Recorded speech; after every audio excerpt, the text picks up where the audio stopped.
game.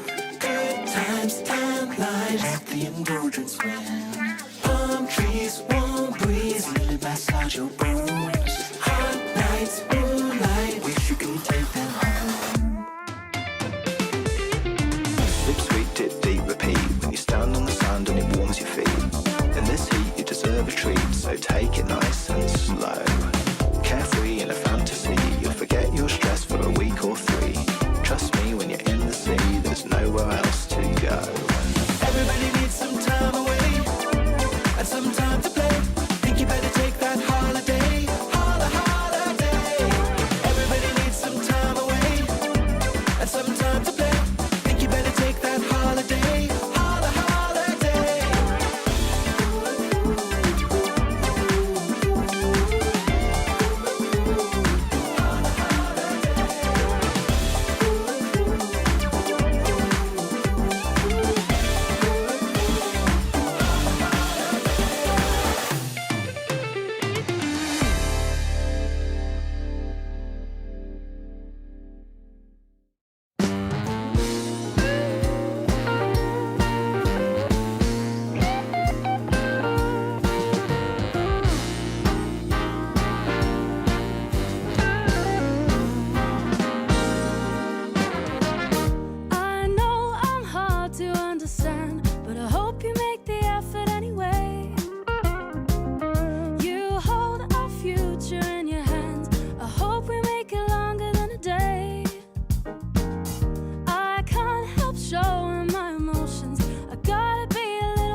you're ready for the bad gal sequel. When the beat's this tough, I turn a little rough. This is not a test, it's a read-through. So, turn it up some. Bassline kicking with the beating of the drum. Bad gal rhythm, yeah, with the disco string run. Ooh, yo, we about to have too much fun, like. Turn it up tonight, let's turn it up tonight. We be hyped tonight, yeah, we be hyped tonight. Turn it up tonight, let's turn it up tonight. We be hyped tonight, yeah, we be hyped tonight.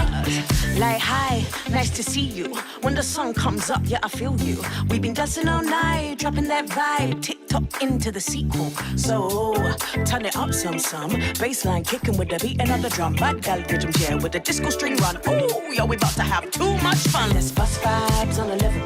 Yo, me and my team, we incredible. Let's bust vibes on the level. Yo, me and my team, yo, we special. So let's go, let's start the show. Tonight's the night, yeah. Turn it up. Who's bad, we bad. Who's mad, you mad.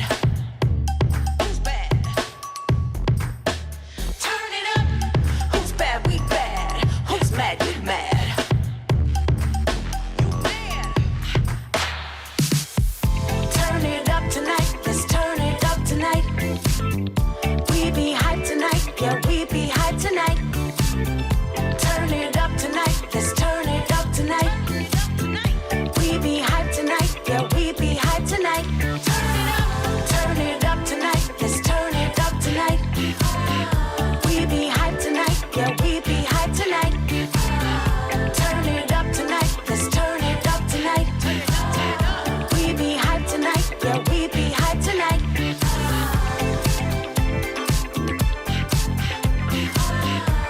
Who's bad, we bad. Who's mad, you mad.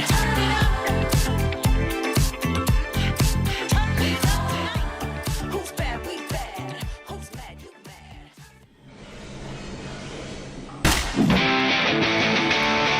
About bloody time.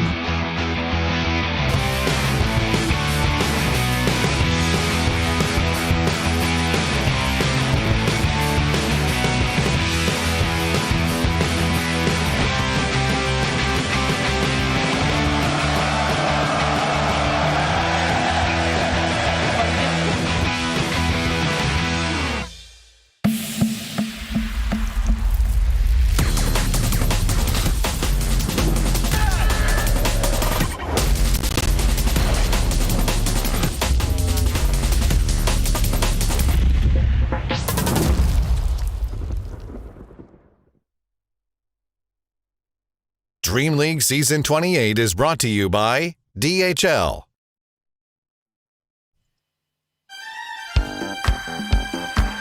It's time, friends. It's time for yet another episode of DreamLeague Season 28 action.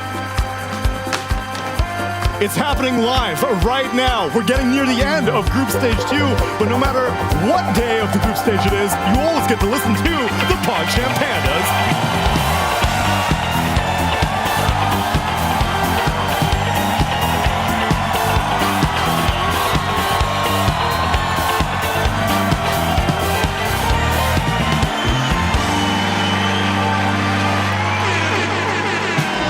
Welcome back, friends. It is near the tail end of our Group Stage 2, but we're still coming to you live every single day with more Dota action, with now the usual morning crew. Hell yeah. Avery, and Pyrian Flex. Feels good to be this good.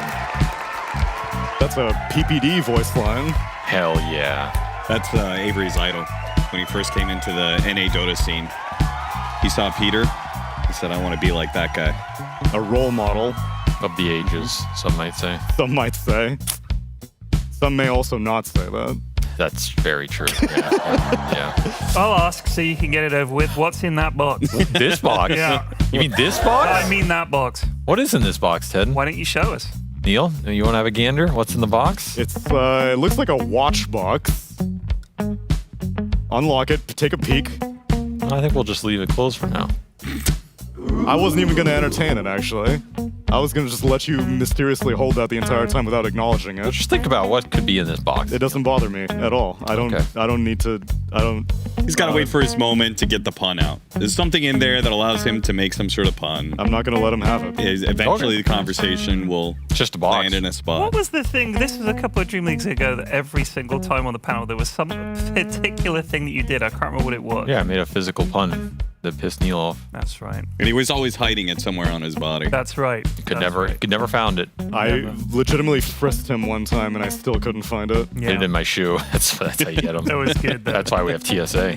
There was some good. Never know what you got in your shoe. Got any punch on you, sir? You got 3.4 ounces of liquid in that box? Is that what it is?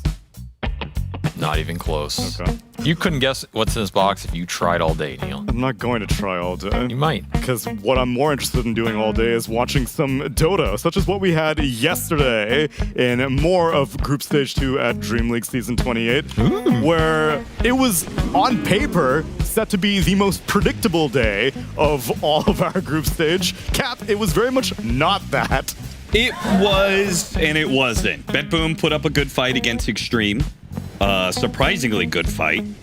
I almost feel like they should have won the series, but Xtreme still managed to clutch it out in the end.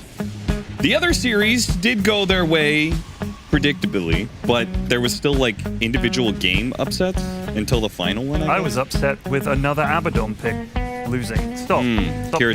Stop picking Abaddon, please. What did they say on the panel? He was like 0-5. Correct. Or something? Oof. Has yet to win on the one hero. of his. That's his guy. Apparently. It's one of his guys. Not anymore. But I don't think it's him. It's just, what does it do? And also, I see the Frog winning in a lot of these matches.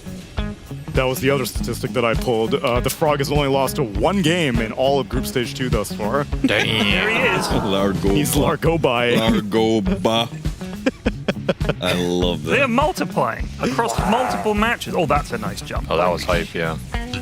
We've gotten a lot of good Storm Spirit play over the course of this tournament, and that was what was needed to bring Team Liquid to a Game 3, because Parivision had yet to win a single series. That has not changed, but they won one game in this series, and it was far closer than I expected it to be, Avery. Surprising to some, not to others, Neil. I think Pari should have won that series. I had him down, but... Dude, there's no way you look at that Game 3 and say they should have won that series. They got smashed in Game 3. Game 3 was a non-entity. Yeah. That was unlucky. Then we had Falcons versus Tundra, but again, it is a Falcons missing a core component of their roster. Beat down, man. This one... I fell asleep after Aurora looked like they had Game 1 in the bag, which they did. And I was just like, you know what? I'm going to bed, man. I want to get some good sleep. So let's see what happens in this Game 2 then, because I also did not catch it. Celery got his Pugna, Invoker for mid 1. It doesn't seem anything too out of the ordinary. Largo. Why are we doing? It's not even a Largo. There's no Largo. Largo. Bye-bye. Just an Ursa evaporating. I need to watch this game, I guess. Chrysalis rocking the safe lane Beastmaster. I mean, Beastmaster has been a terror. Big guy, yeah. I missed this one because I was playing Dotes, and then I went to bed. Really? Yeah. Did you win? I did. I played SF carry. And then it was all worth it. You did better than Aurora in this series. Ridiculously busted. And this was this is Game 3. Game 3, where Aurora, not to spoil it, loses to MOUZ. BB too strong. BB too strong. MOUZ are back. Too. I told you never underrate these zombie teams, man. Yeah. Zombie teams. They drag you down into the muck and mire. Yeah, you just chose the wrong zombie team. I asked you actually specifically between MOUZ and Parivision who was more zombified. And you chose Parivision. Unlucky. Yeah. That's how it goes. It does mean MOUZ is technically still alive. Correct. It's too bad Parivision showed their best series and are now eliminated. But they can ruin some other people's hopes. Who do they still have to play? They have to play Falcons and MOUZ. Oh, they could really break some hearts. That's when the zombies turn on each other. Yeah. You don't see very often. Brains. The biggest brains, though, are still on Team Liquid as they remain undefeated. Don't encourage him. Gwyneth Paltrow's head. That's my guess. We have 7 voice lines now. Neil? Not. I don't care. Okay. Then we'll just leave it here. I'm going to say nothing. confidently nothing. Okay, that's a fair guess. I'm gonna say it's a physical pun of some kind. Also He hasn't done them this year. I'd be right out of left That's field. exactly why it's time to bring it out. Waits until week 2. Subvert expectations. Busting out the physical puns. It's a zombie physical pun. Yeah. When you least expect it. It's a zombie. True. Why was it the Night of the Living Dead and not the Night of the Deadly Living? Because they were dead. That's true. Well, they But then just they need to become remake alive. that movie, but from the perspective of the zombies. There has been a movie terror from the that- perspective of the zombies. I can't remember what it was called. You're thinking of Game of Thrones. I couldn't even say that. Oh, no. I think what it was called. The Wolf of Wall Street. No, it wasn't. There will be blood. It wasn't there. Don't you tell me how to eat my brains. This is my box. This is my son, H Zombie. H zombie. I'm a zombie man. He's an undead. I'm also an undead. We give you the bond of family. Only certain undead can. If I have a straw and it goes all the way into your brain. I drink your brains. Very good film. Very good film. Was that the movie you were thinking of? Yeah, absolutely was. Yeah, Maybe that's what's in the box. maybe. A DVD copy Show the of people at home what's in No. the damn box. Don't. Why? Not letting him have his satisfaction. Neil's boss. Neil, don't be ridiculous. We need to know what's in the box. Don't need to know. Neil says he doesn't care. So I don't care. Whatever. I'm not going to let him have his Overruled by my host again. Pretty cool though. I'm telling you what I'm more interested. Don't. What's Let me going on? At least Don't. don't show him. No. Oh, you want to see? Well, yeah, show me. Don't Are you show gonna tell him though? No, I won't. Okay, don't fucking tell him. That's pretty good, right? That's pretty good. Yeah. Do you think you could give me a 3D representation of what you found in that box? I promised my my friend Avery that I would not tell you. It's pretty good though. So what's more important, your friendship or your host relationship? Could you, Say, brother. Pop and lock that shit, brother. Pop and lock that shit. would you be able to share with the audience? No, it's Neil's show, so Okay. it's Neil's call. It's my show, which means that I also get an opportunity to look at the task that we did Hey! yesterday. It was a variety of tasks, actually, as you have been hopefully watching all of DreamLeague Season 28. We have had the responsibility of completing creative and logic-based puzzles.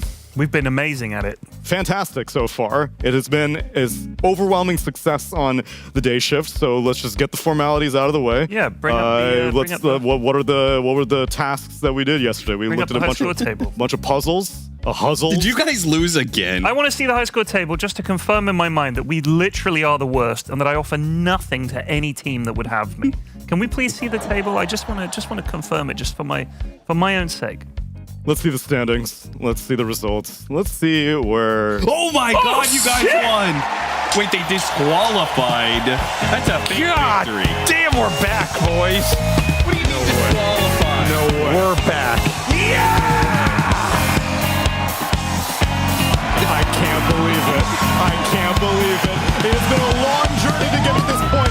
We have been downtrodden. We have been beaten. We have been hit all by grand conspiracies. This entire time I knew that we had the potential to become winners, to become champions, to become the greatest of all of DreamLeague's potential. And now we have finally realized that potential. The Pandas are playing the only song they can fit in such a moment, and that is It's a Good Time, my friend. Congratulations to us all. Congratulations to you at home watching, for you are in the presence of greatness right now. And we should all be so privileged to enjoy. Wow. I thought it was such a quiet show. I was like, man, this seems a little chill. But 1 point. little did I know that Neil, he was just conserving his energy. 1 point. Well baby. done, Neil. That's well all done. we need. Why did they get disqualified? Did they cheat? Yeah, they gave up. Oh, they gave up. They gave up.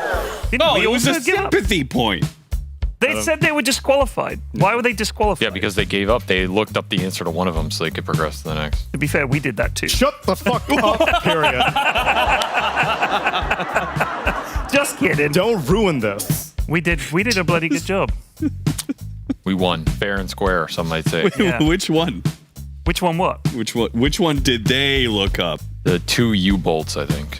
Yeah, that we one didn't look up That anything one on was difficult. That was the stupidest one, though. I believe That one was bad. Like the solution shouldn't be hidden because one of the sides of a nut is slightly shaved down. Okay, but it did tell you that it was all about the details and to pay But that's attention not to each individual piece. That's not a logic thing. That's a perception. Also, it was just. That's a manufacturing defect. Yeah, I agree. It was just fiddly trying to get it just right. I didn't like that one. Yeah, I think it the went maze against- one, the circly maze one was good. That was Neil good. cracked that one, fair and square. Yeah, Fair and just square. like Beat 'em all fair the and square. others. Fair and square, some might say. Much like the Bucks. Do we have a puzzle today, or are we donezo? Some might say this is the puzzle. Is that the puzzle today? No. Okay, well then let's bring out the puzzle for today. Disco Bob! This is my favorite part of the show, no lie. We gotta call the cops on that ass. Bob's coming down with another box. Graceful, Bob. Graceful. Graceful, elegant, beautiful, gorgeous. Dude, look at him go. Look at him Holy go. shit, wow. Oh my God. Jimmy. Oh, where'd his shoes go? Someone stole his shoes. Maybe his shoes are in the box. Keep your eyes on that, man. Oh, it's for me? Another box Oh for my Avery. God, I've never gotten a box. Oh, he took your box. He stole your box. I mean, that's only I steal your box. And I come all the way over. Hey, Avery, what's in the box? Oh my. Oh, it's just what you wanted, Ted. I think they gave us the wrong one. You want to know what's in here? I want to know what's in there. The Cookie-nator 9000. Bake the cookies, decorate the cookies, resist eating the cookies. You will get 3 minutes to assemble the tallest cookie tower possible using only your baked cookies and decoration equipment at the end of your shift. Tallest freestanding tower when the timer expires wins. So we have to make biscuits and then stack them up. I see. Okay. You said you wanted a cooking thing. Yeah, but this isn't cooking. Oh, This is it's baking. baking. Oh, no. I can't bake. I need my daughter here. She can bake. The- We'll fly her out. Fly her out, please. Cookie-nator 9000. We Pull her got out of school. bowls. Fly her out. So it's not so much about like the taste or the appearance. It's a It's just purely about structure. yeah. Did you ever do those like popsicle stick egg things or whatever? Like you have to make the tallest structure like a bridge. Yeah. What do you know about engineering, Ted? I believe Avery has an engineering qualification. I have a degree, that's Yeah, correct. he's probably our best That's why I will be... providing no assistance. That is correct. It would be an unfair advantage. Sugar and ginger. Oh, Crack open all these ingredients while I take a peek at the EWC leaderboard. We are on the journey to the Esports World Cup, no instructions. and more of these teams are. MOUZ is maybe starting to become a little bit of a contender. Initially, I would have written them off, but after seeing yesterday's performance, after seeing them beat number 8 Aurora, who knows where they might stand. It's the top 12 that you need to be for a direct invite to the Esports World Cup, though. MOUZ is going to Brum, right? Going down to Brum. I think so. MOUZ coming to Birmingham. Which, Brenda, wake up. I think MOUZ are coming to Birmingham. Get the kids up.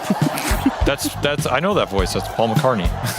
He's a scouser. MOUZ are indeed coming to Birmingham. They beat Liquid to get to Birmingham. That's right. That's right. Yeah. They VP beat Liquid and then MOUZ beat Liquid. Well, let's see if they can beat Liquid again. That's going to be happening as our second series of the day. First one is going to be Tundra versus BetBoom team. Series 3 will be Aurora Gaming taking on Xtreme, and the final series will be a zombified Parivision taking on a Falcons missing an arm. 2-0 Tundra, 2-0 Liquid, 2-1 Aurora. Oh no, or Xtreme. 2-1 Aurora, and I'm going to say 2-1 Falcons in that one. You've never been more incorrect in your life. Well, And I am top look of the forward to leaderboard it. for predictions, sir, so bring it on. Mercy prediction. Mercy prediction? Who? Yeah, they're giving him mercy points because they feel bad that he's so old. The can entire literally go tournament back is and rigged look. just to help Ted's ego.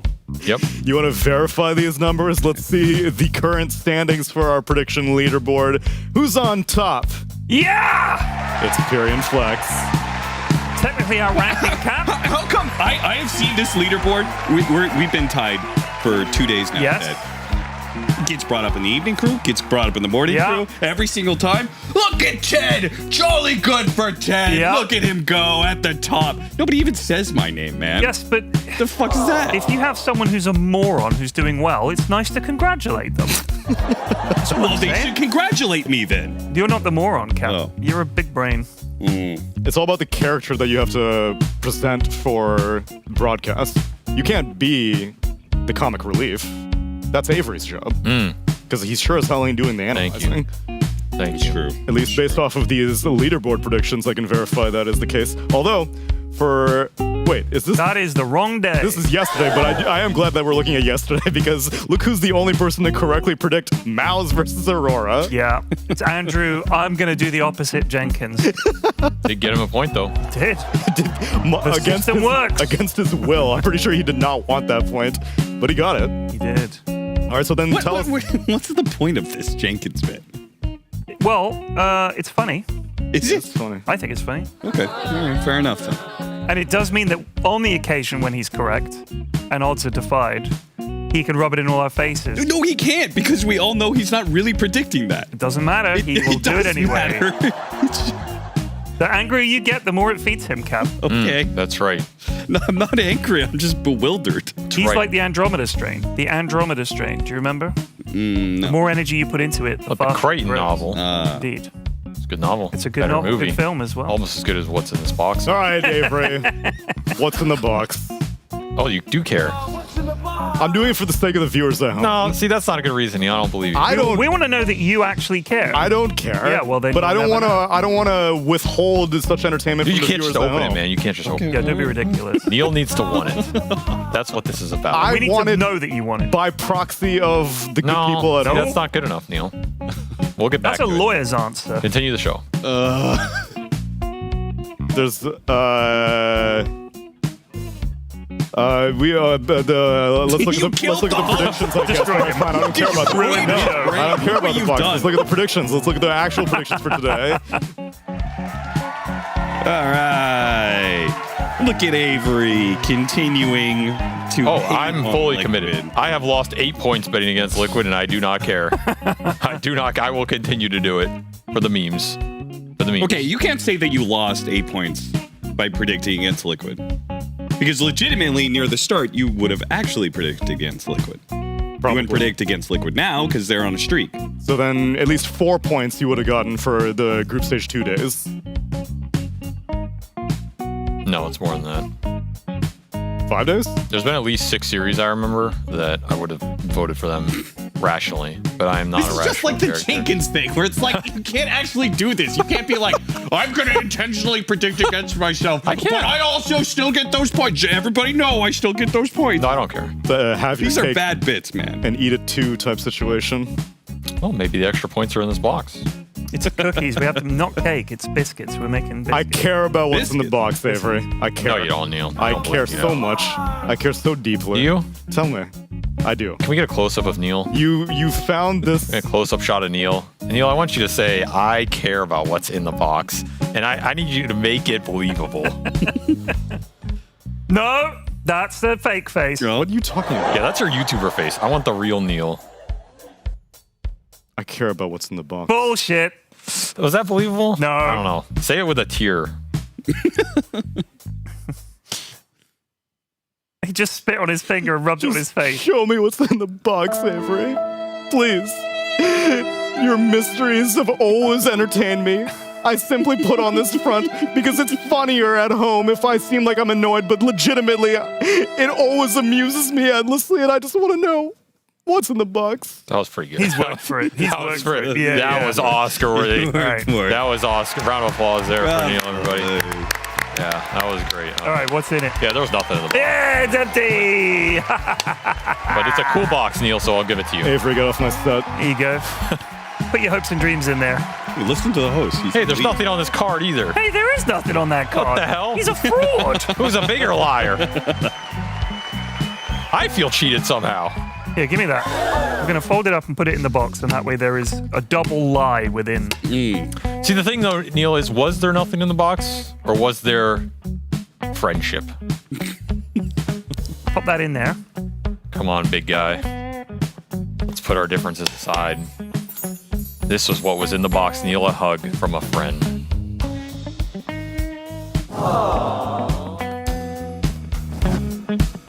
Thanks, Avery. Really needed that. This is the weirdest morning show we've ever done. You think? I don't think it's even No, it's close. not even close. Yeah. What was weirder? Well, you haven't said shit, so maybe if you turned up your energy levels, a bit, contribute. Shit. Called out on the morning show. Any closing thoughts from our casters before we get into the first series of the day? Cap? What's a DL of flour? No. Hey, Avery. 4 deals of flour. My closing thoughts. I'd like to say that I'm always glad to be here with you boys. I think we have a nice chemistry, a nice camaraderie that's grown over the years. Sometimes I miss hanging out with you at 3 a.m. when shit gets weird. So I brought a little weirdness to the morning show, and I hope you all appreciated that. You're doing great. And Ted, Yeah. we'll talk about your medical condition afterwards. Yes, And, please. Neil, I hope that you had fun today. Let's get into our first series of the day. It's Tundra taking on BetBoom.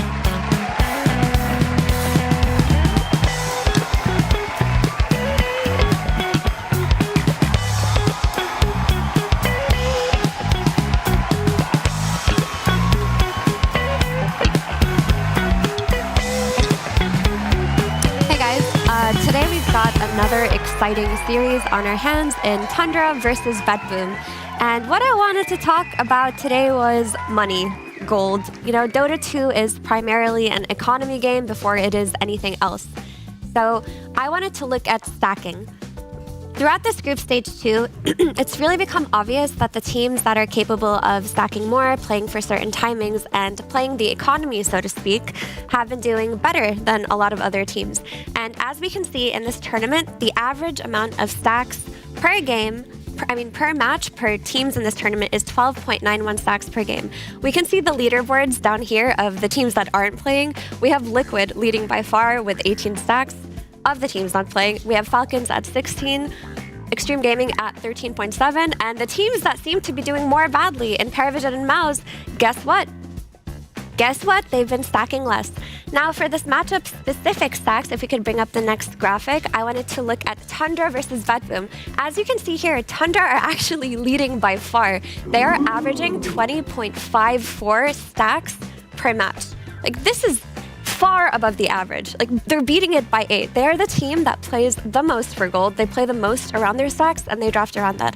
We have BetBoom at 14, which honestly isn't bad. Aurora, who are doing super well, are stacking slightly less than them, but BetBoom have actually been playing the economy game pretty decently. And if we could pull up the next graphic, I want to look at how that turns into actual numbers. So I want to look at the average GPM of all 5 players on Tundra and BetBoom.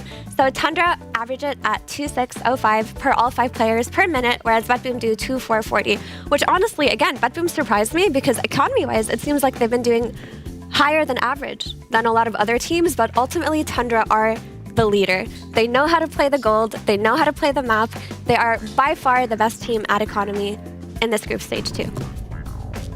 And possibly one of the best economy teams we've ever seen. Affy, thank you very much for putting these 2 teams and their stacks under the microscope. And come on down and join us along with Insania, a stack enthusiast. Were you at all surprised to see Liquid is the highest of average stacks per game? After Tundra. After Tundra, right? Yeah. Kind of, actually. I think they've been playing quite fast, and they haven't really been playing so much economy game, but it just goes to show you that, like, in order to play that fast and in order to apply that pressure, you kind of need to get your economy going early in the game, and that's probably where most of the stacks are happening. I think it's. I wasn't not expecting that, but it's cool to see that they're doing it. I was also very surprised to see Liquid up there. The different dynamic though is, at least in years past, I've always considered stacks to be a very carry-oriented kind of GPM increaser, and then it became a mid laner kind of thing with like the Templar Assassins, and now it seems like stacks are most critical for the off-laners these days. I think it's just generally accepted that it's something you have to do. I remember very early on when we joined Liquid, it was seen as like a Liquid thing to stack camps, and I mean, I think it's just like how you're supposed to play Dota.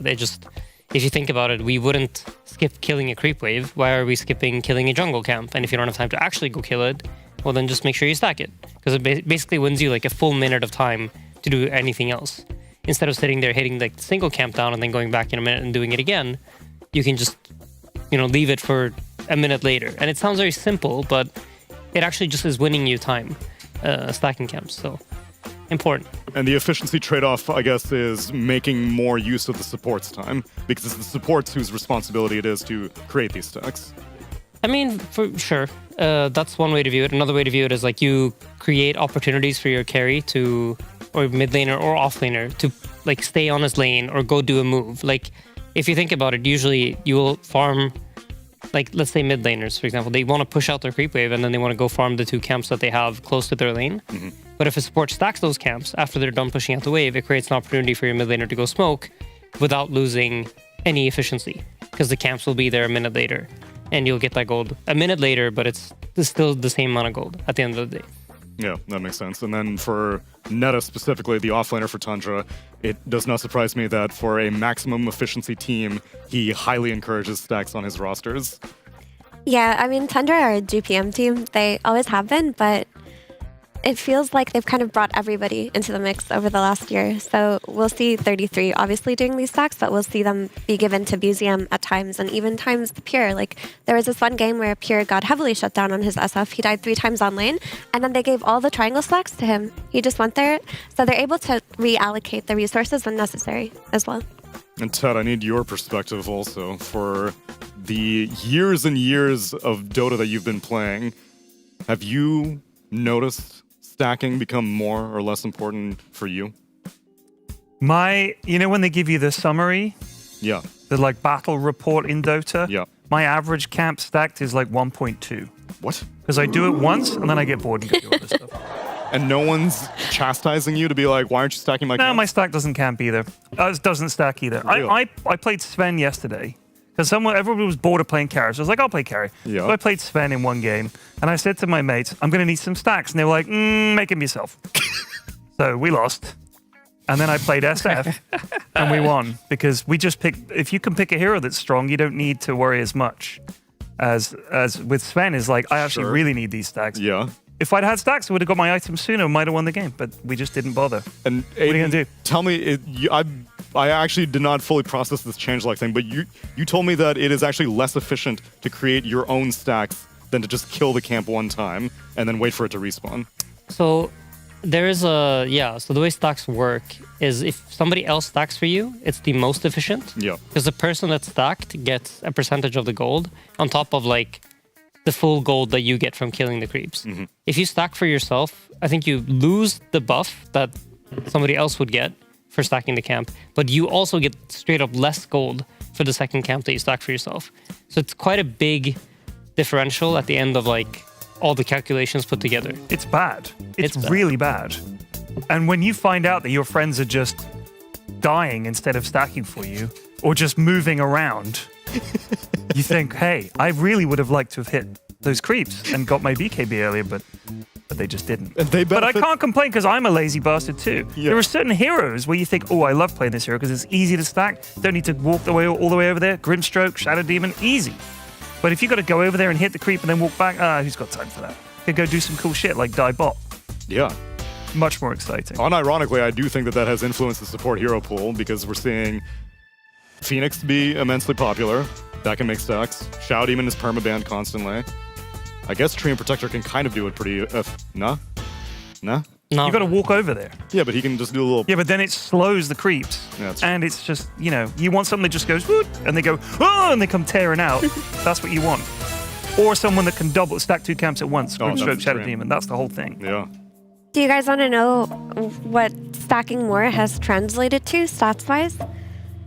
Quicker games? The 2 teams that have the most stacks by far than the other teams are ending the games much faster. Like, their average win duration is much, much lower than other teams.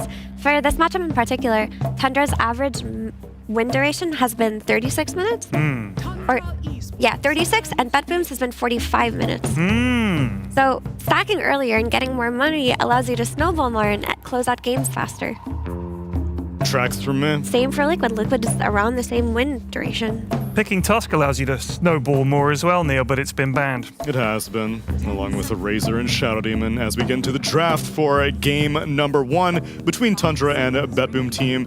BetBoom, they take out all the classics that we've been seeing for Group Stage 2. Tree and Protector, Shadow Fiend, Largo, and Bat Rider. Teams, after nearly 2 weeks, have finally figured out that the Frog is strong, and they are banning it. That's good. Don't let him through. So it's really pick your poison against Netta. Yeah. Now he gets Beastmaster. So, but it is what it is. It seems like Beast is like the best hero of the game right now that you just don't have enough bans for. It's the impression I get. It seems like quite frequently Beastmaster is going to be the hero that gets let through. And teams are saying like, this is the hero that we have answers to. I would traditionally think Puck into Beast is quite tough. But GPK is like a lane specialist. He's a guy that really knows his matchups. And he probably has like a pretty decent idea of what he wants to play. I feel like Beastmaster has primarily been a mid/carry, not so much of an offlaner at the moment. Though with Tundra, you can never underestimate Netta Beast. It's definitely a possibility, and I think especially if you pick heroes that are weak against the boars, they will probably look to flex it that way.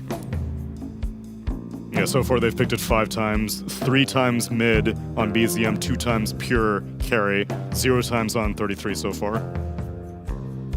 It's pretty cool that their flex is that strong, that their mid and carry own on it so hard, because usually when you flex heroes, like sure, it can be played amongst those, but there's usually one person who does it much better, and they stand out. But for Tundra, that doesn't seem to be the case. They all own on it.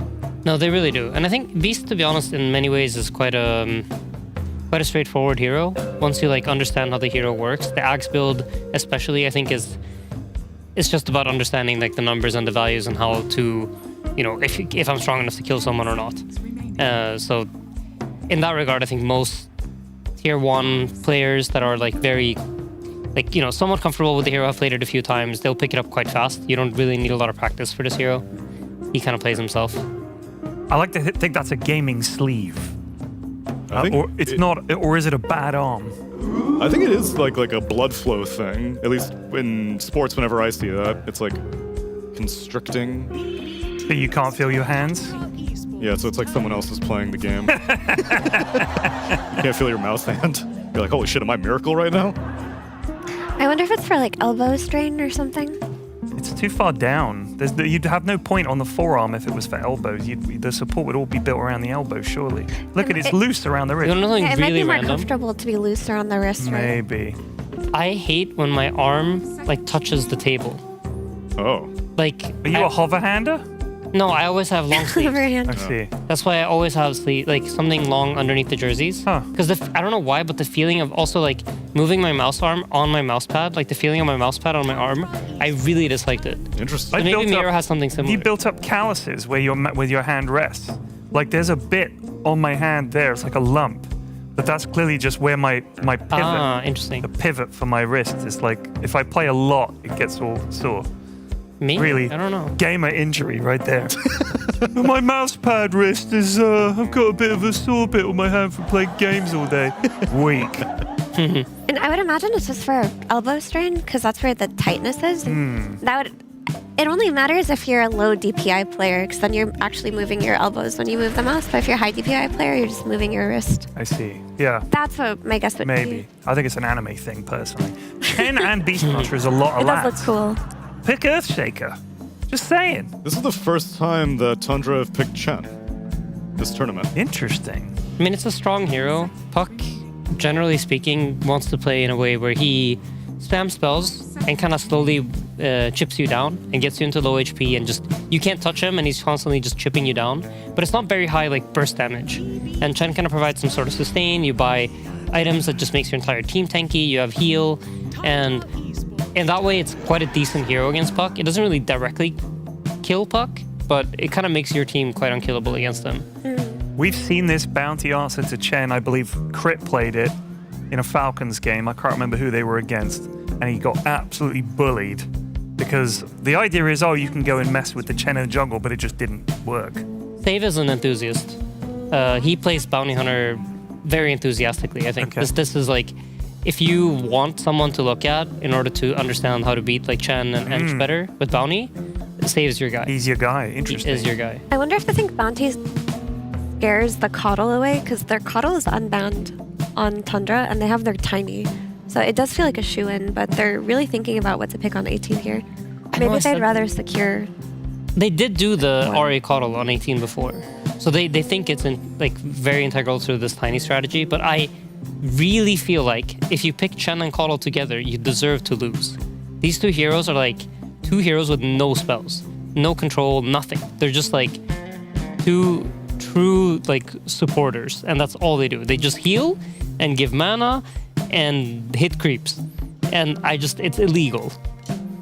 I feel like if Quinn was here, he'd be doing this right now. You know, Yeah, like he the would big do the X. X. Like not allowed. Don't you think it's a little bit offset by having like tiny Beastmaster cores?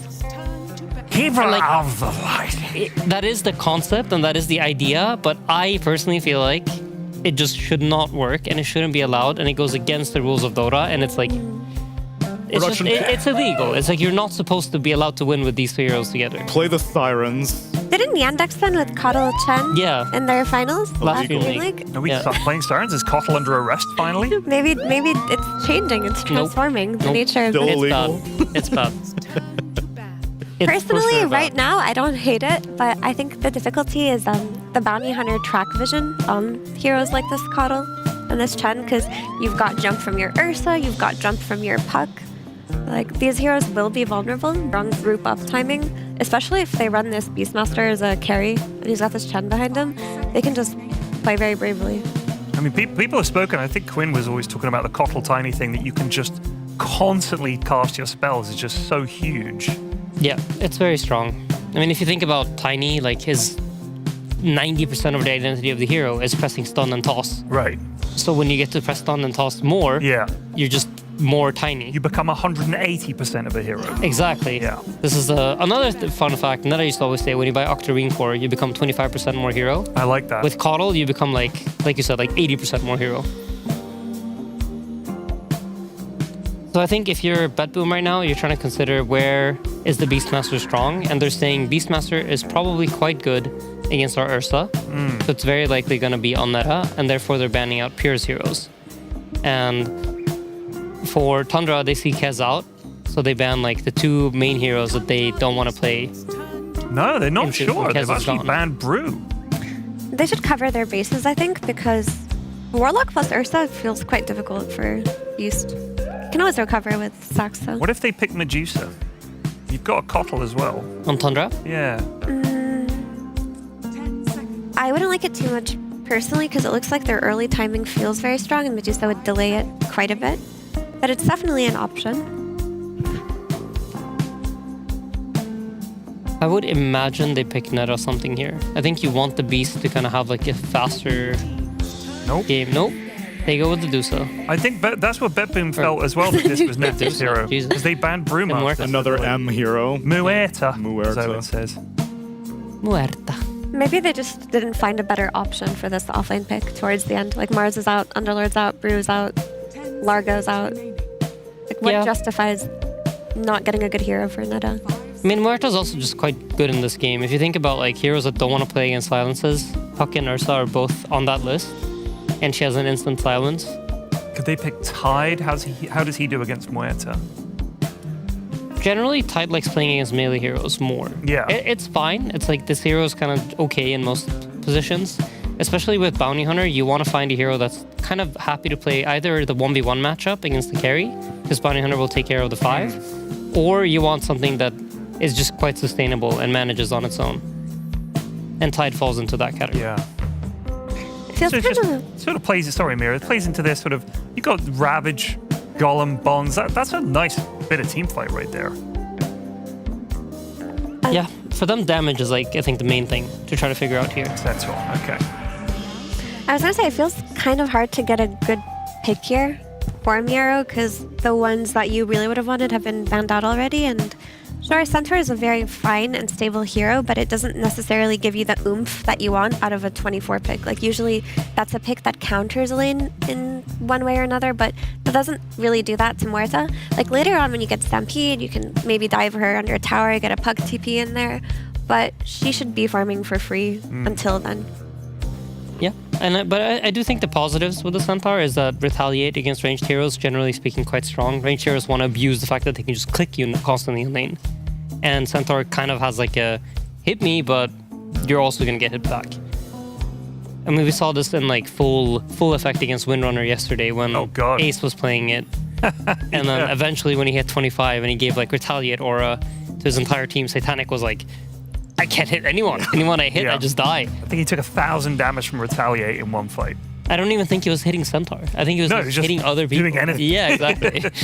How does retaliate function with Merce's ulti? Does it retaliate the magical part of it? I don't exactly know how it functions, but generally speaking, I think when Murta's ulted and she's just dealing a ton of damage, you don't really care about retaliate because the trade-off is so good for you.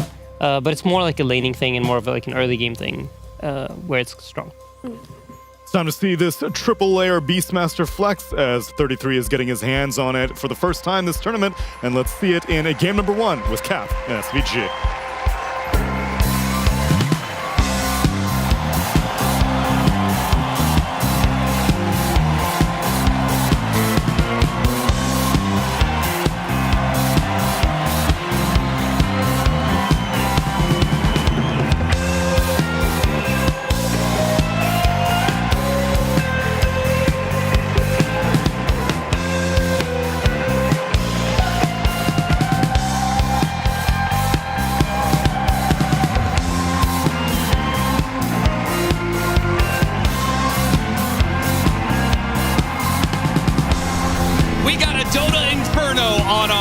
A 5 versus 5, first blood to start. Tundra take the first one, save. Well, he'll get the second one soon to fall. He's going to try and do as much damage as he can to BZM before he inevitably dies here while GPK chases after Pure. Pure only needs a couple more hits. Miro's going to try and finish off BZM here. The Fairy Fires just keep on going off. BZM has no more Fairy Fires, though. He will die where Pure lives. 2-2 is the end outcome here. Tundra walked away with the first blood. We'll see how many bounty runes BetBoom can get on the retreat. God damn. That's the fighting right there. Just running there, bonds everybody. The funniest part is how it started, too. BetBoom they walked up into the high ground, smoke broke, and they kind of stuck around. They said, we're going to hit this boar. We're going to hit this Chen creep. So I don't know exactly. All right, GPK's just going to die to the tower to get a full reset, I guess. He has to. You can't just walk the lane on like half. Be late to the lane. Whitemon blocked the wave with the little Hellbear, but he blocked it too well. Yeah, and now BZM's going to miss at least one last hit under tower, maybe two. That really helped GPK.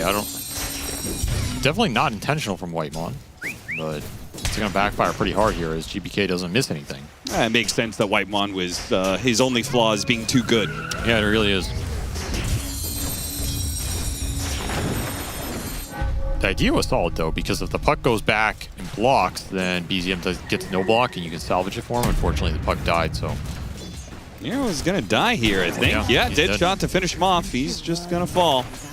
So, taking advantage of the fact that it's a double melee lane and the bounty hunter is going to be doing pull shenanigans.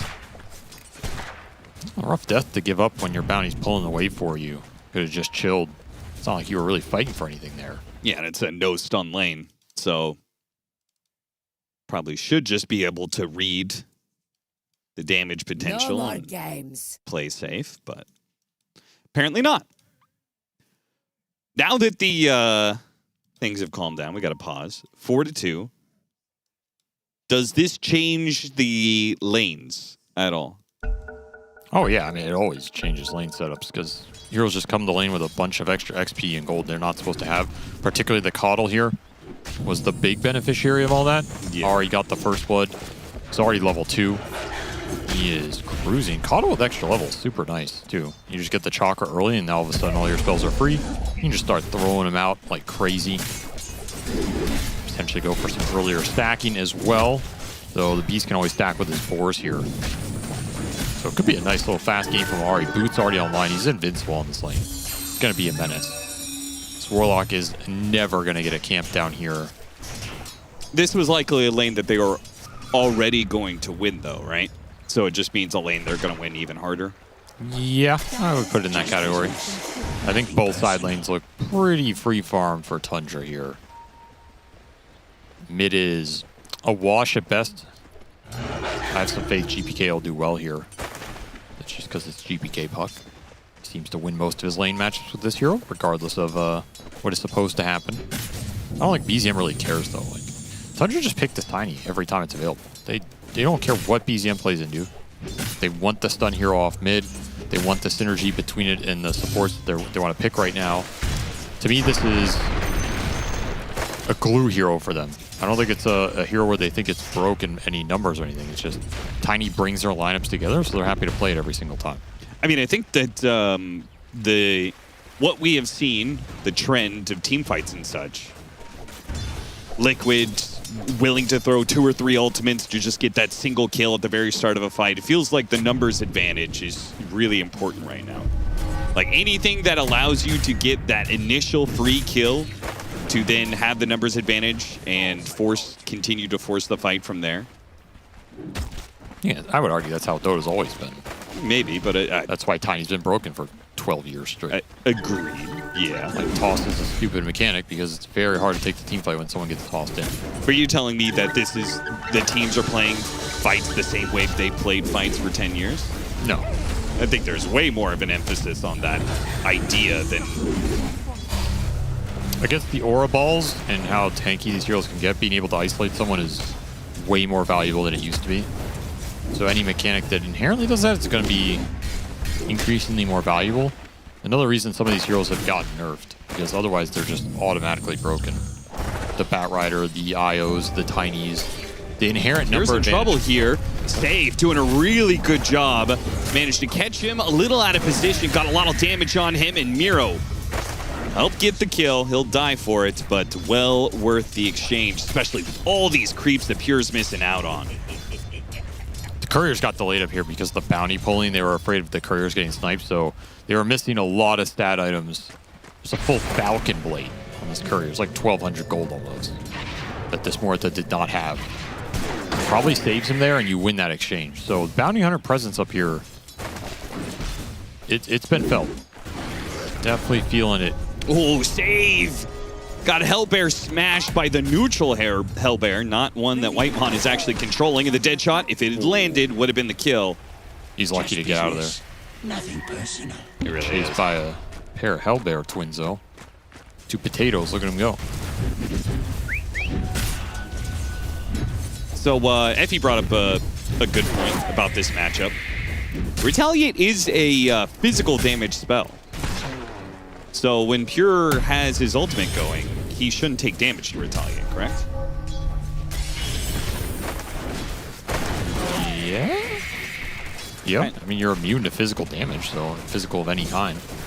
It's physical damage, so yeah, you take 0. Oh, stand in front of him. Stand in front of him. Miro, he just can't get away. I think it still procs, though. What does that change? I don't know. Okay, all right, thank you. Well, I'm trying to think, is there anything it would ever change? I don't think so. I don't know. Not sure. Oh, Miro nice pushed back in by the dead shot. Beautiful stuff. Blood grenade lands onto him. The Hellbear should be able to finish him off. Still, though, Save is still chasing after Pure. Can he get the turn kill? Oh, one more hit, or just a vision. Dropped a sentry to get the vision. That was beautiful play and counterplay there. Pure going to block him off with the trees. Save, dropping the sentry for the vision. Very cool. That was tip-worthy indeed. Pure thought he outplayed him here. But you get outplayed by your old teammate just a little bit more. Dunk. Just business. Wow, Bounty Hitter's gonna love all the levels that he's getting off of this lane.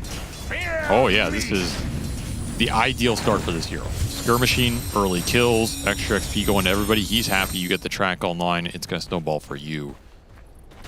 You want a fast game here. Don't want to let Tundra play their usual stacking AFK till B-Stag's nonsense. BetBoom do not seem to be... Okay, no. TP's coming in from the Bounty Hunter. Arcane Rune Tiny. Is GPK going to be ready for this? He's going back to the Fountain. I think he'll be here in time. TP's going to be a little bit long. They're going for the kill on Miro first, rather than the Wisdom Shrine outright. Miro is going to be pushed back in. underneath this tower. Somebody kill him. Okay, Whitemon will finally take the last hit as Pure was running over to try and deal with this GPK Puck, who gets a coil off, but he's very low. Toss up in the air. That'll finish out the Bounty Hunter. Katomi now has to step into the Wisdom Shrine, but these heroes are just too damn tanky, and the Chen got level 6. Oh, no. Did he get 6 off the other Wisdom Shrine? Is that what happened there? Maybe? He was close after the Centaur kill. And I think Whitemon TP'd the base to get mana for the Hand of God. Because I don't believe he had it. Let's see how close he gets here. Probably this plus Wisdom Shrine got him there. Someone's got to get that last hit. Oh, no, he got 6 off the Centaur kill. I think it's because everyone else is so far. Yeah. And then he TP's back for the mana. Oh, that's so cool. A super heads-up play. I mean, that's Whitemon going, right? Like, this is the small things that a 5 can do to make a huge difference in the game. Such an impactful play on multiple levels. He is owning this game. He is already level 6.25. Higher level than the safe lane Ursa. Is there 3, 1, and 5 start for this Chen? With the potatoes doing the work. Is there any chance that Pure walked away intentionally? That Whitemon told him, let me get this solo kill? No, I don't think so. They're just trying to play it efficient. They're trying to contest Wisdom Shrine. Yeah. Worked out, though, in a big way. Oh, no! Silence. This is not long enough. Okay. Good thing he had an orb out. Body box here. Alright, he's so fast. He stays in front of Save pretty easily. Toss-up's not going to be up for a while. This is a scary game right now for BetBoom, just how much these supports have gotten for Tundra in the early game. Because they do lack some lockdown and catch, but if you give them this much early XP, they're just going to be able to play through the cores. You're going to have Solar Bind on early. You're not going to be able to invade their side of the map. The Beast is already clearing through stacks. It's going to be more experience going into the Coddle. I felt like the Bounty had a solid start, and then after that fight, it's gone downhill considerably. You get none of those Wisdom Shrines. You just hit level 4. I mean, how do you get track online in this game? It looks really tough. Yeah. And meanwhile, 33, living life on the other side, had stacks for him. And he's just AFK doing those. So he is so high level, so rich. Wow, this hero is just bonkers, especially in this team's hands when they flex it across all 3 lanes. It's very hard to draft against. Get the right kind of pressure going.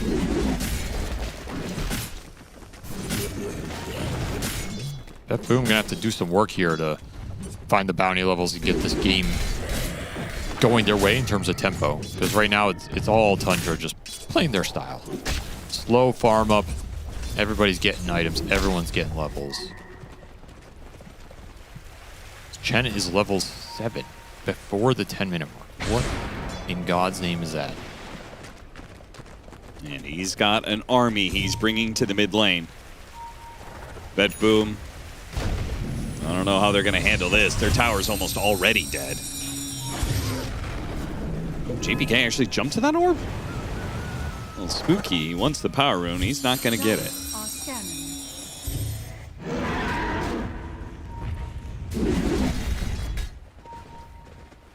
Pressure's coming in mid right now. These supports behind the Tiny is scary. With the Solar Bind going in here, you really have to be careful if you're GPK.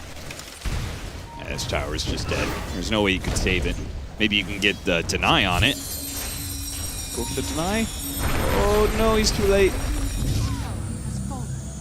All right, good attempt. Do have Golem available. Stampede as well. Just where's the damage going to come from? Let's throw into the bonds here. Puck is not doing much till Witch plays up. This is a 1600 HP Tiny, 1800 with Strength Treads. You have Hand to God available, you have Coddle heals. I just don't really see how you kill heroes in this game if you're BetBoom. Until Ursa's ready to join the fray. Ursa's your only real damage here. What's that all screen cam for? Easy camp stack that's pulling the stack small, yeah, denying more CS from this Centaur. There's your Beast Ags at 11 minutes. Excuse me? What? Drop the rock on him. Coil on 2. As you said, though, the damage, it's pretty hard to get that damage out there. Whitemon's making a run down the river. He is getting it away from GPK. GPK, if he can hit it with this orb and jump to it. Oh, it didn't land. Nobody orbs Whitemon. Whitemon's just too quick, so instead GPK tries to kill his courier. He can't get the courier either. Nobody kills Whitemon's courier. 4,000 net worth lead for Tundra. Yikes. That's a fight where if you're BetBoom, you're like, let's take this. We have Golem Bonds, we have a Bounty Hunter, let's take a skirmish. And you're running into level 7 Chen with Hand of God Drum. You're running into Ag's Beastmaster already done in 11 minutes. The timings are just way too fast here for Tundra. Net worth and item timings win Dota games. It's way more important than heroes a lot of the time. And we're just seeing it here. Like, I feel like Tundra could have 5 blobs, and they might win that fight just off of the item timings alone. Yeah.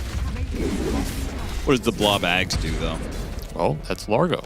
We already know. That's the best one in the game. I blob all over you, and you die.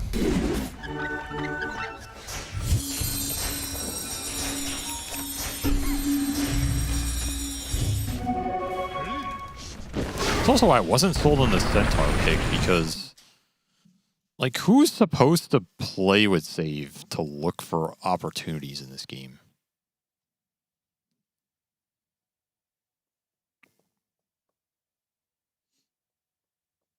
It's just Puck. Okay, what you really had to gank and snowball mid. I almost think he maybe should have just left this Centaur alone way more and tried to find some sort of opening on Tiny, harass him, take away water runes, like keep him low, go for some chip kill. Because otherwise you end up in this position where Centaur just kind of has to farm. He's very low damage early game. Puck is okay at going for some kills, but everybody tanked up so fast this game. His flat nukes are not going to do it. And you're about to lose Roshan to a effective solo Beastmaster here as the fourths are lingering, but this is a 1-core Roshan kill at 13 minutes. Game is too fast right now. BetBoom to keep up. Like, Versa, he's a Roshan hero. He just finished Battlefield. That was close to the record. It was 160 games. So yeah, and it's not an Ursa or a Huskar. Block it done for the Coddle. Blink coming in for the Tiny. Tundra ready to fight. Absolutely ready to brawl. They can bring the Mort into these plays. They don't have to either. I think they're strong enough to fight 4v5. Oh, for sure. That's the real scary part. Pure can do whatever he wants right now. What the hell? Here they come. Another Wisdom Shrine. I mean, they're just going to deprive the Bounty Hunter of level 6. BetBoom think to themselves, we have to fight this one. But the Stampede goes off, the Centaur's already dead, and now the silence on Kiritich. Kiritich does manage to get off his Enrage. The Golem's going to be dropped on this Coil. They're having a hard time fighting through all this, though. As you can see, they focused on 33, who had the Aegis, and they still can't kill him, just like the Chen before. Got the Wisdom Shrine, though. I guess, yeah. Didn't get the Bounty Hunter to level 6 still, sadly. He's so far behind. It's closer, though. It's closer. Are they really going to lose the Puck here, too? Yes, they are. That hurts. Okay, he got 6 on the Bounty mid, though. So, successful. I mean, does it matter? Track doesn't do anything if you can't get kills. They've gone through 2 different fights where they couldn't get a single kill. Get out of here with your logic, Austin. This is Bounty Hunter Dota. All right. The game starts now for the BetBoom team. You may have had us in the first half. But let me tell you something, in the second half, it's going to be even worse. Yeah, this is not a Nyx assassin hitting level 6 or anything.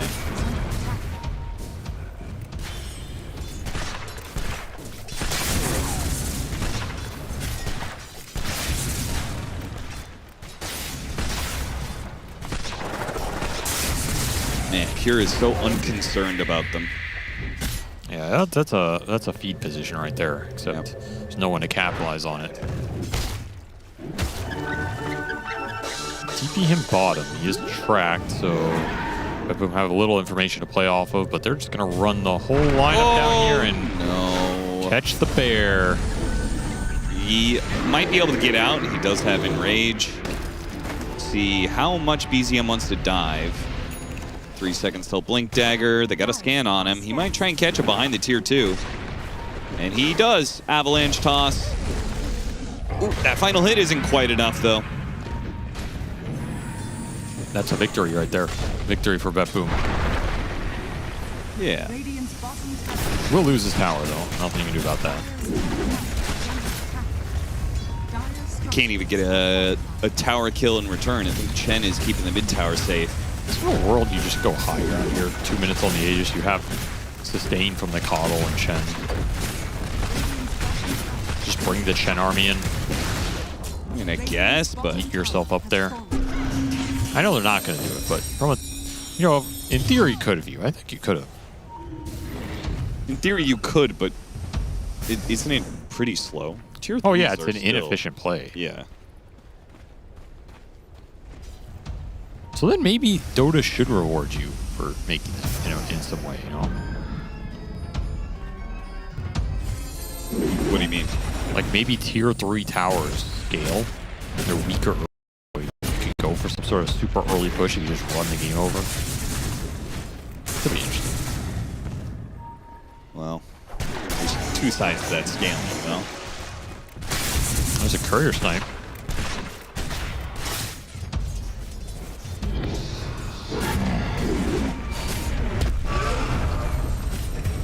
Goodbye.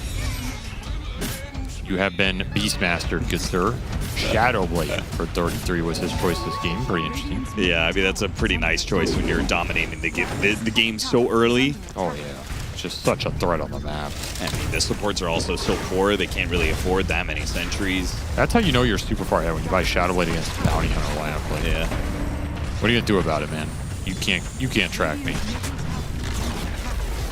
Leading towers. Still have Aegis for 20 seconds.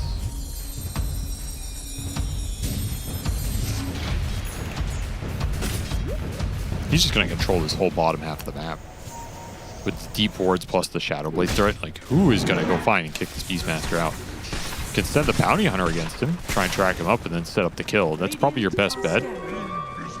Yeah, they got to clear this area out. They can't let 33 just own half of the farm territory that they have. They don't have that much map control. You give this area up, you've got nothing. Oh, God, he just Shadowblade right past them. Oh, come on. Boys, the smoke, it popped. They are still going to make an initiation here on the tankiest of the heroes, that Tiny. It's going to take a long time to kill him. And Rage is wearing thin. Now 33 comes through the backside.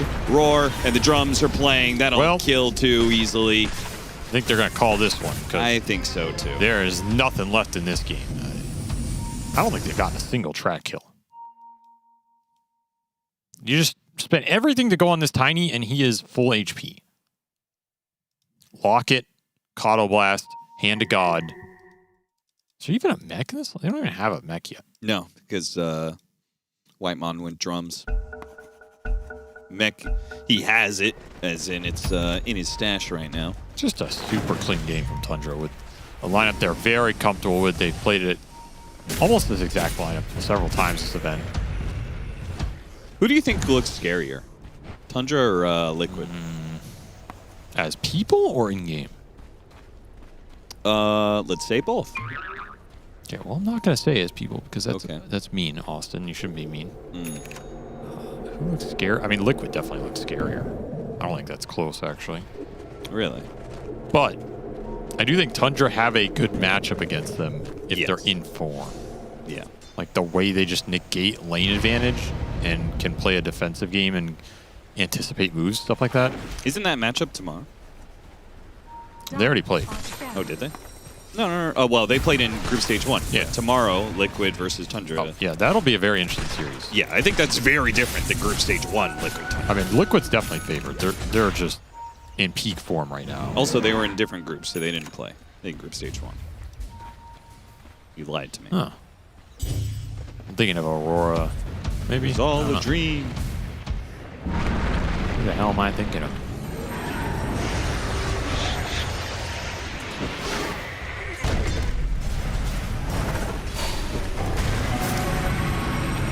Zooming.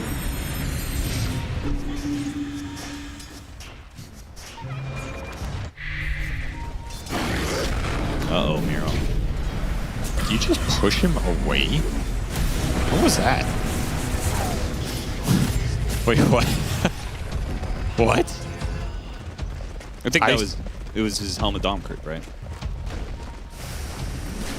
Was it? Oh, maybe. Yeah, it wasn't one of the gens. It looked like Whitebond came in and pushed it, but...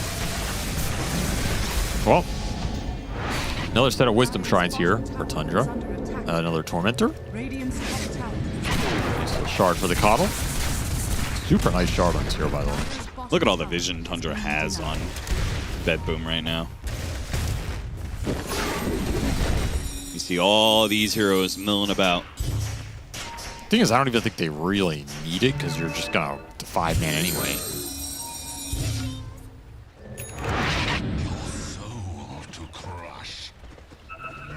Boots of travel on Ari. Yeah, okay. Coddle's dream, right? Honestly, the move speed on this hero is super nice, so you can play the fights. Being able to go in with the mega cast range off Spear Form and make sure you can, especially since you got the shard off Tormentor, I actually don't mind this because now you have double Solar Bind, Mega Illuminate heal. You can just go in. You can use the Boots of Travel like a, or Aether Lens or something to be able to just get Solar Binds off, keep kiting in and out of the fights. You can also farm and join fights if you want to start getting greedier in this game. More Shadow Blades. Kind of interesting.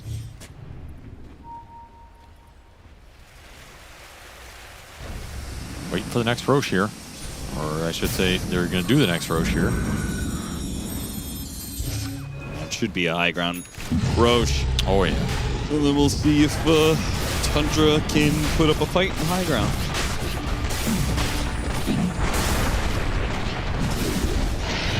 Will we see a track kill this game? That's all I want to know, man. Will they get one track kill? You got to get one. Yeah, they haven't gotten a kill just for morale. I honestly think you get the track kill and then you instant GG out.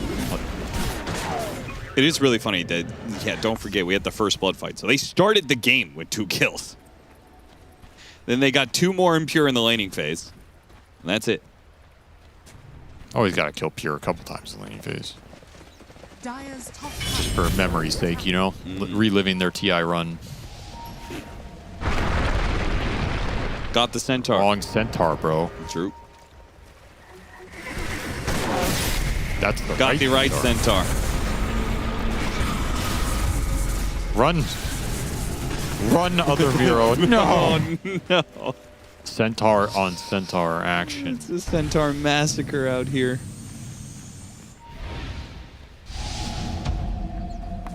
I just want a track kill. He's getting a courier kill. Yeah. Somebody's getting tracked. They're teaming up here for save. They are sick of him sniping these couriers. They dust, they miss. The bounty lives on. Look at him go. BZM, amp damage, Silver Edges being complete. 3.5 minutes left on the Aegis. All the lanes are pushing in. Tundra in prime position to end this game. Please. Amp damage on the Tiny might help a little bit.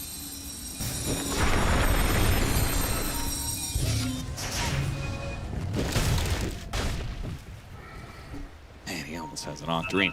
They do have BKB on the Ursa. Oh, there's a track. Now where's the kill? I mean, you can get tracks. Tracks are a dime a dozen. Well, it doesn't. Track is half the win condition here. Passed off the gem.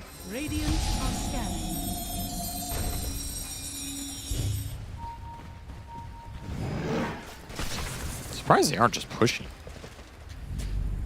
Yeah, me too. And waiting for full Silver Edge. Oh, yeah, just waiting. I don't really think of Silver Edge as like, the Silver Edge is done, guys. Let's go into the high ground now. I think they're just vibing. They're just farming. Get to your next big set of items. Octarine, Tiny, Pipe, Chen. There's the Silver Edge for the Muerta. Oh, what? Okay. How? Right. Yeah, Wisdom Shrine. Miro had the perfect timing of cutting bad. through those trees. The 33 is going to be so confusing. Where the hell was that guy? Are you really going to chase him? Is this even worth chasing? I guess he cut the wave. He can't go high ground anymore. They can go high ground in any of the lane. Like, mid lane is hitting. Pure is saying, guys, like, let's just, you know, like, Pure's literally hitting the tier 3 right now while they're showing all these heroes. By the way, Silver Edge against Stampede. Pretty busted. Oh, right. It cuts your... Yeah, it caps your MS no matter caps what. the movement speed. Doesn't just slow you. You cannot Stampede out of Silver Edge. So the double Silver Edge here is super nice against Centaur. And I think we're going to see this item a lot more as more people understand the matchups it's super good against. Like the Darkseers, the Centaurs. It does require more, typically, ranged carries.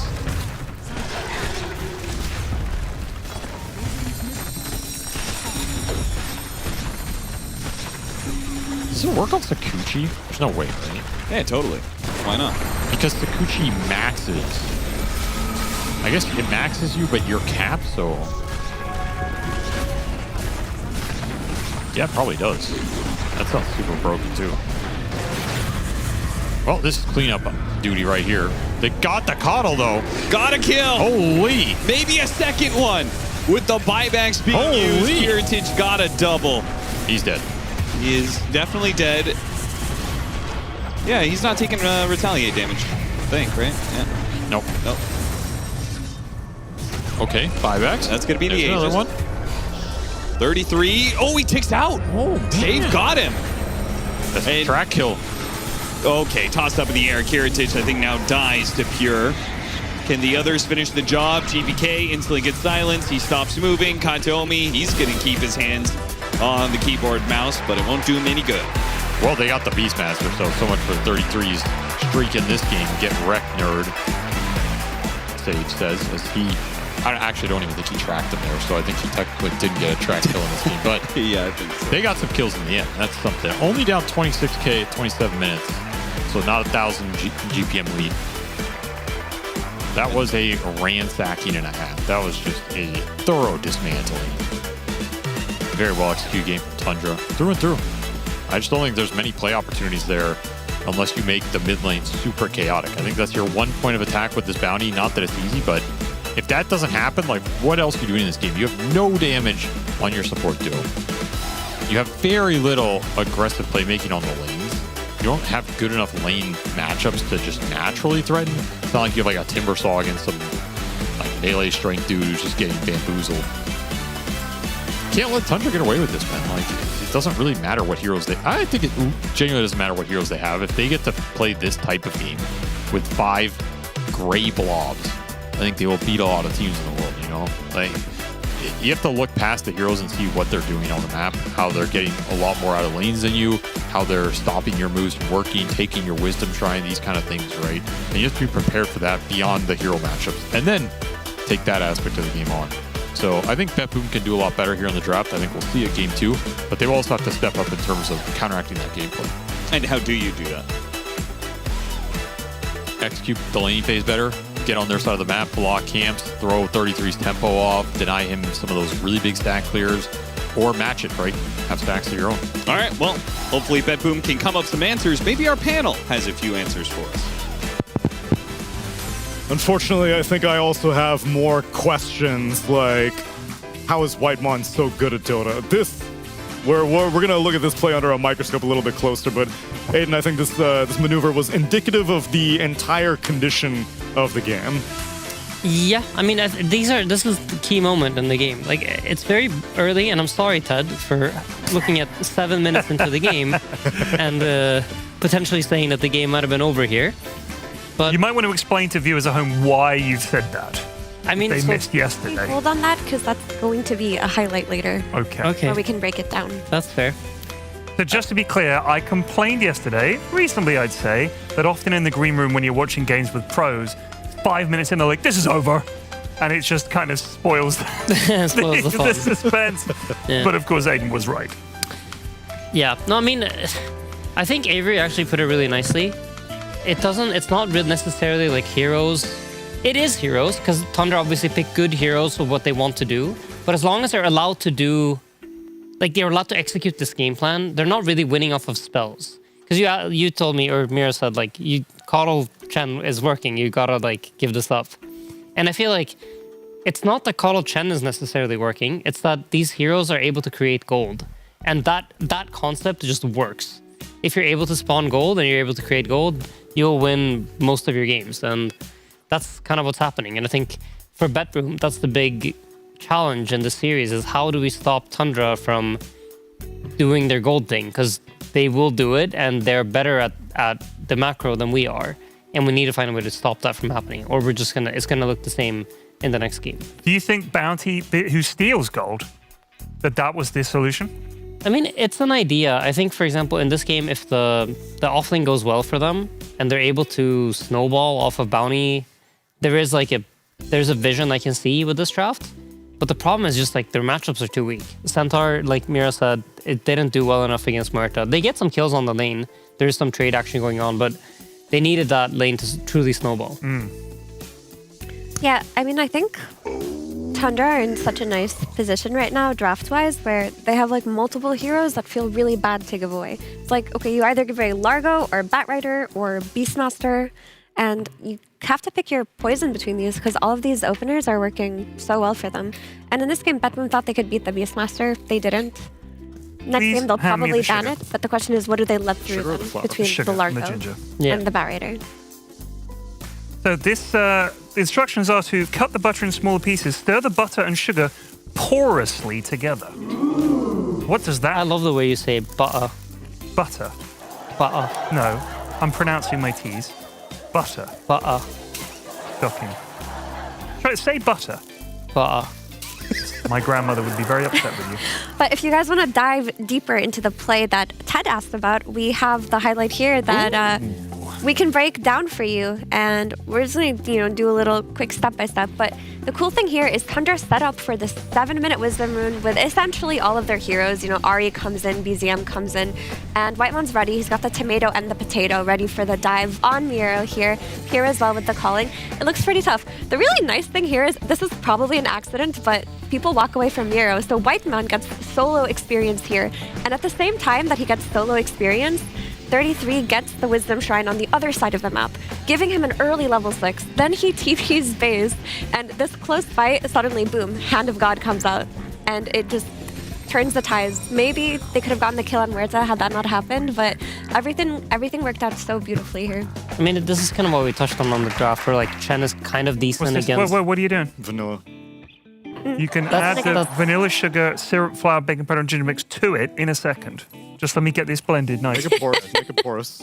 Decent again? Yeah, so it's decent against Puck. Because I think in that position, Puck was about to I'm going to go ahead and clean everybody up and I'm going to get a triple kill here.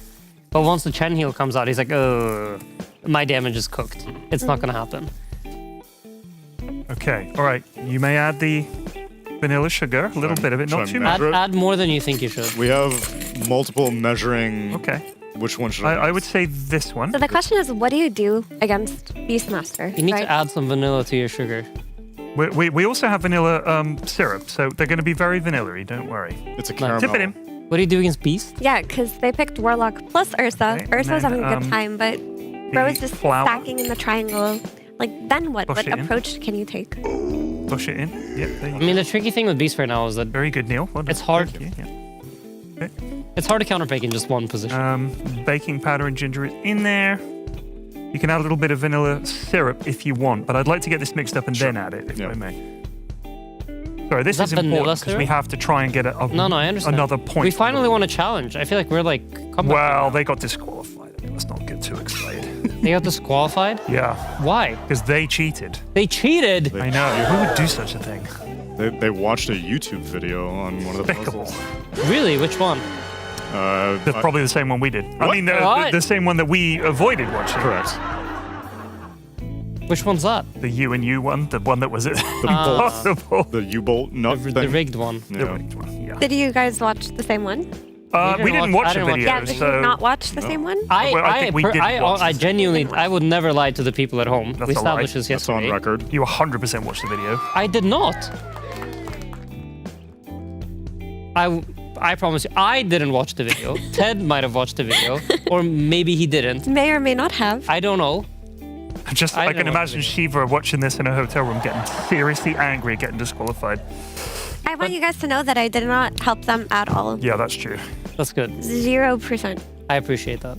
Purge was being passive aggressive about it too. Was he really? Yeah, but I said nope, not helping. I mean, I think when I was on the night shift, Kevin also was upset that I wasn't helping. See, that's the problem. The morning shift, we're much more chill. They're very sweaty tryhards, as you mentioned. They are indeed. You can add a little bit of that. I don't know how much. It says... How much? It says 2 tablespoons. Oh, no, that's vanilla sugar. 3 to 4 tablespoons light syrup. Yeah. You grab your tablespoon. It'll say tablespoon on it. No, it doesn't. Probably it that. says in milliliters. 15 mils is a tablespoon. 15 milliliters. Yep. So 2 of these? 2 of those. Okay. This one... No, 3 to 4. 3 to 4? Yeah. Okay. Yeah, that's the one. Oh, yeah, it's viscous. Oh, yeah. That is viscous. Well, everything's viscous. It's just a different amount of viscosity, That's is it good not? stuff. That's good stuff. You want to mix that one first? No, bosh them all in there. Honestly, this is way more interesting than the Dota we just watched. Well, I mean, there isn't really much to say about this kind game. It's kind of a stomp. I do want to ask though, just about that Puck versus Beast idea that they opened with. Like, did you end up liking that? Because I was trying to think about how they could have approached the draft differently, and What would you have liked? I didn't like the Puck opener. What would you have liked? Not the Puck. And Do you want me to theory craft? I mean, are you asking me what I would do? Hold Because I feel like the tricky thing with Beast is it just goes everywhere. Put a little squeeze in for bonus as well. There you go. There we go. Yeah, it's not a straightforward counterpick. It's hard to... Because you kind of need to beat him in 3 different places, and in the different positions, he kind of does different things. Ah, shit. I was thinking Got maybe... cake hand. Help! I was thinking maybe Bristle then.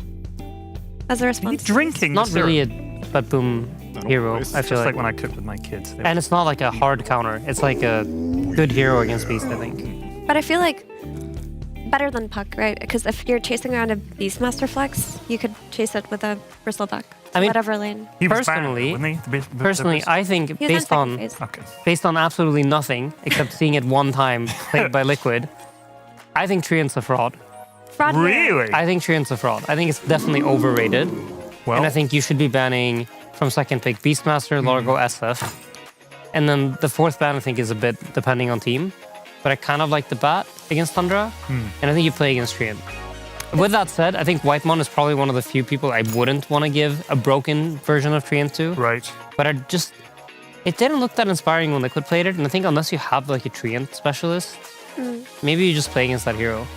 I think Beast is too hard. I mean, I think this hero's been broken for years. Sorry, but didn't Liquid lost to Largo, right? So Treant lost to Largo. That's so a good... Maybe it wasn't Treant being fraudulent, but Largo being too hard to deal with. That's a good thing for everybody to think about during the break over there. Oh!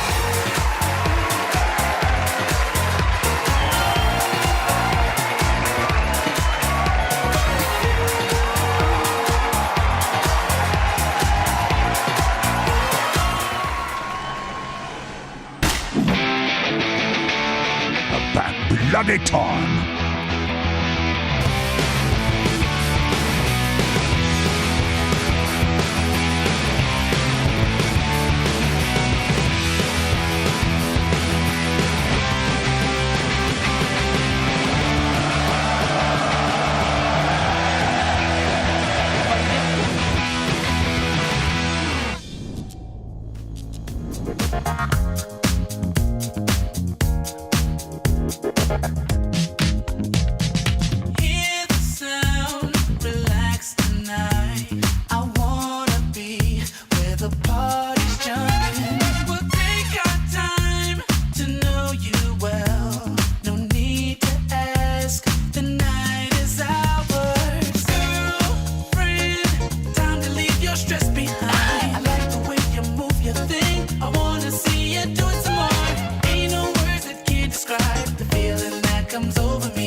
Just let the music take control. Just let the music do its thing. Loving you is such an easy thing to do. Girl, I just wonder why it took so very long. Something goes off in my mind every time I feel you close. Like a start, a spark that you just can't control. The sparks begin to fly. I feel like I'm on a high. I just can't describe. Girl, you know that's so easy to love you.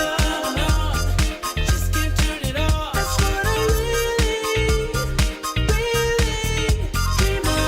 Anything, your body close to mine. Just lean.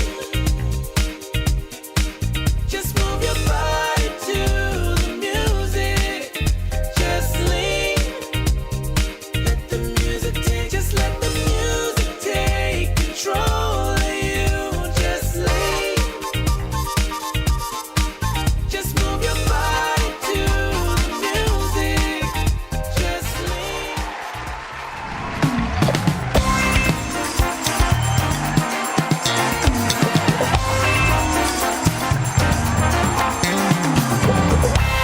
Okay, so 175 degrees Celsius. Oh, it's like nice and warm in there. We can bosh him in. Where's my host?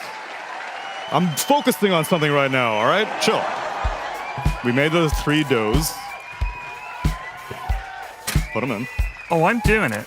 10 to 12 minutes until they're light brown. Ah! Whoa. Ted, more gently. More gently. Silence. Oh, I don't know how to bloody get the bacon sheet in. Have I got it the wrong way around? No, I don't think so. Oh, wait, yeah, wait.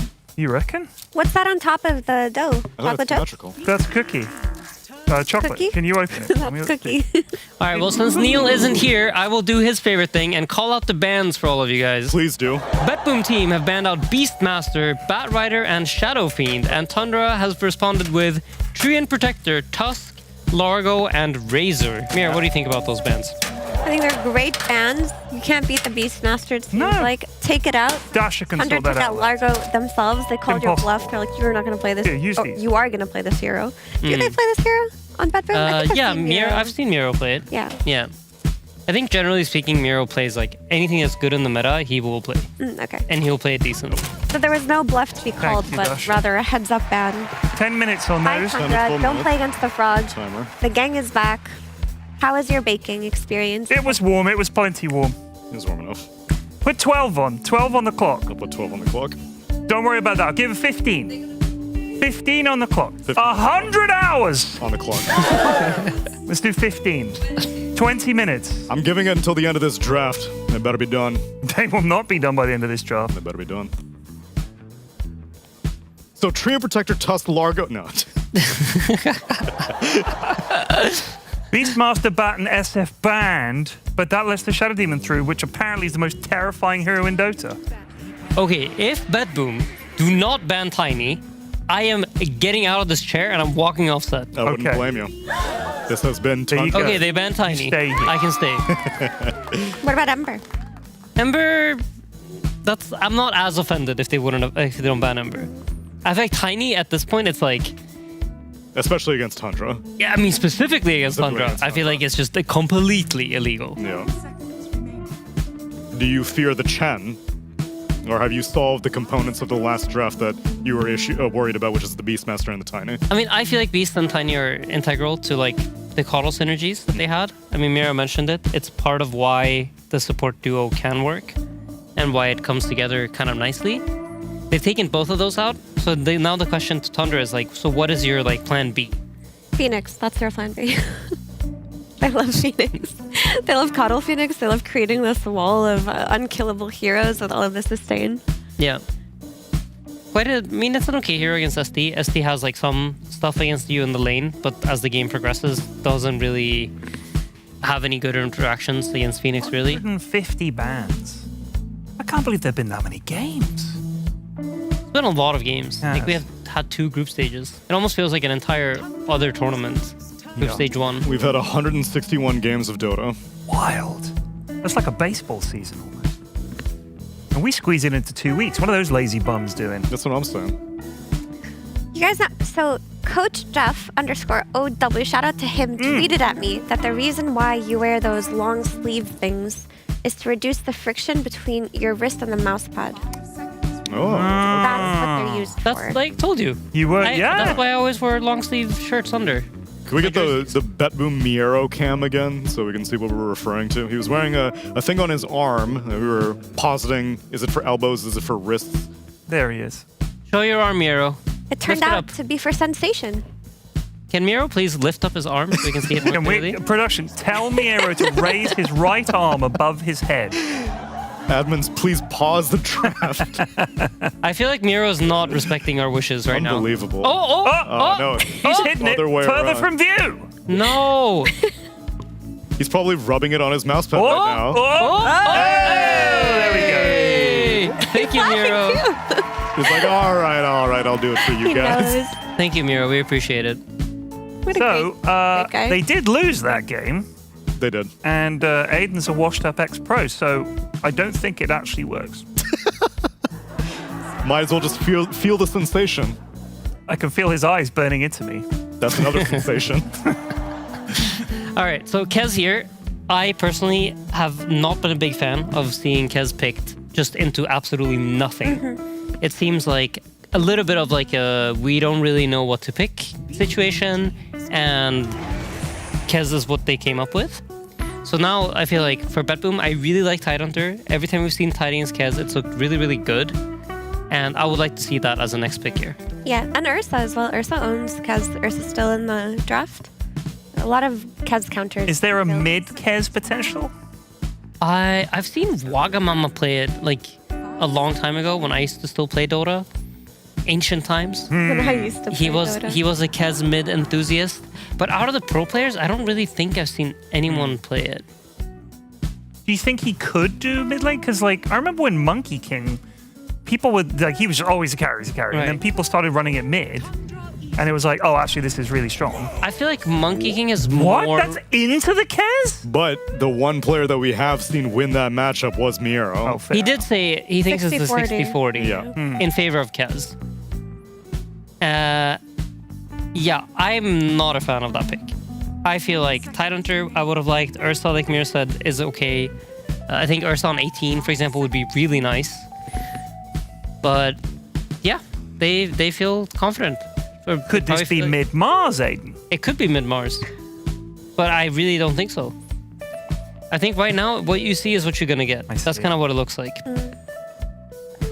When Miero beat Kez with his Mars, he had a Ringmaster 4, which I feel functions differently to a Shadow Demon 4. Like, Shadow Demon is a great hero for setting up Mars' spells, but it doesn't poke as nicely as Ring does. Like, you want to poke very often, and then maybe try to commit to the kill. Whereas a lot of Shadow Demons, they don't want to be throwing around their poison stacks too much early game. It just costs way too much mana. Yeah. You know what I'm noticing?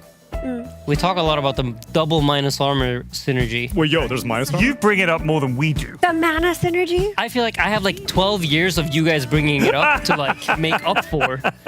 Minus armor? But there is the healing synergy in the Oh, Tundra wait. draft. They had Chen plus Coddle in the first game. Coddle went Holy Locket, and they had Mechanism on the Chen, on top of the Chen ultimate. Ain't no way.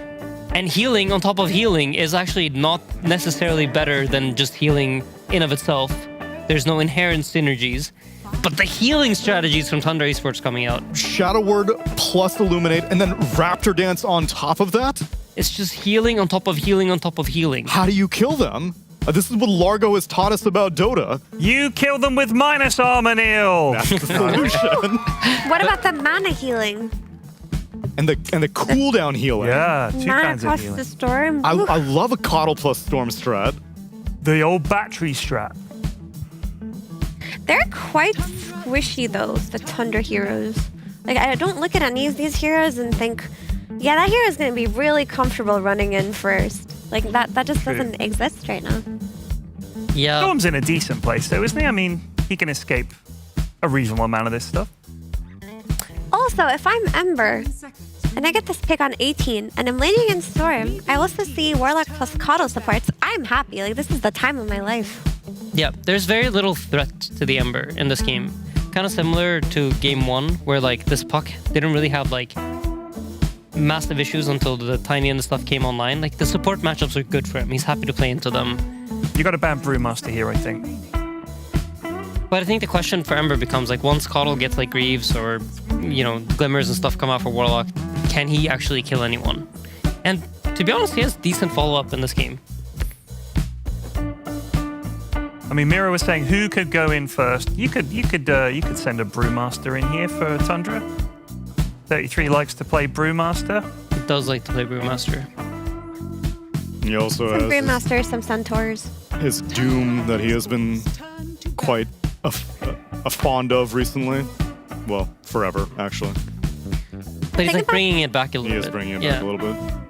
The thing about Brew is his initiation isn't that clean. It's not a Blink Sun. It's like a Blink Thunderclap Primal split. But if you're going in with your Storm simultaneously, like he's then you go in, maybe that's enough. I feel like Netta, regardless, won't really look for initiation, right? If he like clicks Blink in his shop, a Midas appears in his inventory. So for him specifically, I feel like that's less of a factor. They're gonna probably just like try to find some sort of teamfight presence for him or some hero that scales well with farming. You can tell Moon Meander's like really, he's like, oof, we gotta go through the list of heroes. Yeah. I'm pulling out all the pages, and they also need to protect because BetBoom team still need to get their Kiritich hero. It's not going to be Muerta, it's not going to be Ursa. I mean, I think the Ursa ban I just like versus Kez. Yeah. I feel like it's been proven to be a good matchup through multiple tournaments. Please don't pick a Baden. They will. Please don't pick a Baden. They will. Someone says, is Abbott? Oh, Sven. I think we saw this carry matchup the other day. Kez v Sven. Yes.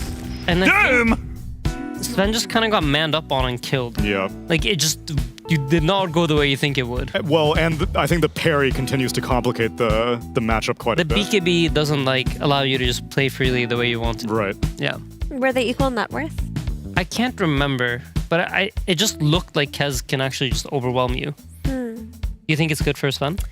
I mean, I would have had to have seen exactly what you guys saw. It's just like, you think about burst damage, okay, Sven has it, and he has Warcry armor, Kez is all physical. So on paper, it sounds like it should work, but if you guys saw it fail, then there's definitely something going wrong there, or it's not that good. My recollection is that Sven generally likes to be able to kill someone in one stun, you're 100-0 dead. And between Raptor Dance, Raven's Veil, parry, he just couldn't efficiently get like 3 cleave shots, you're done. It might be one of those things where if he has added stun on his team, then he can burst on Kez, then it looks good. But in a vacuum, maybe it's just weaker. I mean, Sven is a lot weaker than he used to be, too. So maybe the ideas around him are just not correct. He has good synergies with his innate, though. They have like 1 billion stuns on their team. He does 30% more damage to stun targets, Neil. The Vanquisher. Found that out last night when I played Sven. Pretty cool. I didn't know about it. Who plays Sven? Who is Sven? What is Sven? Why He's is the Rogue Sven? Knight. Or the Rouge Knight, depending on how you spell. And he is going to lose this game. I actually think BetBoom's draft looks a bit stronger. I don't know how the execution's going to go, but I'm less inspired by Tundra's draft in this game, too. Sven needs his whole family along with him. Let's see if he gets it in game number 2 with Cap and SVG.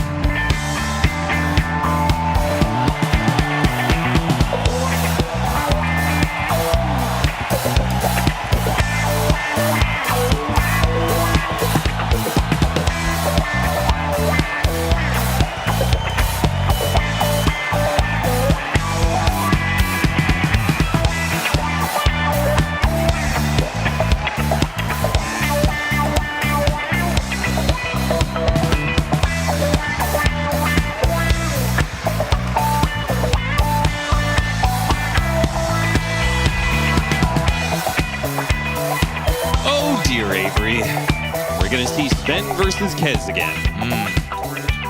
Didn't work out for Ame. He got stunned through his BKB many times that game. Yes. And lost the man fight horribly. Yes. That matchup looked incredibly Kez favored. However, chain stun could change it. If you can lead off on the Kez with some of your other stuns in this game and then the Sven jumps, I think that does help the situation. It could also be a net worth matchup. Maybe the matchup is a lot better if you're on even net worth, which that game they were not. The battle begins. But it was so bad that I don't really believe that it's a net worth difference. You know, like maybe on even net worth, or maybe you need to be ahead, it'll look better, but I'm not convinced it's actually an answer to the hero.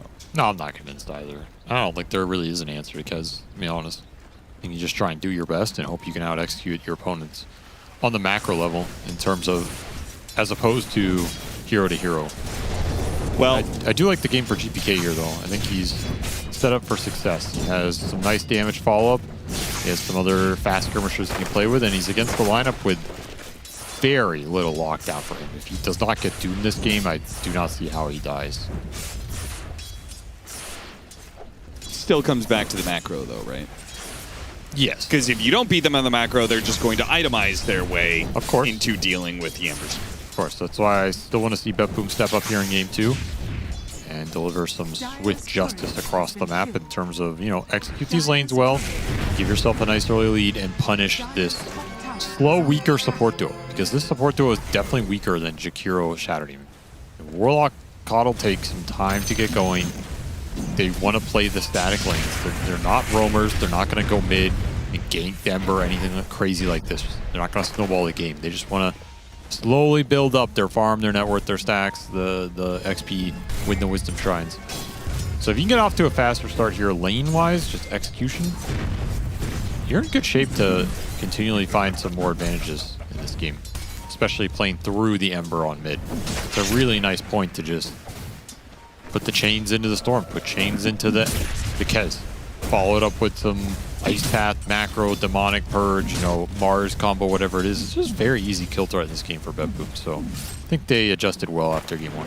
It's weird. They have like weaker supports on Tundra, but they still don't have a save. Look at this. Which means that this kill combo of the Jakiro Ember Spirit can be very effective around the map, and they already start things very early. That's the exact kind of thing you want to see. Like, take advantage of the fact that Tundra are not going to make moves here. They're not going to respond well, and their lineup is pretty greedy. You have to win the early game here. They have a lane ward. How did he get in the position to punish him in the first place? Because he just boots on Jakiro. He's too fast. Yeah, okay. I think PZM was getting chipped down anyway. Most of that kill was just a product of GPK doing well on this lane in the early portion. Might get him here.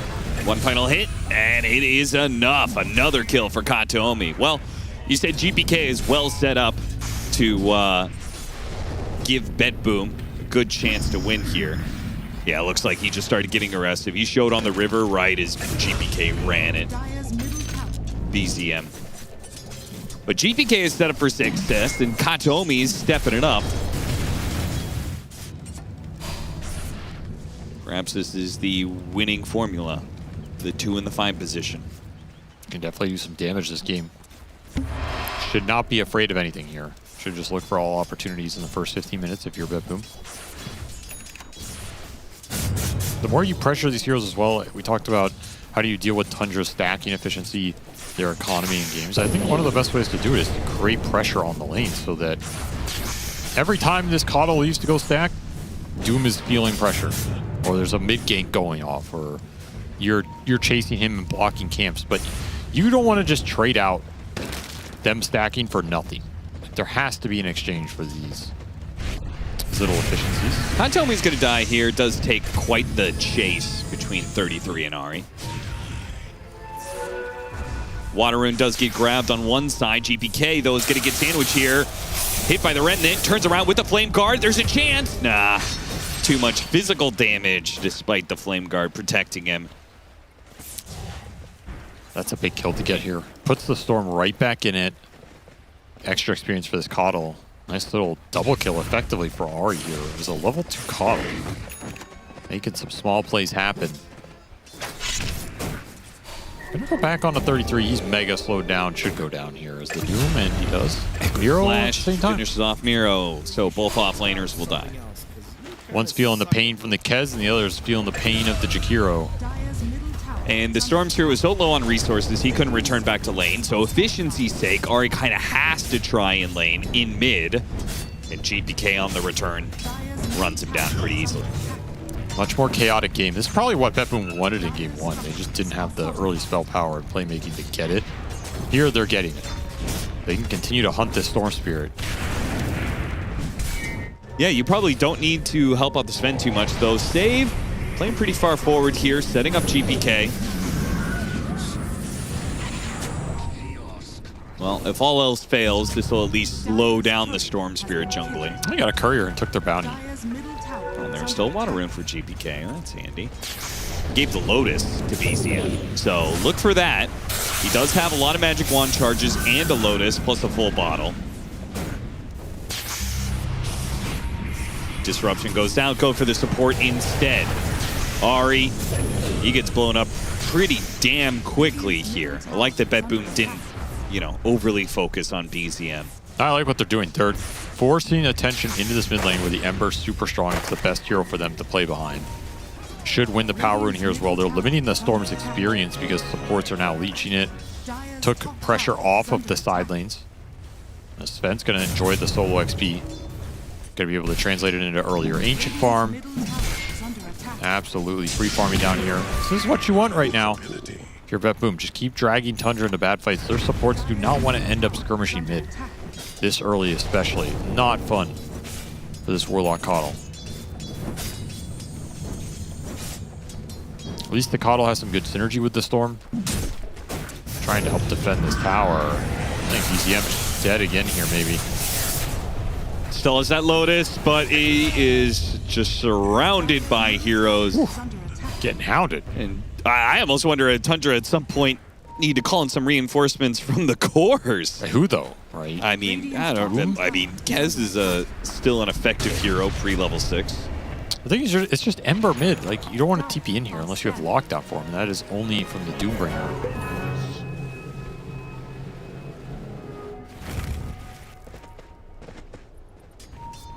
I think 33 would consider it at this point.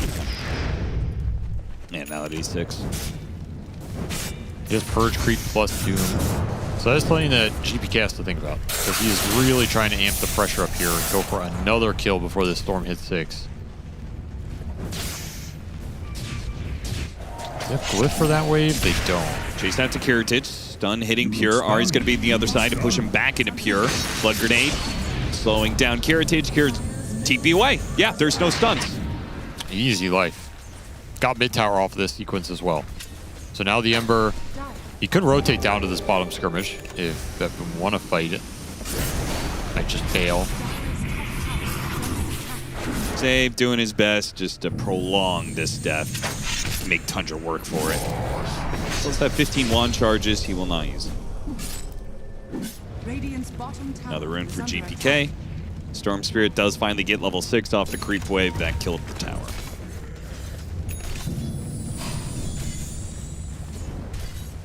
All right, now the Storm 6, and you've taken the mid tower. Do you stop the pressure on mid?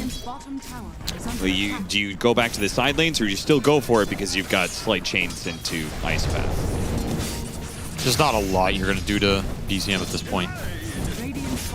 Maybe with more levels on Ember, you could threaten him if you have higher chains points. I think you're supposed to look for skirmishing elsewhere now with this duo. So how about Kiritich in the bottom lane? Miro is actually going to be the one to try and help him out.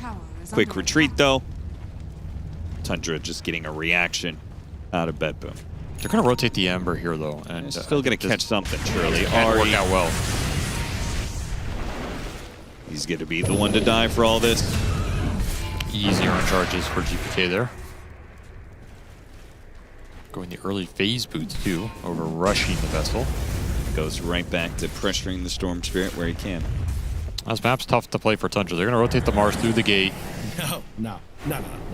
But Kez is swiftly out of there. They get some stacks up for Sven. Another power room for GPK. This early game is going to be very solidified for BetBoom. Greed for Tundra definitely hurt him in this one. A little bit behind. Of course, this team never falls too far behind.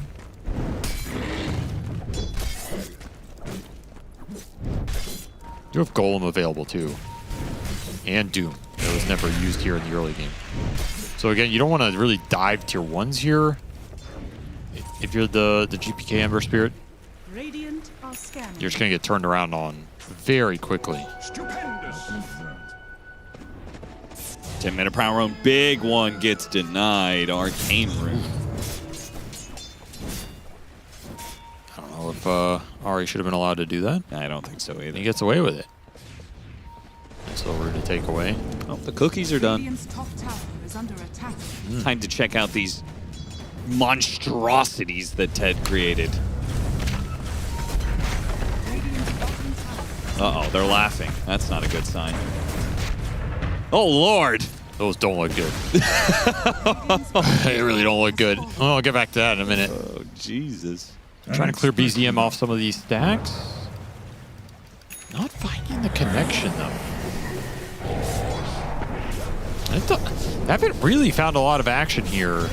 I'm surprised they didn't bring something to the Kez earlier in this game. I think that was the point of attack. Get Arena up here for a long time. Yeah.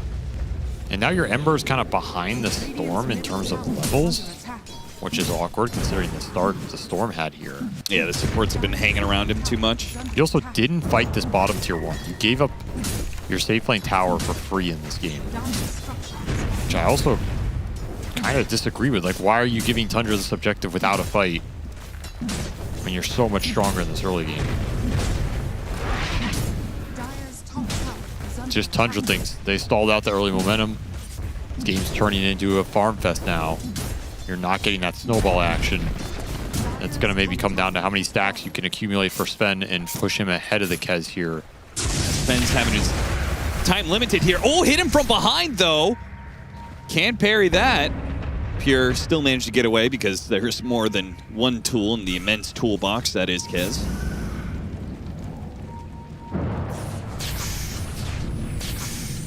The one play for Tundra they can make is to go mid and try and doom this Ember.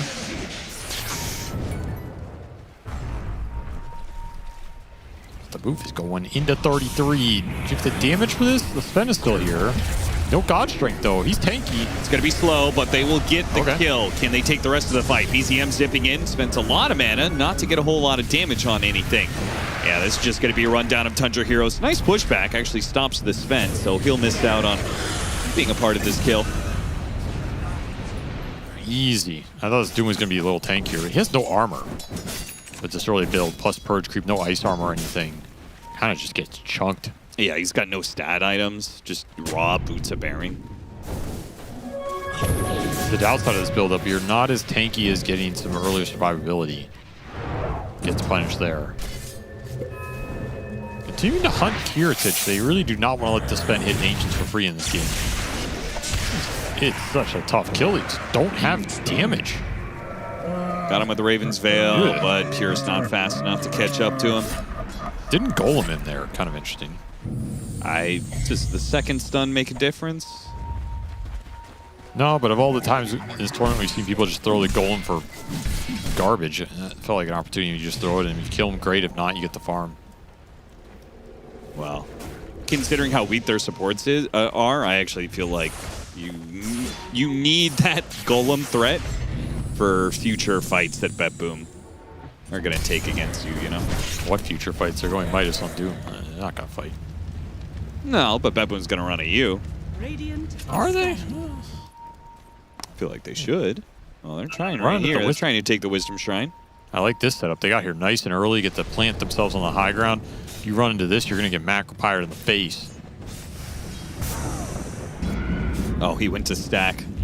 I was like, how did he know? He was just trying to stack. Now the Golem's going to get dropped. Go, but the Golem doesn't stop the Wisdom Shrine from being taken. They'll kill the Jakiro. They get the Ember Spirit. Got a silence on him. Got a bash on him. No shot. And he jumps away. He's immortal. Unless the Doom is there, there's no way GPK dies. Just impossible. So Wisdom Shrine for BetBoom. That's definitely worth it there. Big XP advantage going their way. Nice 4 levels. Continuing to grow here. Well, I mean, if this game continues this trajectory, this will be Sven with a net worth lead over Kez. We'll get to see what this matchup looks like. Yeah. From the position he is supposed to be in, arguably against anything. I think this is where you always want the hero. Whitemont, you have been demonic purged, good sir. Rest in pieces. You were up very far. You wanted the tower. You will not get the tower. They will not The get golem the will take out. golem. No gold for you, says Golem. Golem be gone. Whatever happened to that meme? Golem get ye gone? Yeah. Ah, yeah. Well, that's a very old meme, that's all. That's a good meme, though. We should bring it back. Okay, well, we'll have to bring gods back. Yeah, why was it against him? I always felt like that was unfair. In the history of this game, where there's been infinite amount of people with terrible posture at various points, to take a selective photo and then make him the poster child. Because he's tall. Is that why? Because yeah, tall people, posture just looks worse on them. Also, it was like a... It was a good it was a funny photo. Good, yeah, it was hard not to make that meme. He's Australian, right? Yes. Is there anything to that, or checking? Just checking. Yeah, okay. just, you know, we're checking. Just doing some math in my head. Okay. Tall and Australian. Yeah, I'll let you do the. I'll let you come to the answers on that one. I don't know what you're talking about. I don't think I want to know what you're talking about. Sus. That's all I'm gonna say. Okay. 2,000 net worth lead for Bibbidi Bobbidi. Yeah, but what? Who has more stacks? That's my. Who has created more stacks this game? Well, it's always Tundra, but BetBoom do have Shadow Demon, so I assume that they have done some stacks themselves. They've only done it once. Save has stacked one time on Shadow Demon. That's unheard of. What's he been doing? They got BZM. Oh, BZM game. tipped away to left, and it looks like GPK was there to collect, and now he's trying to chase down Pure. He knows exactly where he is. He did have the sentry in the middle of the lane, so yeah, that helps. That helps. Not enough to get the kill, though. Got a TP out of 33.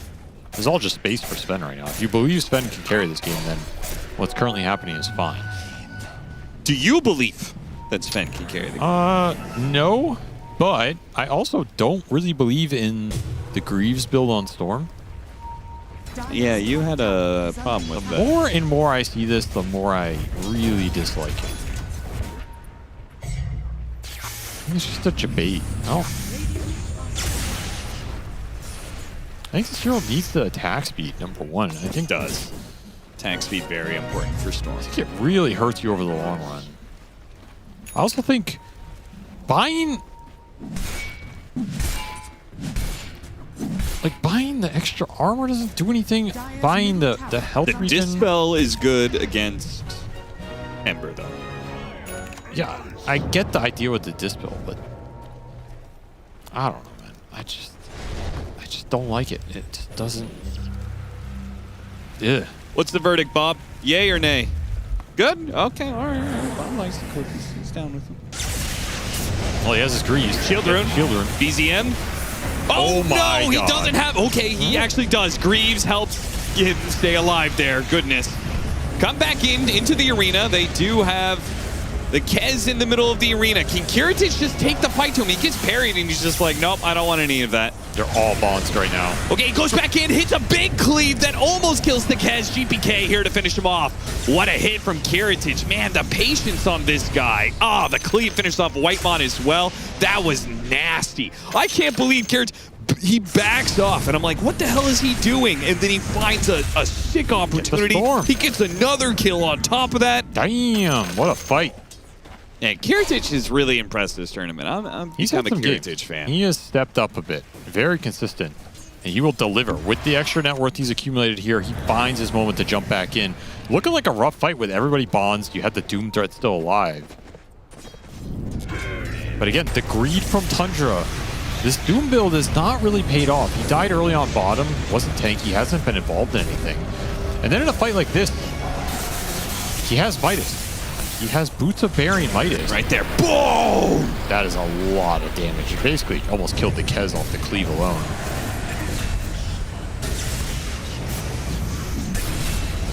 I assume they were hesitant because they had a nasty fatal bonds in them. Yes, that's why that fight looks like it's hard to re-enter. I'm kind of surprised Tundra are fighting that aggressively. You do have Desokez, you have Grease Storm.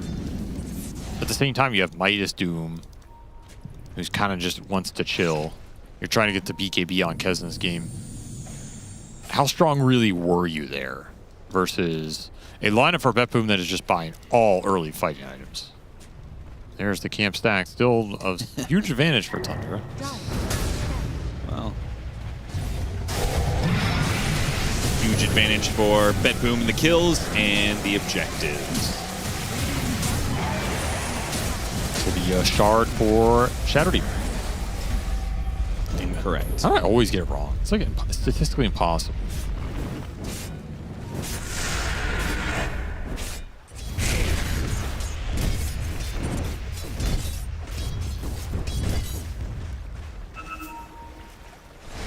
Alright, let's do up here. They have a nice lane ward. The damage, though, probably not. Here's the BKB for the big boy spin. He's ready to cook. Level 18 as well. Level 3 God Strength already online here. The power of clearing Ancients. He is 5 levels ahead of his carry counterpart in the Kez. The only thing they really have to stop him from swinging on you, they've got the Kez Bash and the Golem. That's it. Well, and of course the Will of Gabe. What, Roche? No, like you can pray to Gabe and maybe he'll save you. I don't think Gabe's saving anybody. He's saving somebody. I mean, he's got all those submarines and stuff. And he's saving the ocean animals. What if he had saved those other guys who were in the trap submarine? That like, imagine you're in a it would be a sinking ship story. or something, and some submarine walks up, and it's Gabe Newell. He just gets out. Hello, I'm Gabe Newell of ValveSoftware.com. Here's an oxygen tank. You're like, wow, thanks, Gabe. Here's another oxygen tank for your wife. Wow, thanks, Gabe. No. What about one for my child? I'm sorry, I don't do threes. And he just leaves. He presents you with 5 oxygen tanks. One of these is 10% full. One of these is 20% full. But the ultra rare is 100% full. Oh no, you can't. Well, you can't do that in certain countries. Yeah, watch out for those loot boxes. It's true. New York now has something to say about that. That's right. They're going after him for another waste of taxpayer money. That all I've learned is you don't go after Valve. It's not a winning formula, man. There's a God Strength for nothing. Because he wasn't happy with his loot box.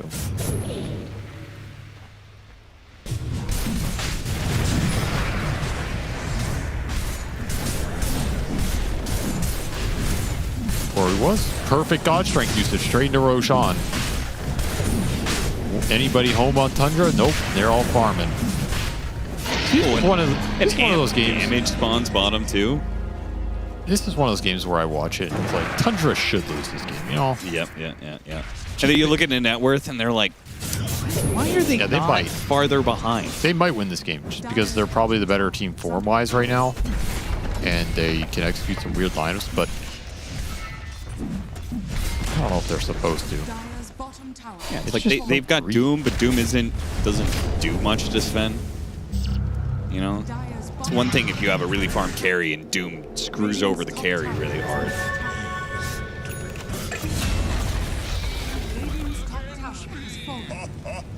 Whitemon got the tower. Gave his life for it, but he got the tower. Miro. He does have a lot of heals, but there's still heals. He did not count up all the disables used. Demonic Burst too, that sends a message. I think this map should collapse for Tundra pretty fast here. The threats are starting to mount. You can start to look for some solo plays and let Ember control the lanes. It's going to constrict pretty quickly here. You got to start looking for something here, Tundra. You have BKB on Doom. There's only so much you can concede map control here for the greed element of your lineup before some impact has to be felt, especially from 33. Too quiet of a game for how rich he is.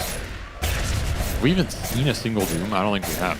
Why even skill this? I'm kind of surprised he even skills it. Just go stats, right? Yeah, sure. He'd have like 300 more gold. Actually, I'm surprised he doesn't use it on something like just Doom a ancient gold. An ancient camp. I mean, it's probably 5% faster, right? Some things are too far. There are some things we do not sacrifice in the altar of efficiency. Can he get a being Doom? on cooldown is one of those. Oh, nice BKB. Doesn't want to Doom that guy, though. Yeah. So that is a BKB down. That's an opening here. BetBoom, they have God Strength in 20, Arena in 10. They also already used glyphs, so even if you can't find an opening to kill Tundra, you can still take objectives. Definitely want to take something here. You should assume that Tundra are just going to go back to jungle, try and dodge you. I could even see a high ground poke if you want a God Strength for it. Not an efficient play. We'll give you some map control. Wow, Kiritich drew the line bottom. He wants to take the other tier 2 out of the equation. Gold lead hasn't grown here. Classic Tundra Dota. Yeah, GPK does have a little trap set up here, though. It will require Miro to go through the gate, which they do have vision of. So they're actually going to try and... They're going to try and kill Miro? They are. Save comes through with them here. And Pure right on top of the support. Save is going to die almost immediately. Miro's going to be low off of this one. GPK now shows up. Pure with the rest of his BKB. Hopes to kill Miro. Pops his ult. He will be able to run down the Mars. Here comes Kiritich, though, and Pure. Oh, hiding in the trees. Oh, no. Oh, he's TPing away. He's TPing away. He's going to get out. Not a bad opening for Tundra. No, not bad at all. 33 ran in with no BKB, just died to spend. That was not great. Did literally nothing in that fight for 13,000 net worth. Sven has had his number this time around. The rest of the fight, not too bad though. Got some Deso charges here. Got some galvanized stacks.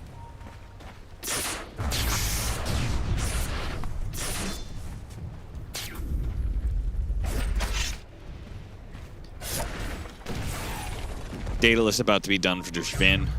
His Aegis is about to expire, though. So only got one tier 2 out of this and a little bit of net worth. Nothing amazing. Oh, what a stun! GZM, smart play, zipping past the power rune against a Jakiro. Only reason he's still alive. Well, this is Kiritich's game to carry right now. He has a Daedalus completed. Level 20. Massive advantage over the Kez in terms of timings right now. Oh, I would love to see him just like two-shot Kez. That would be really cathartic to watch. It's close. Might get found down here, or Gunpowder Gauntlet alongside of that. That cleave hit is gonna be a nuke.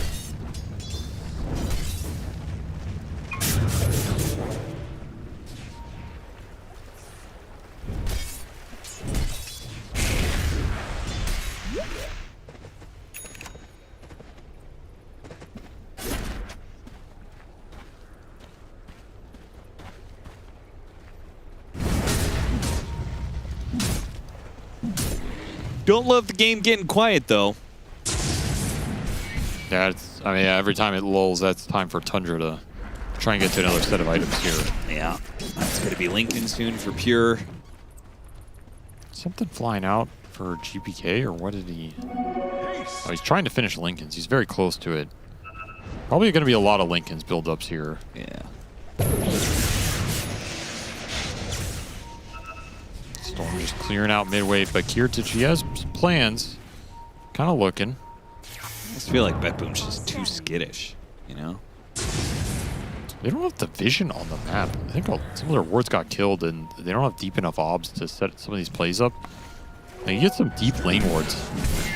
Then all of a sudden you have more information. You can set up pickoffs on some of these side lanes, find some of these heroes killing neutral creeps on the side of the map. Right now, there's just no sort of hunting action going on. So you're not building the lead. I do think about that time where I think a gem would be a fine buy. They're going to try and defend this.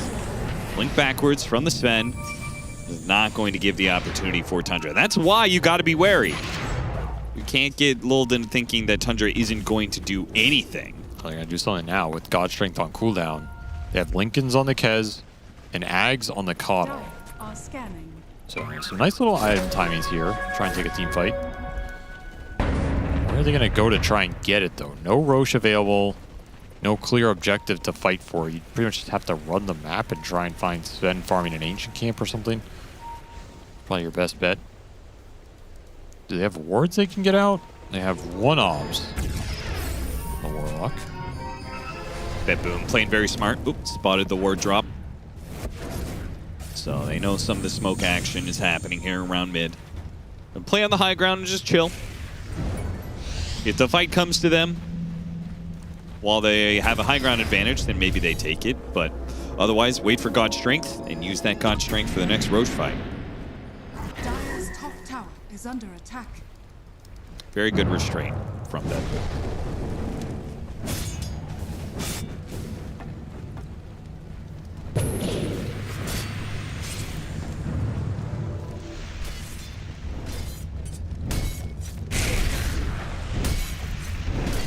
God Strength back up, though.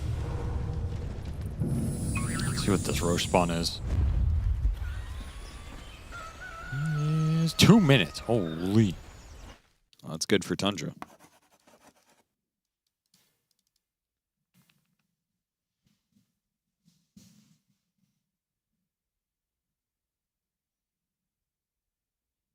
So how's life? What are you asking me, man? I ain't do nothing. I'm always too defensive whenever I ask you personal questions. Because it's weird. You don't know me. I think I do, actually. Oh, yeah? Yeah. Oh, yeah? Yeah. You think you do, huh? Think you're some big man. Knowing people, huh? I asked you who the big man was earlier.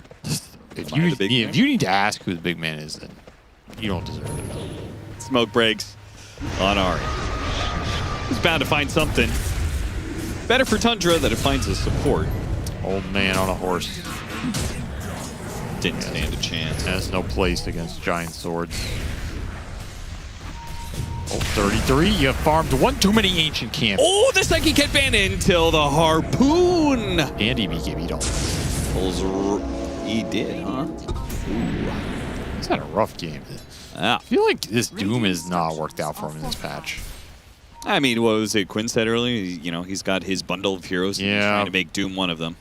I still feel like there's got to be some others that are just a little faster. Like even Tidehunter in most generic games, I'd prefer him on.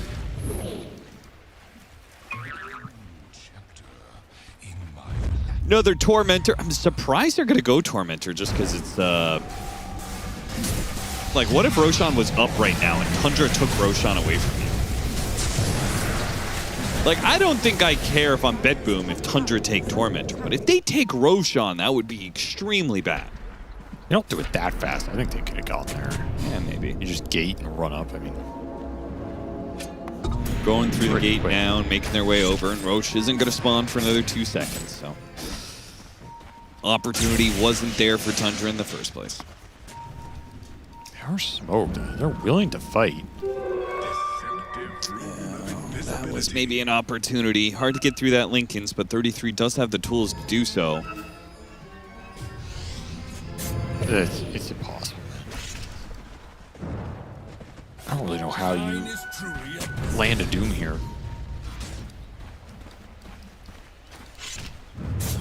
Not like just any point in dooming Sven.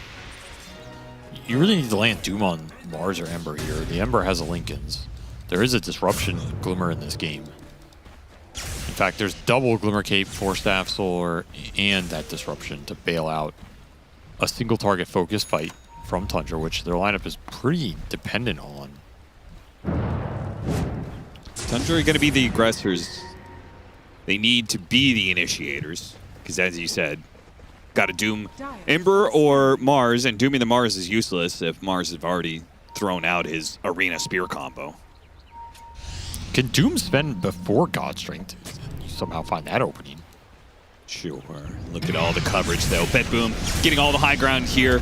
BZM jumps in, and they do drop the golem. Minero's already got off his BKB. Yules into Spear, onto the Storm. Storm's gone. Now jump forward from GBK. Still went in, though. Tundra is still trying to take this fight, which is surprising. They doomed up the Sven. They're going to kill him with the Kez. Okay.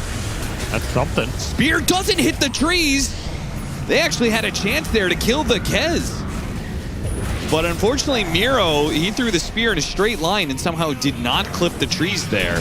They'll get other kills off of this. They still get the Kez in the end. His BKB just didn't last long enough for his TP or what? No, he canceled it. He canceled it? Yeah. Well, that was a mistake. Now they're going to get wiped. I mean, I saw nothing stop it. His death summary says he was not hit by anything. I thought for sure, like, he TP's out, 33 runs away. They have 2 cores that live, and they killed the Sven. That sounds pretty decent. Yeah, I think it was, wait, we got to see that one again. I think it was a solid trade until he decided to stick around. I like the idea of zipping the Storm in here, placing a ward on high ground as a way to break this formation. It's just he gets caught. Can't get back out. You do doom the Sven, I mean, it kind of works out. I think the Kez is going to win that man fight no matter what. Yeah. A little unlucky with the tree line there. He gets purged, and I'm like, okay, that's fine. Yeah, totally. Just stop it. Oh my god, he stopped at the last 0.1 second. I think he's like, oh, we can maybe turn this. I kind of baited them into looking past me. I'm going to kill supports or something. A cheeky idea. You just get melted. Yeah, I mean, there's no power in the rest of your heroes. One's a Coddle, the other's a Doom, who's already used his Scorched Earth and Doom. Overestimating his strength a little bit there. He saw the tip from Kato, and he's like, yeah, you got me, dude. Congratulations. Back in real time, GBK fighting for the Wisdom Shrine's already taken by... He's just invincible. BGM. Such a good Ember game. Downside of this support duo. Already level 24, by the way. He is a monster. As much as the Sven has carried this game, it's the Ember that's going to cause you real late game problems here with level 25 Ags, all the magic damage just ripping through your backline. Hey, BZM got his attack speed you were looking for. That is so disgusting. I'm actually lost for words. Like this is just fundamentally no. This is an unjustifiable waste in my opinion. There is no justification for this.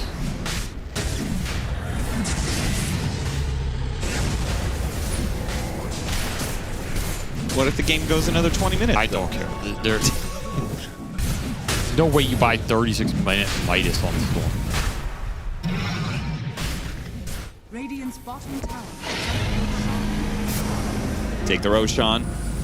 We'll see if they can catch anybody. They caught the Storm Spirit. That's why he needs Midas. No, that's why he could have had anything else and potentially not have been caught. So this has already cost him gold. I have already been justified in my complaint about this Midas. He basically would have had to not get a single death, and Tundra's idea was we're going to wrap this game and not touch an enemy hero for the next 20 minutes. And then I would agree with the item purchase. However, I disagree with that decision fundamentally. Therefore, I think it is inherently bad. And I will stand by this until the end of time. Sometimes this team is just too greedy, man. Like, they take it too far. I said, like, they should lose. They deserve to lose this game. Just, there's no way you should win this game, like the way they have set up and played it. Buy a Midas, straight to jail. I mean, they're just assuming BetBoom are going to do nothing. Like, that they're not going to gank mid, that they're not going to play through the Ember, that they're not going to force objectives and fights. You know, there's too many assumptions there. Yeah, maybe you can win this ultra late if nothing happens for a very long time. But again, should you win a game of Dota like that? I think the Dota gods would say no. Well, Pierre's doing what he can to put pressure on the top lane. But there is another lane available if BetBoom wants it. He's still finding a lot of farm, so he still has a shot to carry this. Just off the Kez power alone. Gonna have to kill this Ember at some point, though. That's the trick. Does get a Wisdom Shrine. Almost to 25. That's pretty nice. Close, close.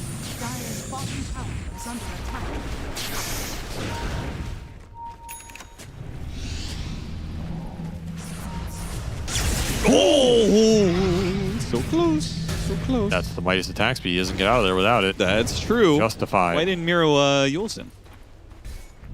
That is a good point. Because he went Midas, not BKB, so. Yeah, could have used him. You're right, the Midas was still terrible there. Should have been punished. Gave him overconfidence to kill the ward with the extra attack speed, and he should have been caught. I would love to hear that legitimate excuse from somebody. Well, the Midas gives me the attack speed. I need to kill wards faster.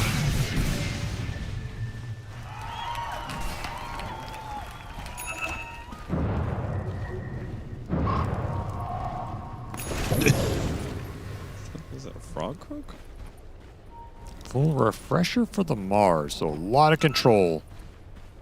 BetBoom to play around in these fights. Satanic on the Sven, he's up to 4,000 HP. These heroes are so tanky, man. They're just gonna jam it through mid. I like this. This is a very Sven way to end the game. If you can find the opening. So Ember did hit 25. Arcane Rune running with the Shivas, with the Axe. He is an absolute god. You got everything you possibly want. Here comes BCM. Oh, he tried to blink Yules him. Yules himself on accident. Still look through mid here if you want. You have a minute and a half on Aegis. Gonna go back with the Ember. Heritage inching up. He's gonna go. Kills the Doom right away. That's a good start. Wait, they need to finish him off. Okay, got him on the Shivas. GPK can finish him off. Got the chains on a Pure. Did not hit the Arena Spear. With a quick little cleanse there from the Raven's Veil, Pure was able to get out of the shackles and out of the AoE. 1 minute left on the Aegis, and only so many seconds left on this God Strength. Kiritich wants to at least hit this tower a little bit. Does have buyback on the Doom. Tundra can take this fight. God Strength down. There's an opening. Backdoor protection is back up. Mid got pushed in by BZM, and he killed the bottom wave earlier, so you have to back up. Power of the Midas. He did right-click down those siege creeps pretty quickly. Oh yeah, he destroyed them. He's gonna get axed. I mean, that's a high ground defending tool. Still can't catch him. Gobbles up some bounty runes, and they did not have to buy back the Doom. So, a successful lost fight for Tundra as they hold on to their economy, which is what matters the most here. That's true. Get rich or die trying. They are dying. 31-12 in this game. They've done a lot of dying. Get rich and die trying. Ag's done for the Storm. There's a bit more team fight. Oh, that Midas. Tick-tock. 33, that Midas. Oh my god. This is loss efficiency. You could, yeah, 33. There. Oh my god, the camp's empty. 33, he's probably feeling this in his soul right now. He has to fight. Use the Midas. No choice. Oh, didn't get the bash. Unlucky. That was the first Doom initiation we've seen, probably because he had 2 Midas charges. He's like, I gotta do something. He just lost his mind. I have to hit an enemy Hero hero. still has BKB, and he's going to spear the Storm Spirit, who quickly dies. GPK shows up. Now Disruption, 33. Demonic Purge on Pure. Is this the fight to take with no Doom? Got his double spear! That is beautiful! GPK will clean up the Kez, now goes after the 2 supports. Miro, another spear. Man, Miro spears, man. Miro spears. It's been cooking. Absolutely cooking on this hero. And Kiritich shows up. They're like, don't worry, bud. We got you. We can win fights without you. He's level 25 with MKB. So his damage is just out of control. The Ember has the Deca Remnant technology refreshed for that fight. And he's got God Strength to take out the rest of these buildings. So I think Tundra probably calling the GG here. Yeah, the fight's just every bit of mana. The fight's just not possible without the Doom. Yeah. Understandably, Tundra's like, there's no spend. You had to take take any fight we can. Had to take a risk at some point here to try and salvage something in this game, but it will be a slow crawl to demise, as there were not a lot of openings. With the God Strength, they should be able to get Megas. And Tundra, if they want, can play out the game against Megas. They have the hand of Midas after all. That's right. You do have the Midas. It would be a shame because when did he buy it? He probably hasn't even made his money back yet. No, he is not.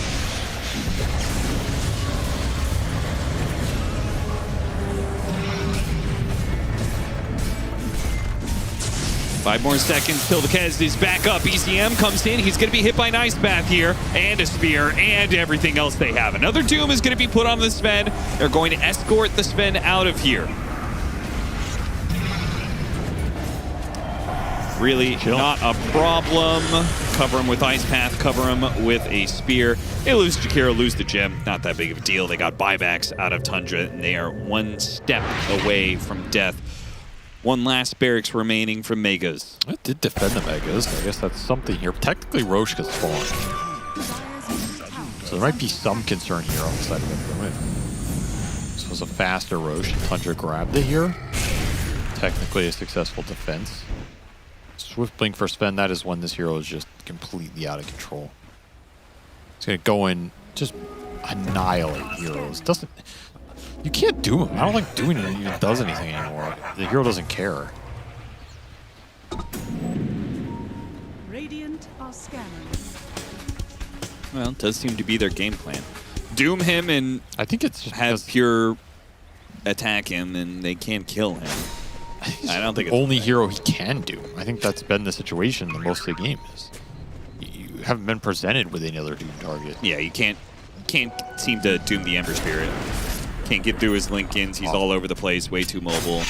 And the MOUZ is usually already used his kit, so.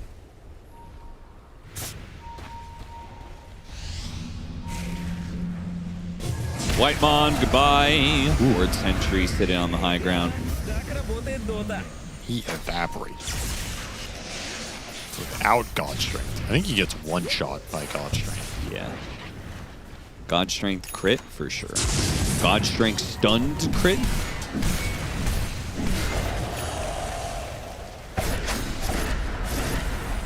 So it'll have to be some sort of Aegis snatch here.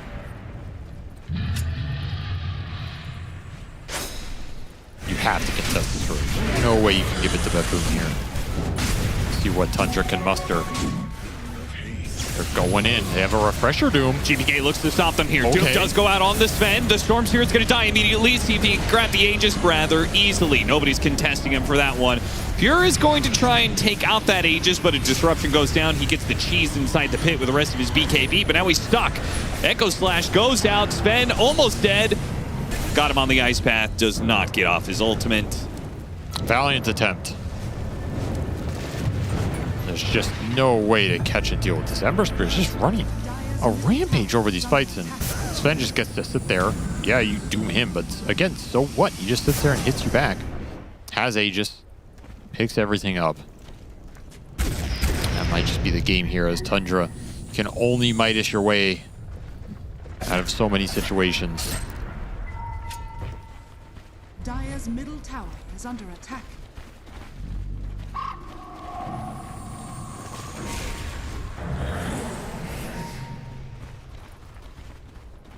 Final croak, Tundra.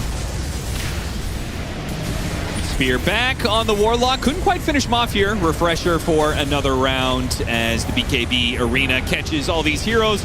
Do have the ultimate from Kez to keep him alive a little bit longer, but he will ultimately still fall.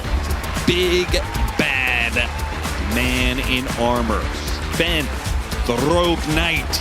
Nice game for Kiritich. BetBoom. I kind of expected this, I think. I thought they were going to set themselves up better in game 2 after playing a draft in game 1 that just didn't give them the play openings or options that they want to kind of bring to this matchup against Tundra, get in their face, overrun them mid, abuse their weak, slow support too. I think they did most of that. It wasn't super fast. It's not as fast and clean as we've seen from some of the better teams this has been, but it's good enough that I think this draft just falls apart for Tundra. I don't really see the vision with it.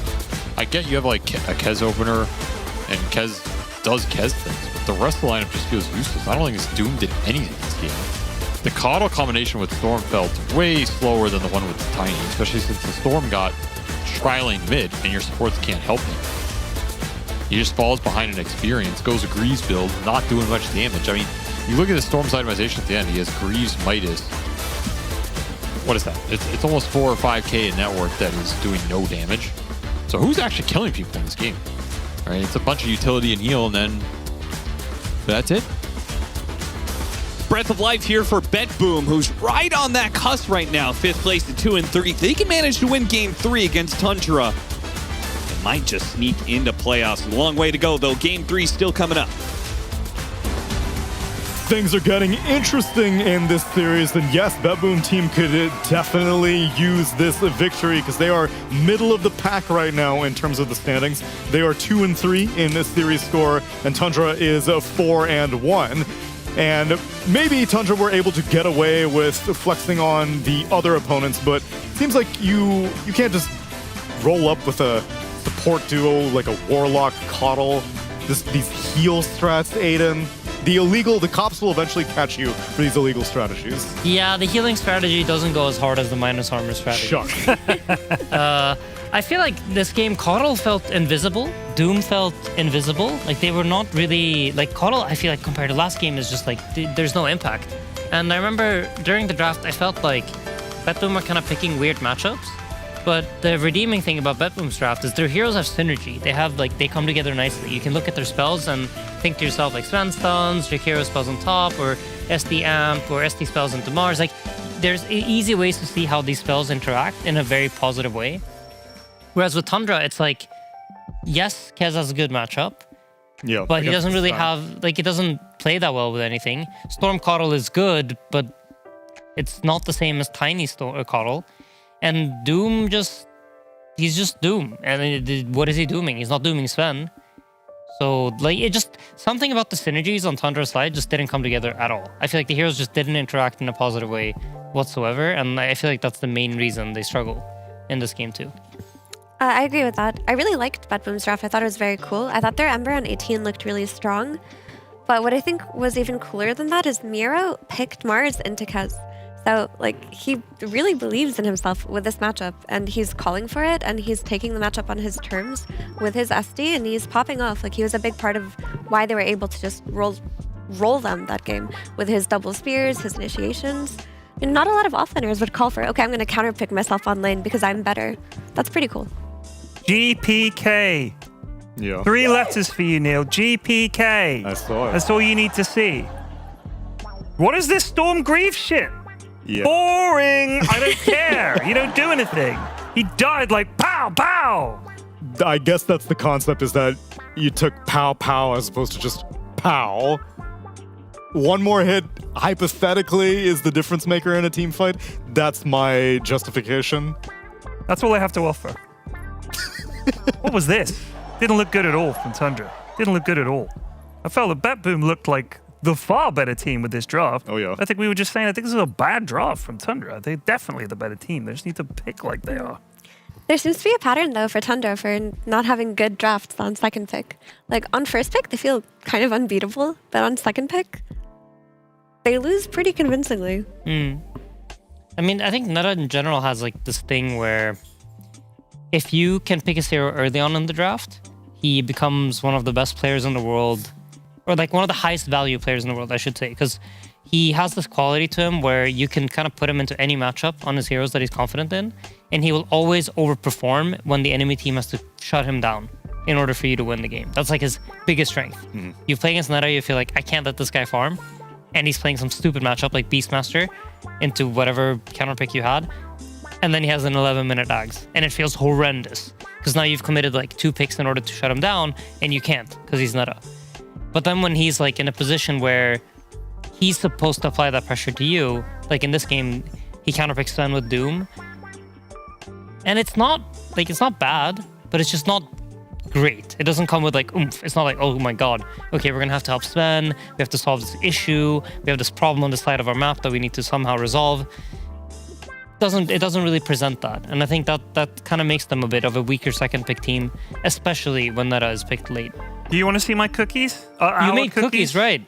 Yes, please. Look at these bad boys. Can we Hey, get an yo. overhead shot Oh, of these? wow. Golden browned to perfection. Look at that. Tell me you wouldn't want to dive into one of these giant flat pancake-sized cookies. Tragically, we cannot eat them. Yes, we are forbidden from eating them. The task is resist. Breaking Ted. It specifically says resist eating the cookies, and we need to stack them Look up. behind we you, need to Ted. stack them up. What stacking will be doing?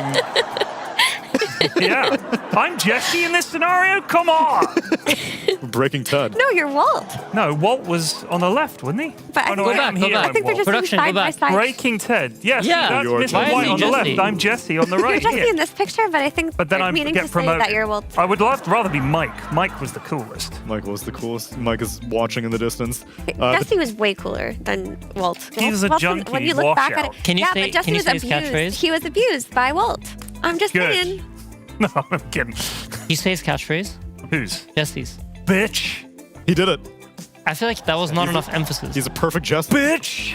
Oh, that was a that was good better. American. Yeah, that was pretty good. Well done.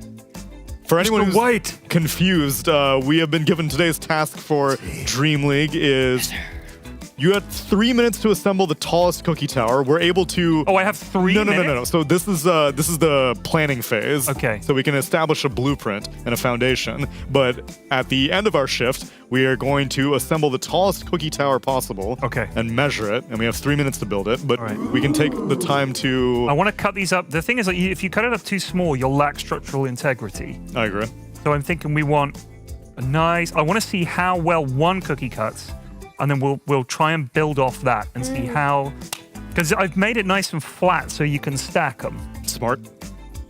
I'm always thinking. Always I know thinking I ahead. don't look like it. But I want to be watching I'm not saying what I think is always good. into the past. Trying to. Yes, let's do that. Effie, show me some moments from that game Yes, so too. speaking of structural integrity, let's talk about the structural integrity of a draft in regards to the mid lane. So I just wanted to show you how BetBoom successfully shut down BZM Storm here. This beautiful 2-minute rotation by Katami. Like, they just came early on. They knew that he was the key to their draft if it was going to go well, and they sat on him.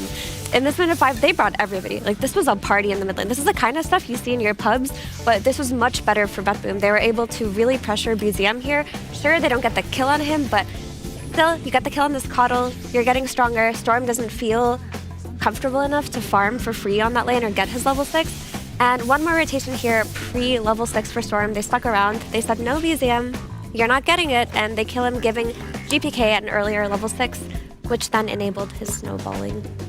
Which would have been critical, because I think if he didn't manage to get such a significant advantage in the early game, then the Doom would have proven to be more of a nuisance, especially if he is able to successfully cast Doom, which did not happen very much in that game number 2.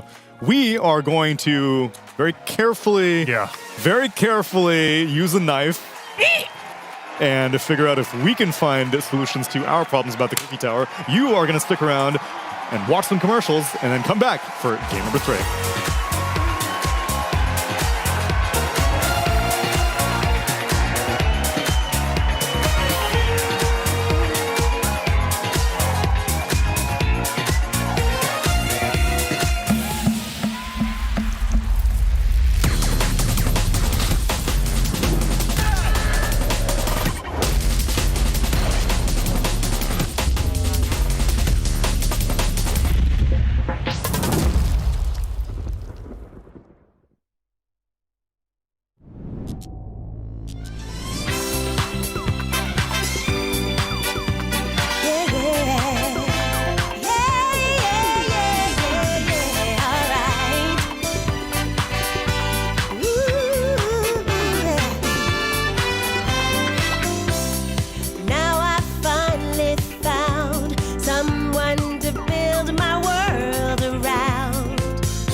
Suns fans gonna like that one.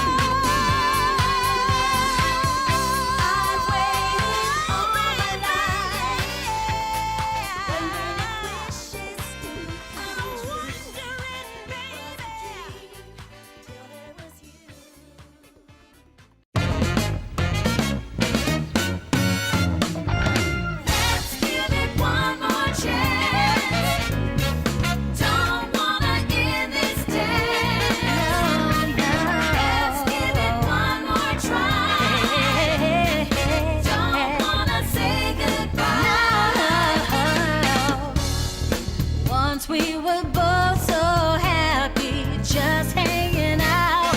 There was no doubt. Why did we take for granted all that was good? I wish we could find what we had and bring it back on track. Yeah, yeah. Don't wanna end this day. Don't wanna, no. Let's give it one more try.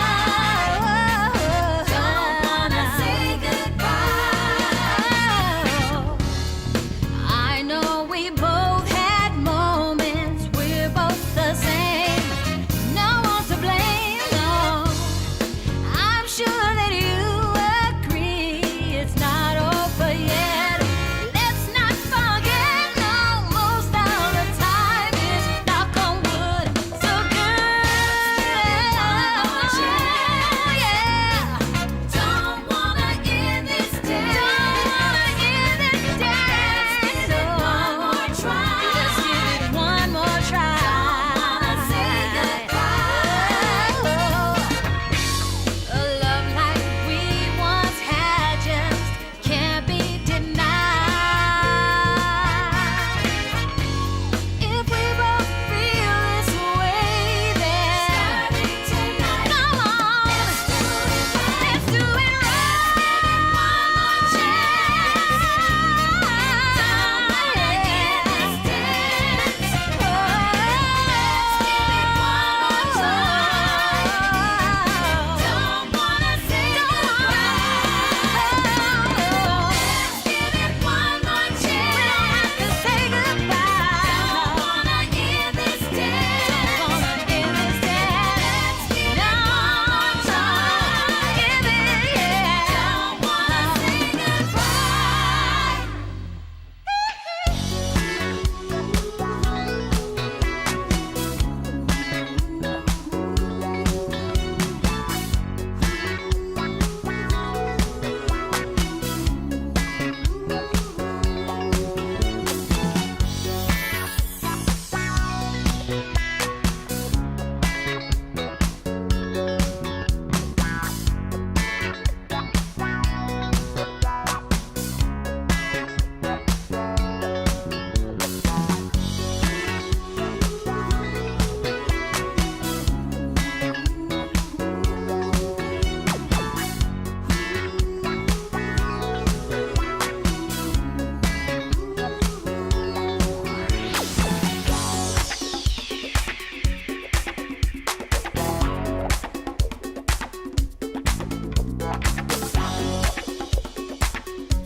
Mira, when we began this series, do you remember what you talked to us about and what you taught us about?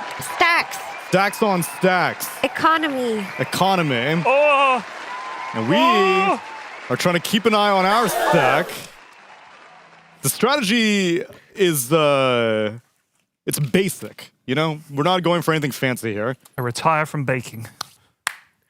I think we have put ourselves into a bit of a hole with the shape that has been selected. Thank you, band.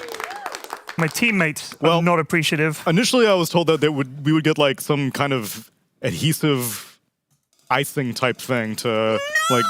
Okay, well, I guess not. I think this changes everything. I think the real way to do this would be to finish both batches, and then we keep the biggest pieces for the foundational part of it. Because if the bigger ones go on top, it'll topple over like it just did. Can you make a cookie that's a pole? A pole. 5 seconds remaining. That's true. It would be pretty tall if we just roll out like a rod. Just a long, flat cookie, and then we use the other cookies to support prop it up. Hold on to this, Aiden. It would need to. I guess we're on baking duty. It can match the width of the oven, though. It can't go any longer than the oven. Oh shit, you're right. That's our limitation. Production, we're gonna need an 8-foot long oven. I need 5 deciliters of flour. I need a pizza oven. Devour. 10 seconds. Does it say devour? Doesn't it? It does say devour. does. You must eat the flour. I believe it's flour. It's a very fancy F. Like it's like a. It's a D-shaped Flour. F, in fact. That says Dior. That says deer. This is designer flour. This is definitely like someone who cares about their handwriting. I don't know because that's. I feel like that was like a try-hard handwriting. Is this a Swedish word for flour? What's Swedish for flour? Flu. Mjöl. Mjöl. Mjöl. Just do it. This is not He's flour. the mid laner standard Is for this Team flour? Spirit. That looks like sugar. That's not flour. This is sugar. Oh, That's sugar. I think the sugar and the flour have been mislabeled. Yes, I would say so. But this also looks you like want to do sugar. the Walter White taste test? Yeah. This also looks like sugar, though. That's the good shit, Mr. White. I've never Another seen great flour Jenny be so impression. granular. Yeah, that's sugar. But this is also sugar. That's flour. Here, let me. But do a it's little- also sugar. Well, we'll see. Take a hit. I will. 10 seconds remaining. Getting high on our own supply. Surely This this. actually doesn't look like flour. That's what I'm saying. We have Right. a new thing. That's why it didn't say flour. It said Dior. This is. This Can you is zoom in on this, definitely please? sugar. Yeah, I'll the show you guys recipe. what I'm talking about. Hold. It's Looks. It's granular. It is It's That is not- also sugar. So we don't have flour. Where did our What's recipe in there? sheet go? We do have flour. We do. So then what on that earth looks is like this? flour. Flour and cocoa. What is your look at the recipe sheet? What are the Oh, ingredients? So this pearl it sugar. says flour, Okay. cocoa, That's Yeah. pearl sugar. blood of a virgin. Yeah. Oh, yeah. I guess we're I gonna guess have to that's kill me. you. So Avery. I didn't want to make the joke. Okay, What the fuck? That's what Avery would have said in the green room. So that's Absurd. It's absurd. done. All right, Aiden. Next. Let me up? get through the order of operations All here. right, run through it. Beastmaster, Bad Rider, Shadow Fiend, Tiny, banned out by BetBoom team. Tundra, they take out the Treant, Shadow Demon, Tusk, and Largo. BetBoom opt for a first pick Razor, which actually does present an interesting thing. Tundra is second pick again. Right, so BetBoom won the coin flip. Oh, okay. That's kind of how it goes. Yeah. Usually you do a coin flip for game 1, and then you do another one for game 3. Yeah, and then opposite for game 2 of whatever game 1 was. Right. So game 2, whichever team, they don't have priority. It's the pick. I'm assuming both teams in the series picked first pick. Yeah. So that's why we have this situation happening here. So this is a 33 centaur. That doesn't really seem like his Can you vibe. crack these? Yeah, I was thinking the exact same. I'm horrendous at No, cracking it's just eggs. my nails are I'll very do the long, eggs. and I don't want to fish All right, out thank the. you, Ted. Ted I will fished do out the the eggs. That is shells last unretiring time. for the sake Thank of the you, team. Thank you, Ted. So, yeah, I agree. Centaur for Netta doesn't really... Like, it's a good matchup in the Razor, but it's not really a Netta hero. I mean, he plays it, and he plays it just fine. I think especially when, like, you're in some meta where it was, like, Helm of Dom into Pipe and stuff, it worked quite well for him. Mm-hmm. But I don't think it's, like, a traditionally super Netta hero. It's not the same as, like, when he plays Beast Yeah, not a single some shell. Vistage or something. It's also a little bit disappointing to me that I think part of the issue of the previous draft was that the heroes had no flex potential whatsoever. I knew exactly where the Kez was going, aside from us positing that it may have been mid. But that also left Netta in quite a hole because by the time it comes to last pick, there's no like, oh, maybe he might take this hero into the off lane and I need to ban out a BZM hero or something like that. Yet again, this Centaur is very objectively just, here's my off laner. Yeah, but I do like that they pick him earlier rather than keeping him for 24. This means that most likely we're going to have a BZM or a pure hard counterpick coming in the end. And I think, generally speaking, for them, that makes for better drafts. It's good to see that they've recognized the same kind of thing here. And interestingly enough, they banned the MOUZ. They're saying like Arquez doesn't beat the MOUZ hard enough against this team, so we're not gonna rely on that matchup. Also, it's just a very good Miro hero in general. So it seems to be the case. It may not 100% telegraph a Kez, but yeah, I'm with you. Do you know this? I'm not saying that it's like that. I think it's more like, it's not that they want the Kez for sure. It's more like, normally they would leave MOUZ in the pool and be like, we can Kez it, it's fine. Right. We don't care. But Miero's kind of proven now twice that he can play this matchup. How does Razor do it? How does Kez do against Razor? Because he's quite mobile, so I figure you can leash him, he's going to pop away, come back. Like, I think Kez should do pretty well, because you also have like steroids for your damage that aren't like you deal damage too quickly for Razor to actually drain you. Right. But Razor's an interesting hero in that regard, where matchups for this hero don't really exist if he's ahead and if his game is good enough and everything is like structurally sound around him. Do you recognize this song? Wait, real quick, since I've been kicked off the draft to do the baking, I want you guys to know that Ted one-handedly cracked the egg and not a single piece of shell fell into the dough.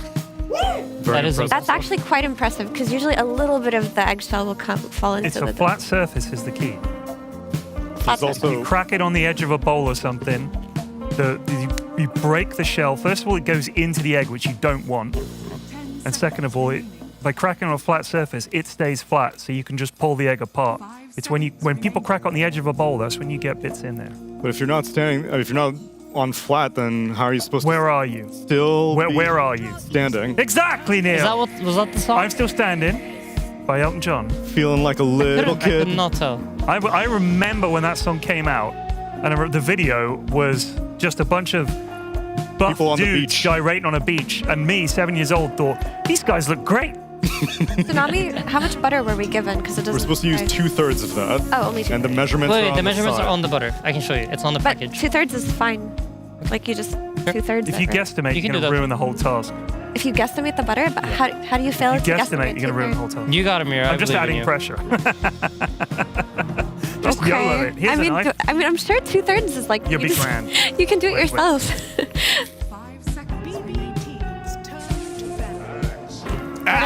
Axe goes. Can I be part of the draft too? Go for it. Yeah. Pause for a second. Weigh in. We got Muerta and Shadow Shaman picked up, and BetBoom team are going to take Kiritich's Kez, and of course, Miro gets an axe. Can I say, as an Axe player... Effie said Right, that she but I gets just to want to say, participate. really quick, I really don't like Axe into any kind of silence, and Muerta is a nightmare with the calling. You can often get in there, and the silence, you can't call shit.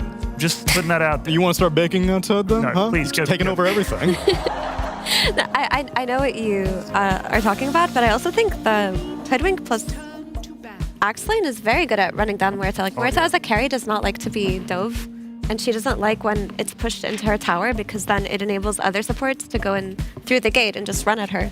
And I feel like they've set themselves up really nicely to pressure this Muerta early on. It's also blade mail against Muerta later on is quite good. A lot of carries can kind of choose to not attack during blade mail, but if Muerta pops her ult and she's not attacking, it's very, very sad. Indeed. But I actually kind of, I don't know, none of these drafts look like this tournament's meta, if that makes sense. Well, they're banning it all. So it's kind of tough. Yeah, exactly. It just feels kind of odd from both sides. Grate that in there. I think you want to mix that up first and then add the butter, but what do I know? It says the butter in the recipe. It Right, says the toss it butter in. is part of the mixing. Is it even going to come out this way? You will actually lose a lot of the. True survivor. You're going to lose a lot of the butter. Feeling like a little kid. Great. They're still picking. Couple of heroes. The Warlock quietly to myself. I don't want to be on camera. Disruptor get banned out. What's the save hero? I think it's so they're looking for Kataomi here, Kataomi right? here, yeah, save Footwink. Right, and it's You know going what? up against Rasta Santa. How about Rubik, baby? I'm just saying. Rubik, good hero here. Great Doesn't against really Shadowship, play at great 5. against Jakiro. He doesn't really play at 5. Well, he should. He should. I would have played Rubik here. If I was playing, I would have been down to play Rubik here. It looks very fun. Honestly, Jakiro in of itself is like enough a lot of the times. Dazzle. Hello, Cap. Hello, Cap. Hello, What do you Cap. think? If you come over here to offer no assistance and then No, criticize... he's here to laugh at us and mock us. I can see it in his eyes. I know how this man thinks. He's giving us a thumbs up, but look at his smile. Zoom in on his smile. It's not genuine. He's a lying bastard. He's the kind of person that would lie to the people. That's a liar's smile. It is, for sure. Dazzle. He's got a big smile. Dazzle. As a what? As a support? It's a +5 Dazzle, I think. Cool. The oven is on. The oven is on. I like it. It's just a smell of. It's a I don't smell think of Aiden old likes it, cooking. but I kind of like it. What do you like about it? I think it's just going to pressure Centaur quite a bit. This is very hard to do. Look how much butter is left. I'm meant to grate this. Oh, careful. It's just You can not- just pop that last bit in and it'll Yeah, mix I'm just through. trying to make it as consistent that. as possible. I think it'll pressure Centaur quite a bit on lane. How come when I was especially cooking we with a didn't hero get the like oh yeah? No, noises? they did give it. Oh, they did? Yeah. Say clearly. Oh God, the worst part. I'm exactly as beautiful as Mira, so I should get those You're more noises too. beautiful. I'm definitely You're a not. wonderful looking man. Also, you didn't have eggs when you did this. Yeah, that's true. I've got to really get the egg Get in there. That's great. Okay. You're cooking, Mira. You're cooking. You are cooking. You guys kicked me off the draft. You're like, No, you don't no, get to no. draft this game. This You is- have to participate. This is a team effort. We It have is. all We are all contributed. part of the same team. We win together, lose together, Play bake together, together, bake together, bake Okay, together. but I think together. I like it for the lane. Like maybe later on in the game, it'll get hard, especially now that they've picked Void Spirit into this last pick Dazzle.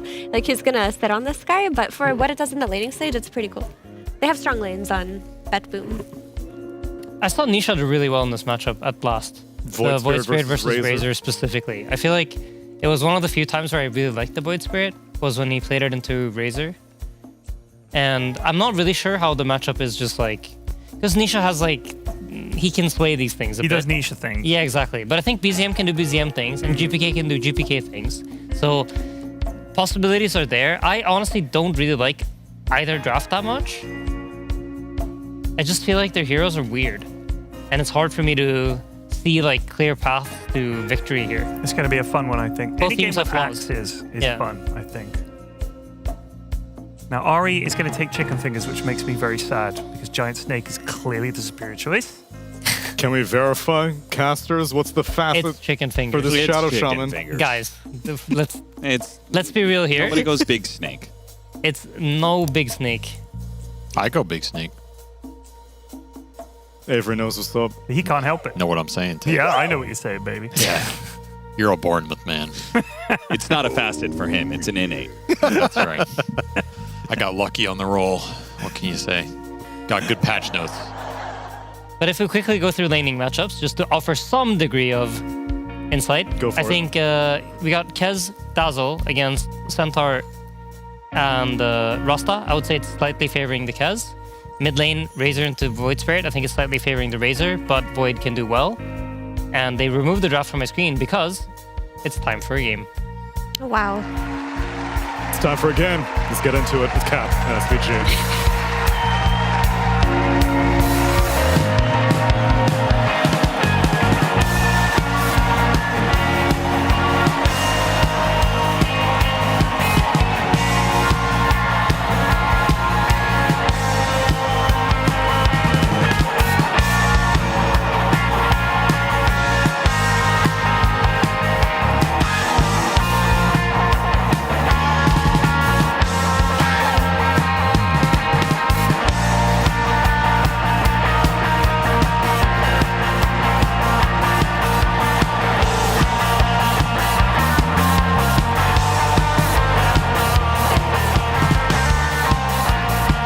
It's getting a little smoky in here, and I can't tell if that is just the fire that is this series, or if perhaps the oven is smoking. Maybe the panel can't smell it from their position, but up here, above the oven, Yeah, there's definitely metal burning somewhere, so we'll have to work on that. Pure, he's going to feel the heat, however. Wapow! First blood for BetBoom, first blood for Kataomi, and Kataomi will leave no traces of their gank setup behind. He kills the lane ward. A beautiful little play right there. Not something Pure expected.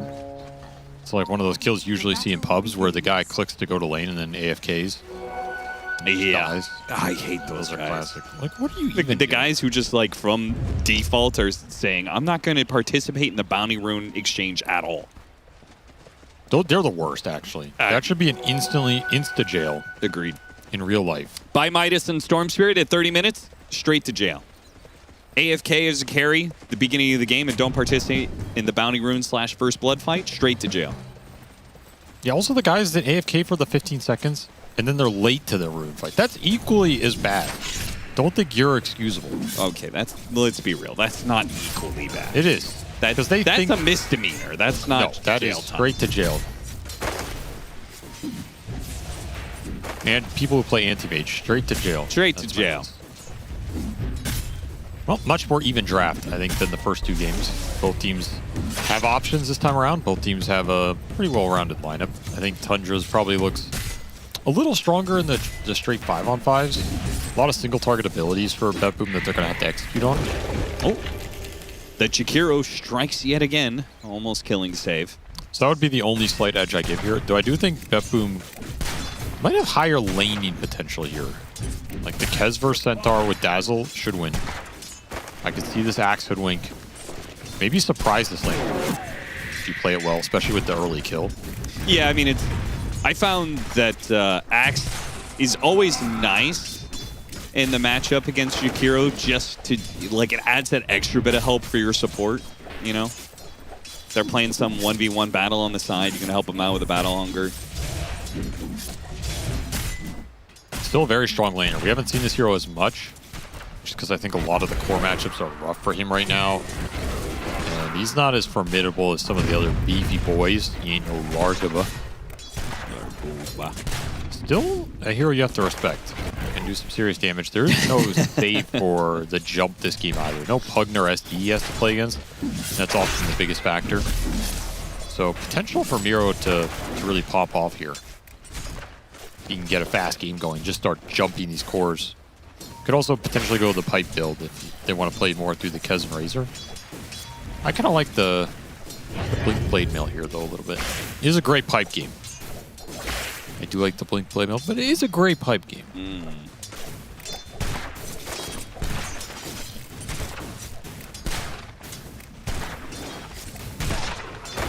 Is there any consideration of, like, when you're making that, you're breaking down that math, your Razor is also going to get Greaves, right?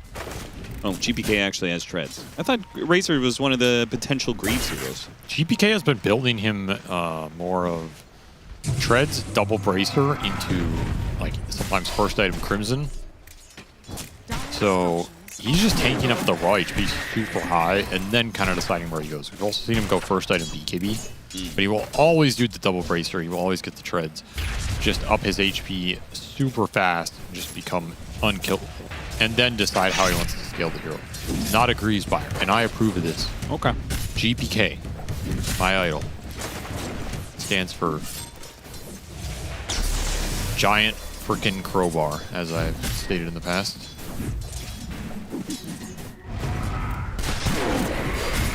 I vaguely remember this crowbar meme.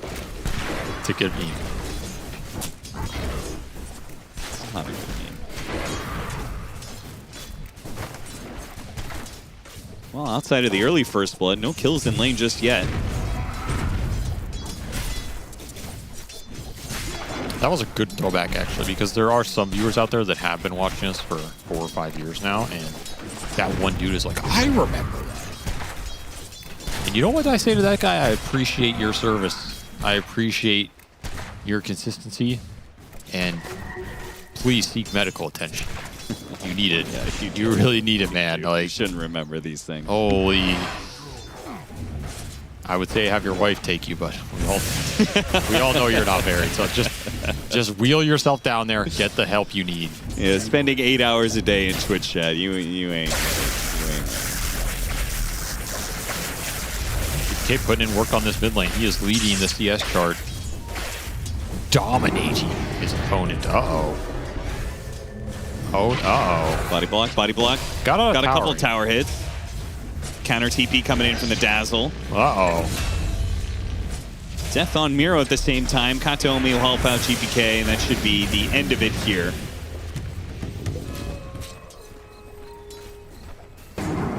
What happened to Miro? Huerta Jakiro eventually got him. Yep. There's too much damage from this duo.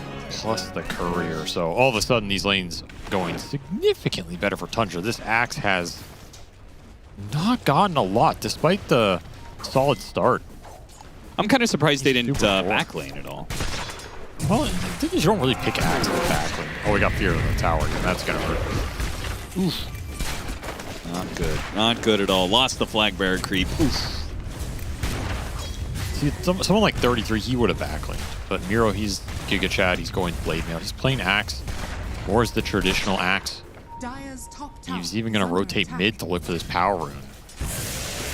Yeah, 33 would backlane and tell his hoodwink to just stack for him. He would, and he would be having a much better time. That's why people opt to do it. Never lane at any cost. Yeah, pretty much. Bottom tower is under attack. Never go high ground, never lane. Some people complain about it. Like, is 33 ruined Dota? That's what some people say. Has 33 ruined Dota? And they might have a valid point. I say perhaps he's doing it in defiance. You know? No, I don't. Well, here's the back laning. Unfortunately, Save is going to die for it, so the creep wave helps Miro could get a few more spins. Whitemon does eventually die, and Pure can't really take the fight. Oh, actually, he's got the Void Spear coming. Yeah, they're gonna take it. Even gets rid of the Battle Hunger there, so nice rotation from BZM. He gets the Bounty Rune, insta refill in the bottle. Nice rotation for him. 7-minute Wisdom Shrines. Kiritich looking to make a move here. Kataomi wins it. Double Wisdom for BetBoom. Big victory for them. Can they get out? GPK is still going to come over and try and help out Kataomi. In fact, he's the one in trouble, though. They're really focusing him down, but he gets off the Shallow Grave, so GPK is definitely going to get some sort of damage, some sort of kills out of this one before he eventually falls. What about the rest of BetBoom? Are they also going to be cleaned up here? Kiritich making a run for it. He's got a TP. So if he can get far enough away from BZM. Looks like he's in the clear. Well, no, BZM still has a step. And another step coming up soon. Dodges the Remnant. Now the Remnant is on cooldown. Cannot catch the Got the dead shot on him. Kiritich is out of here. Too mobile. Too fast.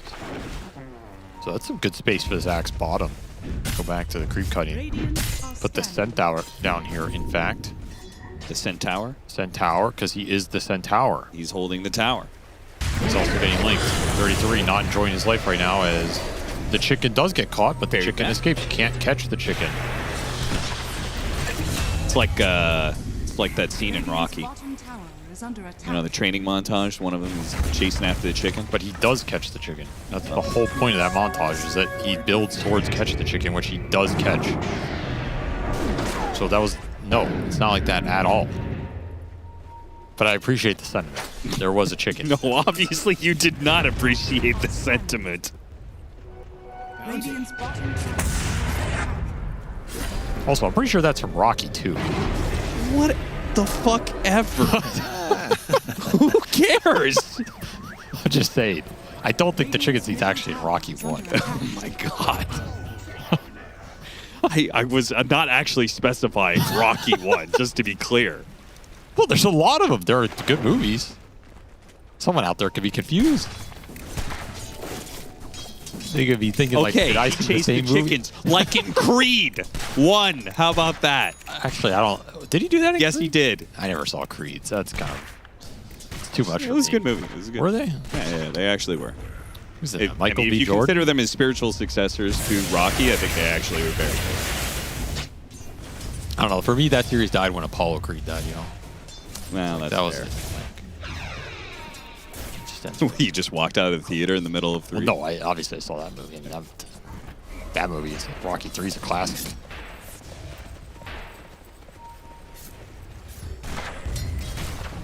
Get it out of your system, chat. Why won't they talk about the game? We are talking about the game.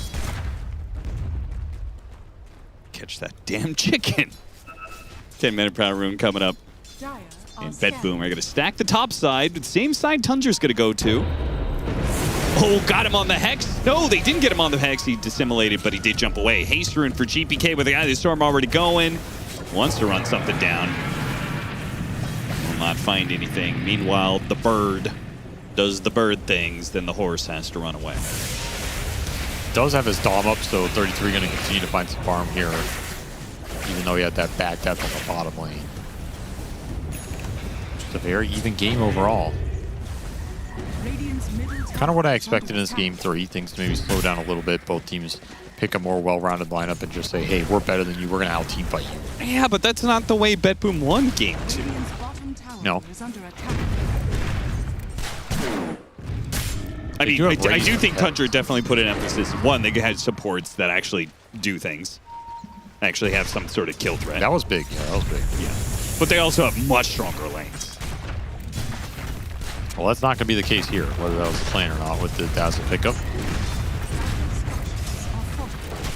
Trying to trade out towers. Hard to trade towers when one has Shaman wards and the other's getting pulled off by a Dominator. They're going to TP to defend. Can they catch the Kez? It's going to be close. Dazzle trying to help him out. Still hit the ice bat though into the macro pyre. They do have a shallow grave. Heritage, he'll heal up a lot. Holy cow, he heals up a lot off of that shallow grave. Katomi's still fine. And they got lured into thinking that they could kill the chicken. Not the case. The Acorn shot. Oh, and the shot there for the sharpshooter, but it came after the innate had already gone off. GPK dives to the tower and dies. Ari survives. Whitemon survives. Man, that fight was looking so good for BetBoom, too. Never got his mech off, I think. Unless he didn't have it for that, but I'm sure he had it. Just overextension. Gets Deadshot under the tower. Tier's been on point. It is Muerta. He's feeling this hero. Also, you promised me GPK, double bracer. Yeah, I'm surprised. I've seen him go this other build so many times. It's been successful for him. He switched it up here, and now he's dying. Let that be the lesson. Coincidence? Gotta respect the grace in this game with the healing that can come out. Yeah, it's insane how much you can boost these heroes up. At this point, the fight looks pretty good for BetBoom. Oh, maybe he's out of mana? No, he actually got some mana back. Also, I think it's funny that save, like, it breaks Shadow Shaman, but... yeah, he didn't have it for that fight. Yeah. I think at the point where that Bushwhack misses, you kind of have to just chill. Yeah. You don't want to, but you have to play around your limited stuns here. Until Axe joins those fights, Bushwhack is your best friend. And Axe is going to join these fights with a Blade Mail. He is going the Blade Mail Blink build. Oh yeah, because Miro, he's a real Axe player, not these what a man frauds. Yeah, looking at you, 33. Fraudulent Axe player. Fraudulent Axe player. You can't play Axe as an Aura, man. It's against the laws of nature. That's what I said. That's why I say some people, not me. Some people say 33 ruined Dota. It could be true. I don't think that, but some people do. A mark on a pure. Sharpshooter hits him. Heritage is going to keep the chase. TP away. They don't have the magic damage or the stun. Mid tower is going to die for this. GPK is going to come in too late to even give the deny. But the Centaur, he will get that Helm of Dom creep. He messed that thing up. I think you should be able to leash the Helm of Dom creeps. Yes, I think he should be able to. Okay.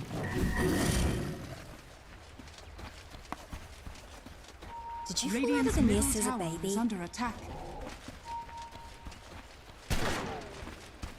Tracking Miro. Oop, Ari, if you just... No, you still got him. Miro will die here. He buys out, though. He bought out the recipe for his Blade Mail. Not going to lose a whole lot of gold for this. Nice little pick off there for the Shaman. Ari having himself a very solid game here. Yet to die. It's always a good sign. Arcane Rune denied and Wisdom Shrines split. What do you think about Muerta as an answer to Kez? think it sounds good on paper. Yeah, I think so too. Again, I don't think anything really answers Kez, so you just have to go with your gut. What is that? That was the Shadow Shaman laugh, but it was slowed down. Like selling off a cursed Disney ride. Welcome to Treasure Island. One of those broken down animatronics. They give the kids nightmares. Yeah.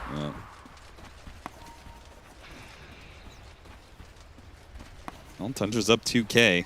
And it's going to be a while till Miro gets his blink. But BetBoom, I mean, I don't hate their... I mean, they obviously have great scale. It's more about whether or not they can defend against the mid-game. I assume Tundra is looking for that's their timing. They have Razor Kez. I don't think they're in too much of a rush. Yeah. It's just the pick-off game from Tundra has become... look at this synergy. Trying to hurricane the Shaman for effective, better cast range. And turn the bird into a bird. Chicken. They got the chicken. You got him. Need a bird to kill the bird. Super heads up little microplay by 33. Contributing on the map even while he's AFK farming. There's a chop. The first of its kind. Some nice stacks from Miro. And plays this hero how it was intended to be played.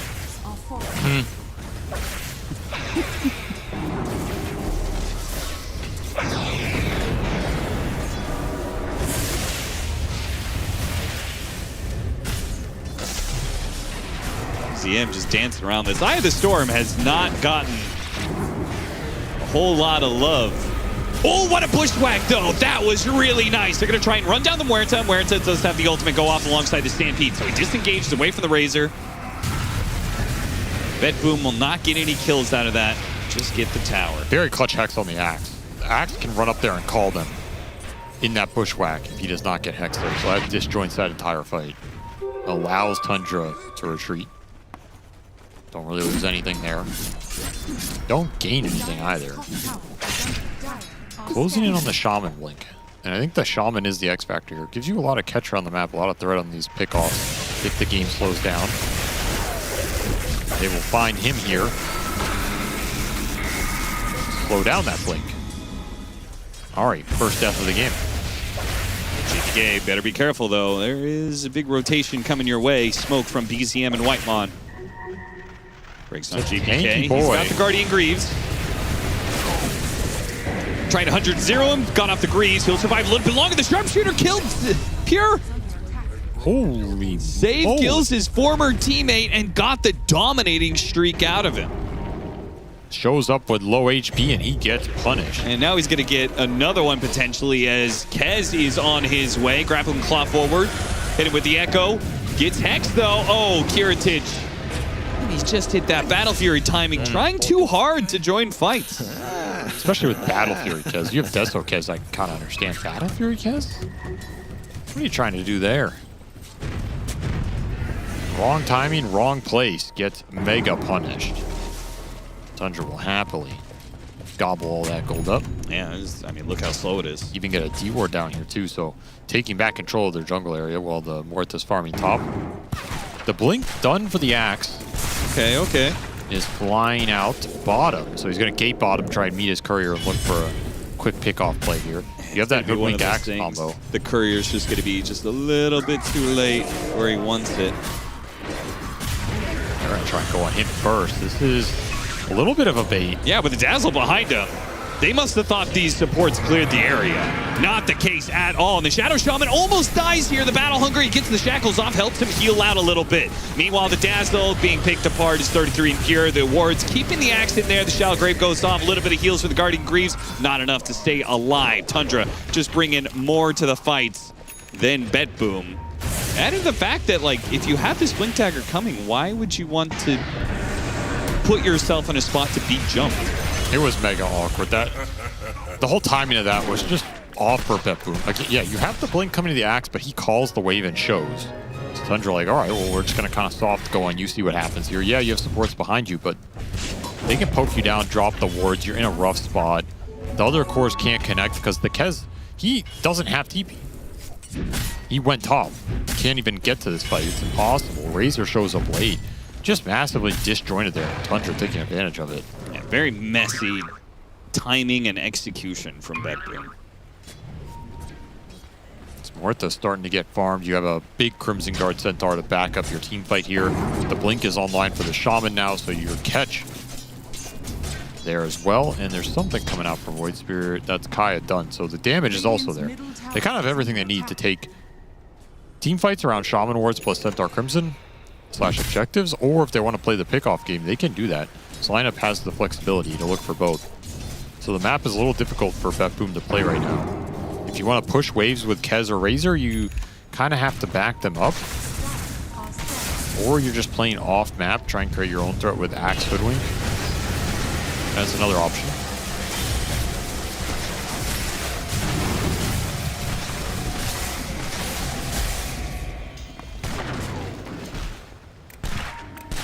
Little Jakiro shard here.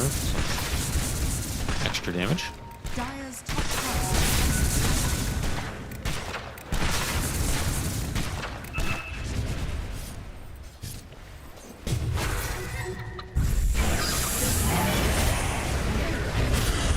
Not shy about dropping the ult. That's Pyro Chicken Fingers right there. A third disable. That's what Shadow Shaman needs.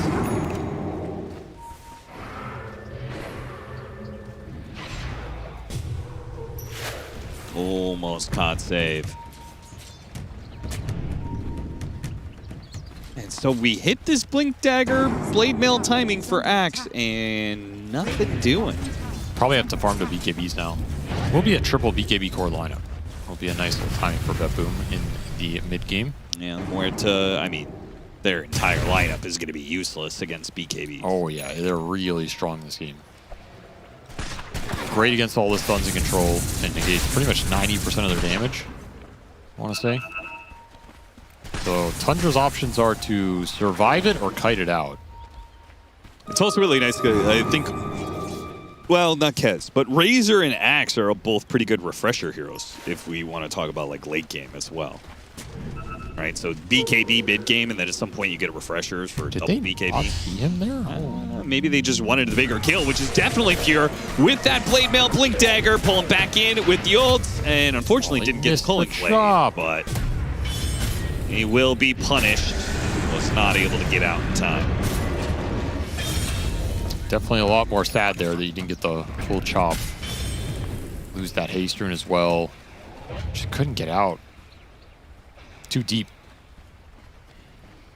I do think that is the hidden scale here for BetBoom, is the late game refreshers. I think double Aya Storm is that the best double spell in the game? Yeah, outside of like, you know, the black holes. Well, the thing about double black hole or something like that is, in theory the ceiling's higher, but I think on average it's a lot harder to get value out of it. Yeah, you can always get value out of double Eye of the Storm. Double Eye of Storm is just stupid. I wonder if one day they will change how it stacks. Like if they feel like it's too strong. I could see Valve doing that. Like for all spells or just Eye of the Storm? Just, I'm saying Eye of the Storm. If they feel like it's too much of a late game gimmick for the hero, it would really hurt the hero for sure. Oh yeah. Because that's most of his late game scale. As people can itemize against Static Link. Pretty hard to itemize against double Eye of Storm. Trying to make a little poke play here with that haste rune, see what's up. Definitely saw what's up. Got the Eye of the Storm out of him.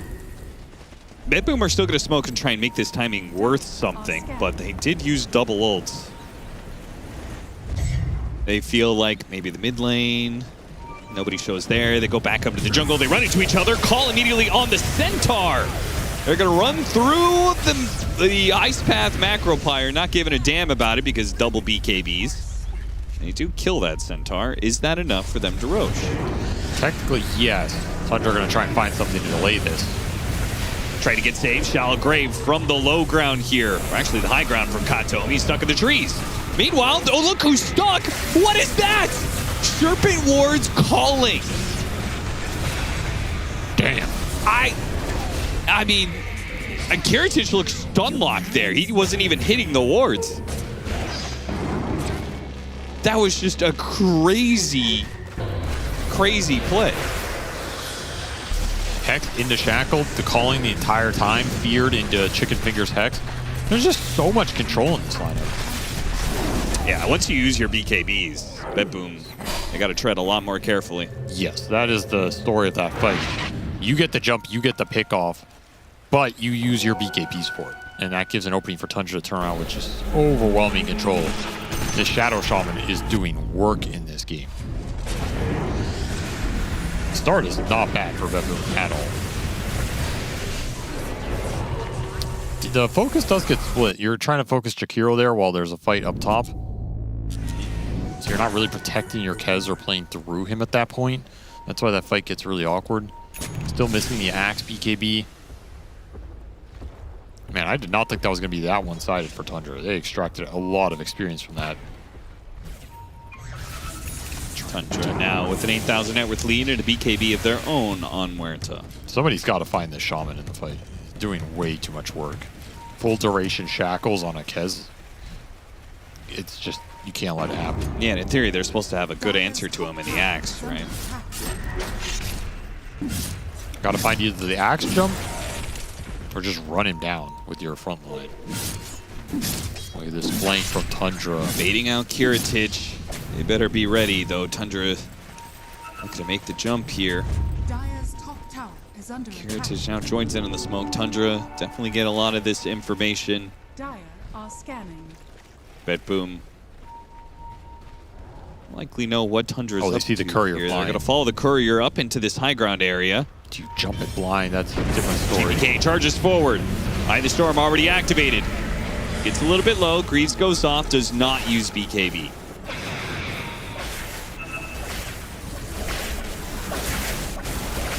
They're respecting the front line here. Tundra do not want to just jump Hex, try and go all in on that first target they see and give some really nice counterplay to the Axe here. The efficiency is much better for Tundra here because they have the Helmet Dom creep hitting top. And an Ags coming in for 33. I mean, BetBoom, if they're going to sit here, they got to cut the top wave. Dire's top tower is under attack. Ags might give Tundra enough confidence to go on that frontliner. Can then counterplay the Axe counterplay. Some wiggle room there. BZM charged into the same area with his shield rune. BetBoom not taking the bait. BZM says, fine, I'll walk up into the high ground. He's getting up there. Plasma Field trying to get some idea of what's going on here. The call goes out from the Huerta. There's the Ag save. And he charges them straight to the back line where Ari has already made the grab. Now, GPK is trying to stick onto both the Centaur and Pure. Can he kill Pure? No, he still has his ultimate. Dazzle tried to keep the Razor alive, now trying to keep himself alive. Neither will be successful here as Pure mows them all down. That is a perfect sequence from Tundra in terms of the idea of the fight. They don't force the first up high. They don't force the first high ground battle because they don't have a play for the Axe going in, calling the Shaman if he goes in first. They wait till they have Centaur Axe. Once they have Centaur Axe, then they force it a little bit. And the second that Axe jumps, you can just go in and you can cart whoever jumps.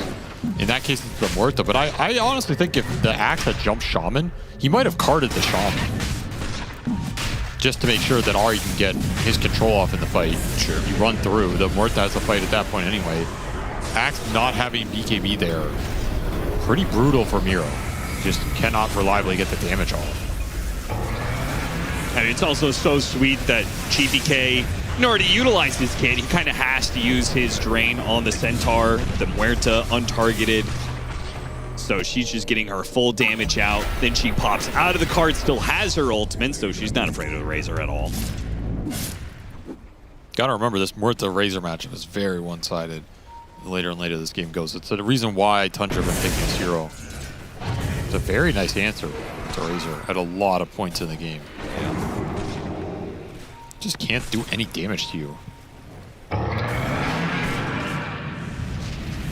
Tundra in control of this one right now. 12k gold lead, Aegis intact. They're gonna find the axe. Still doesn't have his BKB, man. He's just been so delayed. That's an 8th death for the axe in this game. He's a 3rd of Tundra's kills. They have really massacred Miro here. Miro has been incredibly important for BetBoom, particularly on his MOUZ games. This one, not panned out. I thought it was going to go better. The start with the first blood and how that lane should have gone. Yeah. It's just such a first 10 minutes dependent hero. Like, you either get that fast start or you don't with this build-up. Which is why people prefer to go the Auras, because you're less dependent on that start. And you can impact the team fight more reliably. High risk, high reward. Did not pay off here. And an early high ground hit from Tundra. Well, they have the numbers advantage while they have an Aegis. Oh, they see now the Kez. BetBoom's back up. They're going to try and catch Pierce. He's got off a fast BKB and destroys Ari. That was kind of sick. I think he BKB'd the exact same time the Hex came out. Yeah, it was. That must have been within a couple frames or something. Pretty disgusting. There's an opening. BetBoom, Shaman off the map. That is prime time to get in there and do some work. Right now, the Centaur is separated from the other group, so if they could get the jump on the Muerta, there's not a save for. It doesn't even matter if you have Aegis, if you have an opening like that. They catch the Jakiro with the Shadow Blade. Pure is out of here.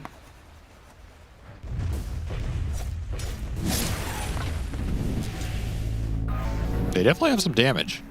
They can line it all up on the single target. Kdunk. Jesus. And Ari screwed up his blink. That's sad. Didn't have to die. Somebody's got to die.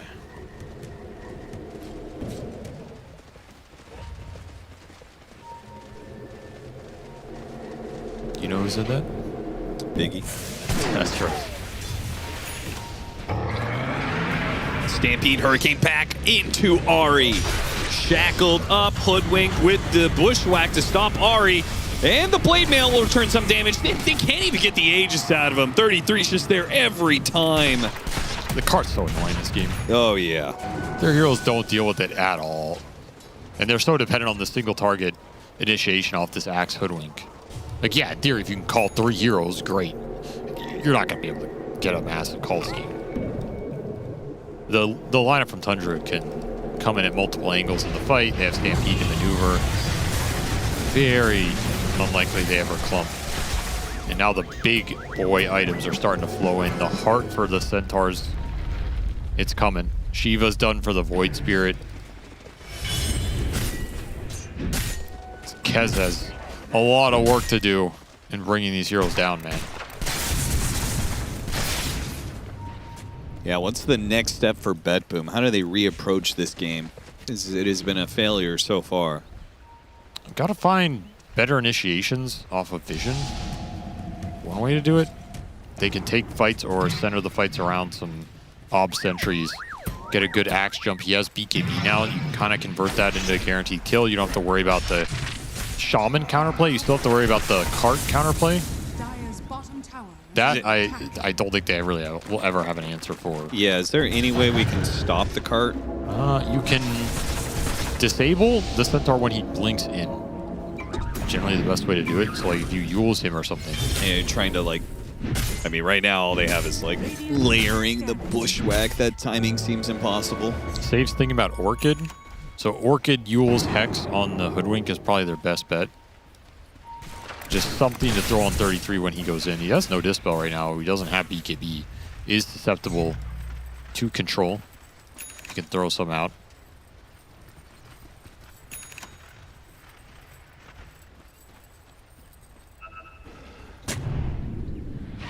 There's that heart though. 5,000 HP on this boy. He is thick. BZM's gonna go an E-Blade. Ghost Scepter has had some good value for him, and now he's going to turn it into something more. Good stats. Universal hero. He's going to do some damage with it. Especially, you got E-Blade, Vessel, Shiva's guard hit with the Kayasha boost. It's gonna hurt. That's some serious damage. Yeah, Muerta shooting you through that. Oh yeah, great synergy with the lineup. Smoke's coming through. Oh, finding the dazzle is that's a freebie. He did manage to get off his ult. That'll delay his death. And now the Hoodwink getting caught as well. So both supports gonna die in the onset of the fight. Take the high ground ward away. BetBoom. Out on the map they go. Pure, knowing that they are not going to play into Tundra. Immediately tries to punish. See if he can get the BKB out of Miro. Does do so. Pops the BKB himself. He's playing so incredibly solo, though. Kind of annoying he has the BKB there for the blade mail. You gotta do what you gotta do, though. He won't leave Miro alone.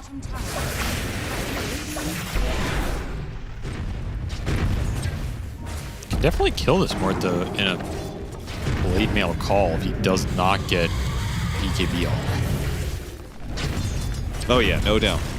I guess there's card as the consideration we're talking about, but assuming like you can check that it doesn't happen, I think you can kill Pure in a single axe call with some follow up here. That's your big ticket. You don't need to look at that Kez damage. He's just saving it here.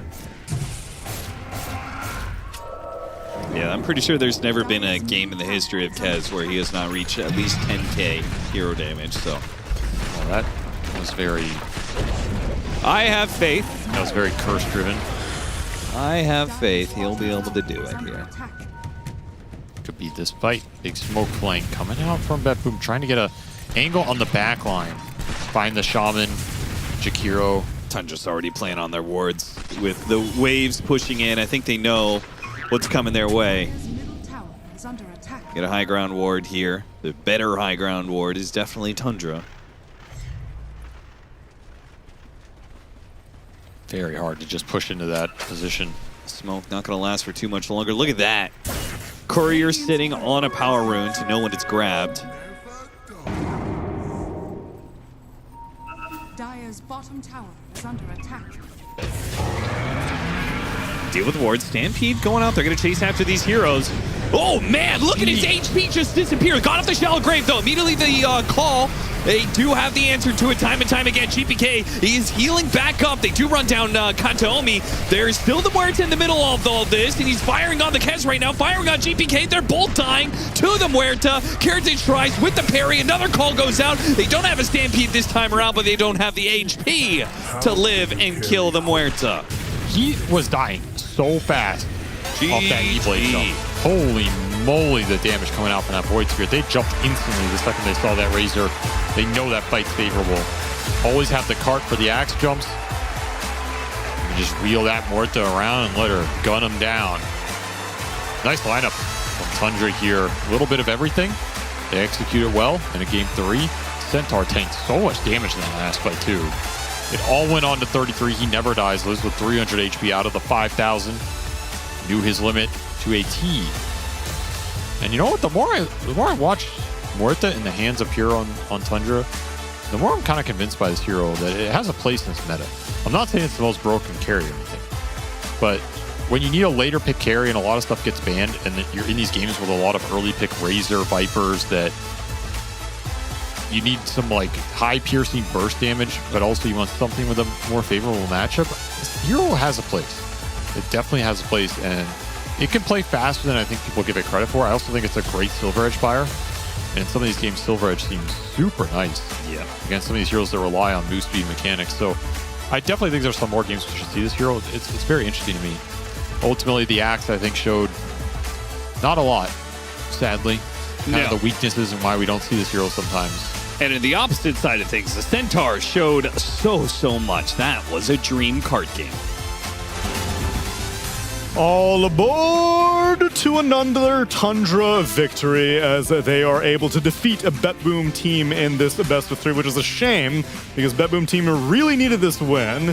Still no confirmations on where teams will be placing in Group Stage 2. A lot of things still up in the air, but BetBoom team are on the cusp and they needed every single victory that they can get. Tundra, however, keep on moving up the ranks. They've only dropped one series this entire group stage 2, and it was against Aurora. Tomorrow, they will face off against Liquid, and that may be another one if Liquid's trend is to be believed. But so far, we'll stick to this series.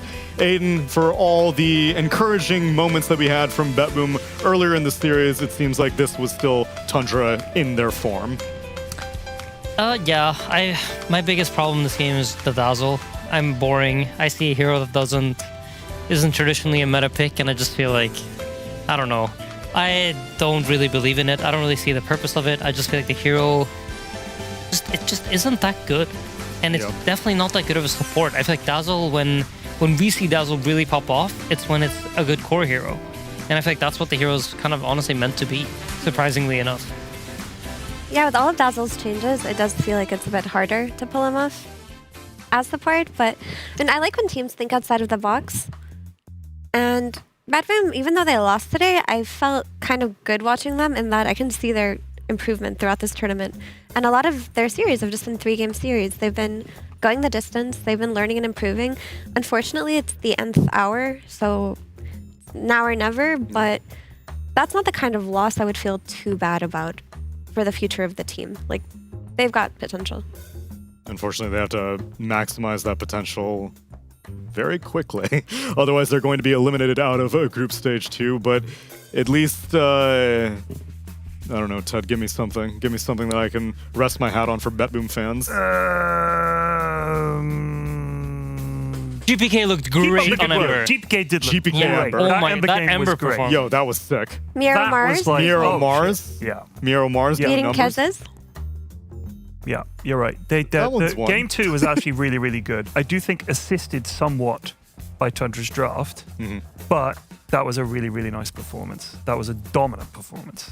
But this game was much more back to the a la carte BetBoom menu rather than the off-menu win. Right. This was the a la carte L. And I think I'll take a little dessert by speaking to Whitemon for a winner's interview. Whitemon, congratulations on the series win. I wanted to ask you about some of the support duos that you guys have in this series, if you don't mind. Can you walk me through your Game 1 Chen Coddle idea? Yeah, thank you. I think the Chen Coddle ideas, we just, I think, focus on the, I think my Chen picks is just focus on the lanes, and I think I know that BetBooms didn't like playing against Chen, and we just keep always picking it every time it's open, you know. And the Coddle is just comfort heroes for Ari, like we just keep picking it every time, yeah. Yeah, and I know Ari likes to stick to his comfort. How about Game 2, the Coddle Warlock? I mean, Game 2 it's a bit sus, I would say. Because, yeah, I think we pick Coddle and we want to play around it, but I think we kind of fucked up our early games, so it didn't go well. But, yeah, I think something need to change, yeah, about the Game 2 draft. Yeah, I think you accurately described it. I also got Effie standing by for some questions about your drafts as well. Hey, so I was wondering how much of position 5 right now do you think is allocated to laning versus overall map movement? Like, what do you think is more important right now? What's the balance? I would say maybe the one that gives teamfight is more important, but you cannot really like sacrifice the lanes also. So you need to like kind of find a good balance between like if you pick like teamfight heroes on post 5, and you need to get like strong carry that can carry you on the lane, something like that. Okay, and I was also wondering between the hero pool that you've been put on this tournament, you know, the Phoenix, the Warlock, the Chen, the Coddle, like which one do you prefer for yourself as a player? And for myself, I would say maybe pick whatever the teams looks good, I think. So I don't really care. I can play anything, you know. If Neta said this hero is good, then I will just play it. Do you think you'll ever get Treant Protector? Ooh. I think maybe I get one game, so I don't remember it, but I think it's always getting banned. Okay, thank you. I also think Aiden wants to grill you as well. Aiden, what you got on your mind? So we had an interview with Moon Meander the other day, and he said you were yapping a lot during the draft. And he refused to tell us what you're yapping about. So would you like to shed some light? I mean, usually I just like suggesting the mid heroes, like for BGM, or maybe suggesting like the bands, and maybe I talk a lot and I don't give enough space for others to talk. I think, yeah, that's what he meant, yeah. Okay, thank you for answering that. I feel like you're contributing the perfect amount, Whitemon, especially in the game. If you don't mind, I'm going to show you a moment from game number 1 that everyone in the room was like, ain't no way. Whitemon's playing out of his mind right now. It was whenever you guys are contesting the Wisdom Rune, and you managed to hit level 6, TP back home, get the mana and Hand of God. That was all intentional, surely, right? Yeah, it was intentional. So you get this shrine, you immediately TP'd back. What, did you know that like I need to get the mana? Yeah, I really need to get the mana, and also I get D6 because I think thanks to Pure, he did the Dracha move, so he kinda died a lot in the lanes. Then I get solo XP and I get my 6. That's the kind of dynamic we need. We need carries dying for supports more, right? Yeah, it's just the Dracha move, yeah. It's patented, and I'm glad Pure is carrying the torch. Whitemon, congratulations on the series victory. We'll catch you and the rest of Tundra for more of Group Stage 2 and hopefully the playoffs as well. Yeah, thank you. Catch you around. Hey, this guy gets it, Aiden. That's the dream for a support. The Duraccio maneuvers, where Pure is sacrificing himself for the greater good. Oh, for sure. Like, playing with Duraccio, especially, I mean, in pubs, is unfortunately the only times I got to really play with him, but it's fantastic. Because he will always play aggressive, and he will always play for the kill. You know, there's someone's gonna die. And hopefully it's, like, not you and Duraccio, but, like, you're gonna get stuff going on the lane, and it's very fun to play those kind of games where you get to snowball and play a bit from ahead. Things are bloodthirsty. That makes it a little bit more entertaining. And with that result, we have BetBoom team at 2-3 right now in their series score. Tomorrow, they face off against Aurora, which initially I would have said, oh boy, that's a big uphill climb. But recently, as of the past few days, Aurora may not be as bulletproof as we was led to believe initially. So that will be their final matchup. But Tundra still not really shaking it up too much as they get to a 4-1 score. And Effie, we were also working on something in the middle of this game. You mind getting it out of the oven? My cookies! The cookies are ready. The second batch has been completed.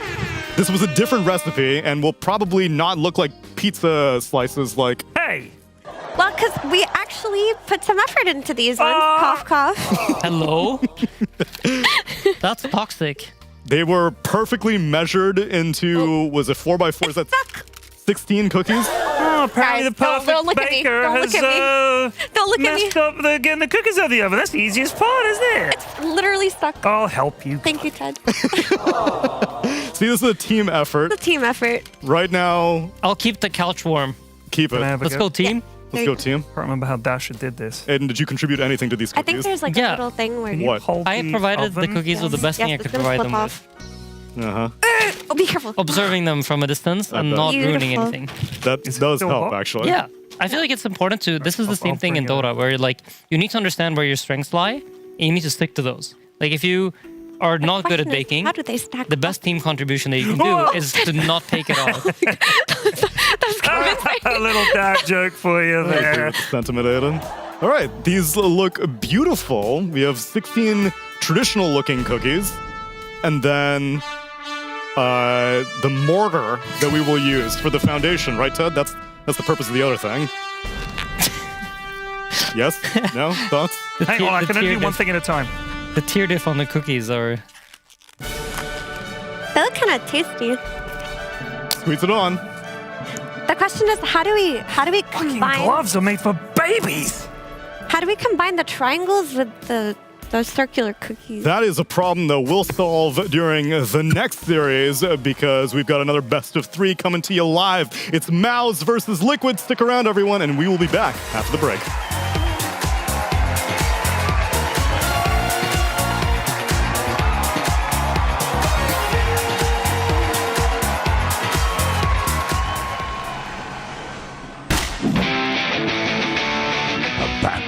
Gladiator.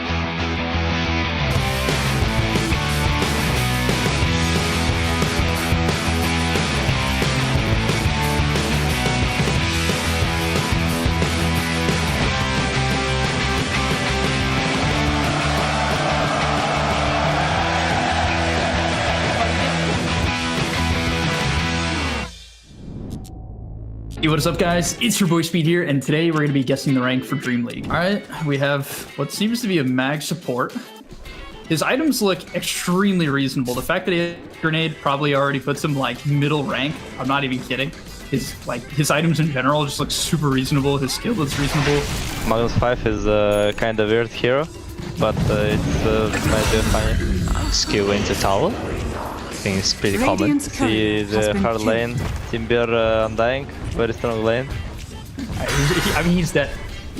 He's dead, but this is just like fine. Like he's playing the situation fine, his items are fine, and you should definitely not. Okay. It was all fine until the end. Why would he walk up to him dying? I think a lot of people look at that and say that's like terrible, but there's a lot of good things that are happening here actually, I think. Everyone's kind of like playing it well, they're kiting out. I feel like the spellcasting's pretty good. I'm just going legend then. I'm sticking with my gut. I mean, the build is okay, just randomly legend. By the draft of OD and stuff, but it was good enough by his item build, but Peak and Timberstein with Undying, it's kind of bad, and let it be like Crusader. Magnus trying to pull small cam and skill in the tower is quite common, and they are in the higher tier rank, but when I look at the heroes, it's quite weird. The game is only 4 minutes and there's like 16 kills on it. He or she is around legend. What? Nice. Crusader? West Crusader. Oh, wow. 11 minutes and 35 kills. He's getting higher. Yeah, I mean, if we're going based on this like whole kill theory where like kills are super relevant, I mean, it's true. There's 30 kills at minute 11, which is like insane. They're farming this wave. They're stealing each other's farm. These items are a little, maybe more than a little sus. He's buying Orchid against Storm. He took way too long to throw. Oh my god, that egg was so early. Oh, nice egg.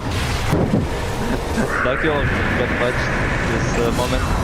Enemy positioning's terrible, spellcasting's terrible, people are stealing each other's farm. This is like, if the last one was like Crusader, this shit's like this part. Below that. Dark Willow is hit spells pretty good. I could guess it's Immoral. Is it that bad? Because they're all casting their spells, but I feel like people have gotten better since I used to. I want to say this is like lower than last time. I don't know.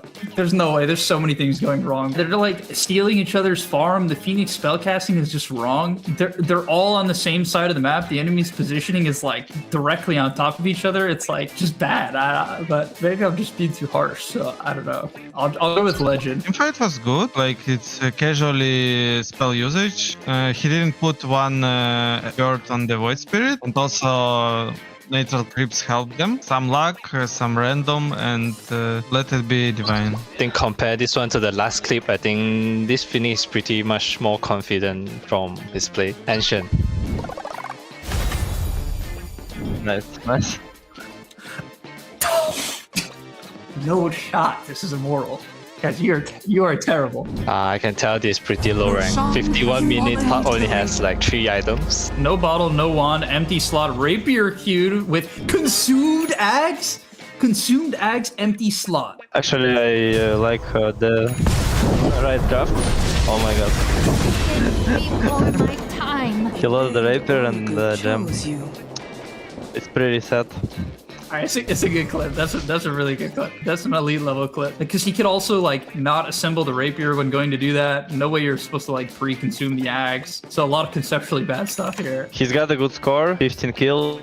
Probably win this game solo or delaying this because enemies got just one stun. It's Senkin, maybe Spirit Breaker, but he's got a Leakin. So I think it's not the lower rank game. It's Legend. How am I supposed to? I don't know. Like, there's like a lot of really bad things. Where's his bottle? I guess he's selling it to maybe buy this rapier. I mean, a lot of the heroes look pretty okay. But his items are pretty reasonable. I'll go Ancient then. I don't think this is that low. It's like casually mistake. Everyone can do this mistake. I think it's Battle Cup, and also they're not going to high ground without Aegis. That means they understand something in game, and that's why I guess it's high MMR. Ancient. I think he's just way too poor. Like, you have 15 kills and there's only like 2 crucial items. The only turning point for him is to buy a Divine, and I'm guessing Ancient again. I would guess Divine if he's much more fatter or have more items in this phase of the stage of the game. Thank you guys for watching the video, and support us for the upcoming DreamLeague. DreamLeague Season 28 is brought to you by DHL.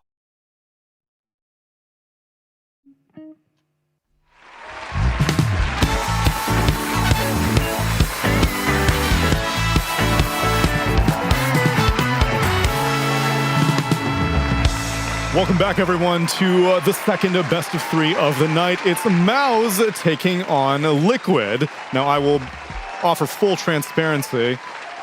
I did not watch the last series of last night because I saw MOUZ for the majority of Group Stage 2, and I've seen Aurora for the majority of Group Stage 2, and I said, I already know what's going to happen.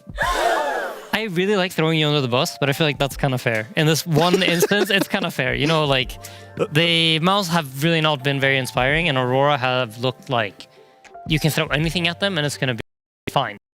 But, I mean, what I saw yesterday in that series was not that storyline at all. No. It much more felt like Aurora's kind of, it's cracked. Like, the immunity. Yeah, the aura, exactly. Like, this... I think they played a lot of tournaments leading up to this, and I don't think they really dropped any games. But since they lost to Liquid, it seems like it might have caused like some issues. Because usually when you don't lose for an extended period of time, you tend to like get into this groove of thinking like we're not going to lose. You end up not having that many conversations about like what could we be doing better because you don't really need to, and that leads to like you just never needing to think about mistakes. And then now suddenly you're hit with like a loss. And you have to talk about like, oh, what went wrong? What could we have been doing better? And that can create some like insecurities in the team and some like question marks. And then going to the next series, you have all these things that you think you need to improve on instead of just like going with the flow. And that kind of, yeah, I think that's kind of where they're at right now, where they struggle to find the same consistency and form. The ripple effect has happened. You tossed a stone into their perfectly calm lake, and now all of a sudden there's all this uncertainty bubbling up. Just the fact that it happened against MOUZ was the most surprising to me, because MOUZ, on the other hand, have had nothing but cracks in their armor throughout the entirety of this Group Stage 2. And then, Effie, they come in here and they beat Aurora. What? No, wait, never mind. It's not you who I want to hear from, apparently. Is it Quinn, perhaps? Can I hear from Quinn? Hello, can you hear me? Does anyone want to talk to me?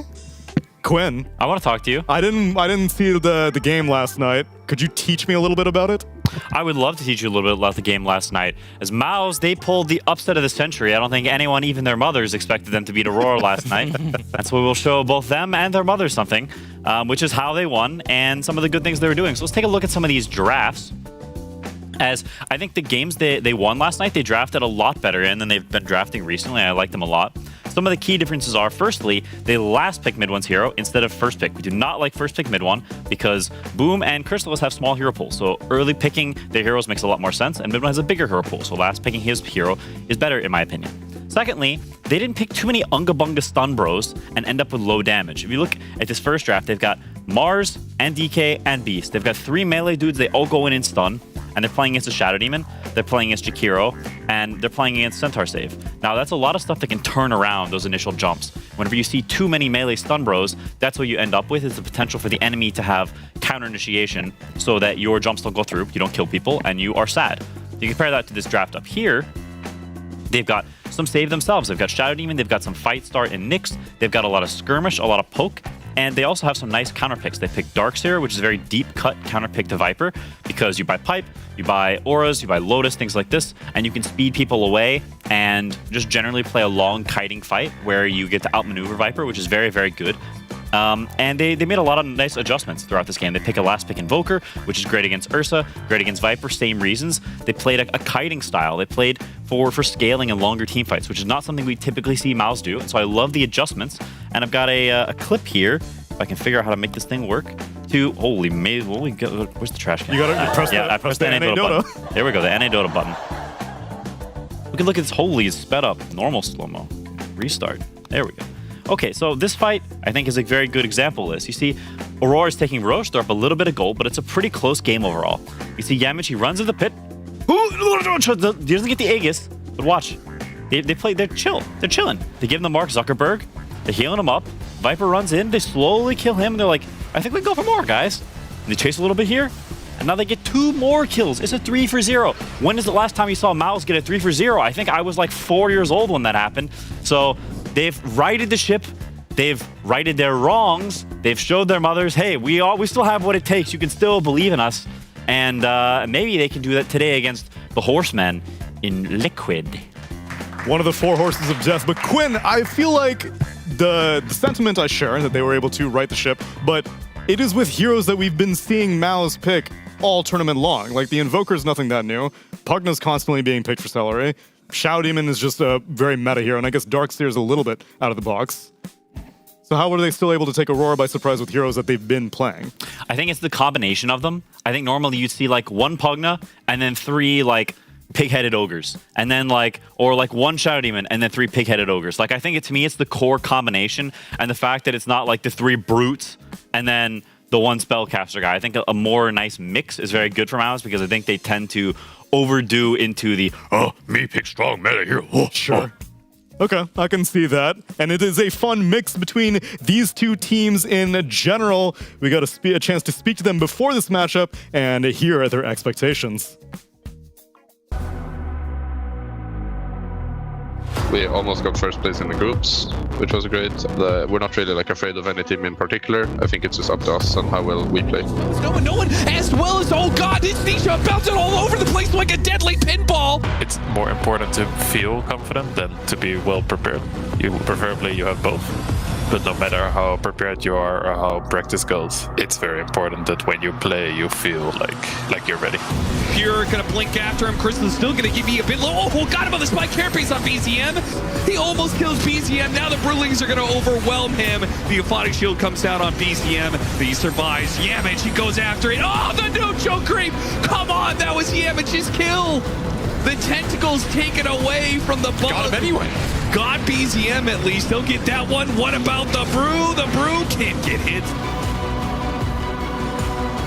Damage rune for Mickey. Oh my god! That was a gigantic primal beast that got killed in 2 slashes. Monkey King, here comes the Kaz. Spooky stuff. Right behind Tofu. Takes them out with a simple Q. What a ravage though. Hitting 4 heroes. A TPN from Ace that ruins Pari Vision. They got smoked. Straight up.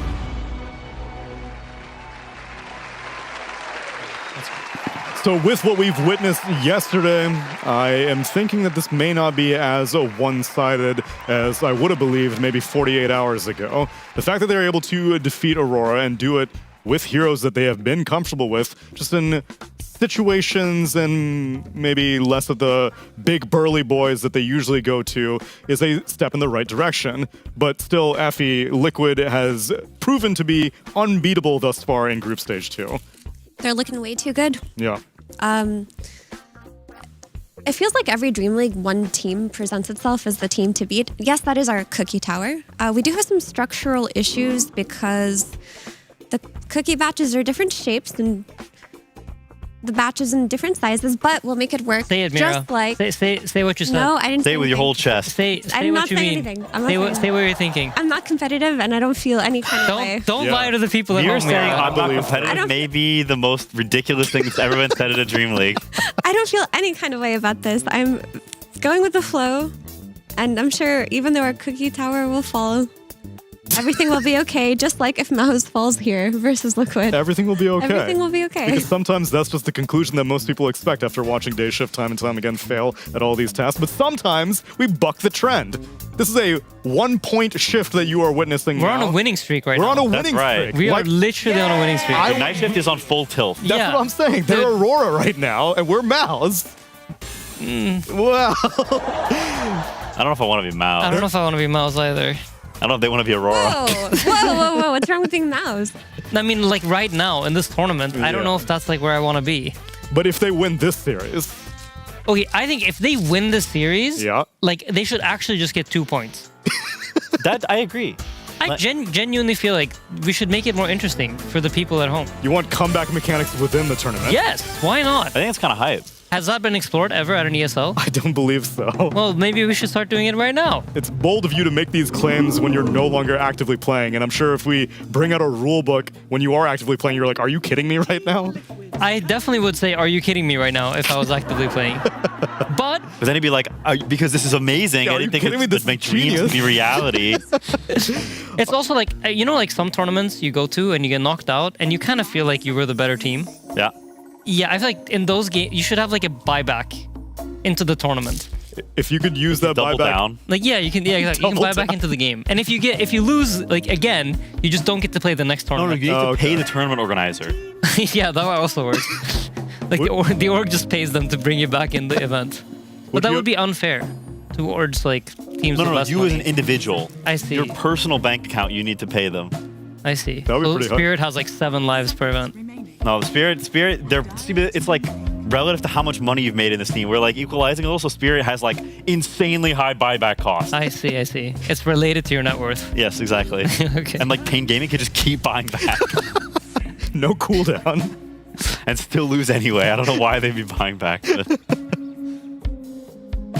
All right, friends, we got a draft and we've got a series, and it's a series that I do want to take seriously because MOUZ may actually prove to be competitive. We'll see if yesterday was just a fluke or if it was a turnaround in terms of mentality and in terms of draft potential. Liquid, they take out the Chen, the Huskar, the Beastmaster, and the Treant. MOUZ ban out Shadow Demon, Batrider, and Razor, and they, dare I say, take a Shadow Fiend away from Liquid? And very interesting, we talked about this yesterday, but we saw some signs of like, wait, maybe Liquid doesn't actually play Largo off lane yesterday, and it seems like MOUZ also picked up on that, and they've decided to pass the Largo through and take the SF for themselves. And I am very curious to see if this is going to be a Tofu Largo again. It's looked really good when Tofu plays it, but I do kind of want to see like Ace Largo. Yeah, is it a played- thing or is it not? He's played a lot of Largo recently. Has he? Yeah, it's one of his most played heroes. Okay. He's been owning on it too. Because yesterday on first pick they ended up banning it, and I feel like that was like a quite confusing to me. it was very peculiar. Yes. It didn't really make sense in the context of the series, especially. Like Yeah. Largo Giga stomped game 1, and then their first pick and they ban it. Like that's very, very odd. They're willing to prove it again, though, as they pick it up, though we can't guarantee what the role will be. I think as of the past 5 days, I have not seen Largo be flexed. It has been exclusively offlane, but during Group Stage 1, we did see a couple of flexes. Yeah, I mean, I think Shadow Fiend should be pretty good against Largo, because you're this big turret, you have your super high damage, so maybe you can actually cut through Largo, especially if you pair it with like some Tusk or something in the lane. You've got some potential early pressure, like Shadow Fiend's not a slow carry by any means, but you also beat the crap out of people, so I think of all the first picks you could have when somebody picks Largo, I think this is probably one of the better ones. Like, I think there's nice dynamics here. Yeah, I think burst damage has proven to be the most consistent solution to a hero that is very hard to find solutions for, because even if we are considering this to be a potential answer, like I had seen from the statistics, Largo has only lost 1 time in Group Stage 2 so far out of like 8 picks.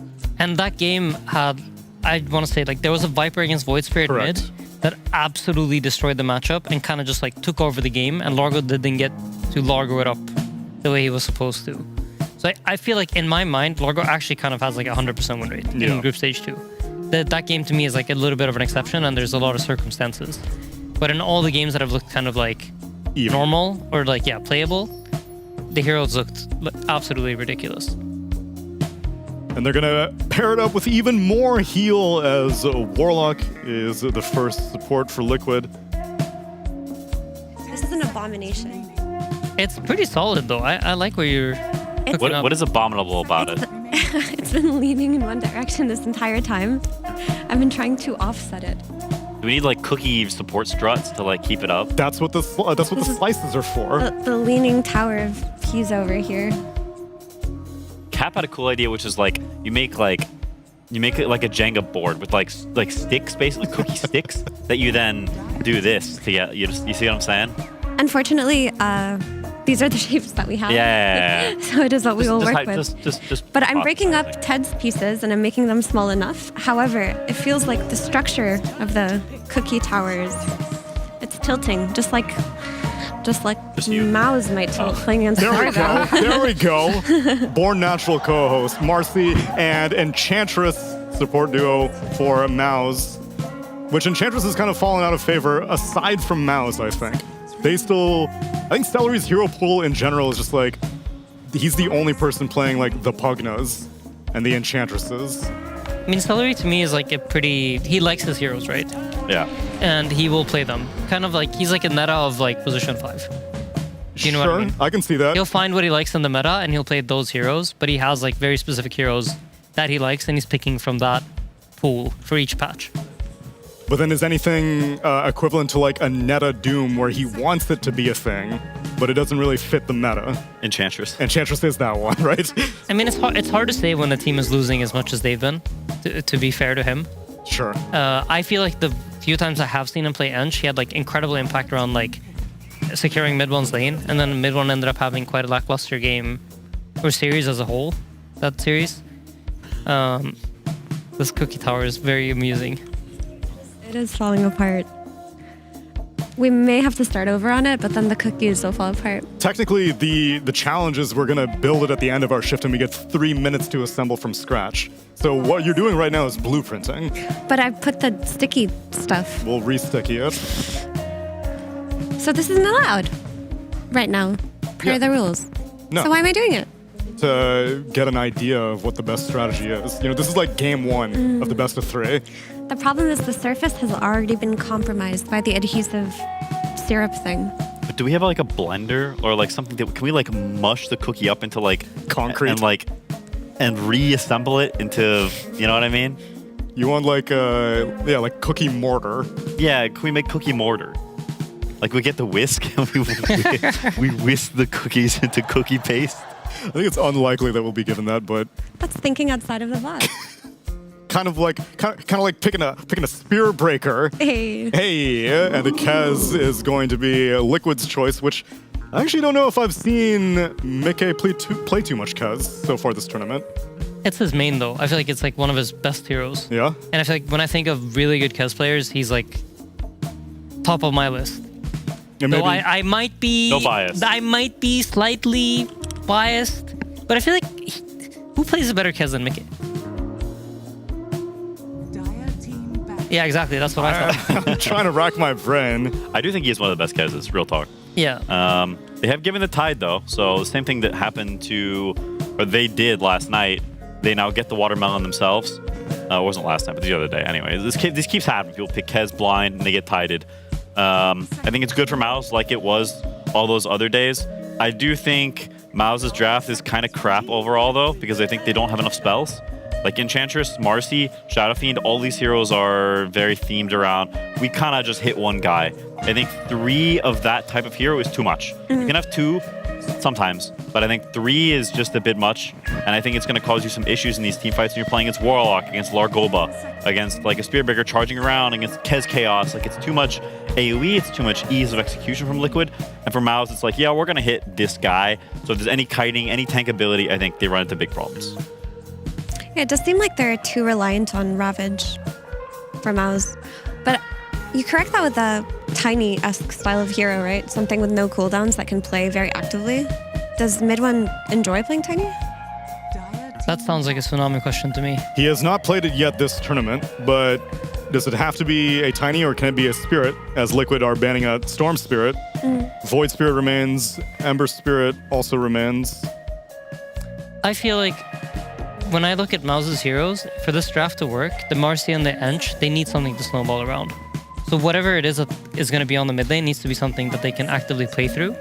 Or if you don't want to go down that approach, you put the SF mid and you look for something on the safe lane that they can gate through and then like play through the tide lane. That's obviously going to be doing well against the Kaz and try to snowball the game that way. But I think it has to be, their draft needs something to play through in order for their heroes to work. These heroes are very much required like a snowball the early game. Whereas for Liquid, I feel like if the game is like stalemate for 15 minutes, they get to hit all their timings, they are extremely strong. Then if you want to pivot in that direction, we could get a Crystallis DK and then let mid one play SF. He will be playing it blind though. The DK to me just fits too much into the Unga Bunga Boys style, and like this draft already to me for MOUZ is not what they were picking last night. It's very much like typical MOUZ, and typical MOUZ has not been working. And I also think it's not high damage enough against Larkoba. Like as soon as you see this hero, you need high damage, high damage, high damage. You need your draft chock full of it, or eventually we've seen it a million times, right? It's just tale as old as time. Strum that guitar, nobody dies. Can we see the mid one Invoker come out, or is that too greedy? Because it'll help versus Spirit Breaker mid. It'll give them like Cataclysm on top of the Ravage. I can see Invoker. It's definitely not too bad. The Sniper ban is interesting to me. I feel like Sniper ban signals SF mid potential. Yeah, that's just very, very risky. I think it's Spirit Breaker plus counter pick. Even if you ban the Sniper, like there's still other heroes. Kind of surprised by the Leshrac ban. I would have thought that Largo would not mind at all playing into a Leshrac. 10 seconds remaining. Yeah, that might just be a mid one specific, because I agree. I don't think Lesh is like... It's not bad here with Marcy. I think they need that sort of damage hero, but it's also... What the heck? Primal Beast. For mid one, blind. I mean, it's something to snowball around, right? It's something to play through. It's something to make moves through. I feel like that's like the idea here. They feel like they want something active and a playmaker, and this is the hero that they decided to go with. I don't think it has like particularly good matchups in any way, shape, or it's not like, oh, they see this, then that's why they pick Primal. They just feel like this is the most well-rounded hero that works well with the heroes that we have. Can you Timber Saw him? I think you have a lot of options. It doesn't really like. I wouldn't say Primal is a hero that restricts your pool as a mid laner. I think you have quite a lot of heroes that you can play into it, and it's going to be fine. So you kind of have the choice of like, do you want to go with something like a hard counter pick to try to shut him down, slow down his game, or do you want to just pick something that you enjoy for the game? You're yepping the Queen of Pain, Quinn. Yep. This is there's no more snowball through mid now. This matchup is pretty bad for Primal. Not just in that he harms your net worth a lot because he spams the crap out of you, but also in the skirmishes you have no real way to kill the Quap, and she massively nerfs your damage. It's a weird hero because Primal's damage is about his movement speed, and Queen just giga slows you all the time. So not only are you getting harassed, but you can't do damage back because she's somehow nerfing your damage. It's very strange, this matchup, but it's probably the single worst mid matchup for Primal. Brutal. Yeah. That's a tough one. But MOUZ has one thing going for them. I'm listening. They have the minus armor strategy combination of Tidehunter and Shadow Fiend. We're talking Gush and Presence of the Dark Lord. Gush and Presence of the Dark Lord. What with the physical damage that they have from Marcy? She's gonna be hitting. Exactly. So there are redeeming qualities. Excellent. Effie. I mean, if Liquid play like they always do, this might be a quick game, but I just haven't seen enough mid one Primal, I suppose. But I feel like that hero can do a lot. It's not really stopped by anything. I mean, the lane itself is hard, but if it cuts waves and ganks, I feel like either support doesn't really stop it. Like Spirit Breaker's not going to stop him from his rotation. Who's the other support? Warlock? Warlock. Yeah. Warlock's not stopping his rotation as well. Yeah, that's true. So if he can make it work, like play like Malrine, you know. Play like Seb. There's not the cookies! Tsunami! It's a disaster! What did I was trying to save it. Why did you knock it over? He tried to save them. Why didn't you save it? He tried to save them, just like mid one's trying to save this MOUZ draft so good at this. with the Primal Beast. He's so good at this. Meow meow meow meow. Meow meow meow meow meow. Meow meow meow meow. Funny thing is, I hear SVG in the back singing it too. We'll see if he gets an opportunity definitely SVG. to sing it as we get into game number one with Cap and SVG.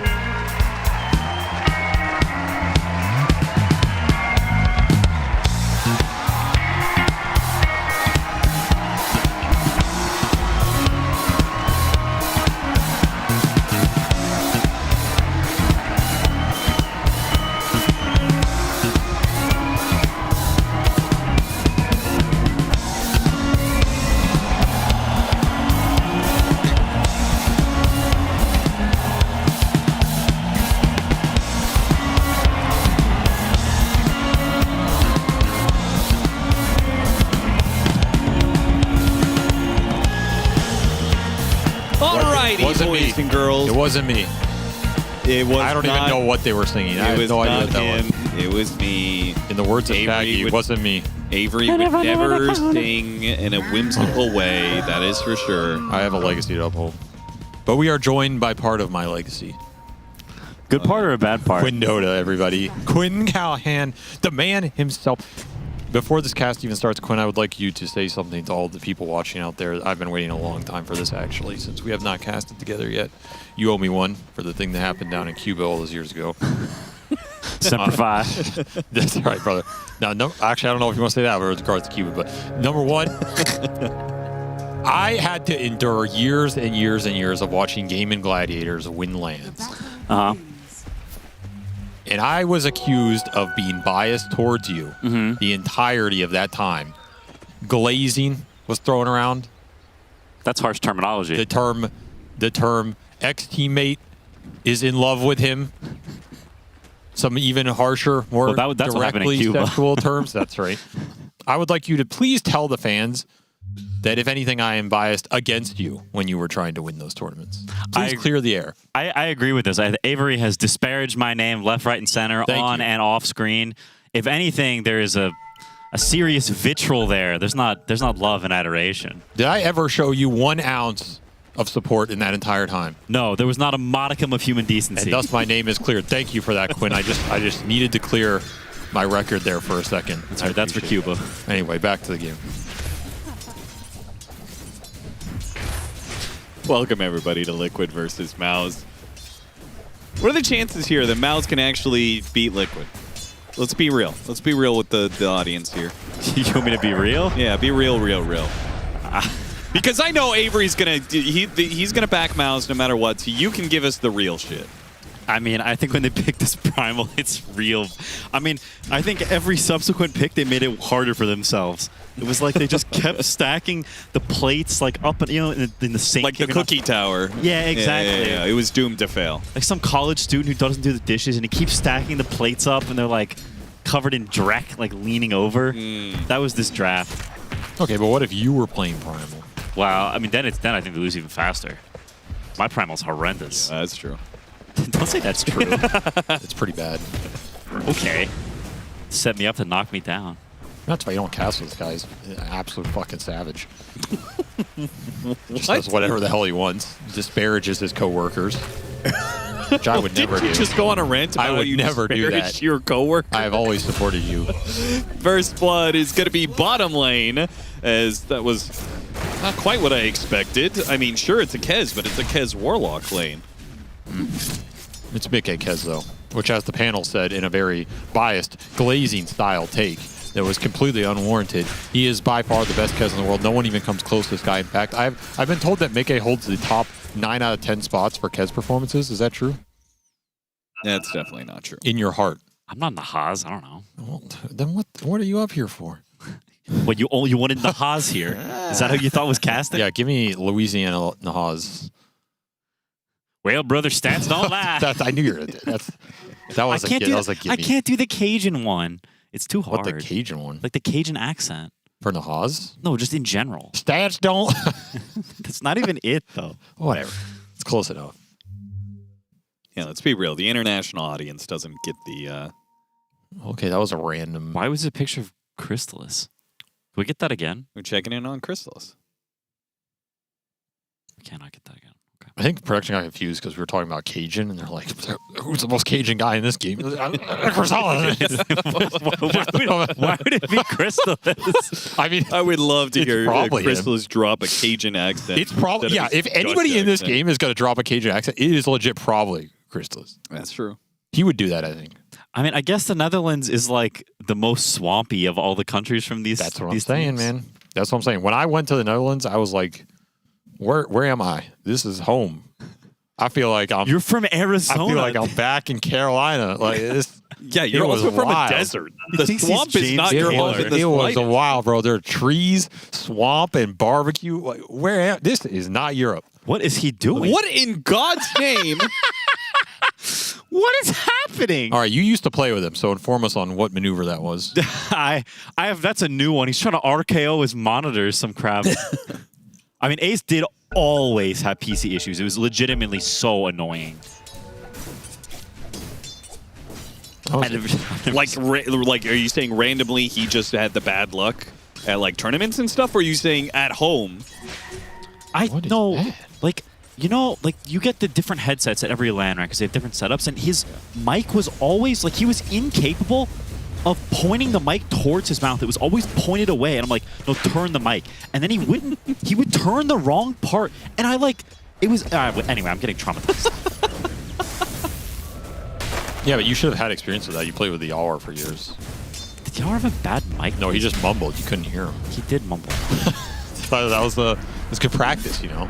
I think my favorite part of this is going to be the Reddit reaction of like people with the TED TriCast, like, why aren't they talking about Dota when we have perfectly good ex-professional players like Quinn and Insania to talk about Dota, and then Quinn gets on a TriCast and doesn't say a word about Dota. We talk about even less.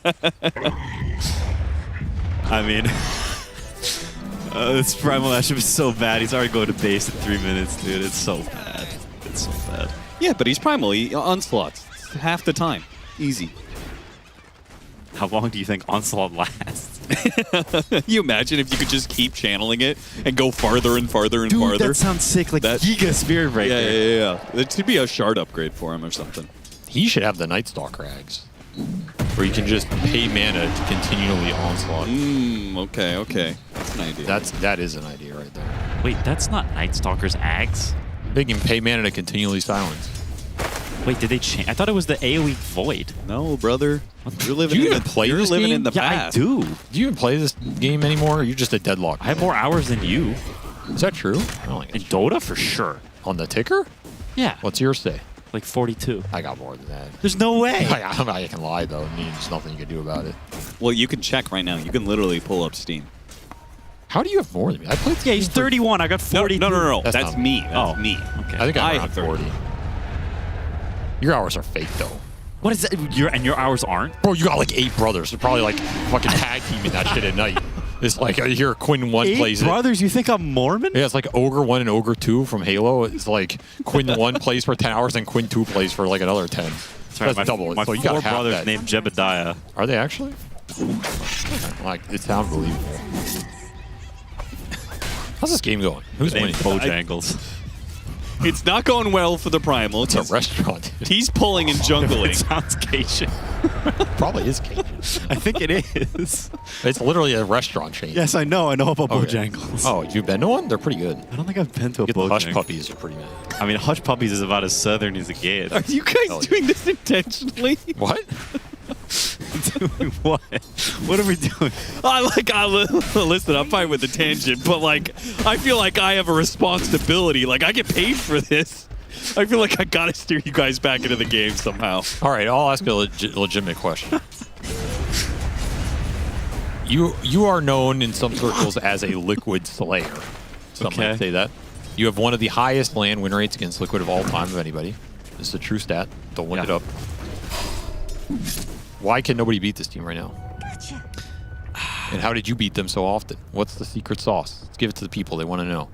I feel like people don't try to counterpick Nisha, and I feel like that's what we did well, is we drafted a lot around my matchup against Nisha, and he was always playing some hard matchup. I was playing Ember or Pango, and they were broken heroes, and he was sad. But, like, they just blind pick Primal. They're, like, offering... Medwin just offers his body up, says, Nisha, take me. And Nisha's like, all right, fine. And then this happens. It's 21-5 to 40-15. So you would have just blind picked something that you felt you could not counter? Yeah, I blind picked some miserable crap. I blind picked Huskar. Is that why Nisha said he hates playing against Falcons? Because they just pick all this annoying crap? Yeah, I think Nisha doesn't like he's always scared of Huskar. Like they're always first ban that hero against the teams that play it. Like he doesn't like getting obnoxious in lane because Nisha's a player who wants to farm. He wants to be high net worth. He wants to be a Chad. That's why he likes Puck so much. And if you can shut him down in lane and you actually hurt his gank, when's the last time we saw Nisha play from behind? Now, some of that is because he's really good, but a lot of it is because people don't even try to counterpick him. Too much aura. He does have aura. The dude is like He looks like a Roblox character. His shoulders are so wide. You can't say that, dude. What do you mean? It's a compliment. You can't say someone looks like a Roblox character. But his shoulders are enormous. Yeah, you still can't say that, dude. That's John Roblox. That's reasonable. This game over or what? Bro, why do you think I was talking about Bojangles? It is looking in these lanes. really bad. 2,000 net worth lead for Liquid already. I do have Just Shadow. 2 kills. I kind of like Shadow Fiend. Why did people stop picking burst damage carries against Largo? Like what? Sven? I think Sven was performing. Sven was actually one of the ones I'm a bit surprised stopped being picked. That one was working pretty well. Or like this SF Largo trade, I think is reasonable. I think so too. I mean, why didn't they pick Tusk? It's in the pool. Holy crap, they just dropped the Golden Fatal Bonds on all 3 of them here. Celi's got the heals. I mean, it'll at least kick them out to ensure they have power runes. Which it is a armor rune top. Shield rune, rather. I feel like this rocking for like tower sting is lame. I feel like Golem should have a mechanic that if you don't get a kill in the first like 10 seconds of Golem, then it just dies. Like it needs blood to survive. Yeah, like it's Wait, what the hell are you saying? Okay, you like the winner's curse change for Winter Wyvern that killed the hero? Which one? That if you don't get a hero inside of his ultimate, it just disappears instantly? They got him. Nisha down. Mid one back. Centaur stop. Oh, they got him. Double kill.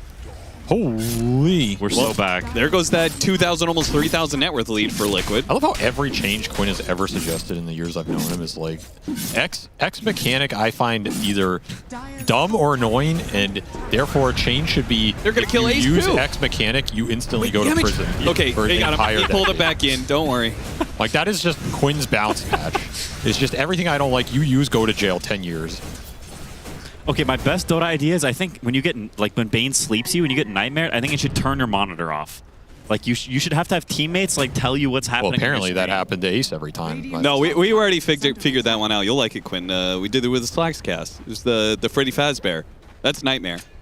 You get jump scared. That's good too. You know, like the old screamers, like when you go through the maze or whatever.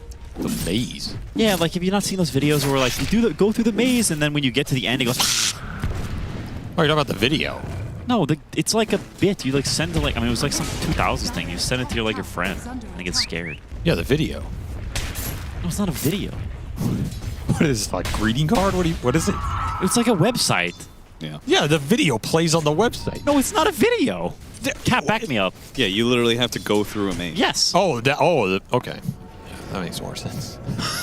What do you think? You think it's a video of a maze? This guy wasn't explaining. Am I speaking Pig Latin? I thought he was talking about a real life maze. Like you go to like a haunted house. That one.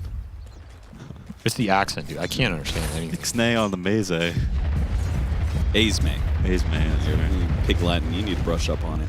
This Kez is fat, dude. I'm a little concerned for my MOUZ brethren right now. Here comes Mickey through the gate. Is he just rushing Silver Edge? What a giga chat. That is pretty giga chat. I don't think that Kez Redditor guy is going to like that very much, though. No. What Kez Redditor? There's some guy who only posts about Kez and makes YouTube videos about Kez. And he thinks Mickey's Kez is trash. What MMR is he? Really?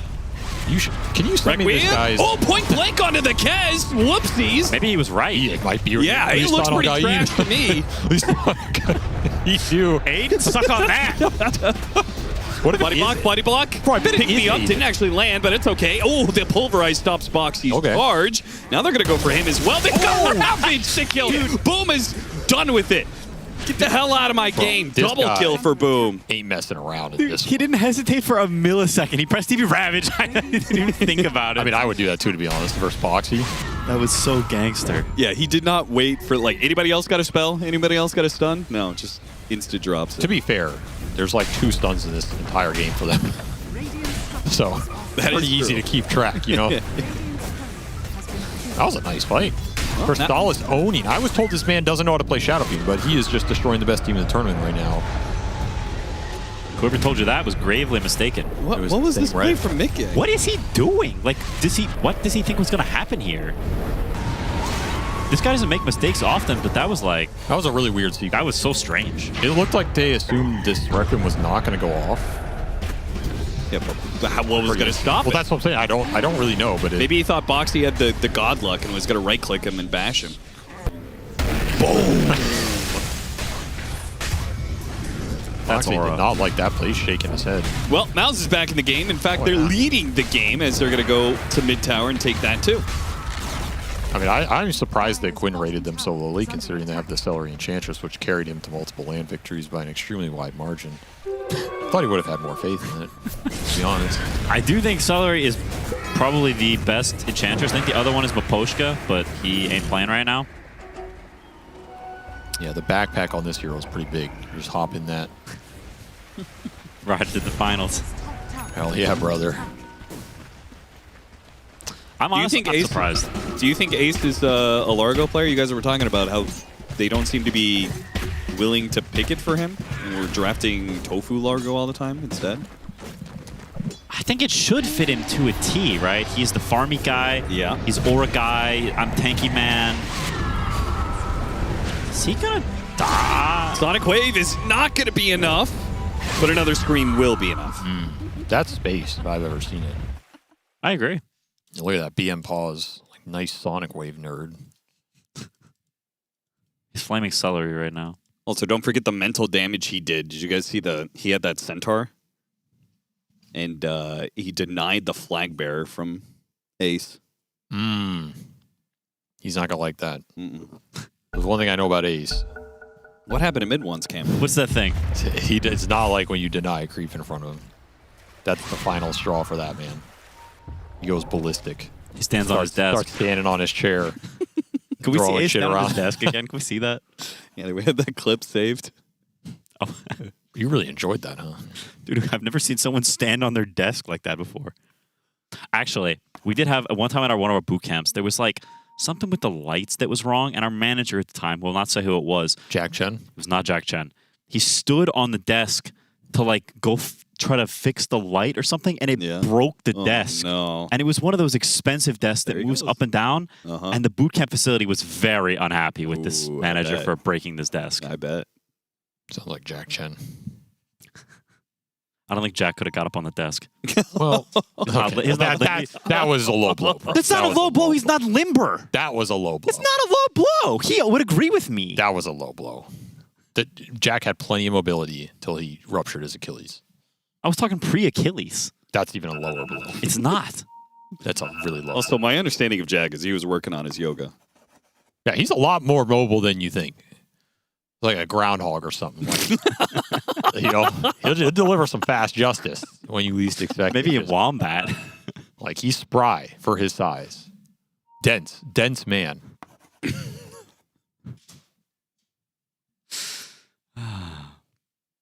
What is Yamich is like sitting there like, what is he pausing for? I don't know, but Boxy just keeps on drawing circles. What's going on with him?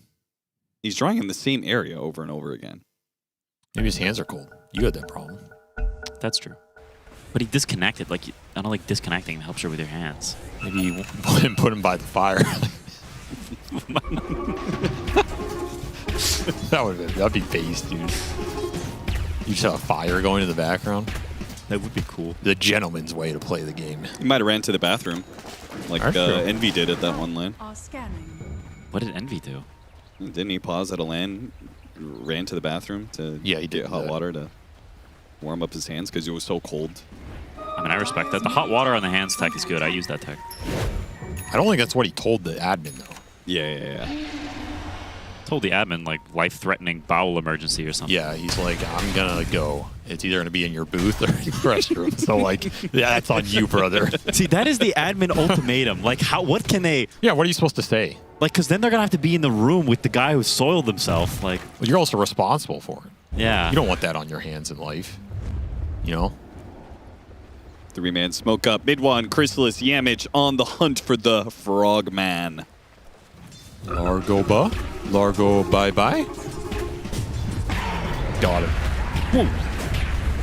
Pick me up right on top of him. Bro, they just frog stomped the frog. Yeah. Goomba stomped his ass. That was Who badass. watches the Watchman? Who frog stomps the frog stomper? I never understood that. Don't the other watchmen just watch the previous yourself? That's impossible. Celery. He's gonna bait him in here. This is the Sonic Wave goes down. It does manage to finish him off. Oh, the charge stops mid-one. Boxy, the superior bulldozer here, rams right into the Primal Beast. Now the gold's gonna be dropped on him here. The Boxy's dead. Mixie's gotta get out of here. This Chrysalis Shadow Fiend is way too tough to handle, though Ace wants a piece of it. He wants a little bit of revenge, but they got a Ravage. They're going to get a jump onto the Largo, then Ravage him, then pulverize him. 100 is zeroed, no songs played. Where was this MOUZ for the first 20 days of this event? Like, hello? Amen. They were being like shipped in? It was a delayed package or what? They're legit owning. What happened? I don't know. This team flipped the switch. I'm telling you, these goddamn zombie teams, the second there's like no pressure on anymore. Hang on, what does zombie teams mean? What do you mean, what does it mean? They're already dead, but they're still going. Yeah, it's like they have nothing to live for. Okay. It's like every NA team, right? Yeah, but we lost anyway. Right, but you still have the chance to drag someone down with you. Oh, That's sure, the zombie. It's like you grab their ankle. Oh, no, the ankle grabbing for sure. Yeah. Nothing can stop Breaker Charge, by the way. Why did Boxy run right? Could have joined his team and run left. He ran away from his squad. I don't think he expected this flank through the gate. I think he thought he had more space to work with. This is also all pre-Largo ads. I mean, how could you not expect that? It's MOUZ. They're going to 5-man. Oh, that's their Tower Stomp. Charge on through, but here comes mid one, and they got the control of the Kez. They're owning. Holy schmoly. Demolishing Liquid. This is insane. You bring Quinn on the cast, and he just channels his Liquid hater energy through the screen. What do you mean, dude? You got enough Liquid hater energy for the entire talent cast. That's not even true. It is true. Have you predicted them a single time? No, but I rest my case. That's just for the memes. Sure. Have you predicted Tundra a single time? No. Yeah, why is that? Just for the memes. Oh, okay. Okay, so if you do it if you do it in a Cajun accent, it's acceptable. I didn't say it in a Cajun accent. You were thinking it, Mr. Bojangles. Bro, you can't say that. I can. I'm from there. You can't. Back to Roshan they go after an extra kill. Is this the meta now? Just Silver Edge every carry? I guess so. Became the meta really fast. This item is very good. Wait, if you Silver Edge hit Breaker while he's charging, does he bash you? He just gets mega slow charged, right? Like his charge just goes to 250 MS or whatever. That sounds hype, dude. He also can't bash you anymore. True. And his ult does no damage. Or yeah, like it's mega good against him. So wait, he slows down to a crawl, and then once he hits you, he doesn't bash? He just does the He baby just does stun. the base stun, yeah. That's so... I want to see that so now. sad. Thunder for 50 damage. It's actually better than dispelling him because it's more demoralizing. You're doing psychosis damage to him. Well, I think Liquid's on to doing rat things. I mean, they want none of this SF. They got to get at least to Ags. Whoo, close call. They got... If they can get Ags, Quap, Ags, Largo, is that enough to team fight MOUZ? Yes. Are you sure? Yes. Okay. I mean, I think MOUZ's lineup still has scaling problems. Like, they have one Shadow Fiend who's doing consistent DPS. The rest of them are just helper bros. And if you mess up your initiation and you play a long fight against Largo Quap Daggers, like, you will get wrecked. Yeah, but isn't Shadow Fiend like the exact carry you just want helpers? Yes.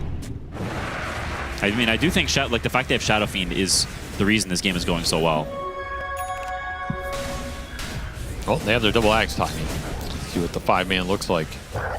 They do have Pipe on the watermelon though. Huh? Pipe. English. Pipe on Tide. Oh, Pipe. Did you talk this way on your Yeah, I did. What? Guys, they have Pipe? For the record, I would not have allowed this. What do you mean I did speak like this back then too? No, I would not have allowed this. There's a certain principle you operate in within a team. Liquid's setting up for Tormentor, but there is a tier 1 tower, though now MOUZ is on the wrong side of the gate here. Okay, Zeller's going to go 3. Don't worry, guys. I'll do it. Now the rest of the team is going to start coming through. Charge on through with the Sonic Wave, got the Fatal Bonds. Oh god, this is not looking the best. The Requiem goes out, pushes back some of these heroes. They're going after the Clop, got the Pulverized on him, see if they can burst him down. The Silence comes out from Mickey. What a save. That keeps the Clop alive, and here comes the Largoba. Oh, he pushed him into Largoba. Chrysalis, he's trying to do damage. He doesn't have the damage anymore. He doesn't have the Requiem anymore. Now he gets parried. Now he's going to die. Now it's just going to be the Shadow Fiend against all 5 of Liquid because the buyback on Foxy. What a disaster. Jeez. Absolutely wrecked. Yikes. They broke Silence Tide. He never gets pipe off. Doesn't get a single spell. Going through this gate. Trying to force the Tormentor control. Probably would have been better off just TPing to the tower with some heroes or something. Why didn't they? It's such an awkward sequence. You're coming in the gate one by one. No one is there to help Tide. You get quad breaker charged. That's pretty disgusting. And what, 4 or 5 man Fatal Bonds? Yeah, Fatal Bonds on 3 or 4, Sonic Wave on 4. This fight was over before it started. This was your SF Aegis. For what? Yeah, that is not good. Because this Marcy hero does not do anything in the mid game unless she has cores who are dishing out the damage. Because she is kind of just pick-me-up bot eventually.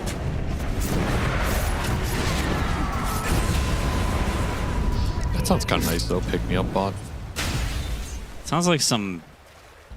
Sounds like an AI thing in like a... Yeah, hey Alexa, I'm having TV a show. bad day. Can you cheer me up? I would take a pick-me-up bot. I could use a pick-me-up. Like it's something they're... Brother, I don't think there's a strong enough force in the world to pick you up. What the hell? What? Can't say that. I can't say that. It's your whole personality. It's memes, man. It's memes. Bad memes, but they're memes. Well, I guess the first item Silver Edge paid off for that fight alone. Yeah, it was pretty clutch. Radiant are scanning. Well, if I know MOUZ, they are not going to be discouraged by a terrible team fight. They're just going to run it back. This team, honestly, is the least scared of a brick wall I've ever seen a team be. It's truly impressive. I think their head is like so dented, it's just like it's like a hammerhead shark. Really dented on both sides, huh? Yeah. After they dented the first side, they just turned around. Might as well try the other. Why not? What is that? Is that the Immortal Fate plus Celery combo? I guess so. Immortal Fate plus Celery plus 3 soldiers. They follow the captains in the battle. Or I guess it's 4 soldiers. I don't know where I got the 3. Oh, toss back into Requiem. That was a nice little play. Now who got Silver Edge broken? Pickmeupbot.com. Pickmeupbot is doing work. 4-2-9 right now. And you said it was useless. I said he'd become useless. Put words in my mouth. This guy's always twisting the truth. Oh, yeah. That's not true.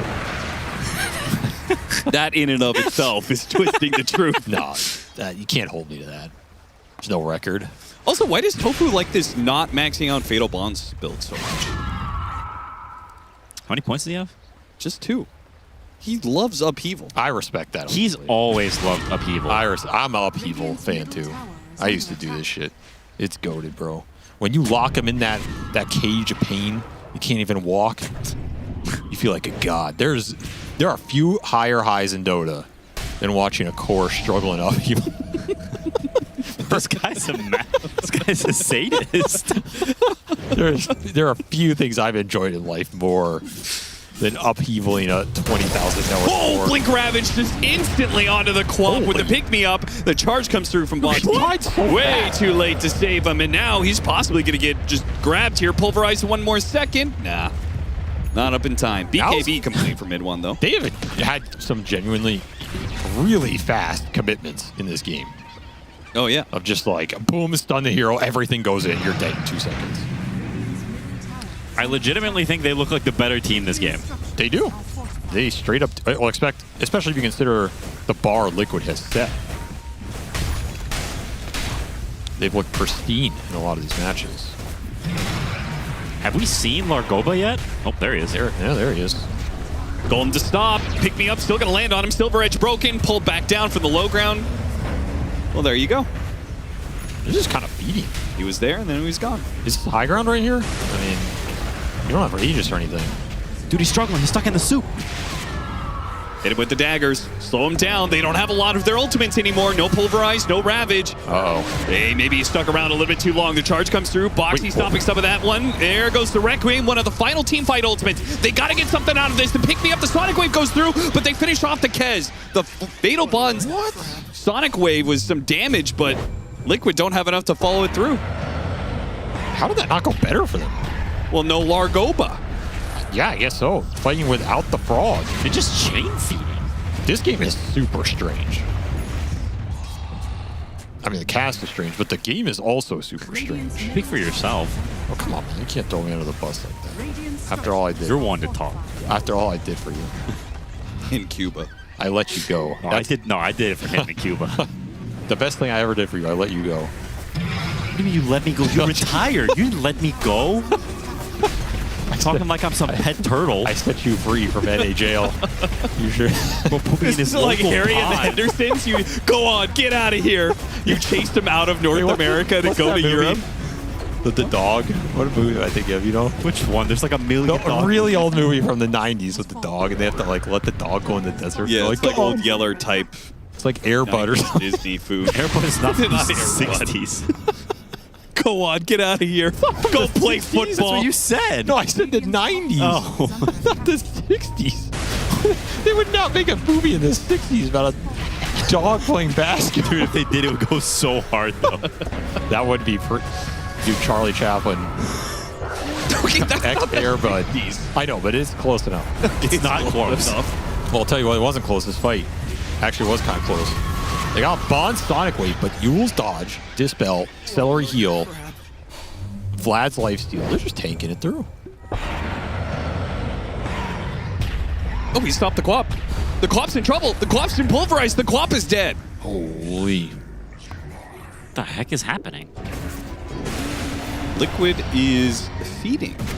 They really are. I mean, they just got to play around Largo, right? I don't think we've seen a single fight where they go in with the song playing, the song strumming the whole way around. 5 on 5. Yeah, like they haven't even tried. Like we legit, besides that one time when he went splat, we have not seen Largoba. Just walked into that one. They also don't have armor items yet in this game. So they're really reliant on the Largo Ags to give them the armor in the fight, which means if you don't group up around Largo, you get punished even harder. They're also feeding so much that Shadow Fiend's aura keeps getting stacked, so he's getting the extra minus armor. That's true, he still has one. Shield rune for mid one. If he can get off the shield rune with his BKB, things might be okay. The Ravage comes through when he gets off the shield rune. Now he can turn and fight. The Golem's going to be dropped on him here. Mickey's making a run forward with the BKB, and Ace is escorting him out. They got too many kills. Both supports are going to die off of this one. Nisha's still hiding in the trees looking for dagger opportunities, but I think this is already done and dusted. It feels like he can't walk into dagger people because he's afraid of just getting all in. I don't know, he needs BKB or something. Man, I did not expect Liquid to actually be a Largo fraud team, but somehow they are. Like, they just, it's not working at all this game. I fail to like, it's so simple, though. You get Ags, you ball. Is Liquid incapable of ball? They don't know ball. They don't know ball. Somebody ask Ace who Kevin Durant is. I should have watched Air Bud. That's all I know. Is the dog's name Air Bud, or is his name just Bud, and he's in the air? What kind of question is that? What do you mean? I'm asking about the movie. I don't remember. If I bet his name, it's just Bud. No, I think his name is Air Bud. Because he gets air, you know what I'm saying? Yeah, but that makes his name. It's like Air Jordan. His name is Buddy. His name's not Air Jordan. No, no, it's the worst example possible. You think his name is Air Michael Jordan? No, I'm saying they named the movie on the same premise. Yes. So it's like hence his nickname. His nickname is Airbud, but his name is Bud. No, name's the dog Bud anyway. His name is Buddy. Methuselah. His name is Buddy. Air Methuselah. 4 minutes on Aegis for MOUZ to go high ground. They've already taken 1 lane of barracks, and they can probably end this game. This SF's fat, dude. Yeah. 31 Necromastery stacks. Still got that 3 lasting presence. Trying to do something a little bit. It'll probably tick out before the fight shows up, but here they come. Liquid, what are you gonna do? Trying to get their BKBs. They got a BKB on Quap. They don't have it on Largo yet. Instant anchor. Charge on through. Boxy in some trouble. He's just gonna be silver edged. The last couple of shots. Any high ground misses? Okay, Greaves. He'll stay alive. Chrysalis just continues to swing on the tier 3 tower. Why isn't he strumming? Strum that thing. Why isn't he strumming? Conserving mana. Use up his mana. He's got 1,400. He needs it all. Well, now they're just going to be ravaged. Now they're going to get jumped on. Pulverize goes down. A Golem is going to get dropped here, stopping some of it, but the Largo's already dead. Largo does have buyback. Mickey's almost dead. Mickey's going to die. Don't wait. He parries. He parries. He stays alive off the parry. Now the jump back in from Nisha. Trying to poke at him here. Good Hurricane Pike. Pushes back Boxy. Boxy in trouble. Boxy dead. That's a hero that doesn't have buyback. Buyback on the Largo may be for nothing here if Liquid can't manage to put together a 4 versus 6. Holy crap, this is genuinely shocking, but MOUZ is like, they're the best team in the tournament.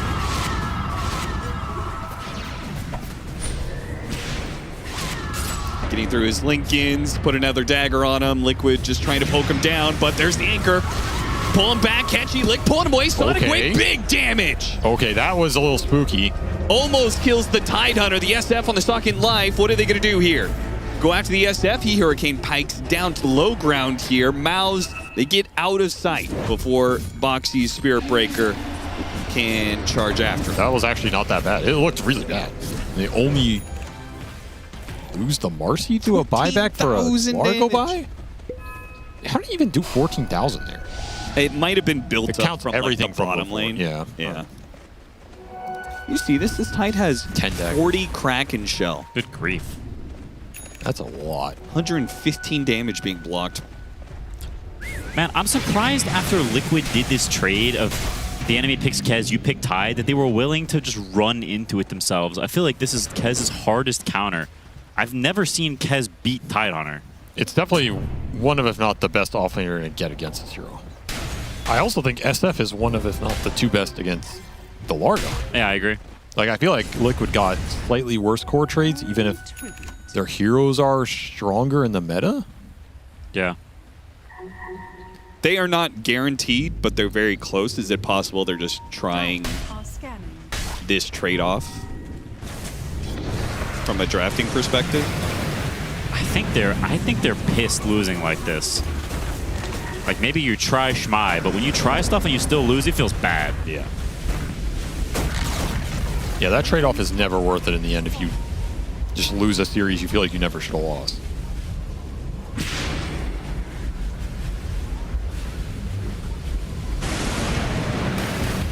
Ag's Tidehunter.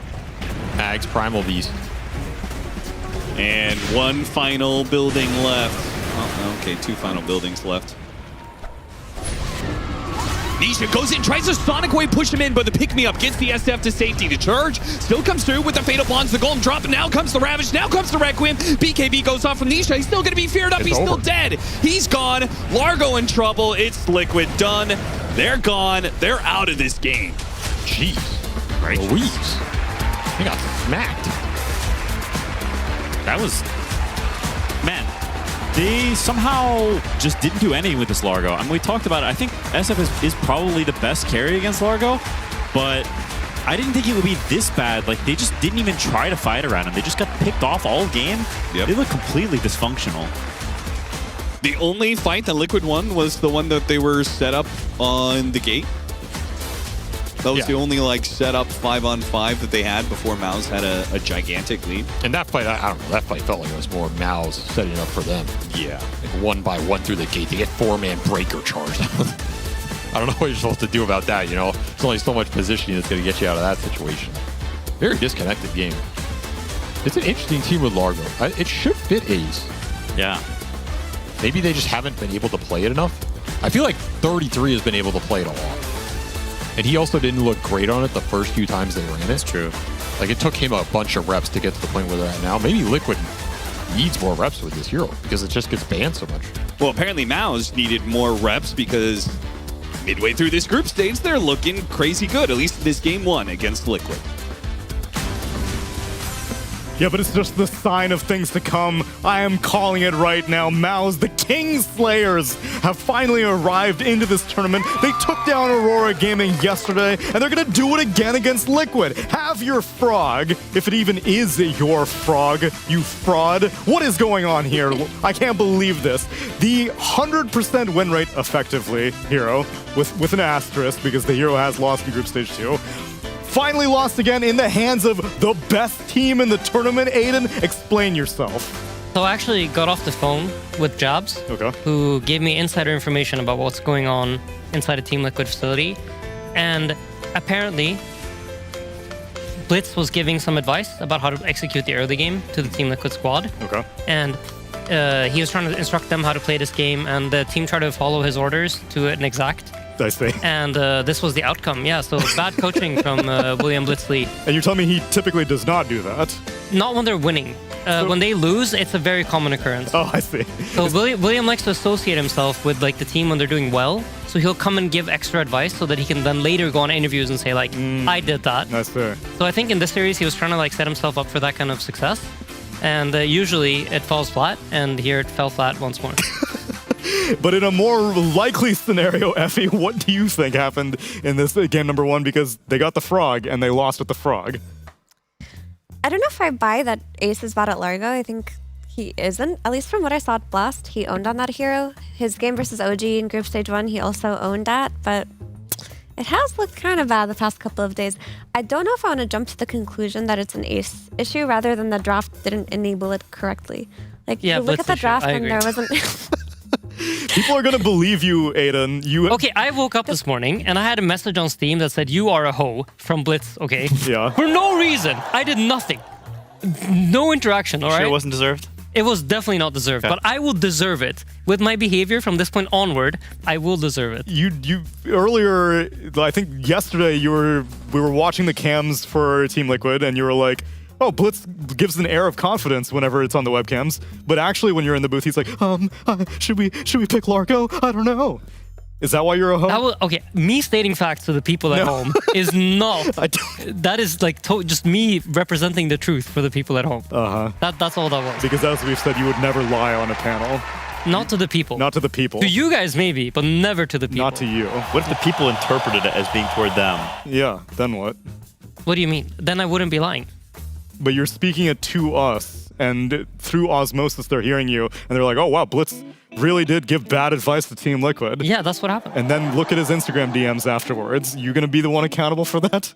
I'm the one sending the messages to him on Instagram. He doesn't know about my 72 Instagram smurfs. That's how you get him. All right, Quinn, we heard a lot of your thoughts during the game, which that was a very enjoyable TriCast, but you also are well familiar with Ace. What's the situation here? Is it fair for me to just point at him, or is it more fundamental stuff like, okay, they got the Shadow Fiend on the MOUZ. There's other aspects to this that I can look at. I mean, my actual best theory is I think Largo pairs better with ranged fours. I think it pairs better with heroes to help him play the lane, because the hero is actually a pretty strong laner, and he wants heroes that like have follow-up, because I think Largo is like half tank, half backline, and that you sort of shift back and forth between the two, so you can do damage and then also heal. And I think Liquid only plays melee force pretty much recently. Yeah. Or Boxy lanes in the safe lane and Tofu lanes in the off lane with a ranged hero. And so I think if they're gonna play Largo on Ace, then I think Tofu should lane with him on a ranged hero, because I think for gameplay and the way you skirmish and fight with the frog, protect his areas and his camps, I think it just functions better if they have a range for. And I think they're running into this, like sometimes there's weird draft issues with the heroes you're picking and you don't exactly see what's wrong, because if you look at the draft as a whole, it looks fine, right? Sure. Like you can say maybe this or that, but overall it looks totally fine. Yeah. So then there's these little idiosyncrasies, and I think that's my read on what specifically is wrong with them in this hero. Sure, I can get into that, but then I would have thought that even if these idiosyncrasies are missing, the mid lane matchup should have been so favored for a Queen of Pain over a Primal Beast that maybe you can cover up some of these holes that are missing from the rest of the draft, and yet even that wasn't able to supplant the issues. I mean, he found his way back into the game. His top lane did exceptionally well. Like, he had heroes to play off of. Even if he's behind in net worth, he was able to just play on these side lanes and find kills where he could. And that's the beauty of having a high tempo draft like the one that MOUZ had. And honestly, at this point, I have to kind of feel frustrated on behalf of MOUZ. Not about their performance, but rather that teams just kind of decided they sucked. And then they haven't really drafted against them in a way that's respectful of Crystallis, for example. Like, he's great on Shadow Fiend. It's one of his best heroes by far. People are like, we'll give it away. It's MOUZ. I mean, I don't think after yesterday's performance you can do that here if you're Liquid. Yeah, I mean, we talked about another one of their series where I think Liquid has been like, they've been getting sloppier, to be honest. I think they were stronger at the beginning of Group Stage 2 than they are now. Like, I think they're downsliding slightly due to whatever reason, who knows why. But I do think there's a slight bit of cockiness. Aiden thinks it's William Lee. I'm not going to claim to say so. But he would never lie to the people, so it he must would be never lie true. to the people, just to us. So yeah, I don't know. I think Liquid is definitely downsliding a little, but I will say from MOUZ's perspective, it feels really good to be underestimated. Whenever you think you're good or when you think you're improving and everyone thinks you're trash, yeah, I think I'm trash.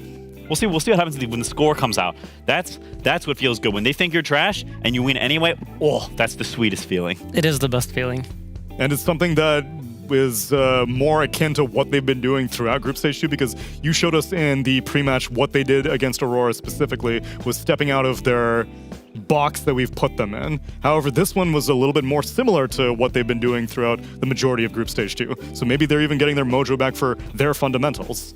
Yeah, maybe so. I mean, like, I think this is one of these teams that I always look at their draft and I'm like, or I'm a bit sus of it because they just draft in a way that is very different than the way I would like to draft. I think that is just Immortal Fate's style, is he picks things in a very specific way and it looks a certain way, has certain strengths and has certain weaknesses. He's not trying to shore up everything. He's trying to have he's trying to spearhead. He's got one point here and maybe his flanks are a little weak, but he's just gonna whoop to try to do this. That's the guy's tech. So it's always gonna look a little off, but if you play it well, you can run over people like this. And pierce the armor. So then William Lee is in the booth right now. And I have to imagine part of the conversation revolves around Largo. If you could get in his head. Okay, do you remember the picture with Puppy in mid one? The picture with Puppy in like at TI when Puppy's like looking at mid one, like he wants to kill him. Yes, but the glare when he was leaving the booth, and he's just like I feel like that's like William and Ace right now.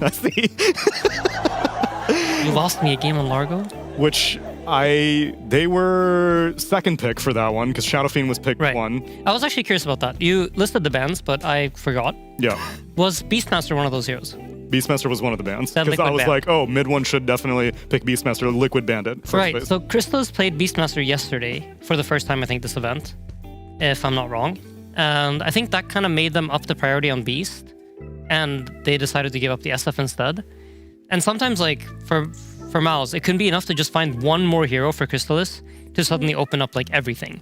Now that they have to consider Beastmaster carry, it suddenly moves up to ban territory, and then the SF comes through and they get a game like this where they can snowball off of the SF that's comfortable. So it could just be that they found, like, they were trying Kez earlier in the event. Yeah. And now they found Beast and they're like, okay, this works for us.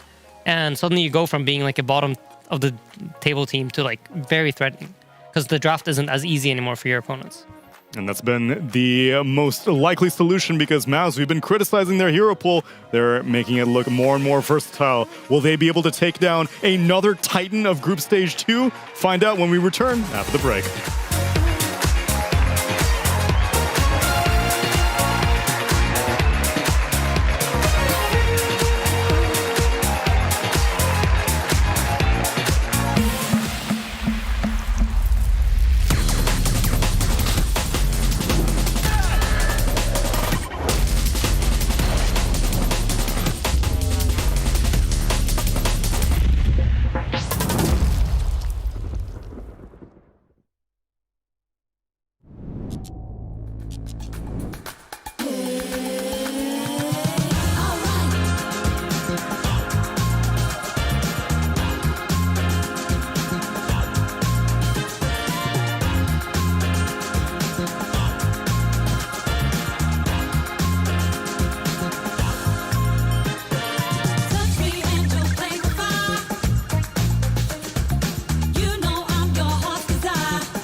What's up, Tiff? What can you do? I wanna see you do it some more.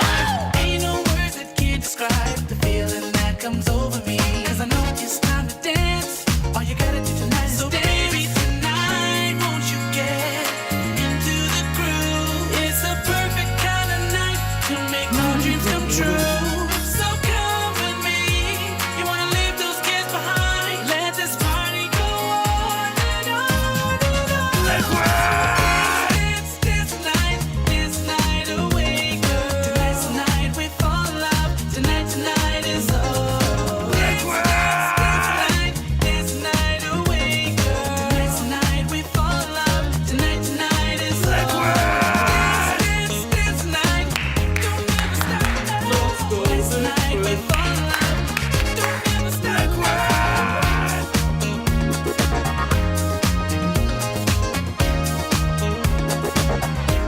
So baby, tonight, won't you get into the groove? It's a perfect kind of night to make our dreams come true. So come with me.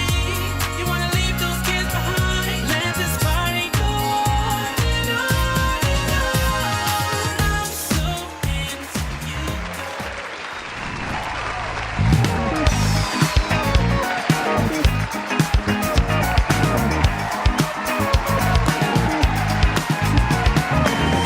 Time for game number 2 of MOUZ versus Liquid, where Effie, I need you to set the tone as my co-host. Take your pick of all of the different video lines that we have for what I should be expecting out of the rest of this series. Let's go, Liquid. Let's go, Liquid. Oh my god, it's like he's here. That's crazy. That was sick. Let's see it again. That was sick. That sounds... Let's go. This is awesome. Let's see it again sounds like a MOUZ 2-0 though. Because if you want to see it again, that means that they'll win the entire series. You think there'll be a game 3, Tsunami? I've got a line for him. MOUZ 2-0. 5 seconds remaining. Okay, they have to have something as a... I don't think there's going to be a game number 3. Damn, you don't believe in SF first pick? This one's so good. Not when you leave Largo in the pool, because it is not banned out. Same with Tree and Protector. Both slip through the first phase of bans. And Liquid has kind of proven that neither of those 2 heroes are really favorites of theirs. So why not go to old, tried and tested Shadow Fiend and take it away from MOUZ? Now that they've taken SF away from MOUZ, they don't really have that first pick Chrysalis here to build around. I mean, I guess they're still DK. I know you're a big believer of that for them. It's like I feel like it's just what they were picking. You know, like it was just DK or Gyro. That was it. I was gonna say I feel like neither of these teams, or like MOUZ is definitely not a Largo team in my mind. And I wonder if Liquid will pick it and play at 5 over picking Treant, and then we get a MOUZ Treant. I think that might be how this plays out. Yeah, it's very possible. That is actually interesting that, for the most part, Celery used to be a big Treant enthusiast, right, Quinn? Yeah, Solar likes Tree. But I think it's not even close to the same tier as like Ench Chen, Io, Pugna. For his favorites. Yeah, like there's no I mean, it's like Chen and Io and Ench above the rest, and then everything else is like tiered below. But Tree is like a couple tiers down. To me, I'm most interested in this Phoenix ban. I think is a little peculiar. Like, Liquid can play it, sure, but it's not like some giga hero of theirs. So to me, it says they wanted to play against Shadow Fiend. Like, it was not like Phoenix is more important ban than Shadow Fiend, right? That's absurd. Yeah. So they were just saying, we want to play against Shadow Fiend. They feel like they have good answers to it. That's a bold statement because I think Shadow Fiend is maybe Liquid's single best hero. So we'll see if there's the hubris bites them on this one. I mean, I feel like it's like they wanted SF and they wanted them to pick Largo. And if they banned SF, they would give the Largo away for free. I just feel like that's such a... Like, it's a big cope. I think so too, but I think that's the only way I can see that this makes sense. Yeah, okay, fair. Because I feel like giving SF and getting Razor does not seem like a solid enough game plan. Yeah. There's a Treant. Or maybe this is the trade they thought they would get. Like, they would get Razor plus Tree against SF. Yeah. I think that's what they're going for here with the Razor plus Tree, because Razor in Crystalis's hands looks like a different hero for him. And again, it's something that you can open the phase with and just strengthen your draft for mid one. He's got overall last pick in this one too. Yeah. think the annoying part about the Shadow Fiend for Liquid in particular is that Nisha is so good on it. Yeah, it's like it goes in both lanes, and I think both of them are just like geniuses of this hero, if I'm honest. Yeah. I think it's very few teams that have both a mid laner and a carry player where I feel like they're very enthusiastic about playing SF. Yeah. And both of them have played at this tournament as well, because Mickey has actually played it most, 4 games and not lost a single time. Nisha played it 3 times and lost against BetBoom. I feel like I've seen these exact 3 heroes from Liquid before in this order. Maybe that's not the case, but I mean, they are good together. It's 2 setup heroes. It's a nice amount of skirmish initiation. You've got some go-ins. It's a nice balance of heroes. And they're also relatively kitey against Razor and Tree, which I think is what you want. You want some ability to sort of stay in and out, poke people with the cogs or reset or whatever the case may be, because you don't want to let them latch onto you and have Razor steal 1 million damage and go hog wild. So, interesting small thing between Hoodwink and Treant is you always want to latch people to trees, right? And guess where Treant lives? In the trees? In the trees. And Hoodwink is one of the few supports that can actually like find you in the trees. You see that synergy? You see that synergy? It's crazy. I think Largo is still a very interesting question. Or tree? Yamage tree. Huh. Is that a thing, Mira? I don't think it was on his list of 4s, because we had it up, right? It wasn't, but I guess it fits the bill. Yeah. It's the type of hero that he plays. He has played it, actually. He got 2 games against Gamer Legion, and he also beat Falcons with it. What does he buy? What's his build?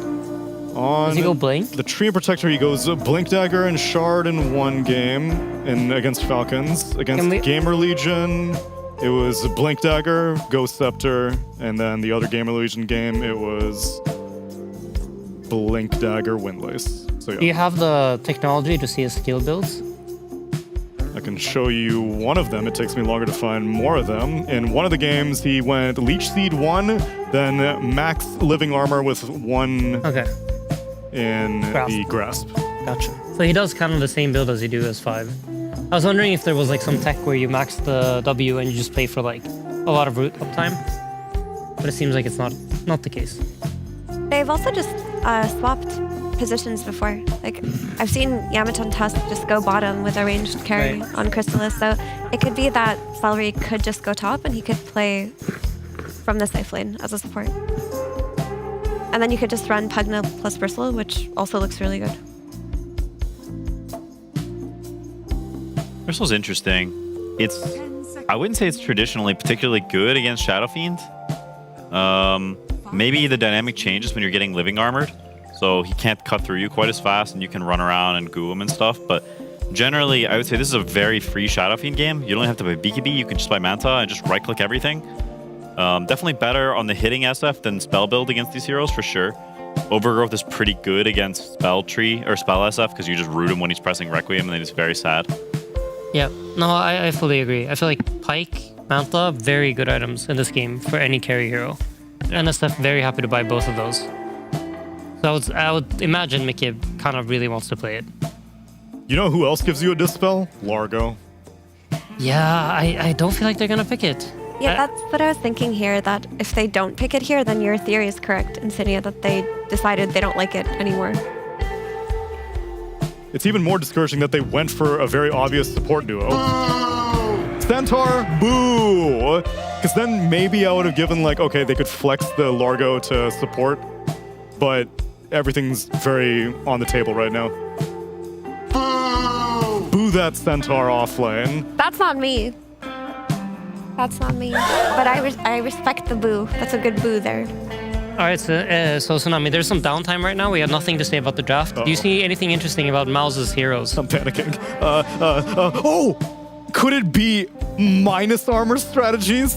Oh my god, they're doing the minus armor strategy. No way, that's Viscous crazy. nasal goo plus Eye of the Storm? It's crazy, they're doing the minus armor synergy. Yo. And the other side, they have Shadow Fiend minus armor with Hoodwink Q. Oh my god, that is not even remotely the same She'll thing. get a Blightstone, right? It's similar. Clearly not the same thing. It's similar. Clearly not the It's same sort of thing. adjacent. You know what other It's synergy? kind of like next door. But You know not what quite other the same. synergies, Aiden? You talked the healing synergies. But that you one was talked about that one it. was cap. We defrauded that one real quick. And Whitemon agreed that it was a fraud. No, we're talking about the living armor plus We life talked drain. about yeah. Healing synergy. We talked about the healing synergy in the Tundra series earlier. They picked Coddle Chen. And then they picked Coddle Warlock. You want to press a button? Coddle Chen won and Coddle Warlock lost. Whoa, 3D. You have the power cap. Use it wisely. Who knows what'll pick? But you know what's crazy to me? It's how frequently people go for the minus armor strategy. It's almost like it's in every single game. I mean, you only need 2 sources of minus armor for it to be a minus armor strat. Everyone knows that. Right. And you only need a Chrysalis hero on the board. DK still gets banned out, despite the fact that Razor's already on the board. Slardar. You know why they banned Slardar, right, Aiden? Why do they ban Slardar? You tell me. Because of the minus armor synergies. Exactly. Corrosive haste. You know who else gives minus armor? Venge. Dragon Knight. Dragon Knight? Yes. How? Corrosive, the green dragon. The green dragon. Right. Now that's good. That is good, Cheever. That is good indeed. I do want to say, though, that while Bristle may not have an easy time on the lane, like this frontlining Bristle with the living armor plus the Pugna ward plus the Pugna healing, it's going to be hard to cut through at some point in the game. I think MOUZ is like the best thing they have going for them right now is I think Centaur is traditionally pretty bad against Bristleback. Hero does not have much armor, and they do have a lot of minus armor. Like memes aside, for real. Like it's pretty bad against Bristleback generally. Bristle's like best against like blobby dudes who lack armor, so like Tide, Centaur, and you just chunk them. Yeah. Because you do so much damage per hit. And now they're so well-rounded in their damage sources. They've got pure damage and magic damage coming out of the Queen of Pain, who will be going up mid against Nisha's Void Spirit. Yeah, that is a lane that is quite skill-based. I think the most likely outcome is a roughly drawish, but Queen can do very well, and Void Spirit can win slightly.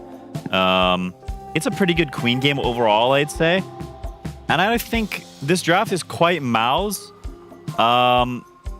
And it's playable. It's a playable game. They surprised me last game. I thought the draft was worse and they won. So to me, it's like, I'm kind of just bad at judging MOUZ drafts because they pick to fit them, not to fit what a typical archetype of a good draft is. I feel like SF 1v9 this game. I don't know. That's my take on this game. Because it's Mickey or just based on I think Shadow Fiend in this game with Liquid and the heroes surrounding him, I feel like he's gonna be 15-1 and 27 or something at the end of the game. Mm-hmm. There is precedent for that. It is one of Mickey's. God, you see that? I'm gonna see it soon enough. Affy, put the buttons down and show me your brain. 10 heroes on the board.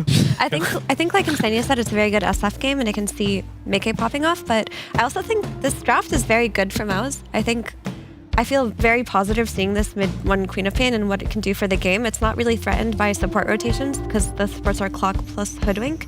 And Chrysalis is famous for his Razor. Don't underestimate it.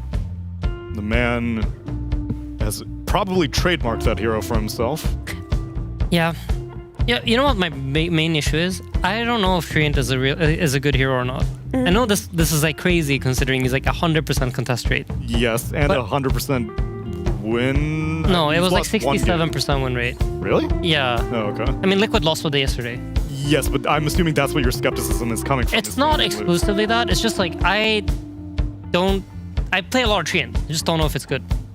Now's the way to find out. Effie, would you like to send us out with a click? A click? Give me a click. Can't ask for anything better.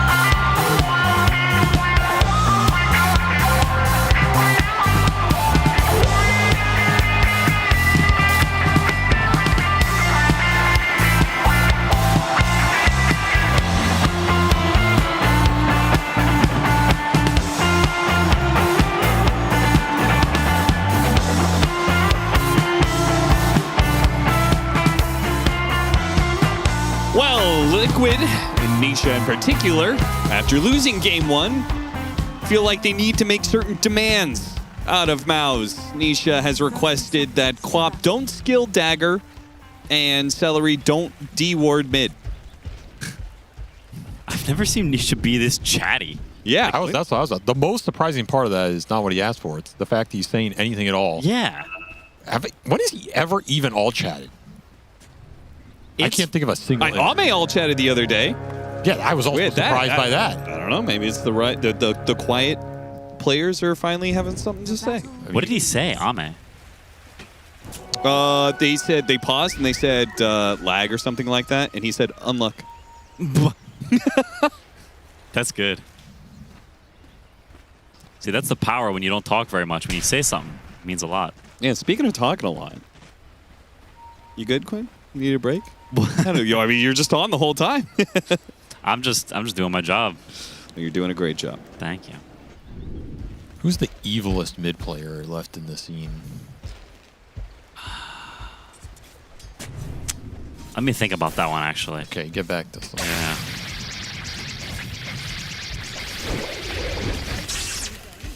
I can't believe Aiden is a tree player and he thinks this hero is fake. Yeah, that's insane. This hero's definitely not fake.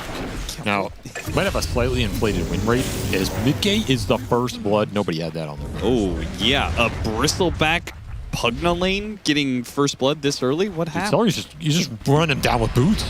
Salve cancel. Salve cancel, and he might still get him. He's gonna get him. He's dead. Dick charges. He's fine. Tree and BM pause. Holy shit, they are just dunking on him. Okay, after further review, I think the most evil mid player is actually Mallory. Okay, let's show I think the wave dragging has done irreparable damage to Dota history. Would you say Mallory has ruined Dota? No. But I do think wave dragging is cringe, and anyone who's propagated it. Did you ever play against Envy in mid? Yeah, I did when he was cutting the wave at level 1 with Bristleback. You did play against him back then. Yes, that was vile. All right, right. It's not in the scene anymore. I respect that. It was funny, though. It was hilarious when you weren't playing against it. It's kind of good, though, gotta admit. When you could do it, yeah. Yeah. It was very good.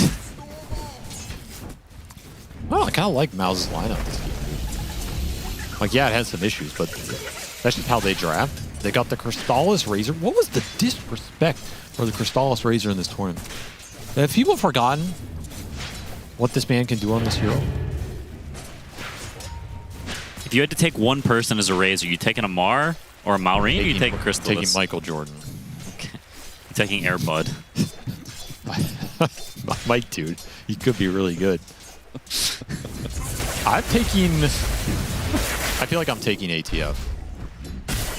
But Crystallis studied with ATF. Studied the way of the electric sword. So they're kind of like, they're like mind melded twins, you know? You think he's ever seen Blade? Who, Crystallis? No, Amar. No. No. Crystallis is a chance. Because he's memey like that, you know? You probably quote that shit. It's like ice skating uphill. That's a Blade quote, right? Or is that Blade 2? Electric Boogaloo. Is always trying to ice skate uphill. Wait, you can say that? You just did. You were talking about the Void Spirit versus Quap matchup. Living Armor, I have to imagine, makes that far more favored for the Quapperoonie. It's like a little bit more annoying. To be honest, I think the fact he isn't skilling Q is bizarre. I feel like the only way you can win this lane as Queen is if you skill Q. If you don't, you are just accepting a draw. But Nisha told him not to. Yeah, but like...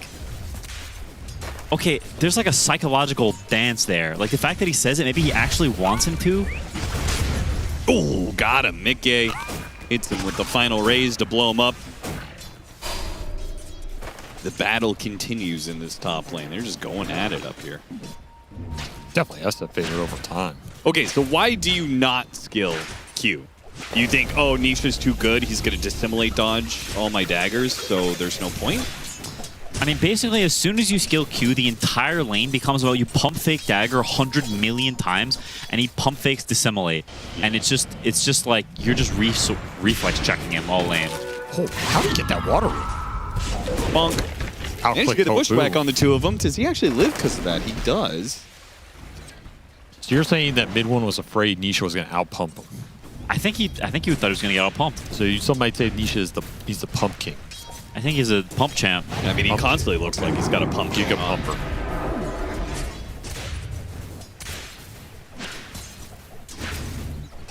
Would you outpump Nisha? I don't think so. Okay. I respect the honesty. Fox to get a die to Quills. This top lane is a mess, by the way. Yeah, this lane is just a straight mess for both teams. And Mickey might die too. It's got a lot of stacks. And turn back around. Oh, stick charges keep Mickey alive. But ever so barely. Chrysalis hiding around Ace does actually get hit by the stomp, so he misses out on the kill. If he didn't get stomped, he might have gotten the kill. I will say, them picking Centaur and just totally ignoring Largoba, also picking Centaur into Razor, I feel like is minus Aura, and I think it hurts their chances to win the tournament in the long run. See, that's the pump right there. Was a beast. That's true. We do have the literal pump champ emo. How often do you, as a team, think about that? You saying it hurts their chances winning the tournament as it goes on, as in they have an exploitation in the draft. Wow, he just ran into cogs 3 times and died. That was a sad death. A little bit. I think you think about it in longer tournaments, for sure. Like in some shorter, like Blast format, I think you maybe don't think about it as much.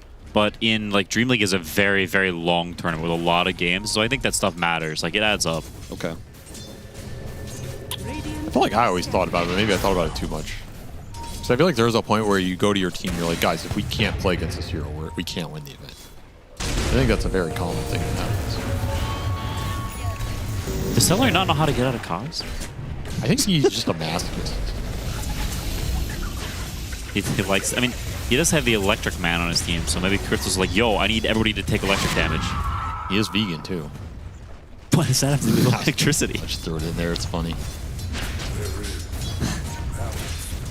There's something entertaining to me still about the fact that Dota players just have these random, like none of these tags are sponsor tags in any actual sport. Well, all the liquid ones are. But yeah, because they have, you know, they're killing it out here with the Alienware facility. But it's still funny to me that they can just be celery.vegan. Like this guy's playing in like a TI final and it's just celery.vegan. I like it. That's what I'm saying. I like it too. I think it's hilarious. A little bit of flavor. Imagine that happened in traditional pro sports. You're just in a World Series final or something. Well, that's replaced by the players actually. You're just Mike Trout.vegan. Wisdom Shrine is taken on the other side, so it's still split. I tried to pick the one player I felt like the least Europeans would know. I haven't even heard of this person. Okay, whatever. Sorry, guess I don't know ball. You really sold out your American brother there. Mike Trout is a very American name. Holy cow. What a goat, though. You know, like the Neapolitan ice cream? Like, I feel like that guy bleeds red, white, and blue.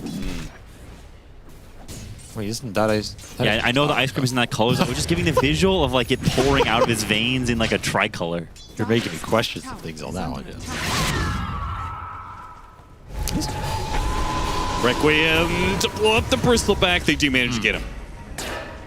Okay, he's really fat now. And it does leave Ace completely alone as the Hoodwink opts to go for Power Rune at 8 minutes. I'm a little worried for this Centaur, man. This does not look like an easy Centaur game, the way he's been set up here. Celery, body block, trying to get him inside the cogs. Bushwhack, and that'll get him inside the cogs. It's almost like Boxy didn't know Tofu was going to be here. Yo, he's putting the moves on him right now. Battery assaults, and one final hit from Nisha. They'll go back for the ward as well. Still, though, it's a support for support trade-off, and the Centaur lost a lot in that bottom lane. Centaur's losing a lot. At the same time, this SF is... he's giga fat. Doing a little pumping up here of his own. Aiden did say he thought this was a game where SF was going to go 15-1 and 27. He might be right. Okay, wait, isn't Neapolitan ice cream actually red, white, and blue? Because it's strawberry, vanilla, and chocolate? Or is it something else? It's pink, white, and brown. How is that red, white, and blue? Oh, yeah, what am I saying? Where's the blue? I don't know what I'm saying. You literally just listed 3 colors that aren't blue. And then said it's the other 3 colors. Okay, well, there is reddish and white. Even a metaphor. There is reddish and white. Yeah, but the blue is inexcusable. We've already gone over the fact that Quinn's literally just artistic 3 different talents colors are the white's limited, the to same. put it lightly. Wait, what's limited? Your artistic talents. That's true. And maybe that's why. That's Maybe you don't know insane. colors. Man doesn't know ball, he doesn't know colors. I am still surprised at how bad that lightning bolt was. That was so bad. Which I still don't understand how you can't paint a symbol. It's not... Dude, you have one try. Paint doesn't, like, you can't fix it. It's one just... try does not change painting a symbol. Oh, it's hard. Listen, if I gave you an eraser, you could have done it. Yeah, because I could just do it infinite times. Okay. I'm a reps man. Sure. No, I respect that, dude. I'm a reps man. I respect that.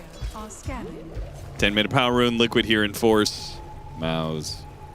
I'll have to give it up. It's amp damage. What a rune for this man right here.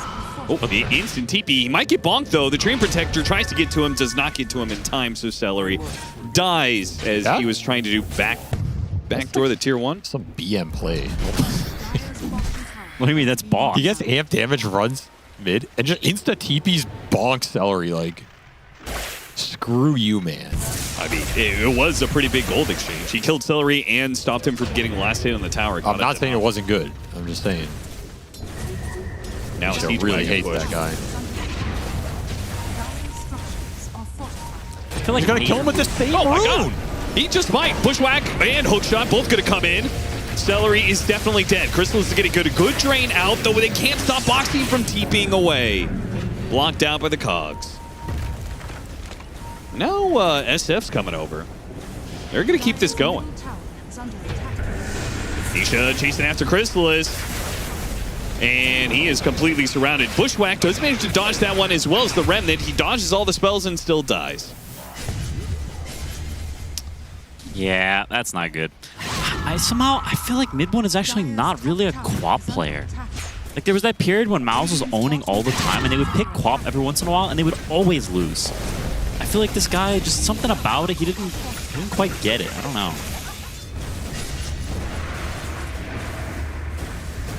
What's your second favorite mid hero? Is it Quap? Nah, I think it's Lesh. Okay.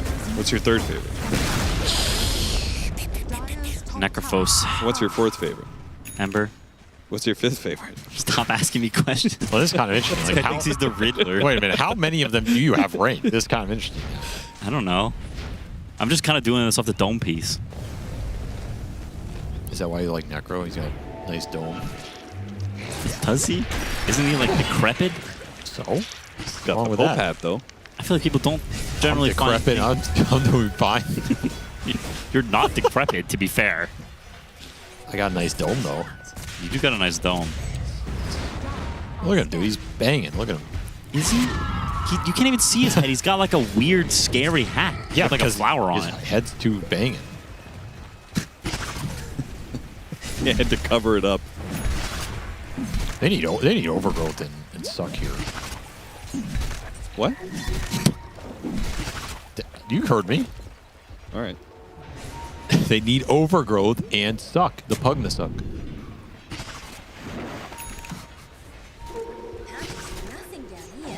Usually it's sucking to overgrowth. Sometimes you gotta reverse the order. Get the job done.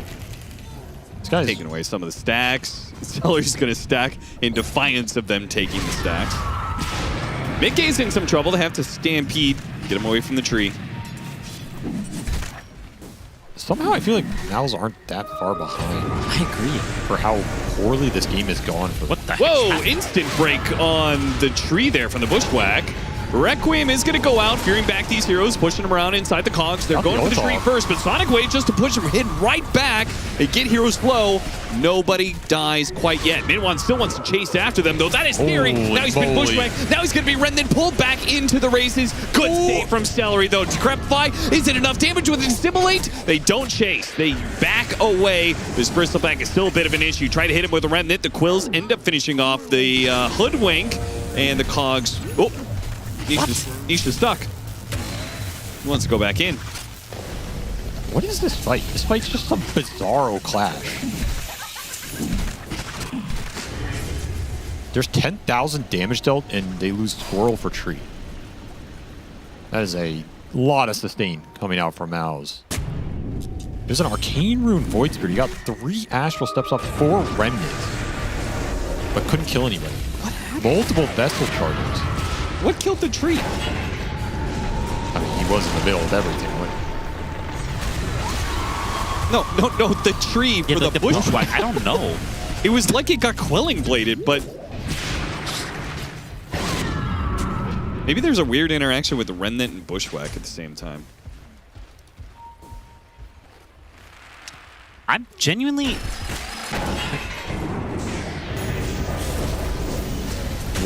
Knocked around by the Cogs, but Celery is there. Protect his boy.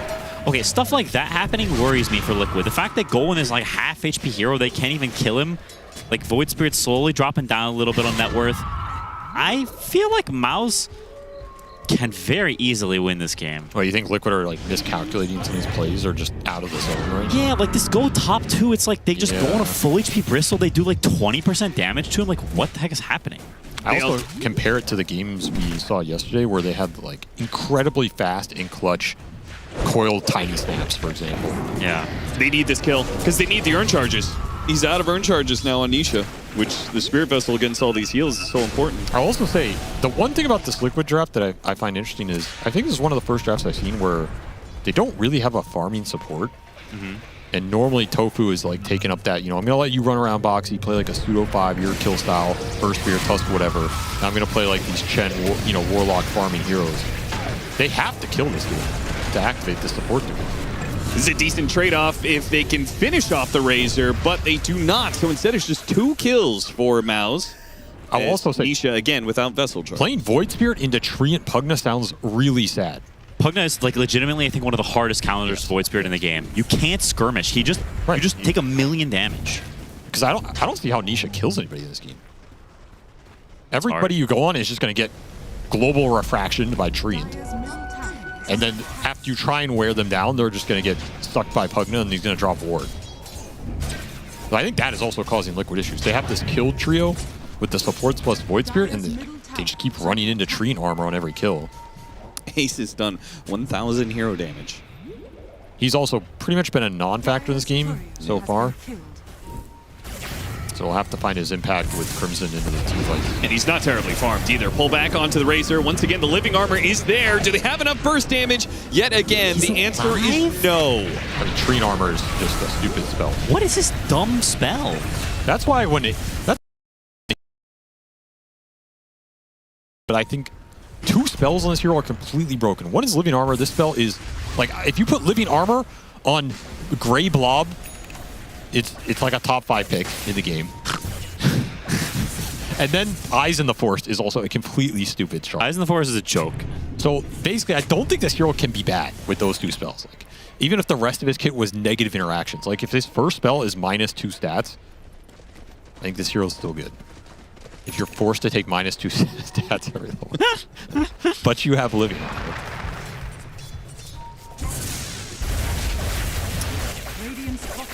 Yeah, I don't know. I feel like this is one of those games where Mickey actually does have to go 15-2 and 27.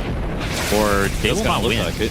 Ace going to be in some trouble here. Going after the Razor, that's never going to work for you. Now they're going to be stuck in the Overgrowth with the Eye of the Storm Static Link. Build enough damage. You pop the Stampede. Ace running for the hills, keeping away. Is he far enough out? Is good. Damage. There's a little lack of stun in this now. A little bit. Yeah, I agree. This SF's got to go Super Saiyan. He is 5-1. He's on track. This reminds me of some of those more old school games, like some of the OG drafts where you just can't kill anyone with the tree armor, like TI-8 style. Yeah. Like where the enemy team just keeps going on people, but they don't die. But if they could kill Celery at the start, that helps a lot. The old Spectre Treant strat. Yeah, like this miserable crap. Was toxic.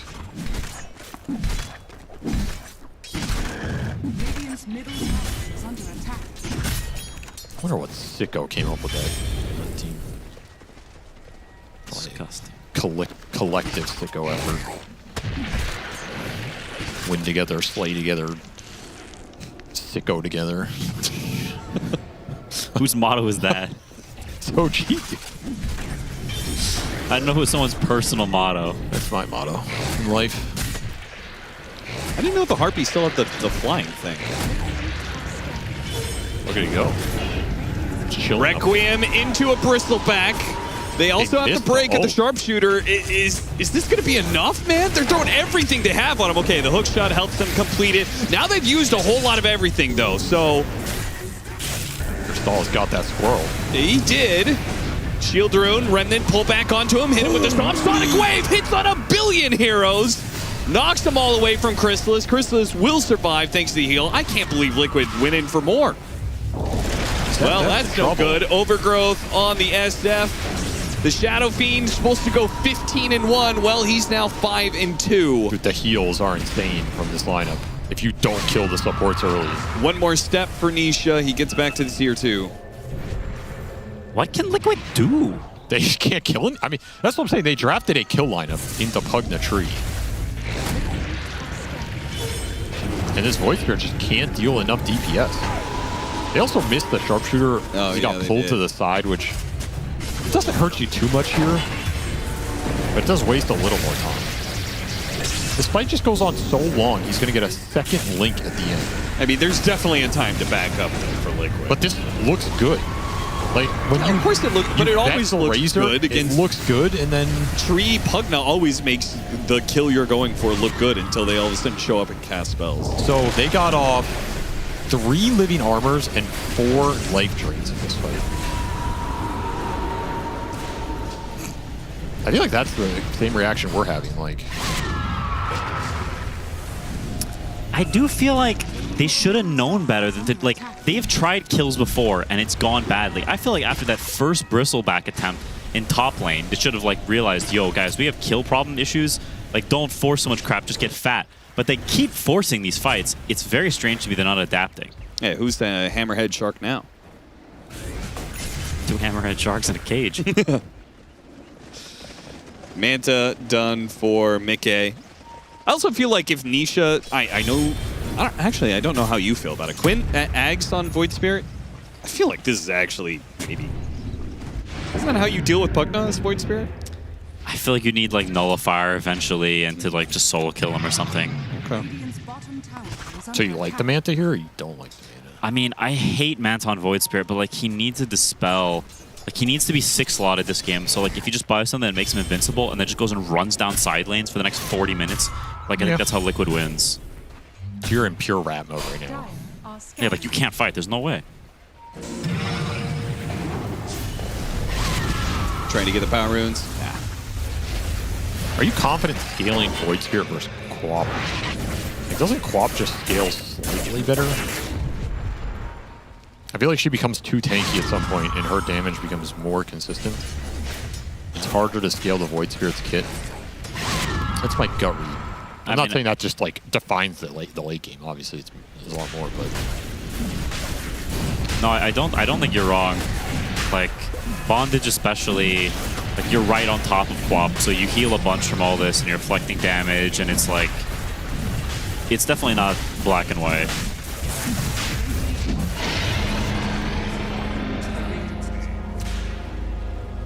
yeah, this game is scary for Liquid right now.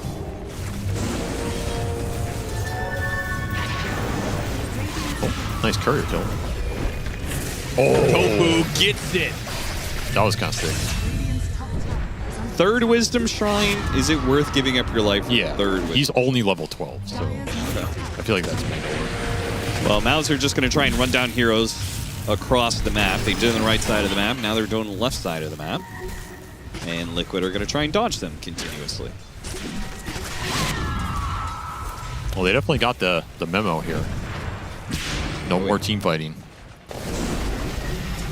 Pure dodge mode. I mean, that's 2 different times in the last 70 seconds we've seen Clockwork just TP out.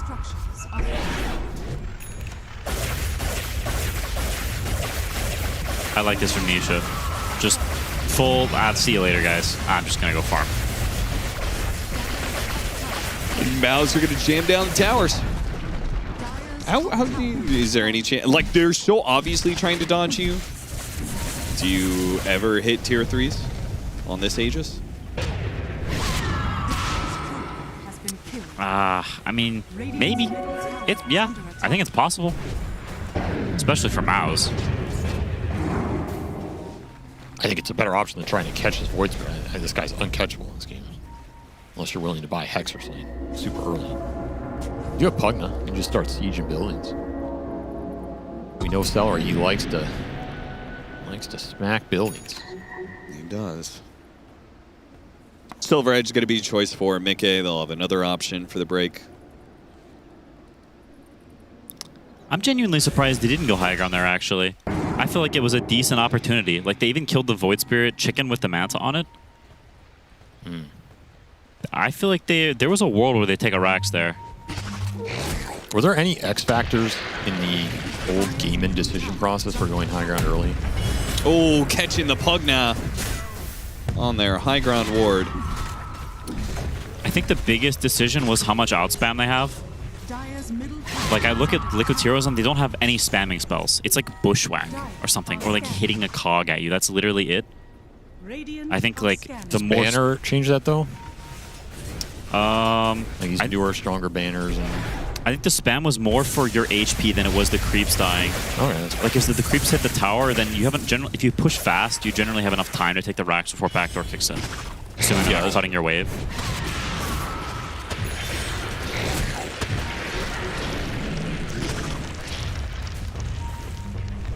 That's a little surprising because they have sustain too.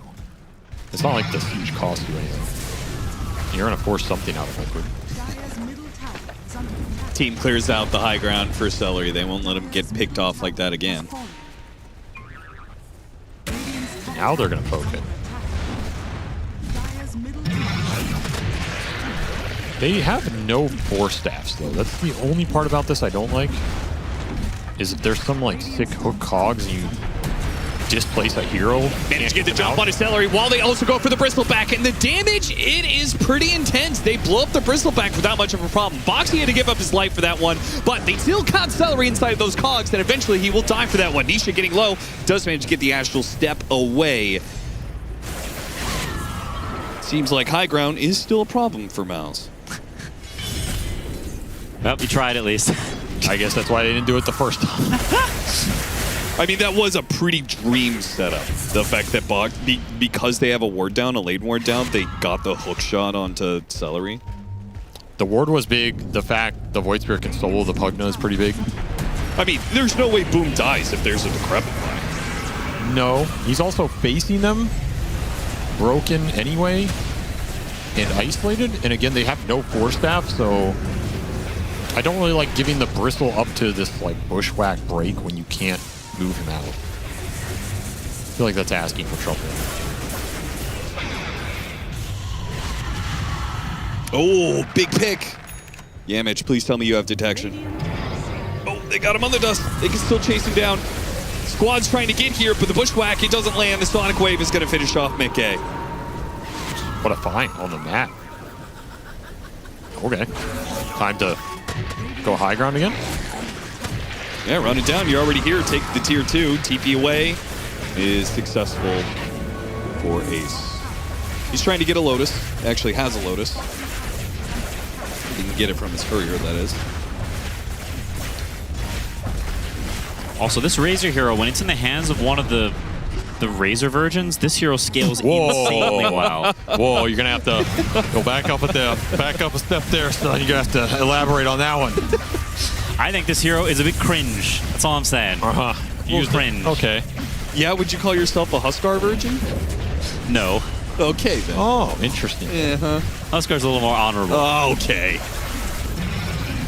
I don't know about that one, Shiva.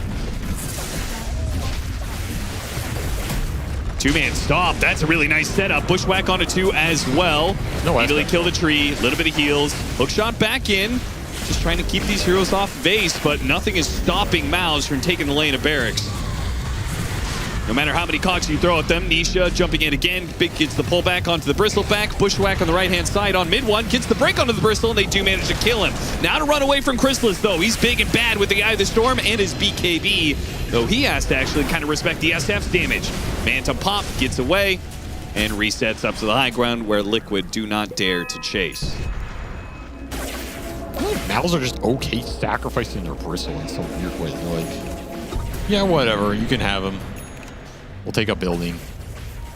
Because they have no way to get him out of there. There's break mechanics in this lineup. Yeah, I don't know. The initial push is so good. They just stick around for like a weird amount of time. I think it's kind of cope to think you're going to get the full set of racks, especially when the whole enemy team is in their base and like they're just looking at you.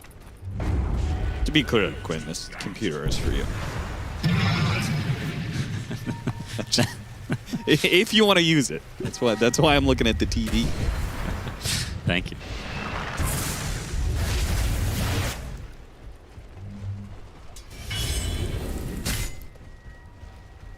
Interesting smoke. No Bristle connection. Looking for a pickoff. Yeah, they know Mickey is farming somewhere up here. Oh, if they find They got him once.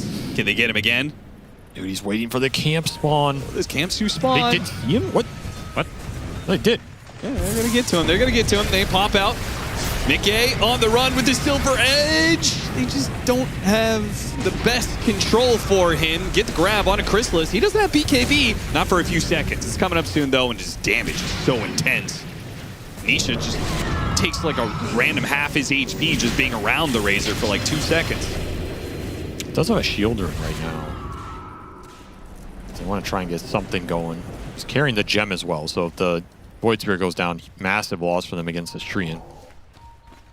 Does have the shard to start getting some eyes up. He's really close to Shiva's, though. He doesn't have any of the items in his inventory, so it's like a lot of gold missing from their side. I can't believe Liquid's only down 2K. I mean, to be honest, that's what happens whenever you don't have any catch in your lineup. Like, you're full committed to this ball, and ball does not build gold. Like, the enemy team is just farming everywhere while you're walking around together, holding hands. They're going to move to Nisha here. Liquid 4-man smoked up, baiting out Nisha, and MOUZ is going to oblige. These gates have not worked out for MOUZ this series, I must say. I don't know if that is the best place to take a fight. They're massively outnumbered. Grab during the stomp, that's a little awkward. They still have the break, though. The Bristleback saved by the Decrepify. That's what's supposed to happen this time around, but Celery he's still kind of stuck in a corner here. Is going to be run down, and boom. Well, he's also kind of stuck, as is Yamich. It looks like this could be all three getting grabbed here. Another stomp, another break. Overgrowth does go off quickly, Mantas, and got him. Chrysalis now going to join in the fight, though. If he can kill Mickey, Lotus Orb attempted, did actually bounce back. Chrysalis runs down the East Shadow Fiend, getting lower and lower, but Nisha, he jumps after him, does manage the Astral Step, and finishes him off in style.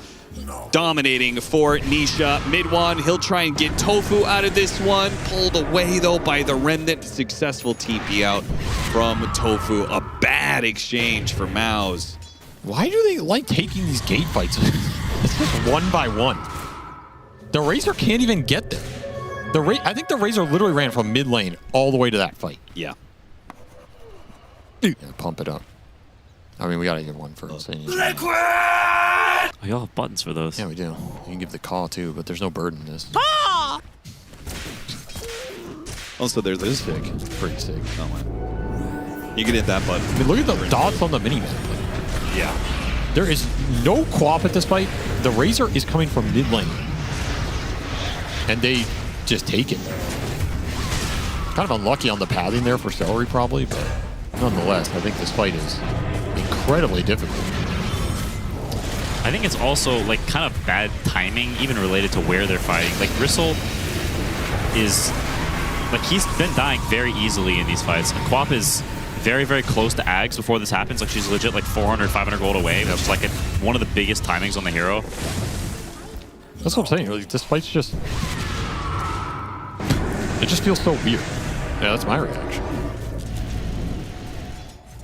Why? Why fight there and then in this game? Great for Liquid, though. They Another smoke up. Dire are scanning. He's close to Nullifier on this Void Spirit. Yeah, I think his build is literally perfect, honestly. Like, I think the Shivas is insanely good, and I think he needs Nullifier. Is that just because he's Nisha, or...? No, it's like also he makes the conscious decision to sell Wand and buy Windlace because he's gearing his build for the game. Well, yeah, why was the Windlace so important for him? It's not so important, but it's just like he knows he's just running down lanes. Dissimulate. And setting back up on the high ground here. MOUZ. Are they willing to take this fight? Boom, he's threatening it. He stays on the low ground. Decrepify goes out. They get him a little force staff. Still to jump in, though, from the Quap. And the Quap's going to be in trouble. BKB, Sonic Wave pushing back. Mickey almost kills him, but he managed to blink out. Meanwhile, Chrysalis did run down heroes. Mickey Requiem's absolutely nothing because he's just trying to get the hell out of here. Still a Void Spirit in the back. How did that go so well for MOUZ? He got his back turned. Like, that's the biggest thing, right? He doesn't just barrel up the hill. He baits it, turns his back. Well, he was still jump broken. out of Liquid. He gets instant decrept, and there's no Nullifier yet. So as long as the decrep comes out, the bait is always going to be successful, I think. I mean, I just can't believe the Quap survived. He blinked in the middle of all of Liquid's heroes with no BKB. He's Giga Chad, look at him. I guess so. I don't know, there's another one of these instances where I feel like you can't expect this Bristle's gonna die. And then you put yourself in a horrible position where you're all clumped and Chrysalis just gets to solo kill the Centaur. Like, you know he's gonna get decrept. You're like 2k gold from the Nullifier. If you want to fight this Roche, you need to do it way more like respectfully. There have been some successful fights where Nisha's killed this Pugna. Maybe he's too tanky at this point without Nullifier for him to solo him. I think it's close, though. What do you think of the Rod of Atos on Pugna? That feels just super irrelevant, but it's odd. Seller always liked this item just in general. He just liked the idea of like, I have catch now. Like, I'm the Healy guy, but now I also have catch. I don't think it's very good, but it was something that he always liked. I just don't think I don't think the catch matters in this game because your heroes are not catching anyway. Yeah, I agree. Like, if you want something for the fight, just get Yules is going to be the better like mini stun option. Mid one. Setting the table here. Shiva's trying to reveal some heroes. Nisha doing the same to simulate back. There's going to be the break on the Bristleback, as well as the Silver Edge, immediately countered by the Decrepify. Roshan getting dangerously low.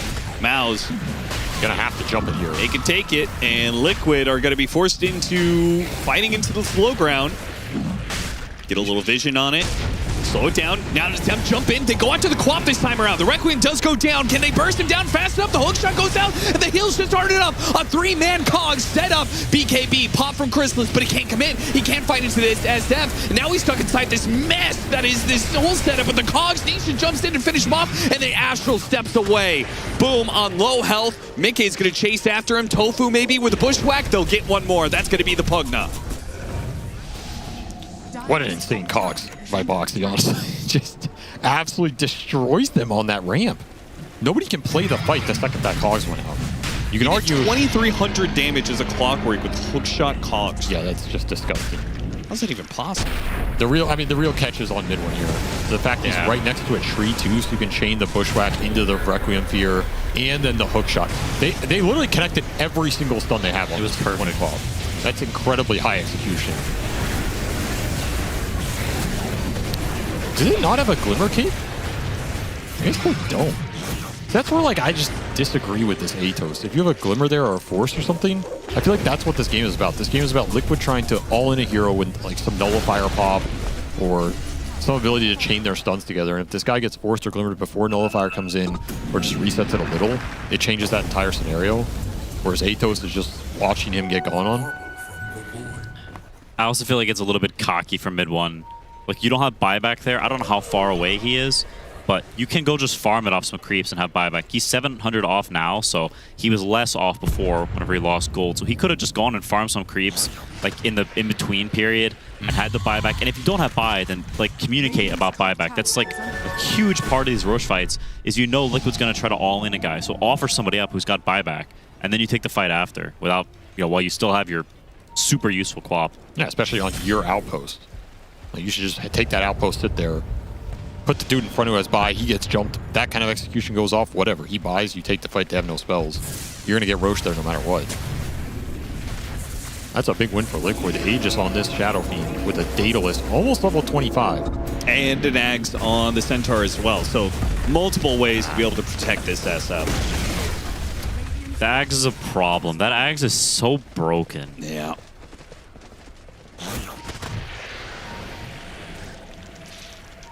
They need Razor Ultra late game with like double Eye of Storm at this point, I think. I mean, it's still so bad because you just can't focus the SF, and the SF gets to focus you. He has to like Satanic so he can heal while hitting something else like the Centaur, as the SF gets free hits on him.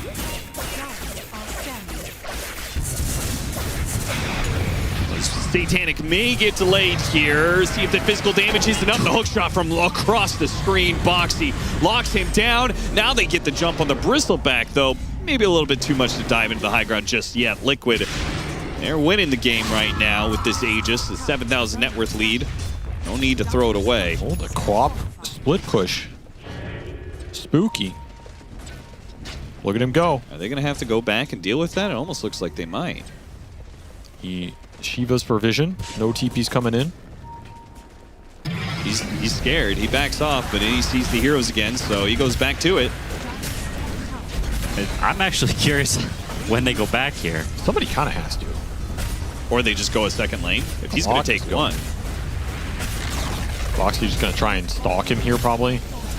See if he could stop TPs while his team goes for another.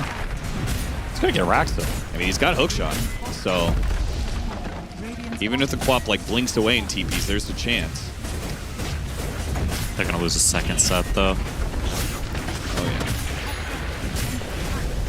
yeah. Overlapped Crimson Course, too. Liquid can't go for another. There is tier 2. He got a full lane with this Queen. Yeah. Oh, Boxy. All right, he got there it is. Stops the TP away, so Liquid can't finish up this lane of Barracks. I don't know if that really changes anything, though, because I think they were going to get 2 there no matter what. Probably. But it makes sure there's no chance of MOUZ being able to jump them as the Razor comes back. Okay, but what if they just go find mid one and they know he has no TP? That's a pretty mobile hero to catch, but they might. He's going to go through gate. Smart play. Dude, this is very close. Hoodwink almost got there. Radiant's courier has been killed. Oh. Honestly, mad respect for mid one, though. Realizing that there's zero chance to defend this Rax. Just full sack it. Like, I think a lot of teams get baited into this black hole of, oh, we want to save our Rax, because it feels bad to lose Rax. And then you feed a couple kills and the game's over on the spot. But they're still in it because of his play. Isha running back in with smoke. Instant TP away from Boxy as he's met with the mid one's resistance.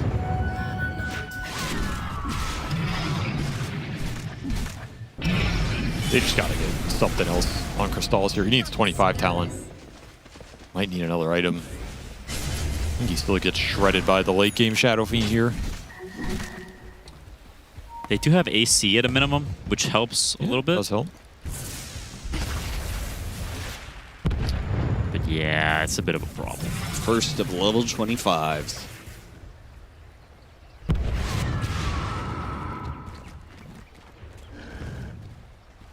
They also just never got rid of this gem.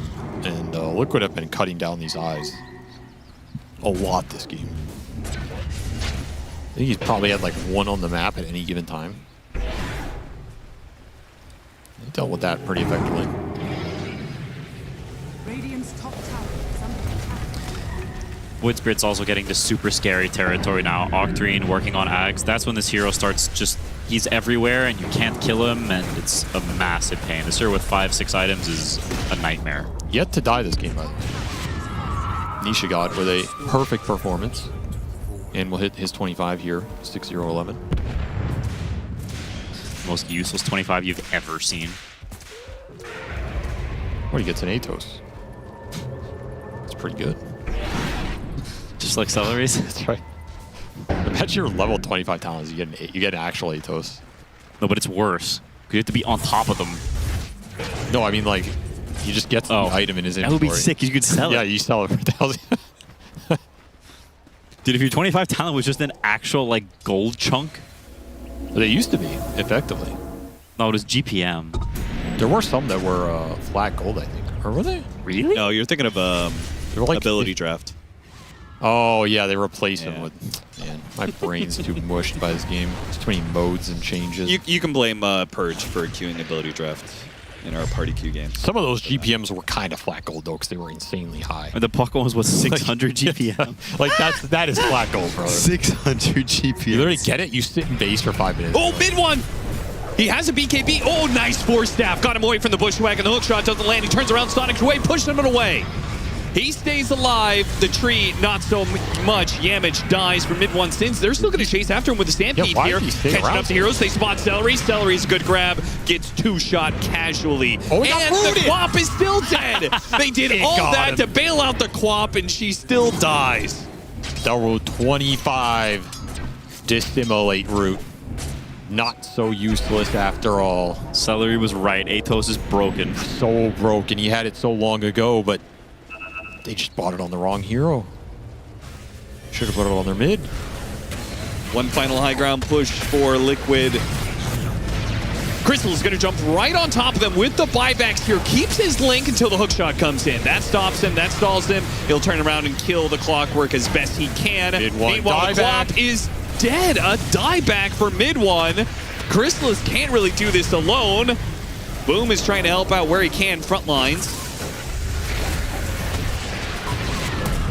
But they turn and pretty quickly kill him. That attack damage on the Raze, man. You can do some pretty damn good damage. Now he has all the lasting presence stacks, so good luck dealing with this man right here. Yeah, your options here are give up Megas in return of trying to stop this SF.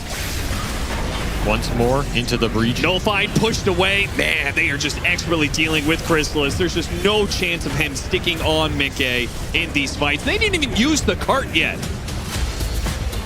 Disgusting. Disgusting damage from the Shadow Fiend, man. It's the late game SF. It's so stupid. Yeah, I mean, I feel like MOUZ had this game at a point, and they just took a couple of stupid fights, fed Bristleback sometimes, and then suddenly your lineup has no stuns and no team fight and falls off. Like, it's a classic MOUZ draft. You win quickly or not at all. Even then, I feel like some of those later fights, they could have played them better. Like, I don't think Liquid were comfortable in this game by any means. No.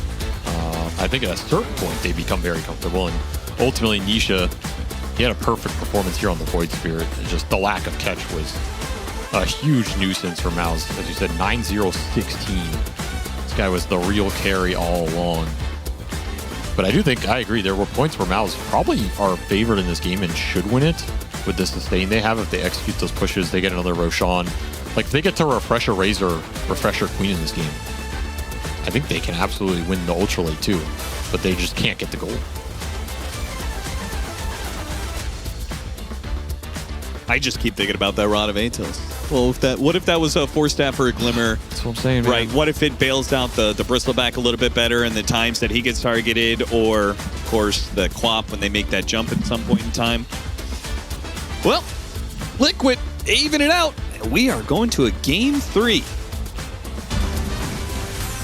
We got a series on our hands, which I would have not expected in multiple ways. I wouldn't have expected it before the day began, because I would have thought that Liquid will just run roughshod over a MOUZ. And then I wouldn't have expected it after the first 15 minutes of this game, because MOUZ were yet again making it look easy. But Aiden, you had a theory at the end of the draft. You were saying Mickey Shadow Fiend will at some point 1v9. I don't even think you said 1v5. I think you specifically said 1v9. Yeah, like 4 game winners on his team, and he'll win despite them. 3 game. I feel like, yeah, I was gonna adjust. I think it was like 2v8 this game. Okay, who was the other contributor? I mean, that's up for you to decide. It wasn't Nisha? Probably it was Nisha. Okay. But it's up to anybody at home to decide who the second guy is. Open to interpretation. Exactly. No matter what, though, they do equalize the series score. They do. That was a great game from both teams. MOUZ have really impressed. I know this is a loss, but I do want to applaud them from bouncing back from a couple of really rough days in this group stage too. Like, when they get their heroes and hit their timings, they look really strong. They just mis-executed here and there, and it feels like this fight in particular was what sealed the deal for Liquid. They pressed all of their buttons perfectly. They killed Queen of Pain before the sustain could come out, before the ward could do the trick. And it felt like that was the beginning of the end for MOUZ, this fight here. For me, it was the high ground push. I think like when they went high ground, they had a 3k gold lead and like the first Aegis. I personally didn't really agree with that. I feel like it's just a bit too soon. And we talked about this early on in the tournament, but I think when you go high ground, you should be 99.8% sure that nothing can go wrong here. Like you should secure a lead of that size before you decide to close it out. And I think 3k gold lead and like an Aegis at that point in the game was just not enough. It's also weird that like they take top tier 2 and they're pushing towards the base and then they back off and go mid and then push through mid when the enemy is already like all there and ready. When they'd initially taken the top tier 2, nobody was there defending. They can force heroes back and gain a map advantage off it, but they kind of pass on that opportunity and then force it when it's awkward through mid like 2 minutes later. I think if they'd gone right away through top, then maybe there's actually a window there, but they kind of just pass on. I think they forgot. Genuinely, sometimes you just don't even think about high ground as an option because it's so taboo. Whereas I think if they go and watch this replay, I think there's actually a world if they go right away, they can maybe do something at the base there. Although, extending for what you have said is the generic idea for if I'm going high ground, I'm 99.8% sure. If they did threaten that other high ground, is it gamble to say like, okay, I'm forcing Liquid to come back, or is it actual committed, I'm pushing tier 3 high ground, let's go? No, I think it's very tentative. It's just like, we're already here. We're 5 heroes. We catch like garbage. We push fast. Like, forcing them back is the best option you have, even just on the map, because you can't kill them. You can't hunt them. So all you can really do, if you make them come back, then now you can spread out and you get a little bit of a gold advantage out of that. Yeah. I think the key thing in this game, or for this situation that we're talking about, is that they have very bad catch. Like, they don't have heroes to run around and kill heroes. Yeah. And I think when you don't have that, you need to force... So when you can kill heroes on the map, you can force their movement by, like, threatening them. Like, you run somewhere, they have to leave that space. But since they don't really have that in this game, the easiest way to force the heroes to move away from where they are farming is to just hit the high ground. You know, like, run up the hill, blast with Pugna, drop your ward, get, like, hit a few times with Razor and Bristol, and just see what's up. And then assess the situation from there. Like, if Liquid are early and they're ready to set up, it might be a hard fight. But if you manage to get control of the area, you maybe even get a ward in their base and stuff, then suddenly you can, like, decide if this is a fight worth taking for us or not. And I completely agree with you. The way they did it on mid, it was just not it. Yeah. Yeah. And usually when you take time to do it, like you go top and then you rotate over mid, it also gives Liquid the time to decide, do we want to defend this or not? Are we going to bring back heroes? Which heroes do we bring back? Because I think by the time the wave reached their high ground, Nisha was already cutting the next wave mid. Yeah. So they had too much prep time in that situation. And the alternative solution, which seemed to be Celery's angle, is, okay, we're lacking catch. Effie, I have to point at it, the Rod of Atos on the Pugna seems to be a somewhat misguided itemization based on how long the game went. Yeah, it's one of those where had they won, we would have been like, awesome, Ados. They killed the Void with a really good pickup. And then when they start losing, we're like, God, this Pugna doesn't have a Glimmer, he doesn't have a Force Staff, he's getting caught, he's not helping his cores. Yeah, it's just unfortunately one of those situations.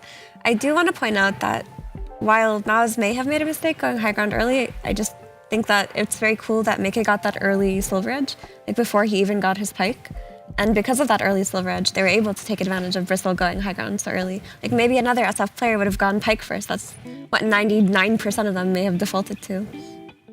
Yeah, I mean, I think this is a big like individual skill game from Mika and Nisha specifically, because I think as a team, they were actually getting outplayed by MOUZ. I think MOUZ was dictating the pace of the game. Liquid made some very questionable fight choices. Like there's some fight that they just run into that they clearly can't kill the guy and they force it and they all get wiped because, yeah, of course you can't kill the guy. There's a Decrep sitting right behind him. And so I think Mika and Nisha going down the stretch buying, I have to highlight Nisha's items. Like they were honestly legit perfect. He needs Manta so he can rat. I think he realizes very early they can no longer fight and he goes for Shiva's afterward, not the Ags, not any of this crap, and then into Nullifier. Like it was all the armor items. It was perfect itemization for the game. And I think if any of those is different, they might lose one fight and that's just game over. Yeah. And that itemization was necessary because of a hero that you weren't sure about, Treant Protector. We now got to see him in another game that isn't in Liquid's hands, it was in MOUZ's hands. You have a more confident read on the hero yet? I just don't think it's that good. Like, I think it's a good hero. I don't think it's 100% contest rate banned, if not picked in every single game good. Like, to me, Largo seems like the better hero, like between the two of them. Sure. I would even arguably say SF, based on the games that I've seen, is a stronger hero. Okay. Because I think for supports to be that guy, it almost needs to be 100% win rate. Or it needs to be like, I pick Treant, and you now have no options in terms of heroes you want to pick into this lane. So you forced to pull creep waves. You can't put anything against it. He has high impact in the mid game, but I don't see it like that. I feel like in some metas where like heroes don't really buy mantas, they just BKB and they get rooted and they die. Yeah. Treant feels just broken. But it just doesn't feel like that to me when I watch these games. But then out of the other support bans, which have been most commonly phase 1 would be, I guess, like Phoenix and Shadow Demon. Because those are like the trio that I'm seeing. Even Phoenix will slip through quite often. Shadow Demon's probably the most consistently banned first phase, in addition to Treant Protector. I mean, it might just be like when you play, you have a different feeling for these things, and not playing against it and just watching it from the outside, it just doesn't. To me, it just seems like the cores that are broken in this patch are really strong. Like Beastmaster, Largo, SF, I feel like to me seem like bigger concerns than Treant. And based off the fact that Effie, Shadow Fiend has done numbers in both the games of this series, it seems like it's going to be a high value pick moving forward. It's been a high value pick for everyone, I think, but especially in this game 3, I'd be very surprised if either team got this hero. Yeah, no bueno. No bueno. This hero is, I think, especially for Liquid. I think there's some teams maybe you could consider giving it to, but not Liquid. Like Mike and Nisha, we talked about it before. They're both way too good at it. The hero's way too good. And it also counters so many of the other meta picks. Like it's Shadow Fiend, if you're like scaling and you're fat, is really good against Razor. Like you just eat his lunch as you get on the stretch. Same thing with Largo, with all these like random popular heroes. Bristle, like so much of the stuff MOUZ is picking. A Giga Turret who just beats the crap out of you. Like they can't pick Tide anymore. It just kills like their whole hero roster as soon as you pick their first pick. Like that's not good. Maybe a more contested series than we were expecting before the day began, but that's keeping things very interesting near even the end of our group stage 2. Stick around, everyone, and we'll be back with the conclusion of MOUZ versus Liquid.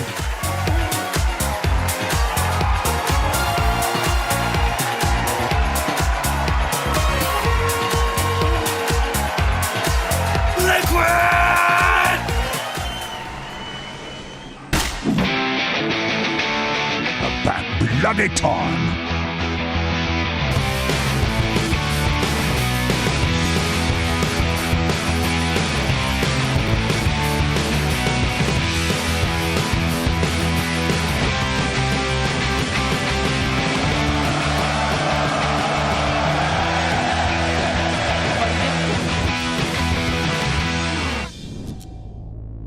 Hi guys, it's Itor from Team Spirit, and I'll try today guess some ranks in Dota. It is pretty rich. 14k goldie, that's why. I mean, his score isn't the best, but that's like AM. So, and again, his scores whatever. That blink was extremely aggressive. I guess he's fine. The blink was kind of sus. He's kiting a little bit too far out. I mean, this fight looks like it's pretty much over there. I guess it's very, very, very low MMR.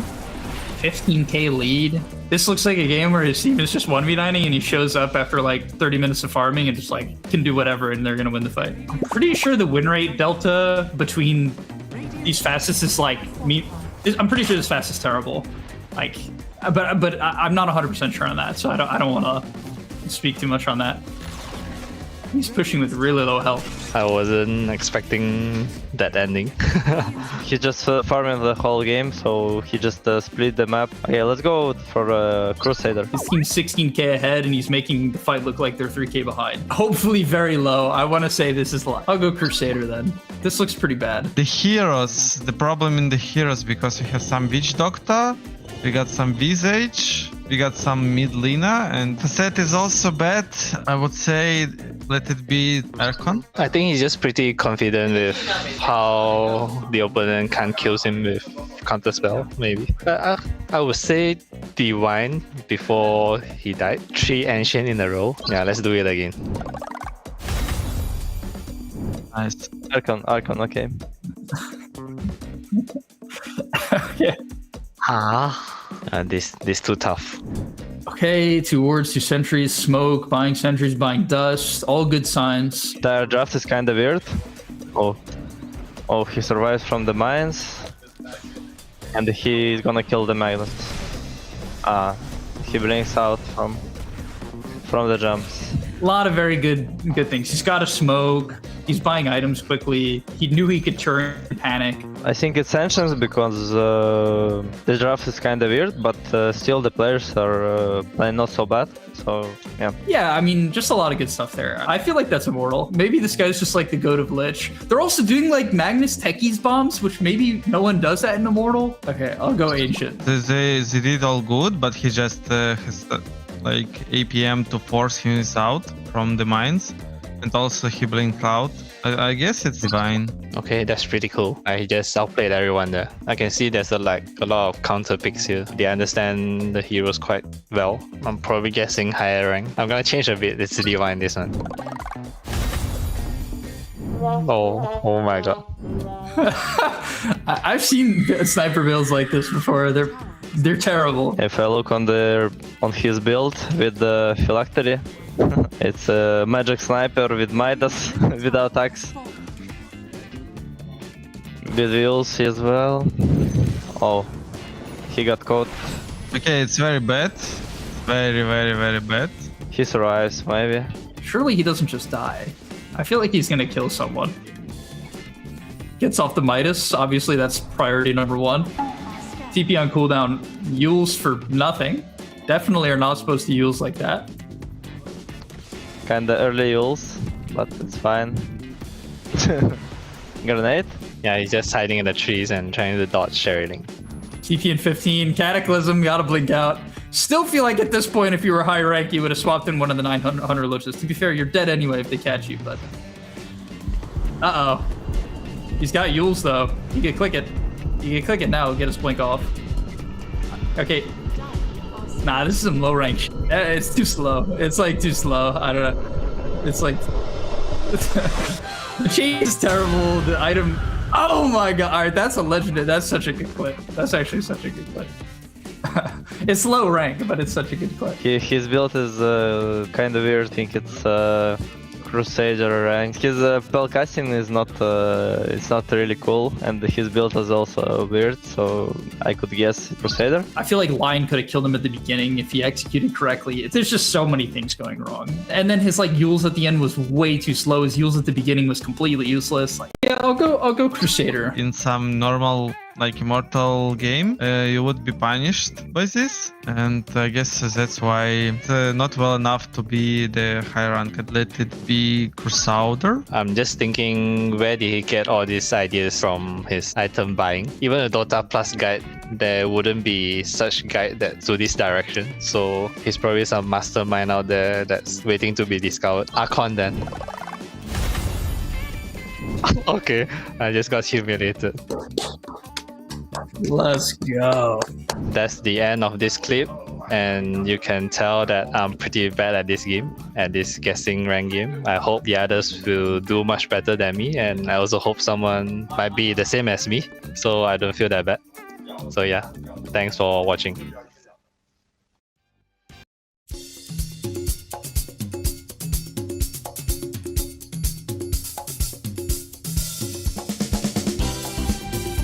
It's been 6 long days since I saw you, baby.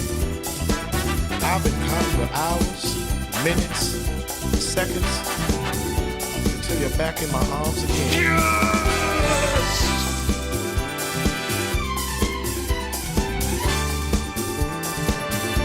Come on, I'm walking here.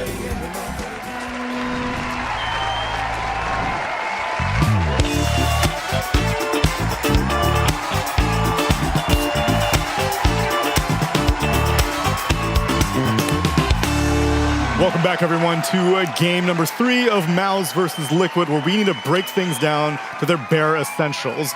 You've been picking all these different heroes. You've been trying to see what you're good at, what you're bad at, what you know, what you don't know. And now we are beyond the halfway point of a group stage 2, and teams are starting to really get their favorites and their unfavorites. What would you call the opposite of a favorite? They're loathe things. They're loathe things. Why are you breaking Ted's beautiful cookie that he made for us? He gave me the fundamentals I need to make cookie mortar, because we are not going to win this out of raw stacking. We have to make concrete. That is very dry, though. I don't know how that will work out. I That- don't know those how ones, I feel about you believe it. breaking the beautiful cookie that Ted made for us. You want to eat some? He put his heart and soul into it. We have a mortar and pestle? We It don't. specifically said on the test or the challenge not to eat them. It said resist eating them. Yeah, I'm resisting. Night Shift has a more direct, discouraging claim because someone on that shift really likes eating the crafts that we make. Jenkins? I really Eats think the glue. that if we commit to this, Yep. this will not hold. These ones, like the other cookies, may hold. Only They're one way sticky to enough. find out. Okay, let's just go for it. Let's just go for it. Let's just go for it. I'm Mira's being overruled too much. It's fine. No wonder we're 1-11 in the challenges. Yeah, but we got that one. After days of sabotage, I've surrendered, and I accept whatever Tsunami thinks is best. I'm trying to free you. I'm absolving you from the pressure of this competition simply by limiting your contributions. Then you shouldn't feel as guilty whenever we lose. Or if you let Mira cook, we would be winning. Oh, yeah. Well, we got first blood. We did get first blood. All right, so this matchup, Falcons really likes. When they see Razor, they pick Bristle, and I honestly wasn't really quite sure about it. But I saw Skeeter play in one of their games because Amar was gone, so he finally got his hands on Bristle. Because I feel like when ATF is there, ATF is playing Bristle. Right. That's just kind of how it goes. And I saw Razor link Bristle back for the full duration, and Bristle wasn't even 25 at this point, I'll have you know. And he just turned around and just started hitting Razor, and Razor just died. He just had so much warpath damage that like the minus 200, it didn't matter at all. Plus you're really fast, and you build nice items against Razor. You can get Lotus and stuff, so Yeah. you have nice item paths, and your hero actually, funnily enough, is just pretty decent against them. Not to mention the whole time he's hitting you in the back, you're like spraying him, so in lane it's pretty good. Yep. In lane, you also aren't pressing any single target abilities on him, so both of his skill builds are bad. Like maxing Link is kind of crap because he gets sprayed and I know you just one stun, you can walk away. Yeah. And on the flip side, he doesn't cast any spells on you, so if you have E, then he's just quilling you. So I agree. I think it is quite good, and I like it as a response. When I first saw the Razor, I was a little worried for MOUZ. Like, they banned the Shadow Fiend. Now Liquid takes the Razor. What are they going to respond with? But I think Bristle was a good, solid response, and they are very much neck and neck. Tsunami. Yo. You know what you didn't do? Well, sometimes when it comes to Game 3, I only mention the bans when they're especially notable. So, for example, I would continue harping on the fact that Largo is most likely going to go uncontested in this game, which boggles the mind, and definitely is something that I imagine every team is going to look at in the playoffs, at least for Liquid specifically. But that's all that really needs to be mentioned. I mean, at a later point down the line, I'll be like, guys, did you notice that Chen was banned? First phase? That's kind of crazy, isn't it? It is against Celery. It is against Celery. I feel like he's getting the respect he deserves. And Beastmaster proven to be a flexible hero for MOUZ. Shadow Demon was banned. That's nuts. We don't see that every day. Apparently, it's been getting banned like quite a bit. Not memeing. It's banned every day. Okay.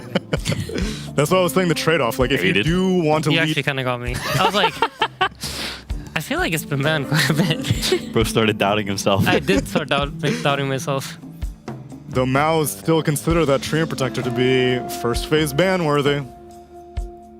I mean, I think this Treant ban is like, it's a lack of understanding the hero. But it is quite good with Razor. I think it's also that they want to keep the Bristle Flex open, and if they pick this Treant here, then they're locking themselves into like a ranged carry position, because half of the hero's strength is insta-winning a lane for a ranged carry. And Razor is gone, Huskar is banned, SF is banned. That only leaves Gyro, and if you pick Gyro early, you can't potentially flex your Bristle back. That would probably be my line of thinking for the Treant ban. Hero is always good. Is literally always good in all contexts.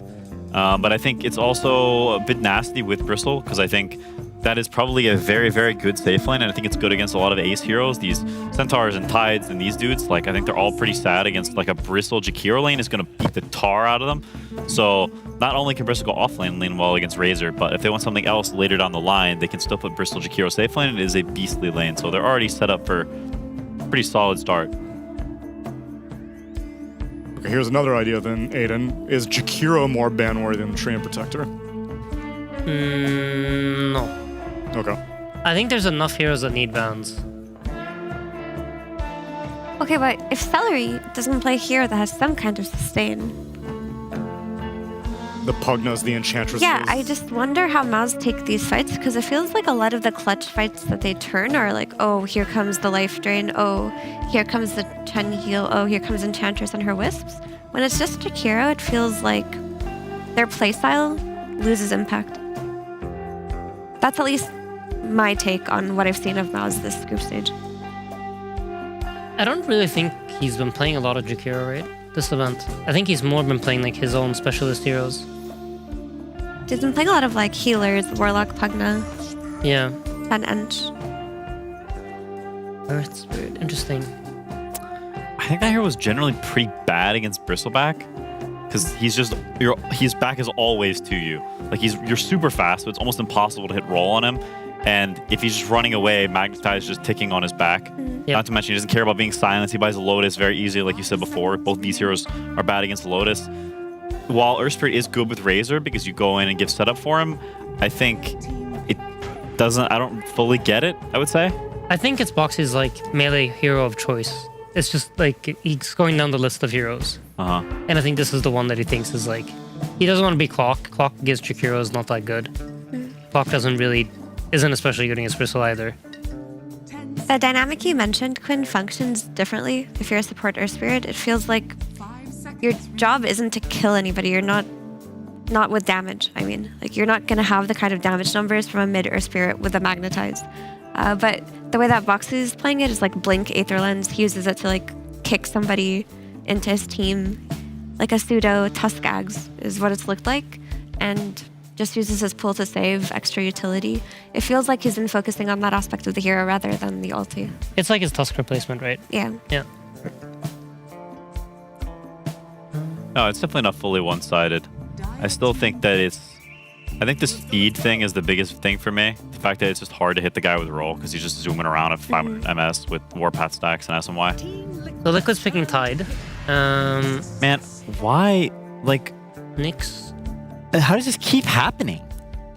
I feel like there should not be that much. Like, there's not much to think about here. The only conversation you need to have is, do we pick Tide now, or do we have 3 potential options that we really like against Kaz? But I think they don't. I don't think they do it. It's also like Nyx and Jakiro. I mean, I guess Nyx is kind of good against Tide, but Jakiro's pretty bad against Tide. Not great. Yeah, like you're okay early. Really? So they opt out. Huh?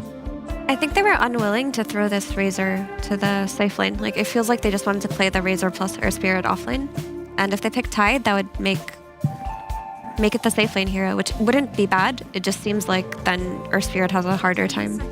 Yeah, I mean, I sort of agree with you. I feel like they're saying like we only have Tide for offlane, but we actually only have DK for safe lane that we like. Maybe they don't have any other hero that they think is very good against Bristol. They didn't want to put the Razor there. And they only really see DK, because I'm assuming this Razor is going to end up mid. Or they think Razor is a good matchup in the Kez, which I could also see. It's just Jakiro, Kez. Yeah. And even Earth Spirit. Like, I could see a world where Razor gets just mollywopped by Kez in lane. Plus, I mean, Ace has been playing it on Liquid quite a bit, but I feel like it's not his like most comfortable thing to be. No, it's not. They ban out the Tide Hunter just in case, regardless, though. Yeah, I mean, I think the Tide ban was a given. To me, it just leans to like this. They feel like they don't have any other hero safe lane other than DK that they want, and they decided to prioritize Mickey having the hero of his choice rather than Ace. This is round 2 for Chrysalis, because And round 1 was not that great. round 1 was not that great, but I like that they're trying. I really do. Like, we saw the impact of introducing Beastmaster as a Chrysalis hero and what it did for their drafts. If they can pull off a Kez game, then let's say they win this one, the rest of the tournament looks very promising for them. Because what's been limiting MOUZ, from my point of view, has just been their inability to early phase Chrysalis heroes just because of draft limitations. You can't. They just get banned, right? He doesn't have enough from the pool. But if he can successfully add Kez plus Beastmaster to the Razor plus SF plus Huskar bands, then you're always going to get something to work with. It does seem like the conventional wisdom of I have to pick Kez in a counter pick situation is kind of dying out the more this group stage is progressing. Yeah, but I don't know how much the Kezes are winning when they're being picked like this. True. That's like the main thing. I feel like they are being prioritized higher, but I feel like the heroes winning less. True. As a consequence. It's not that they're not winning at all, but it doesn't feel as powerful. So I think here, if I look at the 4 heroes that I see on my screen right now, I feel like Liquid has ticked a lot more boxes than MOUZ has. You have very clear ways to kill. You have enough damage to get kills on these heroes. You have items and spells that are going to allow you to get through the tanky items that MOUZ is going to buy. And minus armor? I wasn't actually going to do the meme for once, but definitely yes. We can do it soon. And for MOUZ, I see it's a lot trickier. You're going to have to bring a lot more heroes to make things happen. And your Bristleback isn't this I'm going to reach a point in the game where I can no longer die. And I think that's the main issue when you play against Bristle is that at some point it feels like this hero is just too fast, too tanky, doing too much, there's too much stuff going on around him and you just can't touch him. Yeah, I mean, I also think Kez, Bristle are a bit weird together. It's the 2 guys who just run and hit one single guy together. We've seen it before from teams, and I think this archetype tends not to work super well. Storm is fine here. It's certainly not bad, but it's also not wow. They can kill Storm. They can buy tank ability items. It's very fine to me, and I think this is a game for MOUZ where they just need to execute well. I think it's not out of the question. It's also going to be mid Slaughter and offlane Razor. So seeing that, I actually think I prefer MOUZ a little more than I did before because I think Storm is a good lane against Slardar, probably slightly favored. And I think Bird plus Jakiro can mega stomp Razor. And so I can see a world where MOUZ pulls ahead significantly early and they can maybe snowball this game. Yeah, I think they need to. I think if they're not ahead by minute 10, 15, I think I really like Liquid's chances. Yeah, Liquid have a lot of skirmish potential. They just have so many people that go in. They have frontline.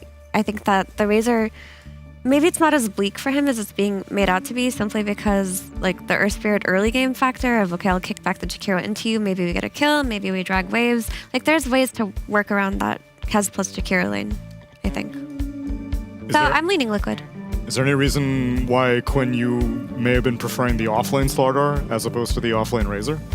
I just think both lane setups are potentially better. If you're just pulling waves on Earth Spirit, then I think Slardar takes the beating better than Razor does. And I also think Razor does better mid against Storm than Slardar does. I think for both lanes, I think it's worse. This is honestly an unusual decision to me, I would say. Does it telegraph anything about how Boxy would want to play as the Earth Spirit?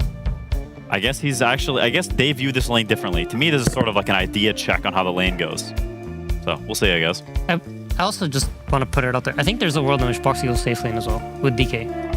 Okay. And they have the Hoodwink on the Razor lane to try to be strong there and fight. I don't know if they're gonna do it, but I think it's an option they have.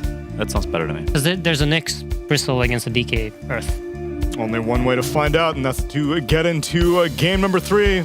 And you're going to enjoy it with Cap and SVG.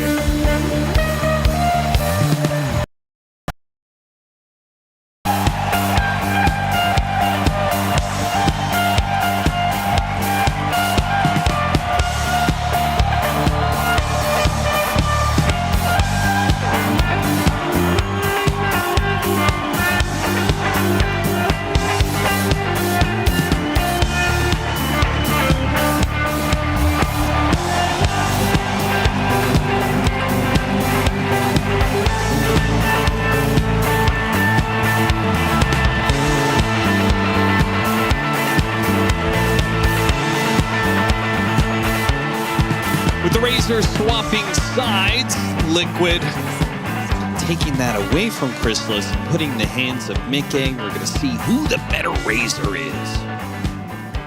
A true test of mettle between these 2 teams as they exchange some heroes. We'll duke it out in a game 3. Very hype. If I am MOUZ, maybe there's a slight grin that you don't have to play against the Mickey Razor that to me is one of the most terrifying in the game. No shade at Ace, but we're talking about fine margins in these games, That said, that grin I think fades quickly as you have to play against Boxy or Spirit, who has just been an absolute menace on this hero. Oh, yeah. So scary, especially what he did in some of the games where they were behind. Because to me, if you get ahead with this hero, it's almost auto win. You're almost always expecting that he's not going to impact the laning phase that much. But even from really sacked behind positions, I feel like Boxy has found very clutch openings, especially with the kickbacks. Just destroyed Power Vision with it yesterday. So to me, that's what's scariest about his or Spirit compared to a lot of other players. It doesn't even really matter if his laning phase sucks. Oops, still has high impact. Boxy rolling into the tower. Remember that conversation we had about the Razor teams? The teams that... The best teams where Razor has crazy flex potential? Talked about, is it Falcons or Liquid, the best Razor flex team? I remember one of the things we said is there was just like between Nisha and Mickey, the Razor is really scary in those two hands. Ace Razor. Where would you rate that one? Definitely less scary than the other two. Yeah. It's not a stereotypical Ace Decimator. It's just still such a strong hero, and he can play it with the auras anyway. It's not a debilitation by any means, you know. He's still going to perform really well on it. Well, one proven player-hero combination is the Nyx Assassin. Usually has a rough lane. We've seen it time and time again. Rough lane after rough lane, and it might just be another rough lane as he grabs the creep blade, pulls under the tower, and swiftly dies. Really awkward for Boom, who's going to miss. Smart itemization for Tofu, just starting boots against the double melee lane. Yeah. Guarantees you can always out-harass him. You don't need regen as they cannot trade against you. You can always get a stick later against the Bristle anyway. Results in the first blood, the boots pay off. Now he's giga rich.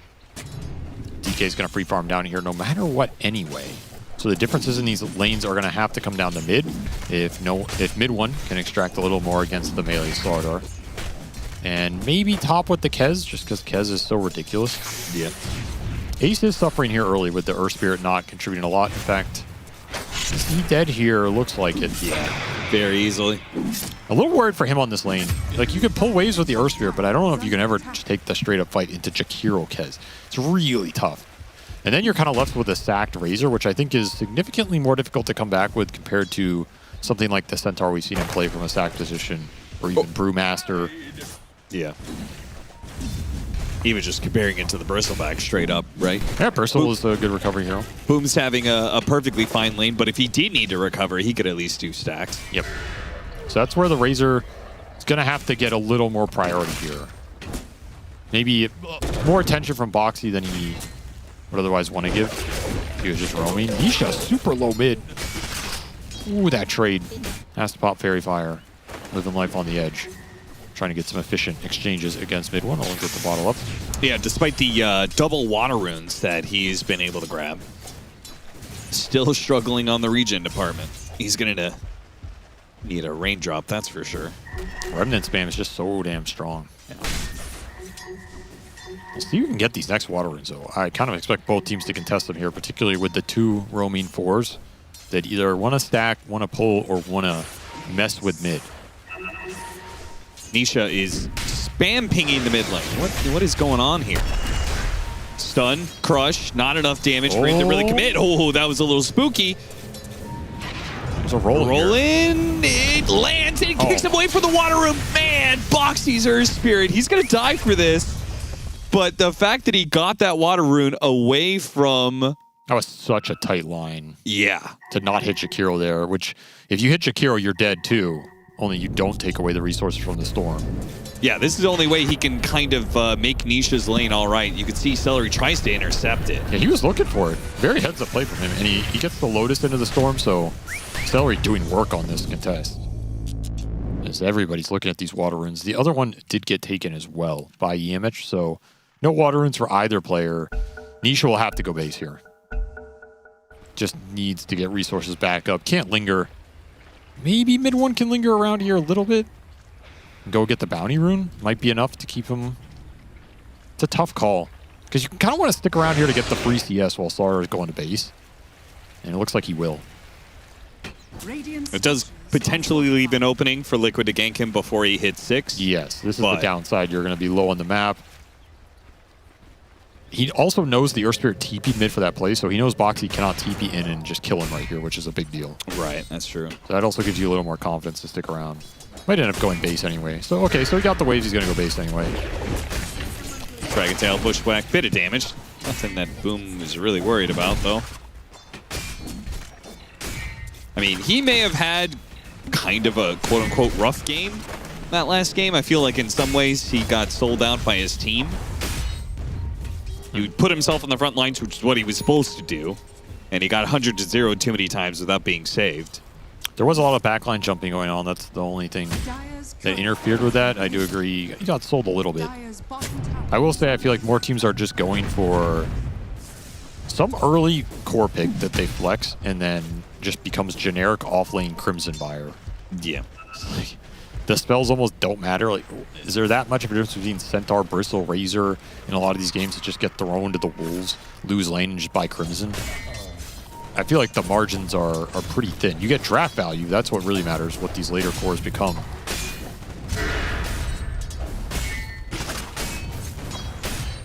Another contest for the power rune here. 6 minutes. Everybody's looking at mid. 3-on-3. Still no level 6 on the Storm. Trying to get it here. He will.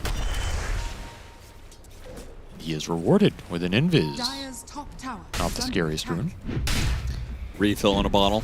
Probably not much else of it. Very even across the board between all the counterparts here. The offlaners are the ones suffering. And Boomy's about to suffer a little more. Bushwhack pulled back in off of the double chain stuns from Mickey and Boxy. So, yeah, both the offlaners are struggling. Boom definitely has far more CS than Ace does. And we already talked about how he could potentially recover better, but still a cause for concern here because despite what happened in the last game, Boom did have a very good start to the game. Like, he was pretty damn farmed. Definitely a worse start here. He's had to buy a decent amount of regen as well. And he's matched up against another carry that can build Silver Edge. Wouldn't be surprised to see Mickey do that. Not as early. Yeah, no, definitely not. Trying to roll in, trying to go for a roll-in kick out. Boxy has fed away his life in that attempt. They've been ready for him. They know the playbook here. No shenanigans for Boxy in this early game. So it will be an extremely rough early game for him. He is bordering on the negative GPM territory. 778 net worth. This is what can happen to this hero. Like, you can have some of the impact on the lane is complete zero unless you get these cheeky moves to work. So the fact that MOUZ have shut them down, it's going to give him an advantage here going in to the next 10 minutes, no matter what. Like, you can argue Nyx is maybe not doing much more.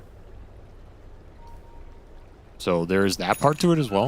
I think Nyx is less dependent on the farm, though. Like, he gets sticks, and then he has... Like, he just runs around the map, does kind of 9-class-S things where he gets a lot of information, potentially sets up kills. Earth Spirit, I feel like you're more dependent on having some sort of game, because your ultimate is dependent on you being able to stay alive in fights.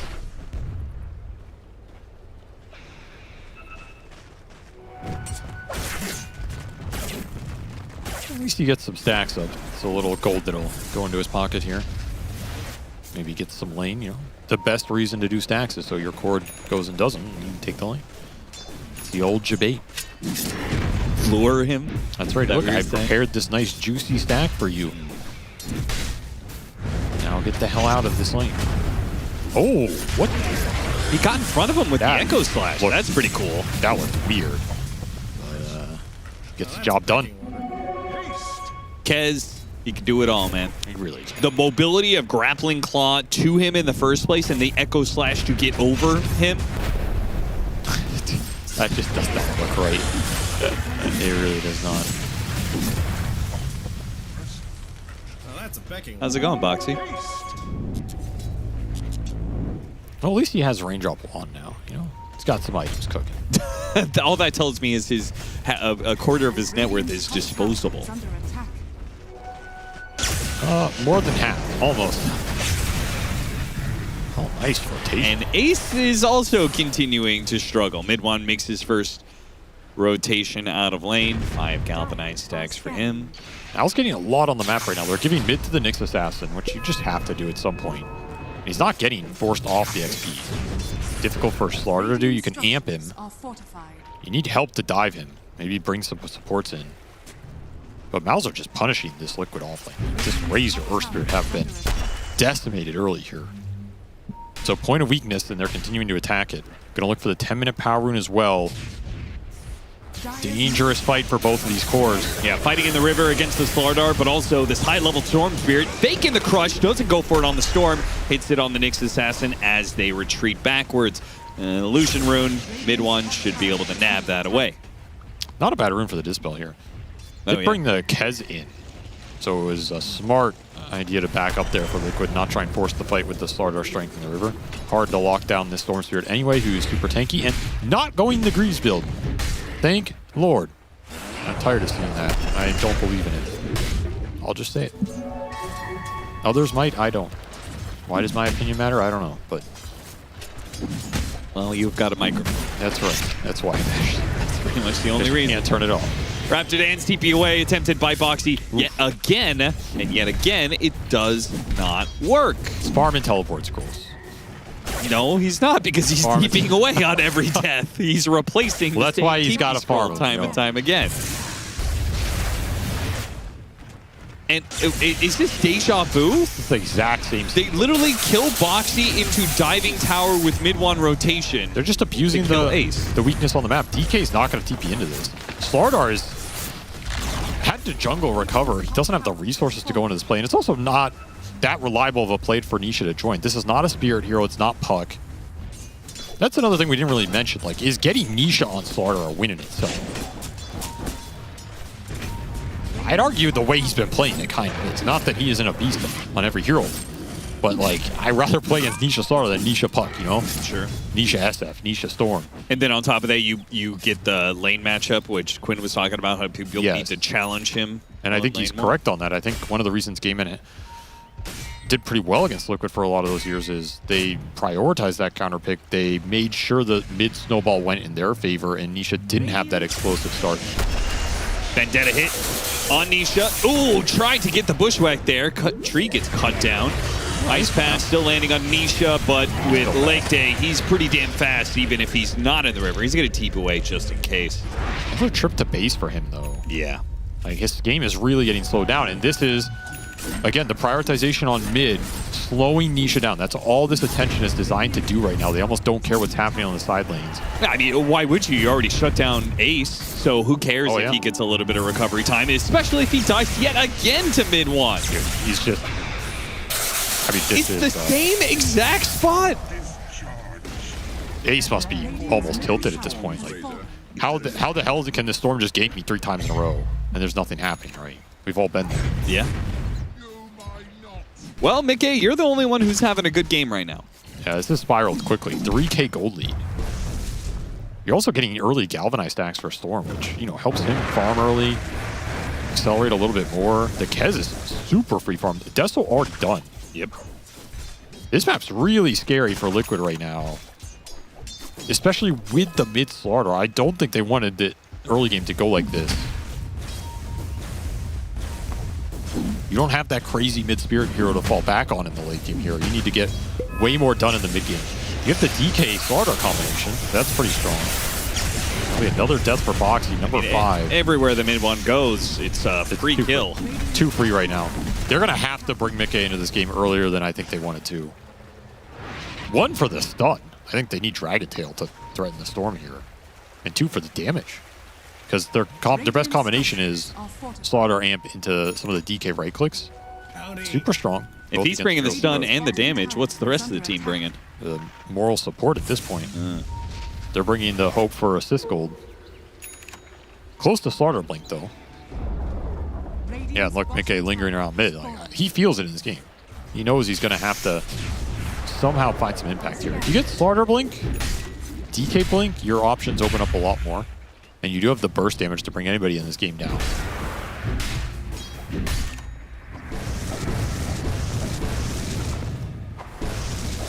Got to the blink dagger on the Slardar. see if they want to make some moves off of that, or if they just play defense. MOUZ need to be careful. They're definitely trying to bait out in the mid lane, and Mid1 win for it. He's going to be chain stunned up. I can't believe he went for it, man. I thought MOUZ had the read on this situation. I was mid-sentence saying they need to be careful not to overextend on some baits and respect the physical burst damage that can come out from this lineup. That was just a misread.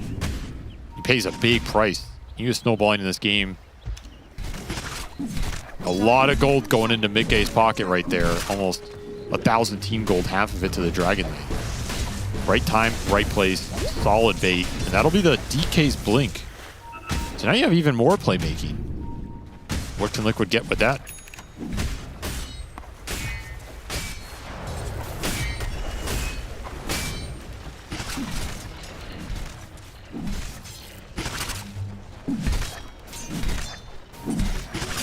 Time to go back to killing Ace on the exact same spot again. I was thinking the exact same thing. I'm trying to play around the Vendetta right now. This map, look at how constricted the map is. Look at where Liquid are playing at 15 minutes. That's pretty wild. Normally in this situation, you feel like you are just winning because you have so much extra space to farm. But MOUZ want kills. They don't want to kill creeps. They want to kill heroes right now. They're afraid of jumping Tofu again because what if it's a bait like last time? So they use the smoke to get up to the high ground. Don't find any cores. Well, they find their old friend. Yes, Ace. Storm killing Razor. Death number 4 on the secret shop area. Still though, with the Blink Dagger on the Dragonite, they are going to try and get in here. The Dragonite's going to be jumped. They're going after him. Okay, Raptor Dance really doesn't hit too much there, only hitting onto Boxy. So Mickey, he's got the spacing over the Dragon Tail on the break onto the Bristleback. Pull back in with a Bushwhack. That gets broken by the Echo Slash, and Boom's not dead quite yet. The Dragonite's in some trouble here. Turns some damage back around. Oh, the toggle. They got both of them with the toggle. Holy crap. I can't believe Mickey survived through that. What a crazy toggle. This guy's just a beast. He's in the zone right now. Perfectly baited fight from Liquid. They lose Razor at the start for free too. Keep that in mind. Yeah. Still able to win that team fight. As MOUZ, they have 3 cores in this fight, but they hesitated, and it cost them a lot here. They all didn't just man up on this DK. They're trying to dodge stuns, trying to kite this fight out a little bit, and then they commit at the end without BKB on the Kez. When you get stunned, you're going to get controlled. It's the power of the starter amp with this much physical damage. At this point, you could disengage. I think Bristle... Maybe Bristle can't get out. But the whole time Kez is hitting DK, Storm isn't, right? By the time you get in, that gives Nisha another time to get off another amp. He ends up with an amp on all 3 cores here. It's because the Pavis from Tofu. He gave him the Pavis when he was really low, and they gave him the opportunity to toggle, because he also has Kazarite Katana on him. He's got a dot on him that he could potentially just die. That does as soon as he toggles it, right? It does tick, though. Yeah. But I'm saying the Pavis protects against that. No, that was a very heads-up play. Yeah, it was really cool. He's just super farmed on this Dragon. It's insane how well his game has gone for how rough this game has been for the other 2. You have Slardar Shard now, though, so your skirmish is kind of online. You just jump in, start crushing some heroes, amping them up, magnetize on top. This DK is going to go to work. This game could have snowballed very heavily for MOUZ. Instead, it is Liquid with a net worth lead. Yeah, they have stabilized this game like crazy. I mean, their offlane is 0-11, and they have a net worth lead. Explain that one to me. That's one way to put it. Damn. They have a significant XP lead, too, after that fight. 5 levels. Most of it is on the Dragon Knight here, who is 3 levels ahead of his counterpart in the Kez.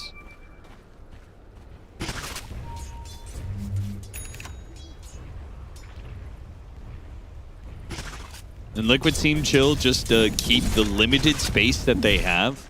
Like, the map is still kind of divided, 60-40. That's the thing. I think there's a lot of teams in MOUZ's position there that would have not forced that triangle fight, especially before having BKB on Kez or some stronger items, right? Yeah. They would have just farmed the map with so much of the control they had. That's why it's risky to do that. If it works out, you crush the game. Yeah, if it goes wrong, it goes real wrong. So you do have an amp damage on the Storm Spear right now, and you did finish the BKB for Crystallis. Nisha. Oh, they're going to jump Mickey instead. Oh, Nisha, which one are they going after here? Where's the pull? Oh, they're going after none of the Prowlers come through, get the stun. Okay, they got the grab on Anisha, and he couldn't get off the Lotus. Boxy goes in, hits a pretty big magnetized. Ace is trying to steal some damage away, but this ball is really dangerous to walk into.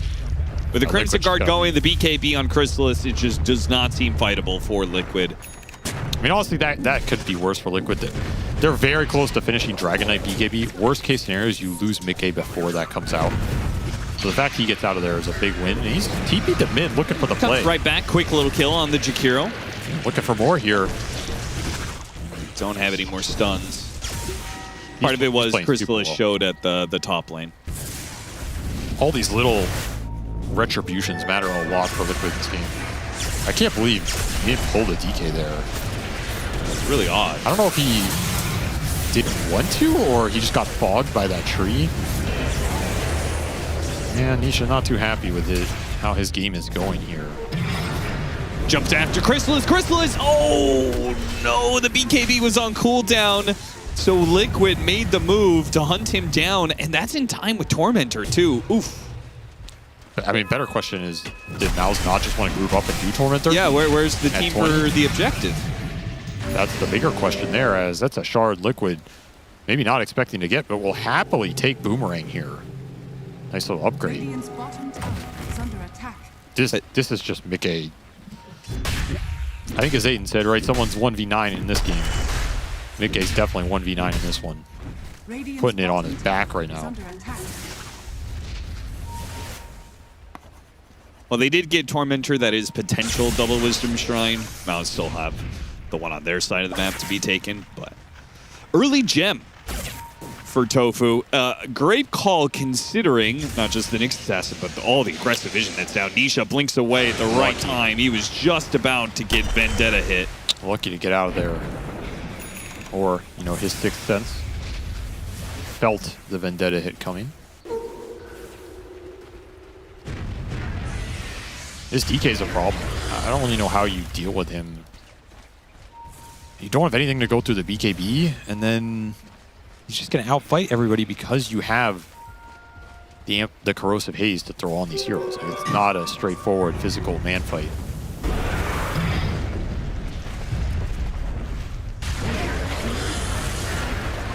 Once again, Celery just gets casually 3-shot by this Dragon Knight, who is hitting harder and harder. Got a crush on 2. That is a nice vision. one. Roll in from Boxy. Man, Boxy is fearless. He's got a Ghost Scepter, kicked back in the Nyx assassin, who thought he was going to kill Boxy. Instead, he dies because of Boxy. Little grab here on Boom. Are they willing to chase all the way to tier 3? The sharpshooter shot. The break goes off with a BKB committed. Mickey doing some damage. Crystallis trying to go bash. Got a little bit. Another Shoto size on him, but Crystallis doesn't want to keep chasing. So tanky. It's just not a fair fight with these amps going out. All you have is that Crimson Guard to try and protect you. Don't have any dispels yet. No Lotus Orbs, no armor items. Liquid seizing their moment in this game despite the rough start and straight into the Roshan. Huge pickup for them. And MOUZ can test this. They bought back the Nyx. Crystallis has no HP, no BKB. Is this a fight they could take? I mean, there's no Dragon Form on the Dragon Knight, and you've got a Storm Spirit. You might as well try to see if you can get in there. He's used a lot of mana already. Oh no, he got Dragon Tail Sharpshooter. Oh, mid-1. Well, now you definitely can't take it. Crystallis is almost dead. I can't believe you let that DK stun him in melee form. Yeah. What was that? Yeah.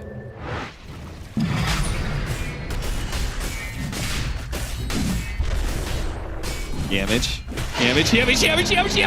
Oh, that was so close to getting the Aegis too. Got the Roshan kill.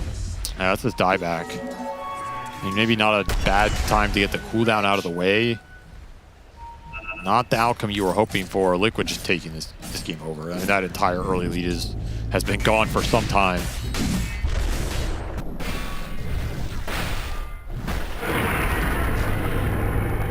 Very close. Yeah, crazy fast clip there.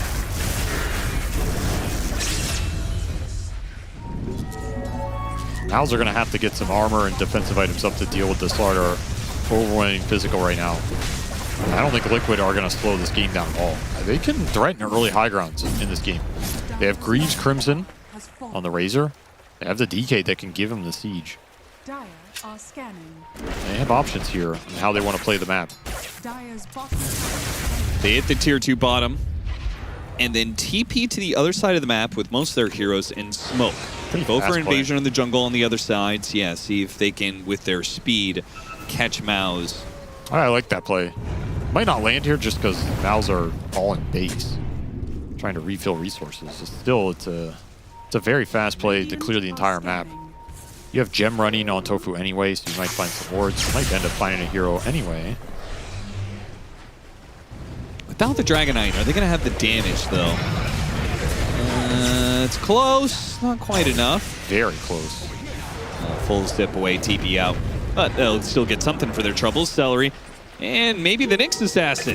Yeah, Nyx Assassin's dead as well. Both supports are going to fall on the MOUZ side. Liquid up 7K with an Aegis now.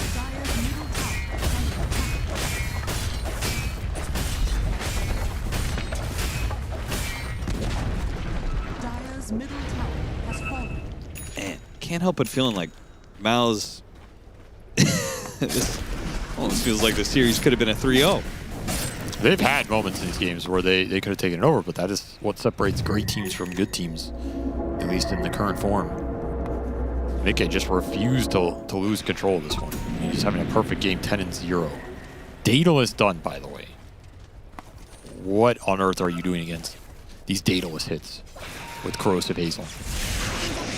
We're still looking for the armor items. Like, there's just nothing to protect you against this right now. Oh, speaking of the armor items, the one's gone missing. Lotus further delayed.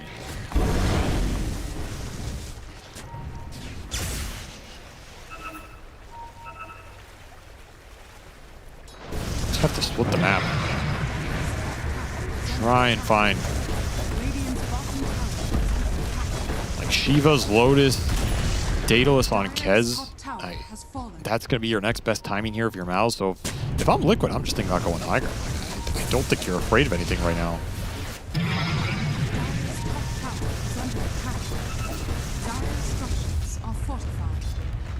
Radiant structures are fortified. Glyph for glyph. You can always just pull this DK out as well. Oh, yeah. No, MOUZ have to hit the backline. They can't get through this dragon. I don't even. No way. I don't even think they can do anything here. I think you just have to concede this. Give up a lane. Crimson goes out to delay them. The form is out. It's the only thing stopping Mickey here. Cut the waves. They're going to jump onto the Bristleback. Here comes the response, though. Storm Spirit with the Shivas pushing Liquid back.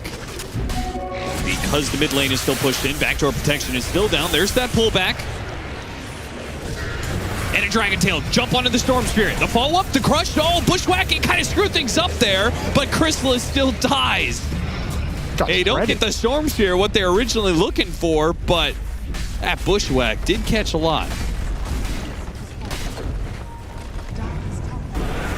Absolutely chunked here.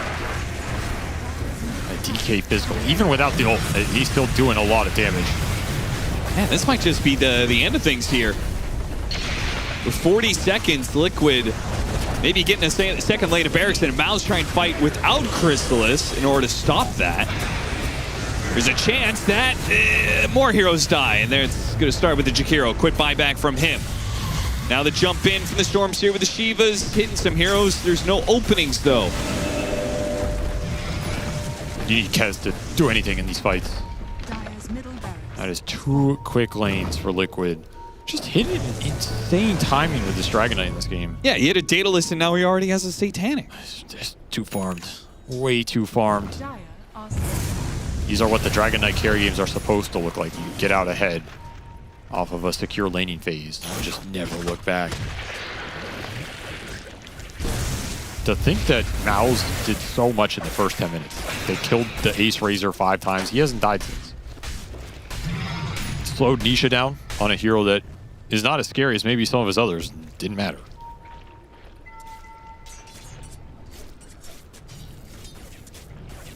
Lineup just functions too well together.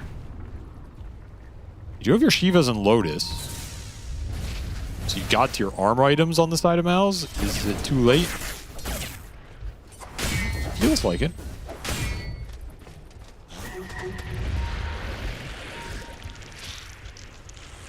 Smoke for the high ground. They are not going to wait for another Roche. They're going to try and end things here. Most of these heroes you could expect don't have buyback. Dragon Tail Bushwhack managed to get him away though. Yamage. Oh, the shot. Yamage took so much damage from Mickey there. Now they're going after this Dragon Knight. He gets pulled away. Now pops BKB. MOUZ resetting. Mickey, not so much. Blinks in, kills Boom. No buyback there. Celery's gone. That's a dieback for him. 3 dead. Lane of Barracks exposed. Not much mid one could do here. They're going to jump in. Last hurrah. Look at Chris. He can't even get off the Raptor dance, man. GG. Liquid hit their timing and smashed MOUZ with it. That's an impressive win. We've seen a lot of really nice games from Liquid this event. I think this is one of their more impressive in terms of how quickly they turned that around and made it seem like none of the early game mattered. Like, that just felt like a game they're going to win no matter what. As they just... I mean, Mickey Dota. This guy is... When he is in the zone, he's the best carry in the world. We've seen it at various points. And that is one of those games where, like, he's just not going to lose that game. He absolutely just played a perfect Dragon Knight game. He's 15-0.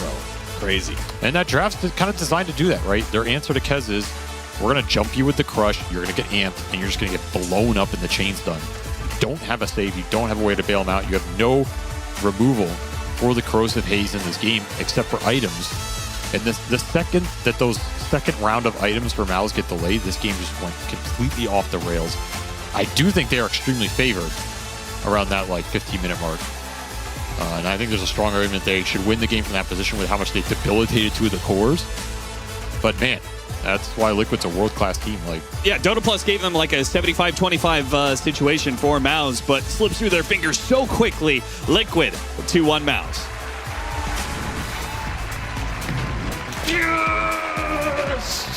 Couldn't have said it better myself, Insania, because for as much as Dota Plus can do some predicting, you can't plan for the Michael Vu factor. What a DK pick. We were quite skeptical when we saw it at its position in the draft. Seemed like it would have been more compelling to get a direct offlane counter pick against the Kez, but by golly did they justify it, Quinn. This DK did work. Yeah, he popped off. Avery said he played a perfect game on the cast, and I can't disagree. I think it was genuinely hard to pick fault in literally anything he did. And I think this guy, as a player, has only gotten better over the years. I think when he first switched to carry, he was like a little rough around the edges, and he's consistently gotten better and better and better. And now he just plays so many heroes, so many styles, and he's just so clutch. And having a player like this who takes a good start and just runs with it and will carry the game is so invaluable. Building that faith from your teammates in you goes a really long way.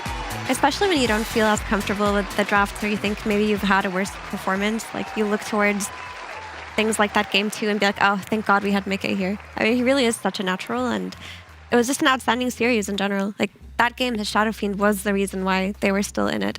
And this game, his DK really popped off. It's not a hero that I would typically associate. Like, the Shadow Fiend, I'm like, oh yeah, that's a Mickey hero. But a DK almost felt like maybe we are trying to make sure that Chrysalis doesn't get it, although they already had the Kez at that point. I don't know. It's just not something I typically associate with him, or typically associate with this star-studded of a performance. I feel like Mickey plays like Abaddon, Alchemist, Axe, Centaur. Did I forget some heroes?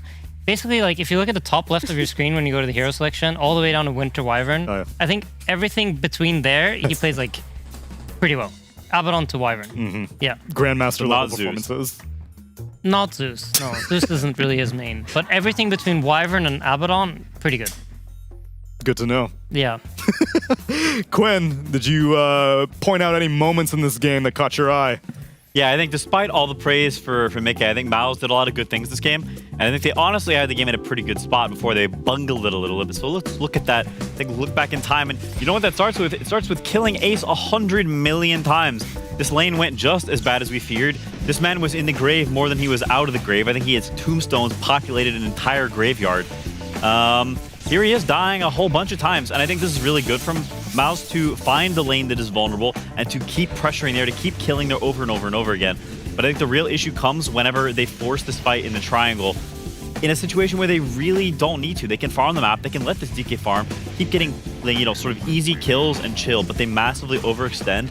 And this is the fight where Mickey clutches up, gets a nice armlet toggle, and just beats the crap out of everyone. I think this really just shows that MOUZ, while they show signs of hope this series, and they've definitely looked better than they have in the past week, just not quite there yet, because this is honestly just a forced error. Like, it's not when Liquid made some crazy move or did some huge comeback. It's kind of just they're just standing there farming, and MOUZ right in with gold backs, like, here, take this, and then and then they're caught up.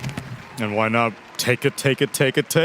And they end up succumbing in this 3-game series. It's a shame because it would have been encouraging to see the full comeback. I am not 100% sure. I think MOUZ are eliminate. Is this their 5th loss? I believe. Check the numbers, Effie. Because actually it we have be 1-4, right? No, 1-5. 1-5. They're out. That was an elimination series for them. Heartbreaker. You know what? I think they went out in a way that's respectable because they topped their group stage and then they had a really bad few days and everybody counted them out. Then they beat Aurora, which nobody expected. And then here they are taking Liquid to 3 games. They very well could have won that game too. Like, had they cleaned up a player or two, it could have been their series. So while it does feel bad for them, I'm not concerned for them the way that I was in the first couple of days of this group stage too. Yeah, I feel like things are pointing in the right direction for the future. Like, this isn't their event. That's all evident. Yeah. They're out. But I think compared to what we saw at the start of group stage 2 was like a team that we don't really believe in. We don't really think they have anything in the bag. There's nothing left.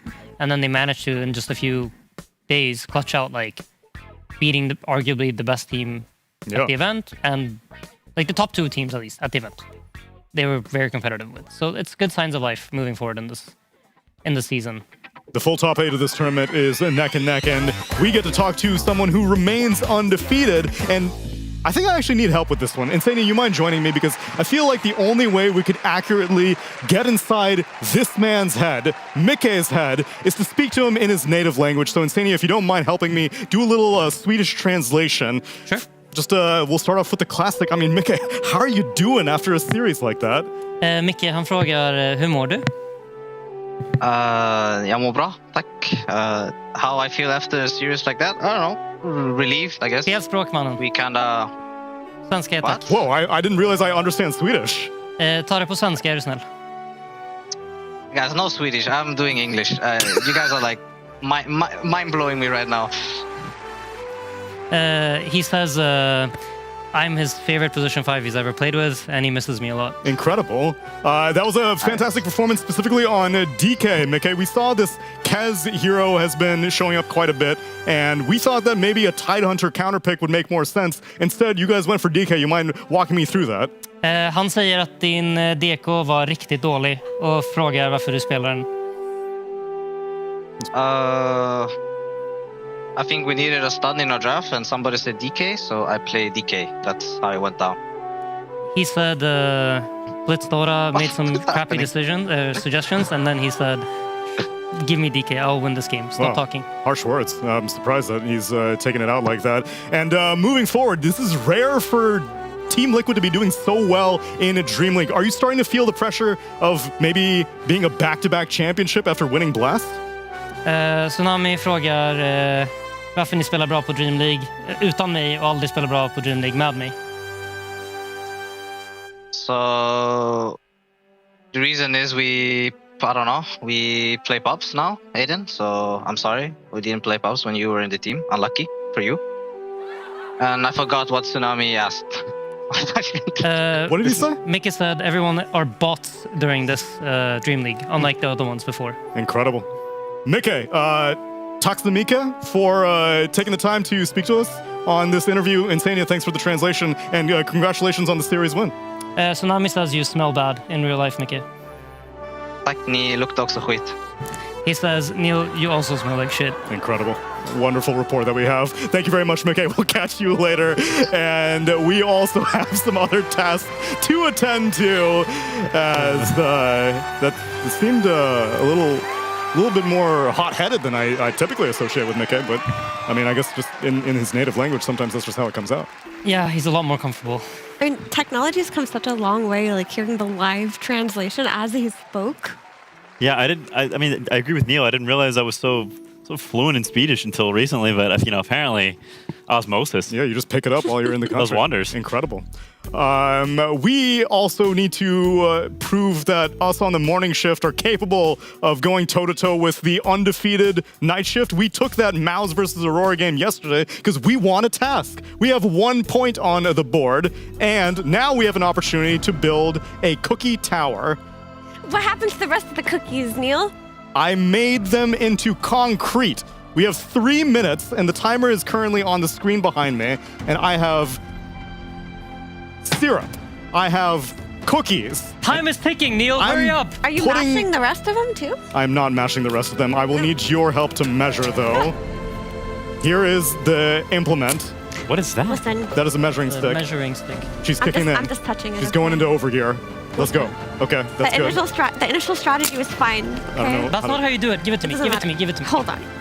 Give me your stuff. Yeah, don't we need the glue? I don't care. I've never seen this place in my life. What is this wizardry? Okay, You measure things with it. Why are you What standing happened so to the far? How big cookies? do you think this thing This is what I need to measure the cookie tower that they're going to build. Do you guys think this is enough, or do you need more? There you go. No, I think it might be higher than that. Just get the glue, and then I'm gonna go. I'll hold It's all glued up. Pour the glue. I need What's the wrong? you to pour. Oh, are we? Pour. I don't know if this is gonna Pour. This isn't gonna work. More. Give me more. Give me. There you go. Next layer.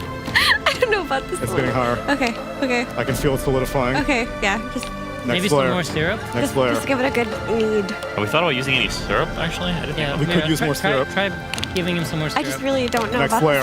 this. What about? I can feel it. It's starting to crystallize. I have an idea. Next layer.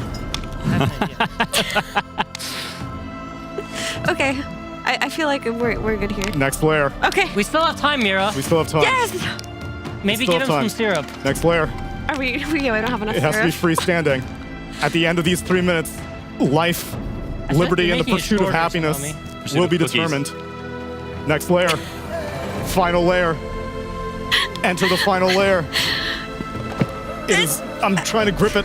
I'm getting in there. It's next layer. Oh no.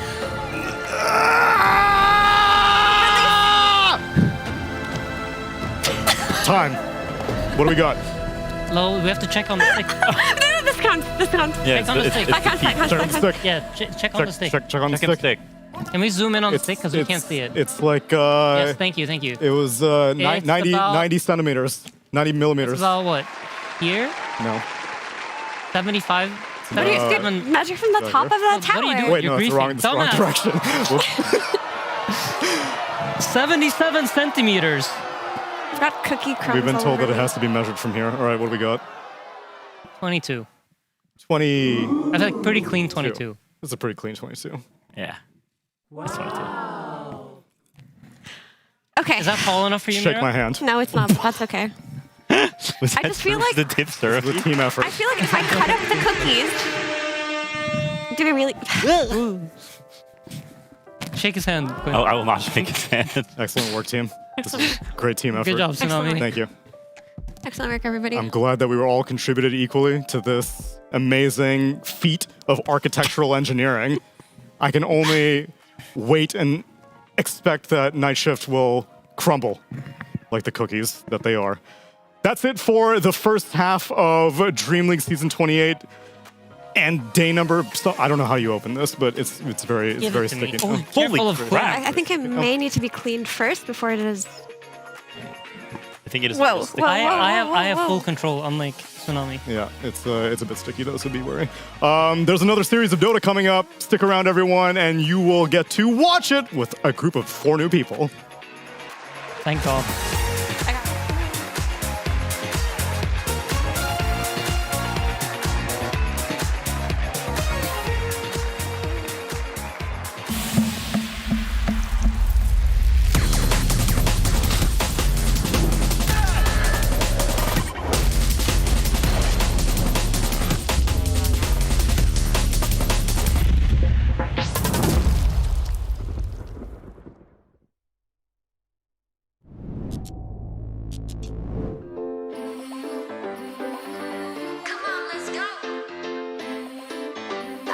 a train ride through a galactic paradise. I found a moon rock bouncing around my eyes. I felt the earth shift.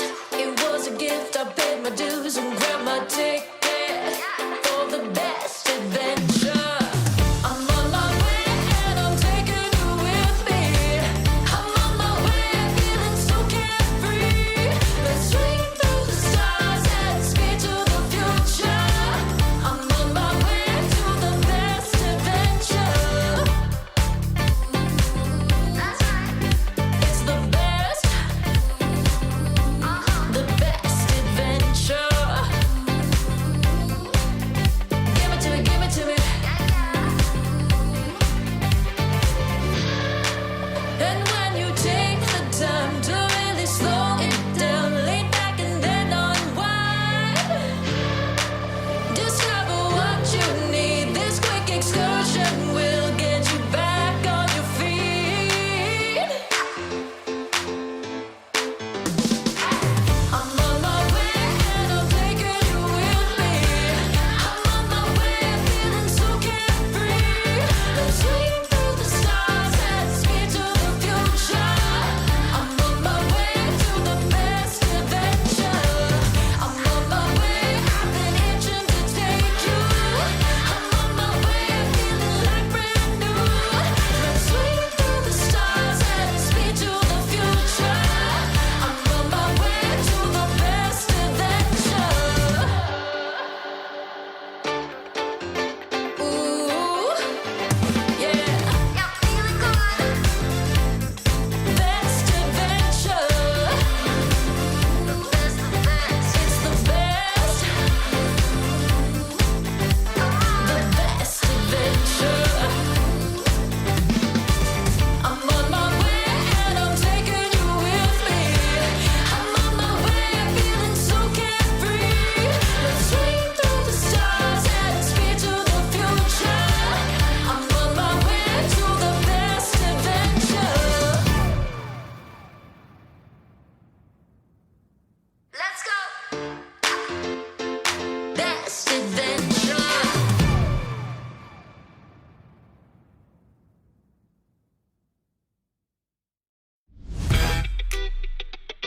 Yeah, feel it, yeah.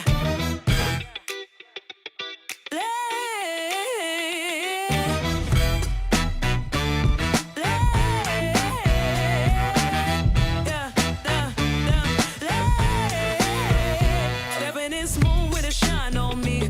Whole crowd lean when I slide on beat. Little rim sealed, that's the vibe I keep. Confidence loud, let it talk, don't speak. Got a baseline walking like it on these streets. One steps hitting like a victory sweep. No cap, I'm the spark when the lights all fade. Blow so bright, make the jealousy shade. Hey. Yeah, we go high. Watch how we shine. Turn up the vibe. Whole crew aligned. I'm the spark in the room when the bass go boom.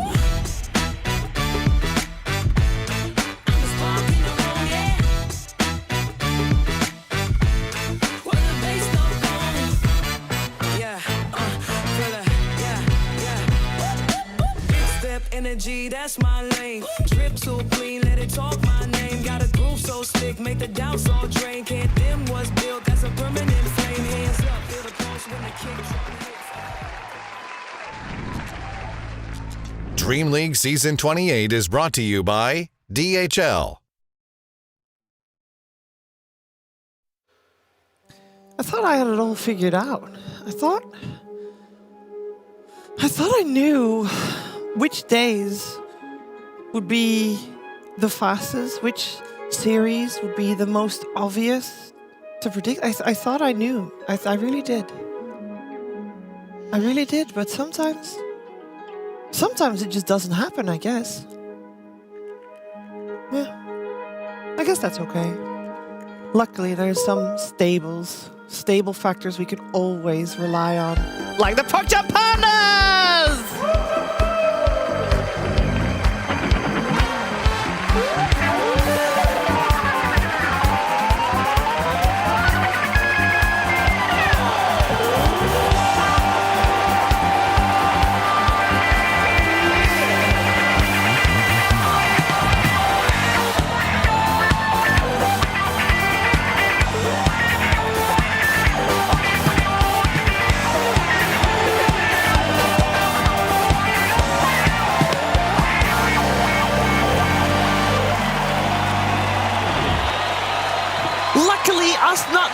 what's going to happen in games of Dota is the best type of Dota, because that means we're getting surprised. The Dota is good, it's back and forth, and it's all fun, just like the people next to me. Also fun. Hey, Jenkins, how are you doing? Hello, Shiver. Wonderful to be here. Yeah.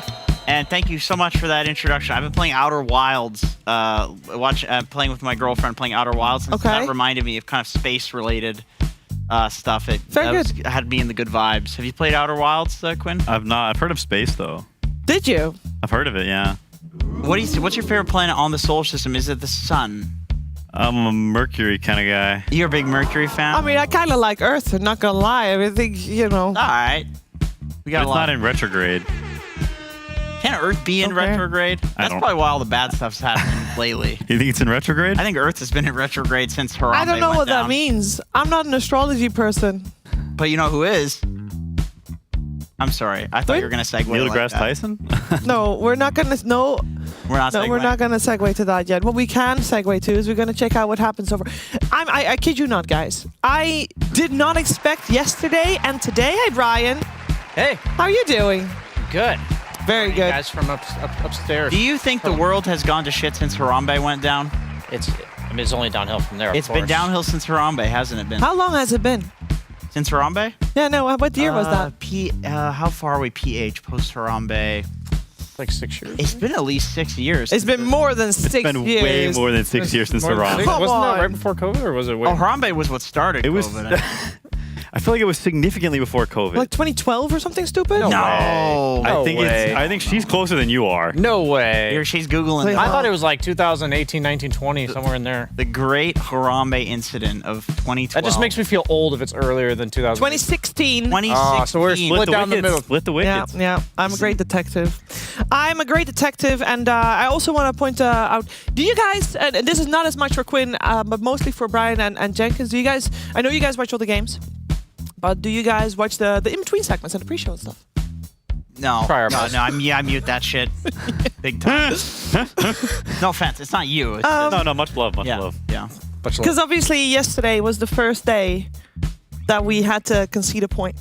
We were stuck on a puzzle, and we were like, can't do it. And we told them we conceded the point, and we continued solving all the other puzzles, because puzzles can be fun, apart from the one we couldn't solve, of course. So we conceded the point, and I've got something to show you guys. Let's go. See, Morning Crew finally get a point. We did solve all the puzzles apart from that one that we got stuck on, but because we got stuck on the second puzzle, the rest of the puzzles we solved doesn't matter.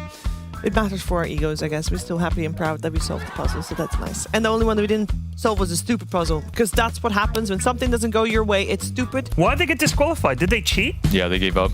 Oh, they gave up? They gave up. Didn't we it was a also give up? sympathy point.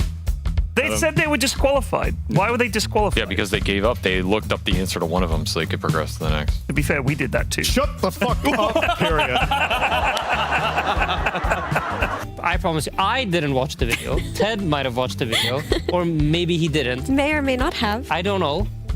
I can imagine Shiva watching this in a hotel room getting seriously angry, getting disqualified.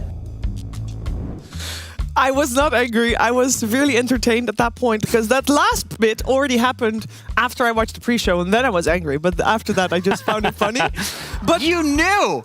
I knew this morning. You knew. But rather than lashing out, I did what any normal person would do. I vented to Owen. And then you put it on TV. And then I made it. And then he said, shame them, Shiver. I would shame them. Oh, that's interesting. So did they get stuck on the same one? Yes, it was the exact same puzzle. Is it the ball one? Yeah, it's the screw one. The screw Yeah. one. Oh, the screw one. I don't know actually. The ball one we solved. I didn't do any of them. It was all like it was Ted and Neil and Aiden. We're just grinding them. I also didn't do any of them. High five, bro. I just got bored. Two useless bozos. I just got so bored of them. But thank you for the. So what's with the points then? I was gonna say thank you for carrying me, but I don't know what happens to the both points. I would skewed? imagine neither of us get the point in the end, because both would be disqualified in that sense. But we'll apparently see tomorrow morning, so we'll have to wait and see what happens there. Also, of course, today there's another task. You might have seen the end of the task for the Morning Crew just now. It was a beautiful 22 centimeter tall cookie tower. I can smell the end of the task. smells like syrup. It's very Yeah, sugary. it was a Yes. lot. Maybe a little bit too much, but jury's out on that one, I guess. We will see. We can talk strategy a little bit, but the fact is that they baked all their own cookies, and I'm sure that we have to do something similar. Let's bring Disco Bob. Bring out Disco Bob. Woo! Here he comes. Yeah, very distinct from regular Bob, guys. This is a different character. Also way faster. He's very agile. He's very agile. In another life, he was Sonic Bob, but now he's Disco Bob. Is this for me? Oh. Nice. Very nice. Thank you so much, Disco Bob. Thank you, Disco Bob. Am I reading the note card? Yes, but I want you to pay close attention. I've been told we have to pay close attention to the note. The Cookie-nator 9000. Bake the cookies. Decorate the cookies. Resist eating the cookies. We'll see how far that goes. It says that means you purge, but purge isn't here, but I think it means Jenkins. You'll get 3 minutes to assemble the tallest cookie tower possible using only your baked cookies and decoration equipment at the end of your shift. Tallest freestanding tower when the timer expires wins. There's no other text on there, Shiva. Well, no, the text is actually, I think I think the only extra text is the purge comment.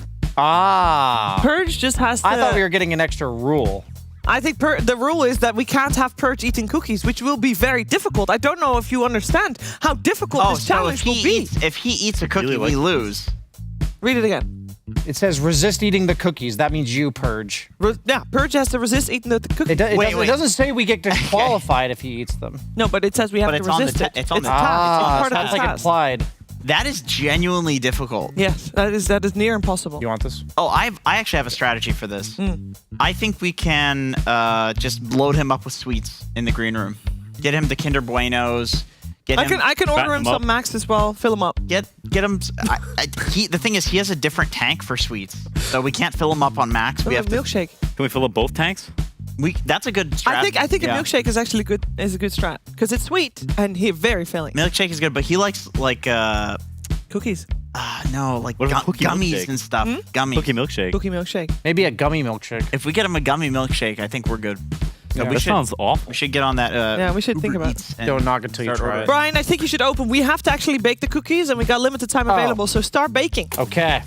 There's different ingredients. Don't forget, we have to also decorate the cookies. So there's things. What do we have? Got some We have sugar. Why is flour, there ginger?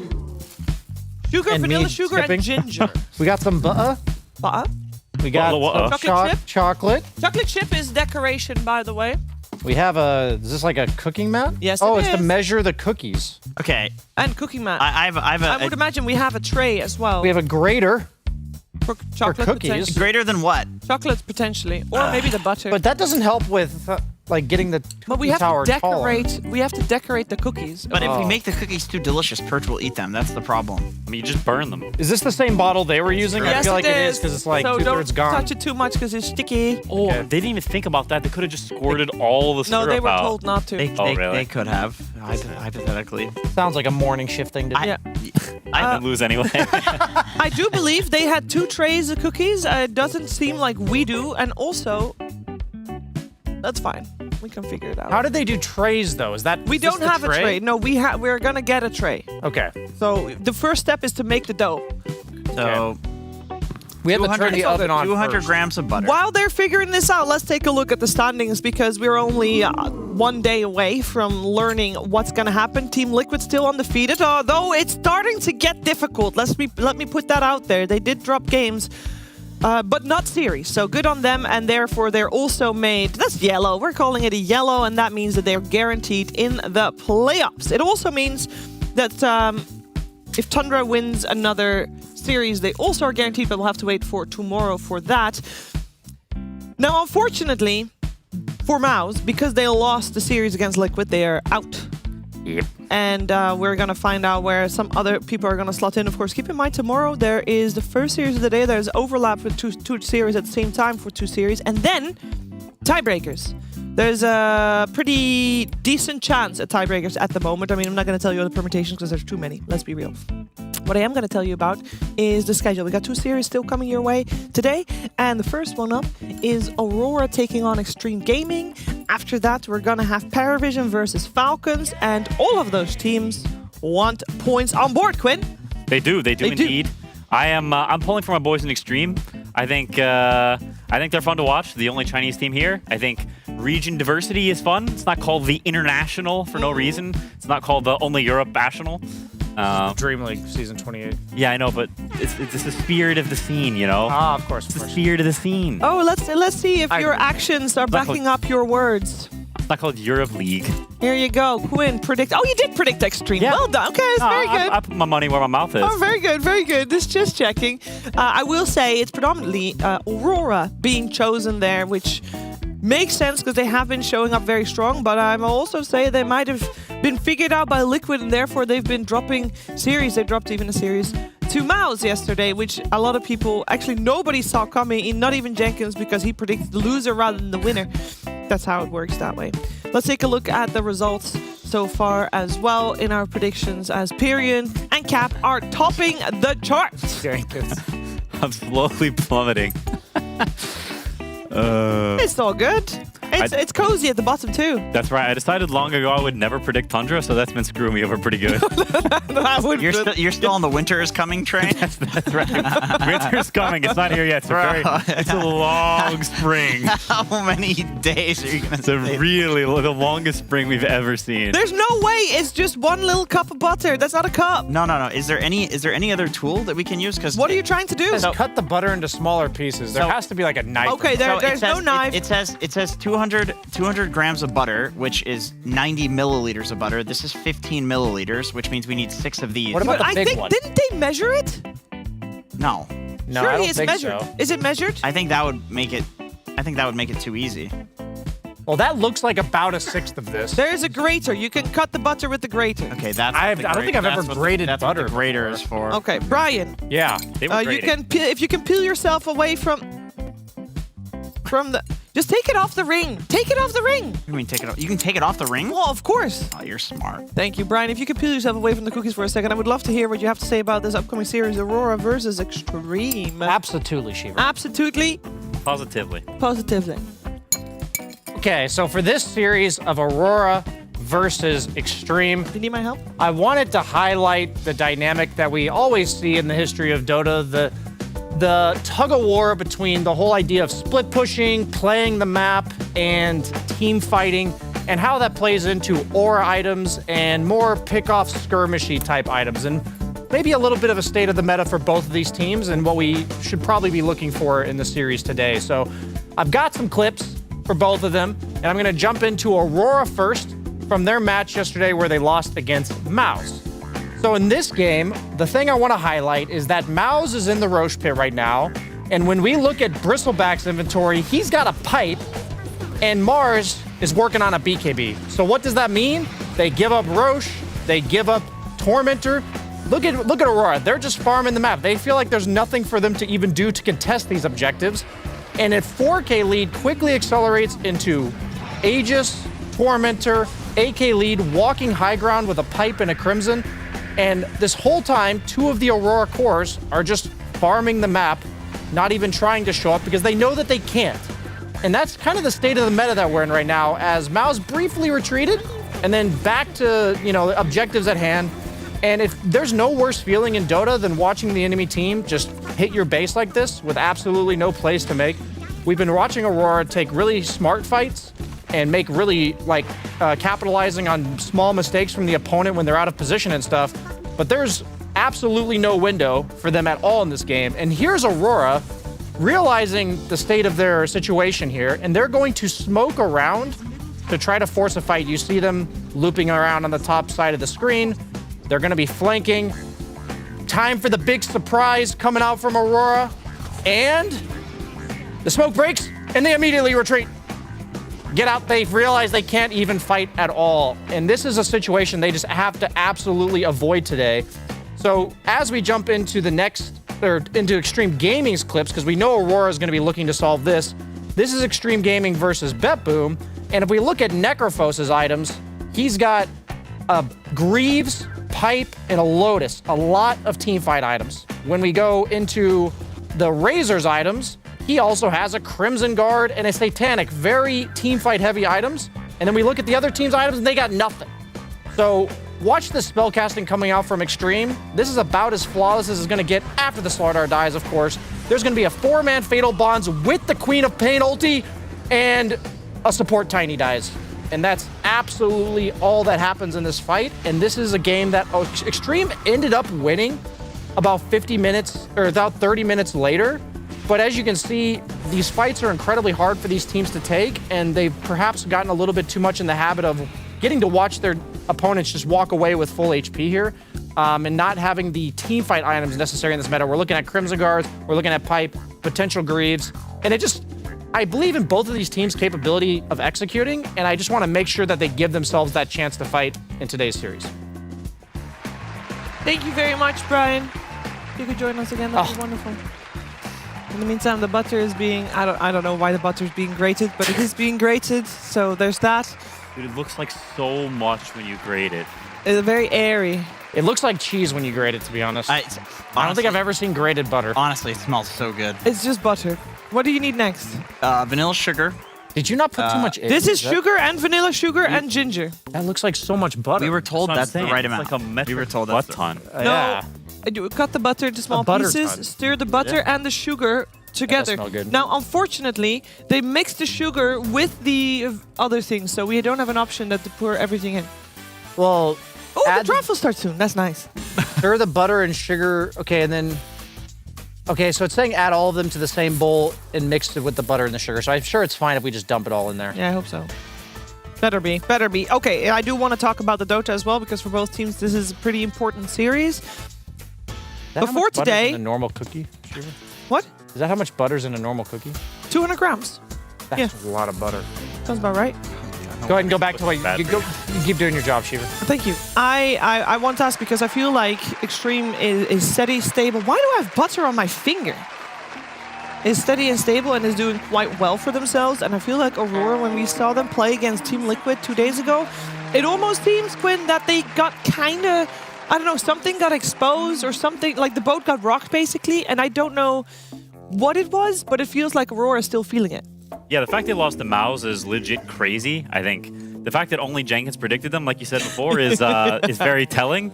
It should be the most one-sided series. Yeah, I think it was the single most one-sided series so far. I think it was the only one that just one person predicted. So I agree. I think the boat has been rocked. And Kaori specifically have not really had a ton of like tier 1 like LAN experience or tier 1 big tournament experience. So I think they're going to need to get it together, because their form prior to those losses looked amazing. They took games even off of Tundra, who I think a lot of people favored. Going up against not everyone. Well, yeah, not everyone. Not everyone. Winter's coming. It's coming, all right. Is it not almost spring? Spring's coming, Shiva. That's all right, there you go. Winter's never ending. They are called Tundra. They like the winter. Winter will keep going. Yes, exactly. I mean, the thing about both these teams that I was trying to highlight is that I was concerned about picks like Slardar, because they are offlaners that don't naturally build auras. We even saw like a MOUZ go back for a Crimson Guard. I wouldn't be surprised if Slardar start considering these types of things too, like later game. But I liked what Liquid did last series, where it definitely looked bad for Ace's lane to be Razor offlane, but by giving Nisha the Slardar, he was allowed to like build like a Slardar without removing the team's ability to fight. Because Ace was going like I think Greaves Pipe or something along those lines. He did go auras. So I'm wondering what this means for Xtreme, because they picked Slardar into Jakiro, which I would say Jakiro, obviously he's a strong laner against pretty much everything, but Slardar really hates laning against attack slows. Like he always hates Jakiros, Crystal Maidens, and the like, Phoenix, for instance. So I'm just surprised that they immediately responded with Slardar. I don't know if you have better impressions of this, Quinn, than I do. I mean, I think it's slightly more two-sided because Slardar's fast, and whatever the heck it's called, the break leg. Leg day. Leg day, yeah. Leg day. Like, if he casts all his garbage on you, you can run away, so we can't keep hitting you with it. It's not as easy to kill a Slardar. And I also think it's just very, very comfortable for Xtreme, and it fits the style of carry they picked for Ame. They also get their blink stun right away, so NTS can play something more like his Tinker or his heroes that carry more instead of playing like tiny or blob stun guys. So I think like the versatility it affords their other heroes is nice. But I agree, like generally Jakiro is good against Slaughter. Don't. What are you doing? It's saying mix it all together. Put some flour on the table. That's the flour, right? Yeah, but there's stuff. There's stuff other than flour as well. But it doesn't say. It doesn't say put flour in there. You gotta put flour on the table to make the cookies. Yeah, so we'll just leave some flour. Yeah, but it looks like he's pouring it in there. there. Yeah, don't pour it in there yet. What does it say? Next step. You gotta read. I did. It Add says- the vanilla syrup, flour. Put the flour on the flour. Add the vanilla sugar, syrup, flour. Oh, flour. Baking powder. So we need some flour left. Okay, you're right. Of course, you're right. you need flour and cookies. It didn't say to do it, so I was just trying to follow the instructions. You should not follow ChatGPT all the time, Brian. Sorry, that is. Where is the tray? Didn't you have a tray that came out of the oven that you could? Did you? There was no tray in the oven. I'm we sure- need a tray to put in I'm the sure oven. they'll give us extra flour if we ask. Well, I know that there was 2 batches of cookies that were made by the morning crew. I would imagine we also get 2 batches of cookies because people like cookies. Well, Purge likes. None of those are eaten. I don't know. After the amount of syrup put on them, I don't think. I don't think anybody wants to eat them anymore. Yeah. But I would imagine that we'll at least get a tray and probably a second batch of cookies. Then I'm mixing. What's our strategy? No, don't get more. Don't mix all the flour. What do you think is our strategy for making cookies anyway? Obviously, absolutely if no you're idea. gonna build something, squares would be the best. I mean, we can do a very thick base, and the cookies are gonna melt. Make them smaller and smaller as we go higher. Sure, but you can't make thick cookies. They're just because they're gonna melt. You can't change the thickness of the cookie, if that makes sense. But we can make a diverse. I think triangles would be like the sturdiest side. No, shapes. it's squares. It's triangle shape. It's squares. But he has an engineering. I'm not a baker. For cookies, if you want to stack cookies, it's definitely squares. But squares are less efficient, like Triangles will area. let us save. Sure, it's gonna be, but it is squares. Okay, The so thing we're, is, so if we're you doing were going to try to triangles. stack triangles, you would just make them into squares. No, like if you stack triangles, you do like one like this, and then you rotate the next one like this. Do you know what I'm saying? Yeah, I will tell you, Brian, Square? It makes it. the morning Or are you crew talking made about the, triangles. you're talking about like this. The morning crew made triangles, and it did not work. So that's why they had so many crumbs. So you're Those- metagaming right now. Those used to be the triangles. Those used to be triangles. Yes, they used to be triangles. Okay, then we will do rectangle, Shiver. I think that will be a wasted cookie. But we can do whatever you want, This feels like Brian. there's too much flour. Isn't this too crumbly for cookie dough? Well, just eat it. Okay. Maybe get a. I've got a lot of things. It says add syrup. So do we add some of that syrup? Where's the syrup? Right there. That's the syrup right That's there. the syrup we're supposed to add to this?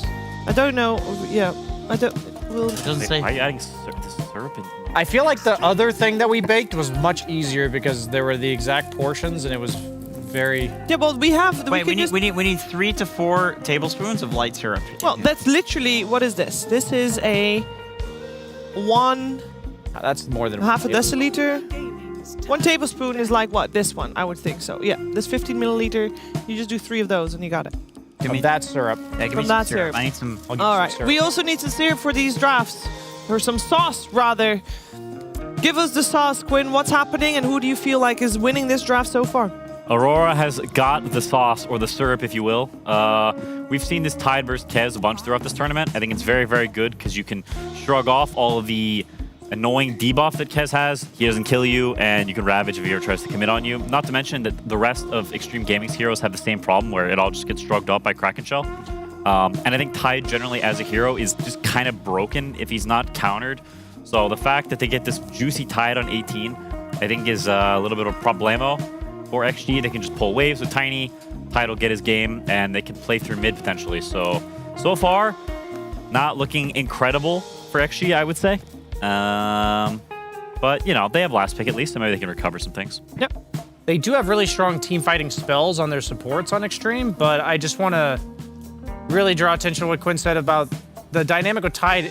It's going to create the same problem that I was trying to allude to in the pre-series segment, which is how do you fight into this? Like, you have an Abaddon, you have a Tide, you know, Tiny's just going to be fishing for any target that he can get. I don't know. Like, how do you set up the team fights on Xtreme? That's what I'm concerned about. Yeah, I mean, it's honestly, it's going to be difficult to run into them. Not to mention there's an Abaddon as well, and all of your stuff just gets purged. There's too many purges, I feel, and there's not enough on this panel. You know, that's right. It's good he's not here. He'd be eating the cookies. Kevin Godak. You're not allowed to eat any cookies. It's part of the All rules. the dough already. No, I agree. And I'm not sure exactly what it needs to be from XG. Like, I think they need some oomph, but the Tinker is already banned. And so there has to be some type of hero that has overwhelming damage. Or just some long-range guy. Like, you could look for something like an Invoker, but it's not typically an NTS hero. But you want something within that vein, I'd say. Does he not play Slardar? He could. It just still leaves the issue that it's even harder to find that type of hero that's super damage from offlane. Like, it's more rare. Okay. Well, a bunch of mid laners being banned out. Either way, with the Tinker, the Puck, and also Storm being removed from the pool by Xtreme themselves, it will be Xtreme that has overall last pick. So they have the upside there of seeing what would counter whatever comes their way mid. Unless Aurora keeps it ambiguous, because the Tiny could, of course, be both for either Mir or Lorinov. I'm like tentatively looking at Viper. I feel like it looks like a pretty sick Viper game. Oh, well, that's gonna... Oh my goodness! Wait, I'm here. Oh no. Just to be clear, I will be honest, I was not talking about for Aurora. I was talking about for Xtreme. Perfect. But it, I suppose, goes both ways. And then they're also block picking the Viper. It's like one of the few things that counters the Tide. Lets you deal with that fact that he can shrug off all of Kez's damage. Yeah, it makes the Puck ban make more sense, because it was honestly a pretty bad Puck game when they banned it, but I think it was sort of a pre-ban for Viper intending to steal it. Yeah. It's part of the mind games of the last phase bans when it's two of the same role. There's always this, oh, if we ban this, then they can ban that, and then this becomes available, but that makes this better. You got to really work out the rock, paper, scissors and see what will own them all. Does Queen of Pain own them all? Doesn't Quap get owned by Viper? Traditionally does not Yeah, feel like Viper. I mean, this is a very strange pick. You're definitely not going to dagger build with this, but if you're not going to dagger build, can Viper just sit on the high ground and zone you? I think Quap, okay, you need to play really well. Quap can draw this lane. That is best case result for Quap is you draw. Likely result is you get mollywopped. So I think NTS needs to play very well this game. Like, the nice part is the dagger spam, if he gets the Ags and Shivas and things like that eventually, is very powerful this game. Like, it does help them with some of the oomph. But I question if he will be able to get there is the problem. Yeah. I'm just thinking about Xtreme Gaming. Like, I'm imagining a bunch of guys blinking around trying to, start the fight and bait out spells and stuff, and I just imagine Aurora walking around in a nice little ball and them never being able to break it. That's my concern. I don't see any way that they can do that. And even, like, you think of a hero like Warlock punishing that, but then we talked about how many purges there are. Yeah. Not on this panel, but in the game. And they just remove Fatal Bonds from other heroes, so... Yeah, I don't know. I'm not exactly... I mean, I can imagine a fight, like a bunch of Quap daggers coming out later and that giving them the oomph, but I just don't think that's likely. So I'm heavily leaning towards Aurora's draft, but they've been looking a little shaky, so... They have. Sometimes play matters more than draft. It does. It does. Actually, isn't that most of the time? It depends on the quality of the teams. I think if both teams are Giga, then the draft matters a lot. Yeah, I agree. But the worse the teams are, in some ways, the less the draft matters. I agree with this. I stopped feeling confident, like, the weaker the teams are in the tournament, of my draft predictions being correct. So I would say that these teams are definitely solid enough that I would lean heavily towards Aurora, but you still have to play the game, absolutely. And if I see this game going late, then Xtreme maybe can get like 4 or 5 slotted on the Quap and the Kez, and I'd say they outscale, but even then I'm not confident. I agree with that generally. Like, I feel like people have kind of forgotten how strong Queen of Pain late game is once you get the Ags. She does so much damage. She is basically a carry. They don't have a ton of burst on the side of Aurora, so she does scale. Yeah. So I think that looks pretty nice for them. Well, the game is ready. We're going to find out. It's, of course, a best of 3. And by the time you're back here, maybe we even have some cookies already made. Who knows? But who's always cooking is, of course, the PogChamp Pandas.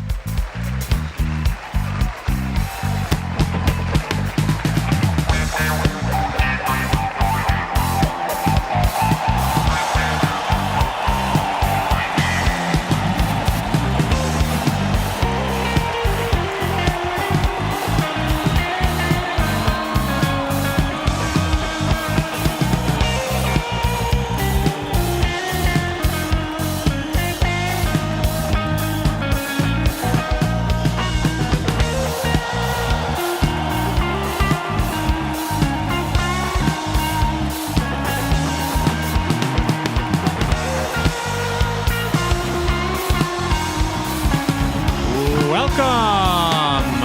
Another best of 3 here at DreamLeague. Xtreme Gaming versus Aurora. Sunsfan here with Cinderin. Both teams 3-2, so a really important matchup overall. Winner of this has a... are you guaranteed to move on as a top 4? It's close. 4 and 3 is not guaranteed enough. So not yet? Okay. You're going to need 5 and 2 to feel safe, I do believe. Of course, the loser can always blame it on the boogie. So, and go for the next game. Lorna Viper, Shannon. We got to cast this yesterday. Probably his single worst performance of the entire tournament. What a pleasure to cast that game. He runs it back. This is a guy who calls a spade, had a bad game, is not losing faith in his ability, and he's going to run it once more here. And a lot of what the panel talked about is focus on dispels here, because you're playing against Fatal Bonds, Corrosive Haze. It's very natural to look for solutions for that. You have Aphotic Shield, you have Blubber. Brian seemed to heavily favor Aurora in the earlier parts of the game, which I could definitely see, but my biggest concern here for Aurora is form rather than draft. It's like, now you've started losing. I said today, if they lose this series, they're going to go 3-4. I think then they're breaking. So let's see see the curse. All of that, huh? Let's see the curse, you know? So in other words, you're going to be picking them to win every series going forward. I have lost track of how we curse teams at this point. It's like there's levels to this because they're playing against a Chinese team, so it feels like both teams are going to lose somehow. No, the Chinese teams only do really poorly when you say they're going to win the tournament. Okay, not if I say they're going to do fine. No, like game to game, it has no effect on anything. I think Xtreme are playing well enough in this tournament to do well. Well, that's a curse. Yep, there you go.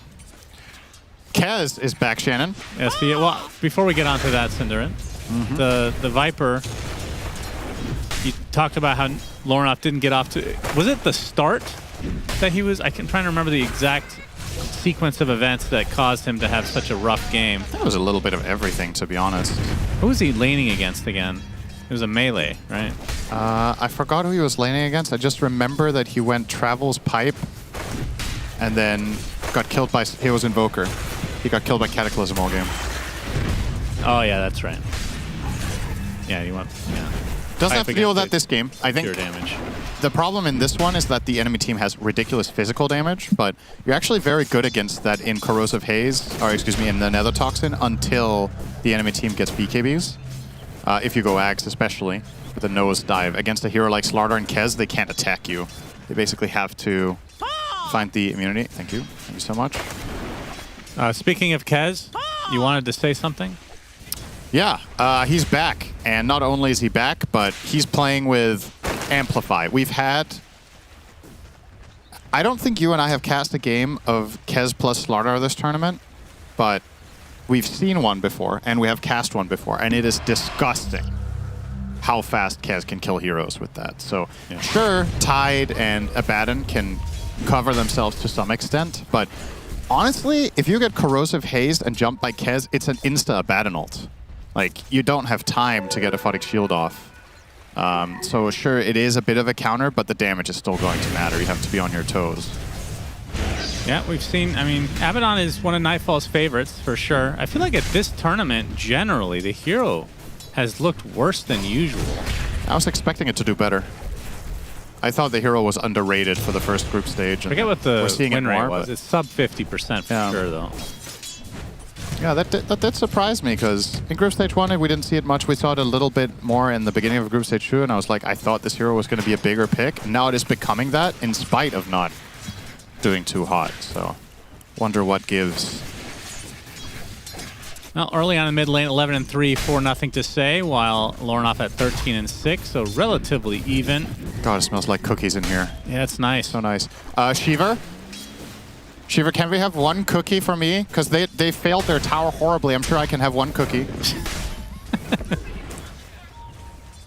Get back to you guys on what the response will be here. I'm getting very serious responses to this question. It's lovely. This is, of course, he's being served some chocolate chips. Chocolate chips. You need those, Jenkins, though. You need them? He says you don't need them? Yeah, I don't think that they need to try too hard to beat the morning They panel. basically need to stack their cookies and then not do anything. Yeah, Tsunami condensed things and made it worse somehow. He made it worse than... Yeah, it was impressive to watch. I was having a good laugh at him keeping on stacking on top of the tower to make it shorter. I feel like there's some sort of allegory going on there, or some story that one could have read if you read books, but don't do that, of course. How dare you. Nothing to say, gets a water rune against Lornoff and will back away. But yeah, this is a tough lane for Quap. You can see Lornoff already with a nice, comfortable lead. And of course, Queen of Pain, part of the problem in this lane is you can't use Shadow Strike for anything, because Viper just trades favorably with you. Corrosive Skin has a 1200 radius, so if you cast Dagger on Viper, and you're just laying against each Looks other. like this will be first blood as Kaori takes the tumble. XXS claims it. So Xtreme on the board first. It was a given. It's the lane with Jakiro in it, so first blood happens there for either team. It's funny, we were just talking about the mid lane, that CS was relatively even. Now, like you said, getting a lot more lopsided. Yeah. Once you get the lane under control as Viper, if you place it well and you have the levels, it becomes so hard for Quap, because, like, what does she do? She can scream. That's it. She can't use... Her lane winning ability in most matchups is just unusable here because it's unfavorable to cast it. Corrosive Haze, I keep calling it Haze, Skin outtrades you. Haze is on the other. Yeah, there is a Corrosive Haze in this game. That's why I'm confusing myself. Nothing to say. They're going to right into Mira, who's trying to gank. He's only level 2. Lornoff, though, coming in from the side along with Kaori. Get the Avalanche, the toss back into the double-headed dragon. As Mira in the trees, but the Fatal Bonds comes out, so Mira dies, FY's the trade. Level 6 Viper. They need to back away immediately, and they will. So 1-for-1 trade, probably good for the side of Xtreme. They get a charge on the Grimoire. Should not be underestimated how much this matters at this level to get that faster golem, so you can drop it on a tower with no one around and watch it push that tower the way Ice Frog intended. Yeah, it's kind of tilting to watch that each time, if I'm being honest. It was such an iconic teamfight ulti back in the days, and now it's like, it's just one of the ultis, and sometimes you don't even use it in a teamfight. It's fun to see that development. And Mira really wants to focus on mid, huh? He's back immediately. He's going to walk down and block with a sentry one of the camps. Kaori also playing aggressively. Yeah, he's going to get Hex for his trouble, but will fly away. It's cool to see just how much they focus on constriction here. You're playing against mid-quap and you know Viper's winning the lane, so you're just piling it on here. Nothing to say. Oh, they don't layer their stuns that well, but they get the Avalanche, the toss as well. The blink away, but it's not nearly enough. Kaori there to finish the job. He's going to continue to chase, although he is likely going to die for his efforts, but can he take X-Nova with him is the question. A couple more right clicks will suffice, but XXS there in time to put that to an end. So again, another Grimoire charge, but that's a big quap death. That was a TP into instant death. For nothing to say. I will say though, Quap in this tournament has looked pretty good. Absolutely, but she generally doesn't start the game out like this. I mean, how's the comeback potential for this hero these days? It's very good with Fatal Bonds, but like the panel talked about, can you keep them up in the fight so that Quap gets to do, let's say, 2 volleys of Scream and a Sonic Wave? Yeah. You could probably do it with Sonic, where if you use the spells in quick succession, you're going to get a connection, but yeah, it's good news for Nothing to Say that he has setups like that, because sometimes the hero kind of needs to do a lot on its own, and from this position, that is very difficult. At the very least, I mean, like you said, he was forced to not skill Shadow Strike, but if you're maxing Scream of Pain, your farm should be it's better helped out a decent amount. Absolutely. I mean, when you're forced to get Shadow Strike, when you try to go Shadow Strike and it doesn't actually work in the lane, then you feel really bad. Nightfall making an early rotation here. Avalanche from Mira is going to toss one back. XXS, though, gets off the crush. The Sonic Wave onto 3. Kaori's the first to fall, but the Viper Strike applies to XXS. Gets one more crush before his untimely death. So 1-for-1. Favor Aurora.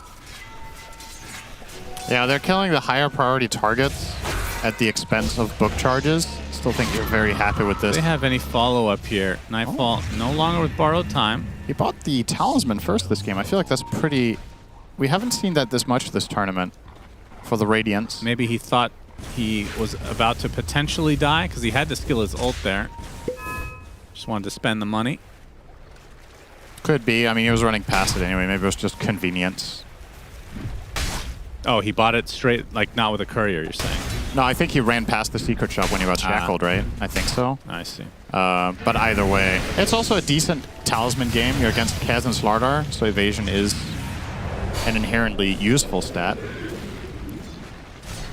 But most of the time, it's just such an insanely bad value proposition over other items that cost the same, which is, you know, part of the design of it. If this was significantly better. I think there was a patch when Talisman gave 20% and people actually buying it first for Radiance. I don't think I've seen the Veil of Discord first item for WS on Tide. It's just rushing Shivas. Wow. That's cool. Oh, Nightfall. His ult was back up. We'll have to pop it here. Yeah, that's an interesting build on Tide. It's not a great pipe game. So, like, what are you blocking? Scream of Pain and some other shock damage? Doesn't feel great. You don't really want to buy Crimson on Tide unless you have to for your team. Well, this could turn pretty well here for Xtreme. Got some rotations going, but they do get scanned. So Aurora, well, they're actually going to stick around because WS and his big fat body are here available. Kraken Shell will activate. First golem of the game, looking for a potential Ravage. And will attempt to run away now, but the Fatal Bond's going to make this a little trickier. Good Avalanche to slow them up. A big Sonic Wave. WS actually does go out because of it. And now the pressure is on. Viper Strike onto the Slardar. Ame joining the fight. Gets off a Raptor Dance. Lorenoff does die with the last slash there. And now Nightfall on the run. This is a little bit awkward for him now because his ult's down for 20 seconds. He's going to get screamed. He's going to get blocked. He's going to get clawed. He is likely going to go down. Double kill for Ame. And this has separated even more across the map. Mira with one last toss, but XXS can't actually finish it. We'll have to TP out. Self-preservation. Yeah, so a couple of things going on there. I wonder if we can get that on replay, but Tide holds Ravage the entire time, right? He just never saw a good opportunity. Then they dive. Abaddon feels like he has to come in and help. This seems to happen at least once in every Nightfall Abaddon game, that he TPs in to help and then dies. It's really costly for this hero to delay the Radiance by this much. Is that better than what he used to do, which is just ignore and farm? Not in this game. I think it's much better to just stay in your lane and get Radiance. I mean, Dota doesn't have absolutes like that. It's not never TP or always TP kind of thing. But in that situation, I think with your Tide dead, just cut your losses, yeah. Ame, I'm not gonna Ravage. Don't have enough damage. They'll heal him up. We got reinforcements on the way. He is surrounded by 4 members right now. And this will be the kill onto the birdie. And the tier 1 tower. That one wasn't you, but that was not me. That also wasn't you. Abaddon ult forced again. Nightfall is going to have to use his ult. FY will be the sacrifice here, it seems. Do they think this is a worthwhile trade to just throw your shaman to the wolves for this? Well, if they get him in the next minute, then sure. You surely have to put the pressure. Keep in mind, you didn't force Ravage down bottom either. You killed the Kez without having to use it, so Aurora can easily TP in the Tide as protection for Nightfall. I really struggle to see how that play made any sense, to be honest. Yes, Jakiro came in to defend, but at this level, you're expecting that to happen, right? There's no way they're just going to let their Abaddon die in the tower for what would be a 15. Casually walking up, finds a couple members of Xtreme here. Nothing to say, claims him. He has recovered his game fully. He's same net worth as Viper now. Yeah. After being in the bin, as some Teds would say. Yoink. My CS now. Get that. Oh, Mad take the Stone. shard. Oh. Hey, there's a Mad Stone there, you mad young lad. I never realized the Mad Stone bundle icon is branch. Yeah, when it pops out initially, you can. It actually gets sometimes highlighted by your mouse. Oh. Which is annoying. But yeah, it expired now. Too bad. Nobody gets it. You know, it was an idea they weren't sure about, so like, just use the Iron Branch logo for now. Is this going to be a dive onto the Tide? It's a tough kill. Bond. But he is all alone. Hex, he cannot Kraken Shell off. Kraken Shell does go off into the shackle, though. Now the Aphotic Shield, now Nightfall and company going to try to turn this around. FY is super dead. Nightfall ult does go off. This is the most active I've seen Nightfall in a long time. This is part of the problem strategically for Extremists that every time they initiate like this, there's just so much counterplay. Ice Path finds nothing to say, but the Ravage coming out. They want to try to focus down the Slardar. He's broken. No bash for you. Lornoff takes him out, and Nightfall denies the tower. This is honestly not that bad, though, for Xtreme. I really like the timing. If you want to do this, this is the time to do it. They force the rotation, they get the Ravage out. In the meantime, Kez steals the Wisdom, and you get your own. So you traded Slardar for a 14-minute Wisdom. I think that's totally fine, especially considering the tower fell. So, not all that bad. And of course, most importantly for them, Kez gets to keep farming. This hero needs multiple items before it's very strong. And Ame with the Battle Fury is leaning fully into that. Mostly see one of two builds. It's either the Battle Fury Rush or it's the Falcon Blade into Deso. Or the Vlads into Deso, as we've seen this tournament. Ame going the greedier route, which is everybody is absolutely shocked about, of course. Seems to be his MO in every tournament, is always how much greed can I get away with.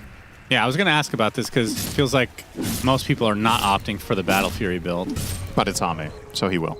Yeah, it makes sense. That's the reason. You can try to rationalize whether the one builder is better. What did he build on Jug at TI? Was it Battle Fury? Surely. That was mandatory, right? Just checking. You love referencing people's failures. That's not true. Some people's failures. So you hate Ame in particular, is what you're saying? I do not hate him. Okay. I knew it. I hated the Juggernaut, though. I knew it. Yeah, see? Just hate on it. That's the pick. Yeah. It was Ame's idea. Yeah, well, can't win them all, you know, or any of them, I guess, in that case. Nothing to say. What is he building? He's going for an Aghanim Scepter, despite not having Shadow Strike for most of the game. Only has 2 levels right now, actually. It's probably going to line up quite well. You're going to max this out at level 14. Level 12 to 11 to 12 is quite short in terms of experience. So I imagine, yeah, how far away is he? 2,500? That's probably level 14. Maybe gets it a little bit earlier. It's okay, though. It's not like Shadow Strike level 3 is bad or anything. And of course, this is an insane game for that ability. They have so many Dispels. So there's going to be screams flying everywhere all the time. Yeah. Make sure you get it untied and abaddoned in every cycle. Whenever they dispel it, scream out, you cast it again. I think this is potentially going to be the game-winning pick if Xtreme win. It will be more about the Quap than the Kez. And they were willing to obviously sacrifice a bit of start in the mid lane to accomplish this goal. So some nice timings here for Aurora. They get, I mean, the Radiance is not, I guess, a good timing, but coupling it with a mega early Shiva. This has to be the earliest Shivas of the tournament. I remember the last time I've seen a Shivas this early ever, actually. I feel like it's almost always like a 3rd plus item, you know? Yeah, this is very early for sure. Recognizing how much this is about physical damage from the side of Xtreme with Slardar Kez. I don't mind it. I think, I'm not positive this is the best theoretical item for Tide to buy, but I can totally see the logic behind it at least. More curious what he gets next. There's queued up Dagger. Do you buy the Shard because you're against Kez, Quap, Slardar? I would imagine so. They got Crimson now for Lornoffs. I mean, this is 3 big items. And Brian was talking about this in the pregame. Got to put them to use, though. Ice Path, Macropyre, Ame. Trying to get off the Raptor dance. Gets a little bit of HP back, and with the help of Rasta, Kaori will be dead. So Kez shall survive. Able to find the Tiny. Sorry about that. Let me get rid of those real quick. I said that twice. Yep. You should be on. You're closer to the button than me, by the way. Just throwing it out there. Radiant's middle tower has fallen. We're different people, though. I don't put as much stock in pressing the Falcon button as you do. You just love listening to the sound of your own voice. I knew it. This is a rare exception, actually, where that's true. I actually genuinely forgot that was me. I forgot about that. That was 2 years ago. You peaked. Yeah, long time ago. The peak of your casting career was trying to imitate being a bird. It's very telling. Fine to me. Oh, they cancel TP. Ame has to pop the BKB now. And he will back away. We'll be fine, but that's a big BKB charge as Nightfall going to run into a bunch of enemies. His ult has already been used, but the Viper Strike from Lorenov is going to slow the Slardar to a crawl, but the Sonic Wave comes in, pushing Nightfall closer to the Slardar. They're going to be able to get both in all likelihood. No, Nightfall gets away with his life, but he's going to be met by Kez at the last moment.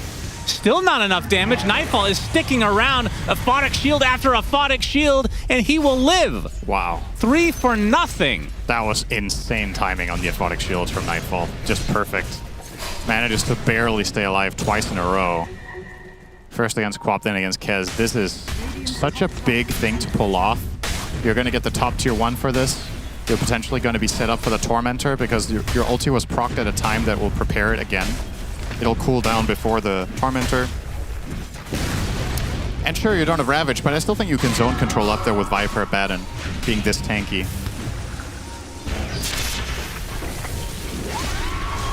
Keep an eye on this. Blink Scream here. Blink Scream coming up. Look at this. It's going to get hexed, and then this... Oh, not Blink Scream, just Scream. That is perfect timing. Some insane clutchness. And the crazy thing about it is it kills Kez that Scream didn't kill a Batten. Yeah. Otherwise, he doesn't get caught afterwards on Ame. Really, really nice from Nightfall. And there goes the Tormentor. 5k lead now. Oh boy. Shard to Tiny, who does not have Tree Grab. Lovely. He'll get one. They would much rather have the Jakiro one. For sure. We saw for the first time, at least I can remember in this tournament or in general, Jakiro buy it last game. Yeah. Or last time KR played. He did it again. His first item. He's done it again. Wait, is he actually flying it out? Yeah. Did I just miss that he's doing this regularly? I could have sworn he's buying like Glimmer and Solar most of the time. I mean, sometimes you're just used to getting it off the Tormentor Cinder and you become accustomed to having it. It's like... He's addicted to Shard. Yeah, he's getting withdrawals every time it goes to Tiny, so gotta buy it himself. The last game he bought it because he was against two right-clicking cores. I guess it's somewhat similar here with Slardar Kez, maybe? Wants to get both the slow and the attack speed slow at the same time. Yeah, that plus the Shivas. Like, it is good for farming, so it's not like it doesn't pay back at all. That's a very... God, I hope they got that off camera. Kaori Tumblr's toyed into getting stuck, and then he TP'd out. That's... can happen to the best of us. That was a funny mistake, though. Or maybe he was specifically... I think he was actually trying to find a ward there. And then since it wasn't there, he just TP'd out. I think most players just wait for the Tumblr's toy again. It's not that long of a cooldown. You can stand there for a bit. Smoke from Aurora. Blink on WS now. Okay. Pretty strong timing. 4K lead. But Xtreme, they have exited the area for the most part. Maybe only the Rasta gets caught off guard. FY. Yeah, just fishing in the ponds. Little does he know. Well, actually. Oh, okay. Sees them going through the gate. Hello. Blink into 4. That happens. At the very least, he scouts it out for Ame up top. Yeah, it's some useful information. He can cross down to his own triangle now instead. I mean, Ame is pretty farmed here. He is. Battle Fury BKB about to finish Deso in about 800. He absolutely is farmed, but the biggest challenge is still ahead, which is isolating and killing targets in fights, which doesn't seem to be all that easy for him. One opponent will be a Viper with Ags, another will be Tide, who is a great hero against Kez. The third will be a Batten who has ulti. So really, the only true hit-and-run targets you have are the supports. Nice ice path from Kiori. Yeah, the toss back. Nothing to say. Gets off a scream, though. Lorenov trying to close the gap, and the anchor's going to cancel everything out. This will be a freebie for the Xtreme side again. For the Aurora side again. XXS. I mean, 4 deaths already. Lorenov looking very comfortable in the Viper. What a contrast to yesterday. Yeah. That's just how it goes sometimes. You have bad games, things go wrong early, it compounds. But clearly when he's in his element and things are going according to plan, he does just fine. He's got nosedive now. Yep. He is super strong, and you can see he's immediately queuing up at plate mail. Don't know if he's going to finish Shiva's since he already has it on Tide. He could buy AC. I wouldn't mind it on the Viper. I don't see the point in offlane Slardar. Has it ever looked good in any of the games that we've cast? I was having this conversation with Insania earlier today where I was like, I wonder if you play Slardar offlane, if going Blink BKB is the right choice, because it feels like most of the time you're put in a position where you're mostly just a Blink Crush Corrosive Haze bot, not where you can right-click, 5 times in a fight and really leverage the stuff that you have. And what Aiden said was basically, in his eyes, Slardar, if you don't enable Slardar to have a good early game, it's just a bad pick. That was his take. And the problem with putting it offlane in this patch is you generally don't enable your offlane very well. And he actually got first blood, I think, even on the Jakiro this time. And in spite of that, you can see he's way down the charts. The hero doesn't farm very fast. I would easily say on average in this patch, for me, it's just a better mid-hero, hands down. Yep. But not against Viper, though. Yeah, that's another problem for sure. Yeah, I'm with you. And I was theorizing, okay, well, if Slardar is having a bad game in the offlane, can you maybe build him differently? Can you go Helm of the Dominator into auras or just straight auras? And then you run into the same problem again. Well, if that's what you're going to do, you farm slower than other guys do it. Viper strike applied to him right now, as well as Mira finds a separate target in the form of a support FY. Blocks himself and the Viper in the Serpent Wards. Lornoff doesn't really mind too much. Ame now on the run. Nightfall hightailing. He's going to get clipped by the Ice Path. Avatos as well. Ame has to BKB. The burning of the fire is enough. Nightfall with the Radiance, it seems. The absolute greed to not BKB TP earlier. Ame really wanted to keep that charge. But this is why Nightfall has something to say about it. This is why I do it, he says. I was right the whole time.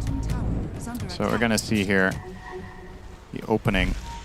Nosedive into ult. You have to just full disengage for now. Dude, it's tempting here probably to pop BKB and actually fight offensively into Viper with the ward trap, but if it weren't for Aegis, they would have gone for this, obviously. But they just call it quits. Probably the right choice, but then you just have to make sure you get out on Kez afterwards. Oh, nothing to say. A TP not happening. A toss at the last moment. Avalanche as well. He might be able to Does have Blink, but I'm going to try to chase him to the ends of the earth. Doesn't have many resources to work with. Blink into the trees. He's just going to burn to the Radiance. Yeah, 9K lead for Aurora. He was probably expecting that he was getting ganked from the gate, but maybe if you blink south, you have a chance of getting another blink off. Cornering yourself is guaranteed death. You don't have TP. You're never getting out of there. Looking very solid now for Aurora's side. 28 minutes coming up. See if they want to try to steal Wisdom or just say whatever since it's the fourth one. And the guy on your screen now will have a lot of work to do together with Quap. This is the issue with Slardar. Games like this, I just think the hero has an atrocious win rate. You have very little to bring to the table. You can't truly frontline because you're not tanky enough since you don't have auras. You don't truly kill anyone because you're not farmed enough. So you're effectively Corrosive Haze. And once you're in this position, could you have been here with some auras then? Then you could offer that to the team. If you go like Blink Pipe in this game instead of Blink BKB, then at the very least you're providing that to the fights. What is Lornoff buying with that plate mail? Is he going AC or something? I'm assuming. I mean, you just need armor. He buy Lotus. It's also good against Shadow Shaman and Warlock. A solid item purchase. But considering he hasn't queued it up yet, I'm wondering if he is weighing the two options. Well, support found. XXS crushes absolutely nothing. He's going to get Yules. Ame actually wants to fight. As the Golem coming out from X Nova as well with the Fatal Bonds. Mira takes a tumble as a result. And now the Nightfall for Ame successful. Learned his lesson. Yep. 1 for 1. He was just happy that there was finally a Corrosive Haste hero he could attack a couple times. Not a favorable trade anyway, though. 25 seconds on the Aegis. They're not really going to use it, but still, they've expanded their lead. And now the pipe on Tide is nice. I agree with it a lot more now. We were talking about earlier that it wasn't that good of a pipe game because there wasn't enough magic damage. Well, when Quap goes Agged, this becomes a viable build path for the game. So I think WS having that is a good choice. Ame working on Butterfly. Understandable against the Baton and Viper. Just feels like the issue here is not really necessarily staying alive. It's being able to go on anyone to begin with. Yeah. And I don't really know if any itemization from Kez is going to solve that problem. I think it's more going to come from good movement. They need a pipe, don't they? That's what I was saying. It would have been pretty good on Slardar, no? But I don't think you could go Blink BKB and then pipe. Then it's also like, well, I mean, what did you buy the BKB that's for? just a Slardar problem. But yeah. Like, this is 100% a pipe game. Somebody has to buy it, surely. It's like all magic. Yep. I feel the same way. You got Glimmer on Warlock. He's going Ghost Scepter next. Nightfall finds himself a Queen of Pain. Macro Pyre with the Ice Path. Not to say does blink out. Taking more fire damage on his way out. Oh, that reminds me of that patch we had for a week where Cinder Brew had synergy with Fire Spell. Oh, yeah. Fire element. Yeah, they tried for 1 week and realized, okay, Pokemon does not fit in Dota. Except the cute little couriers and the hideous centaurs there, of course. Hideous, please. Yeah, hideous. Absolutely grotesque. Out of place. If you find couriers cute and cuddly, then it should be the same for Centaur. No, that's not the same thing. Especially when his head's popping out. I think it should be a Centaur set that makes him into an actual horse. How about that? Then when he pulls the card, it actually feels lore accurate, at least. Yeah. I'd be into that, too. I mean, nothing can beat the courier, though, is the problem. Aurora, another Tormentor for them. And there's Shagbark and that Centaur Blacksmith guy. I forget what he's even there for. When did Shagbark come out? That was like prime Cyborg like Mad Patch breakdown. TI2, TI3 That was era. like 2013, right? Yeah, something like that. It's a classic. When every week or two, Cyborg Matt had an update of data mining the files. That was great. Oh, it was a different like time. Christmas every 2 weeks. What a year that was. On both sides. They still want to fight despite them getting this Tormentor. Kez already at half health. Has the BKB. They'll try to get some damage onto the Viper. A big Sonic Wave with the Fatal Bonds as well. Lorinov dead. Raptor Dance to follow. WS finally uses his Ravage. They try to apply some pressure here, but Ame will die to Nightfall, who is perfectly healthy at the moment. Now it's a 3 versus 4. So they're going to be able to kill off Nothing to Say as well. So Nightfall is just everywhere at this point. Xno with the Glimmer Cape. Oh, he has a gem. He needs to not die here. Attempted TP. He's fine. It's close to a Yule from Mira. Just barely out of range. They do honestly get a pretty good result out of it, all things considered. Not for bad Xtreme. for Xtreme. 3 for 3. You're far behind, so this is in terms of economy, going to favor you always. You gain 1,000 gold there, but you do lose your 2 big cores, so they don't necessarily progress as much as they would like. And the writing on the wall here is, I think this game is going to be really tough when Nightfall starts dealing actual heavy damage. That's the one thing they've still got going for them, is that during their BKBs, they can still get all their stuff off. But when Nightfall gets 1, maybe 2 more items, Abyssal Blade will be a problem for the Kez, and it's on the way. Basher is already completed. He just needs to fly it out. And now he finds FY. Little easy jungle pick for him. Godlike, 10, 1, and 5. Yeah, beastly. All we have to say is Abaddon hasn't looked that good, Nightfall, and he crushes. I think Aurora's going to win this game. Looking good. Let's see. All right, Ame, you heard it here first. Time to shine, buddy. Yep. This is a tough one, though. It is. I mean, would you say going Shiva's as a first main item on Tidehunter is greedy? No. You don't think so? I don't think so, because the reason he bought it was it was a hybrid item for both fighting and farming. It wasn't specifically, I'm just going to keep farming, because then there's other stuff you can buy, right? Well, it's greedy. The way I'm picturing that is because it takes so long to complete. Oh, I see what you mean. As opposed to getting something a little bit more value to help you get to the mid game more safely. Yeah, I mean, when did he get it? Minute 16 or something? I don't remember. I think based on the projection of this game, when you look at the Radiant lineup, is not they're going to run at us minute 10. Right. I think Kez doesn't work like that. So I think it was pretty safe. Okay. To have a slightly slower start with a big payoff. He's got a Yules now and a Ghost Scepter from Mira with his second Yules there too. Going Wind Waker on Tide. Interesting way of dealing with the Kez isolate hero and kill them strategy. Let's see if we go Refresher first. That's queued up as well. Keeping his options open. Nightfall in the pit, 13 seconds away from Roche. Both sides smoked up. Both sides, I'm sure, are aware that they are smoked up. XXS already using the crush, pops the smoke. WS gets the anchor on Nothing to Say, who will BKB Blink. That's a pretty big deal, and they just go Roche. Yep. He has to BKB there. It really sucks. That's why the shard is so good on Tide against mobile heroes. Yeah, it's crazy good. You force them, you spent 1,400 gold to force them to use their 4K item, and your cooldown is way shorter too.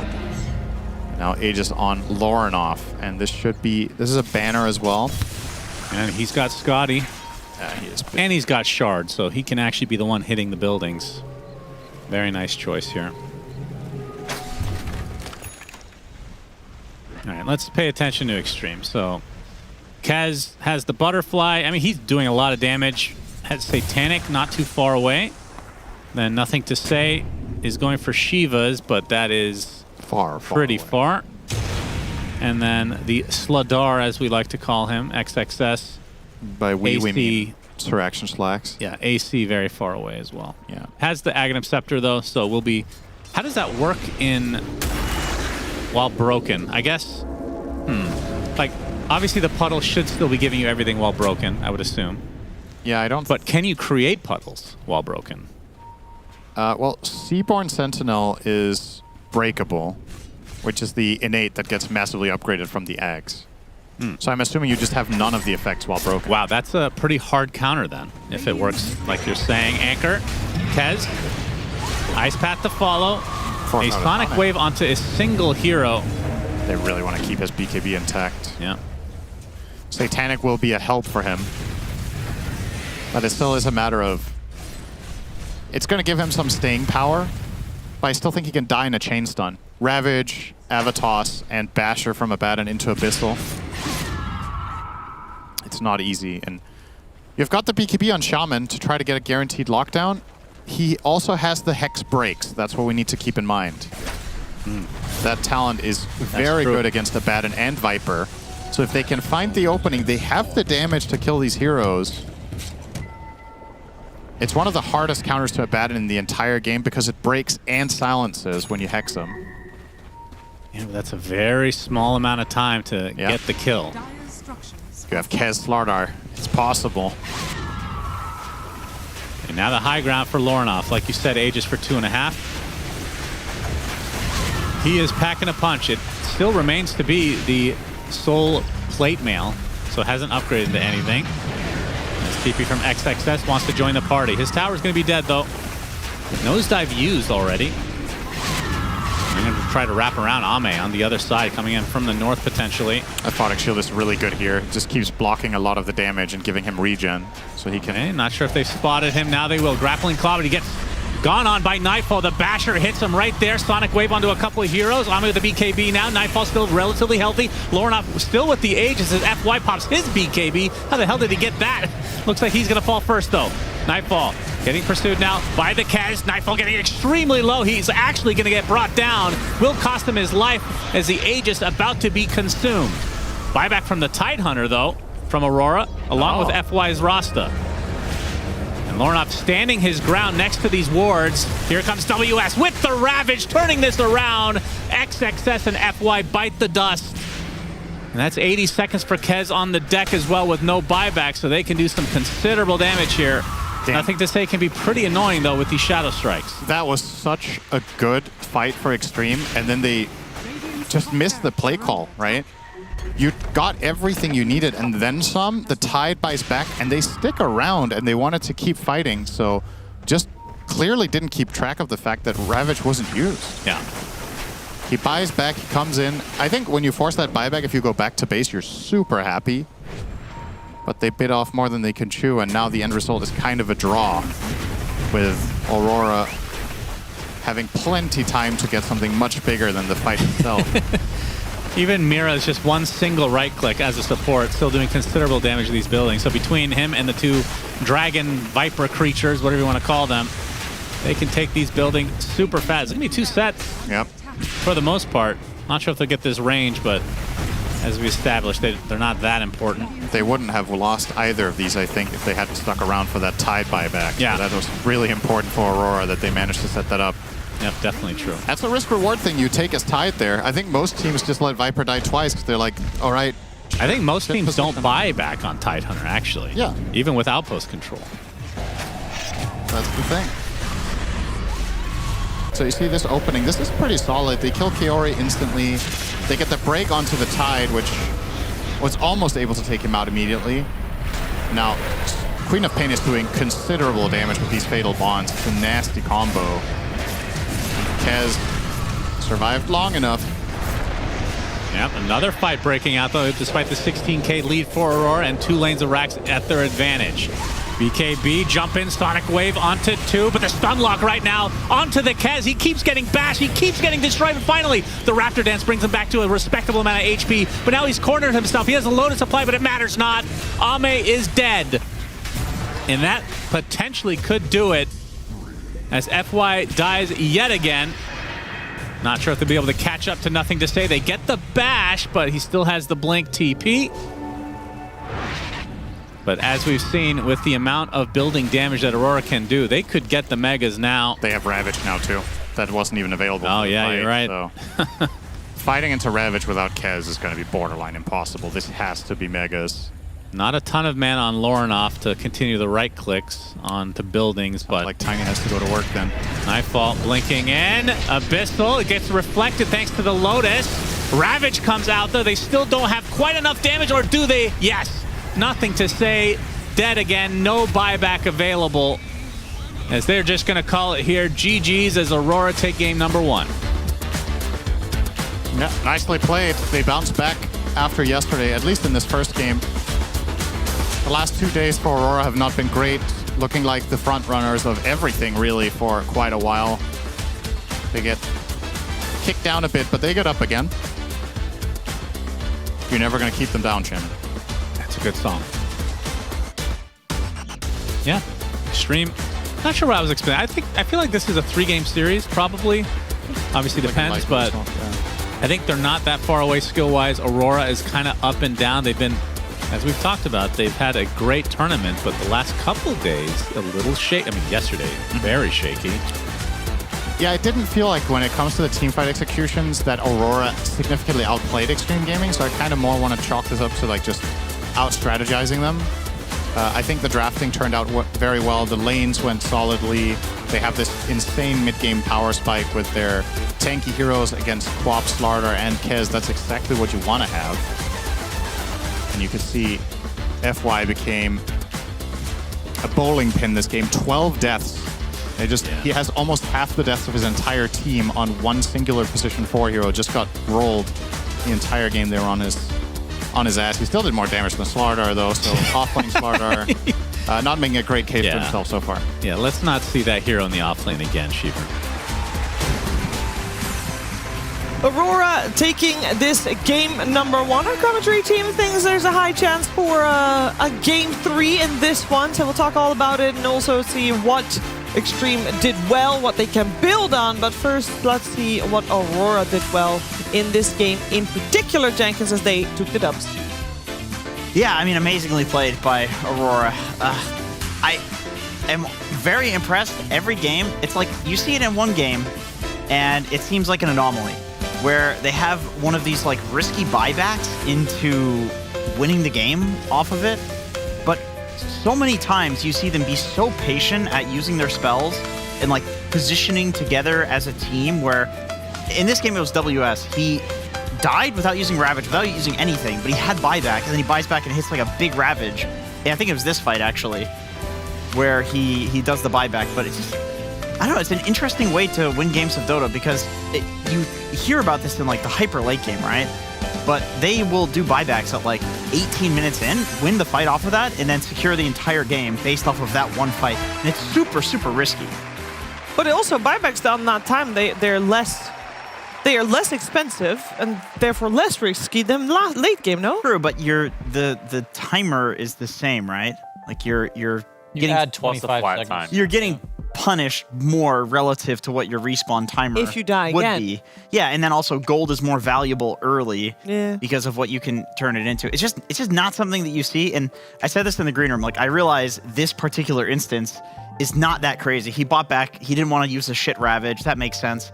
But it's like this is like the third or fourth game I've seen this happen where 1 or 2 Aurora cores buy back, which is very risky, and then they win that fight that would have otherwise gone the other way. It's really cool to see.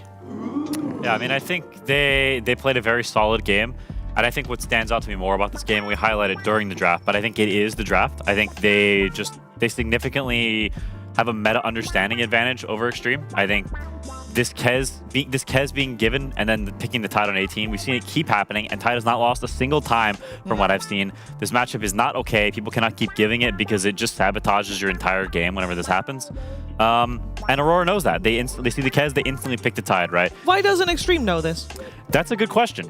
And I think that's why Aurora wins this series, is because they understand the meta and the heroes that are going on in this game. The series, excuse me. The series of minutes that were in this game. That's what I meant to say. There you go. Misspoke. It's all good. Yeah, I mean, it's funny. After all of Jenkins' praise, all I can think is that Aurora's game was just way easier to play than Xtreme's. I prepared the segment before the series because I was worried that both teams were gonna get falter out of the tournament because they can't fight each other. And for my segment for this game, I want to show how much easier it is for Aurora to fight. So this is Xtreme trying to go on a Tidehunter at 13 minutes, and that was all of their heroes except for the Kez. And they're just gonna they get the kill on Shadow Shaman, and they're gonna end up cleaning a few heroes up later, but that just shows how hard it is for them to force any objective into Aurora. Like, they popped a Golem, the Shadow Shaman's wards were already on cooldown from trying to take the tower earlier. WS had just TP'd into the tower and killed those. And here's how much easier it is for Aurora. They just walk at them, Ravage, Sekiro, plus Viper, and this is them going on Nightfall. Like, that's one bad. Second bad target. I had actually been criticizing the Crimson Guard from Lornoff backstage, but it absolutely owned here as Nightfall manages to survive barely. Even Ame coming in to him off. Leave a 3 for 0 in favor of Aurora. And then this is the contrast. Blink, Anchor, he has to BKB, free Roche for the side of Aurora. And I know they're up by 12k at this point in the game, but I really can't emphasize enough that the draft just says how much easier this game is to play for them. Their spells naturally counter the initiation and the damage. Like you mentioned, the Tide just shrugs off the damage from the Kez. We did see on the night shift one Tide lose to Kez. Really? It was Liquid, though. I don't remember who they were playing against. It was a team that they were better than, of course. Okay. Meaning, like, they'd won all their games. But Mickey went, I think, Vlad Silver Edge. Like, he went a very early Silver Edge. I think he was against, like, another, maybe Viper, something yeah, like that. some others. Oh, it was against Falcons because they had Tide off lane and Bristle mid. Yeah. But that one doesn't count, does it? Wasn't that the one that was a very easy series for them anyway because they're standing and play Dota? But Big Bong missed 14 spears in a row. There's a reason that was a Tidehunter. He didn't miss the spears that game. He missed Ravages. It's true. I'm just saying that, like, the only win we've seen it work is when you itemize hard to counter the Tidehunter. Like, I'm almost emphasizing how bad that matchup is. Yeah. Because you have to, like, inconvenience yourself with a Silver Edge. Yeah, it is not good. But on the same note, like, I think Aurora played very well around their draft advantage. I think they were very comfortable bringing a lot of numbers to things. Like in the clip you showed of them at the top tower, they're chilled bringing a bunch of like 5 heroes there because they know if they just don't give up too much ground and they get some kills here and there, eventually the heroes will kick in. And so they're vibing and they don't feel the need to spread out too much. No pressure on them. Yeah, exactly. And they're just kind of making nice natural moves. They're getting kills here and there, and they're reacting. I think that's like a big thing for this team historically in Nightfall teams is they really like to defend towers. Like this Nightfall guy's like, I'm here, they're coming to the tower, come, defend the tower, guys, TP. You know, and they come and they fight the tower. And I think in this game it worked out very well for them. And I think especially with all the Tormentor craft people have talked about, right? You kill these towers with a Tormentor, you take it at 20, yada yada yada. Like I think it suits them very well, and maybe part of the reason why they've been doing so well. I'd just like to add the note that was not an exaggeration of how Nightfall sounds in his games. No, that was verbatim. Yeah, Verbatim. that was a very accurate impression. He's a conscious stream speaker. Yes. You know, he just speaks whatever is conscious is. And a pinger as well. He pings He a lot. does. He The does. #1 pings. But that's so his far, conscious is record. doing everything at the same time, so he also has to do everything at the same time. I also want to highlight that we have baked cookies. We are not allowed to touch them. Well, we're allowed to touch them. We're not allowed to eat them as per the rules. And you cannot touch that batch yet because that's still soft. But this one, That looks like a firm foundation over there. But this one.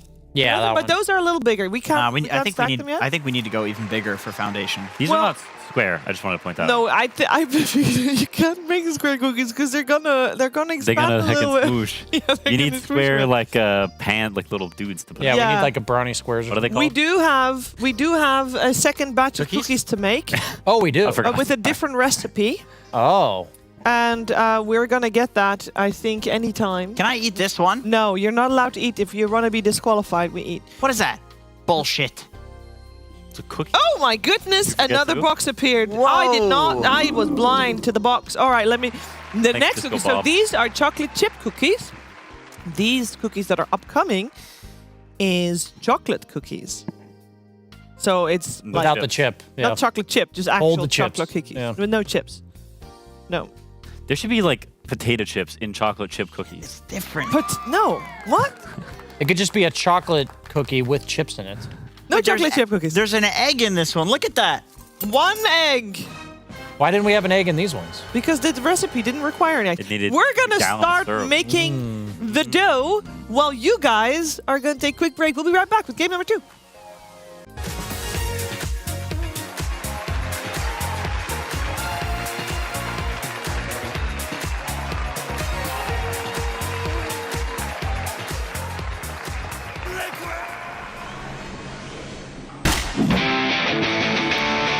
About bloody time.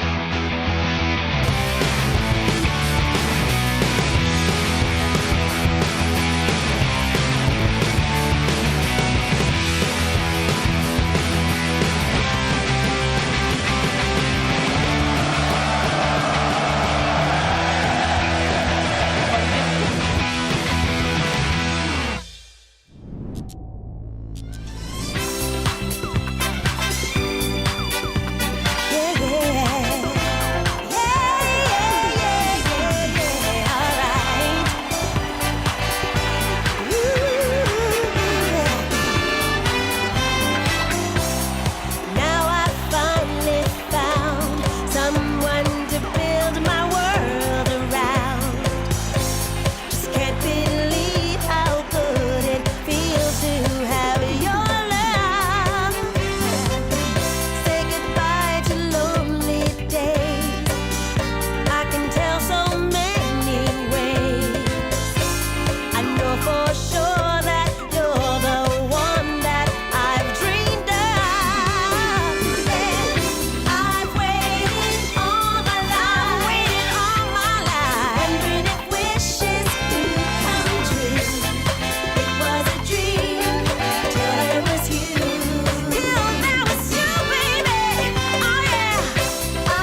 Welcome back. You're watching Dream League Season 28, and we're in the middle of our third series of the day. We got ourselves Xtreme Gaming taking on Aurora, and if you were present for the post-game of that game number 1, it's a very simple fix for Aurora to force out the third game to this series because it was apparently heavily draft-related.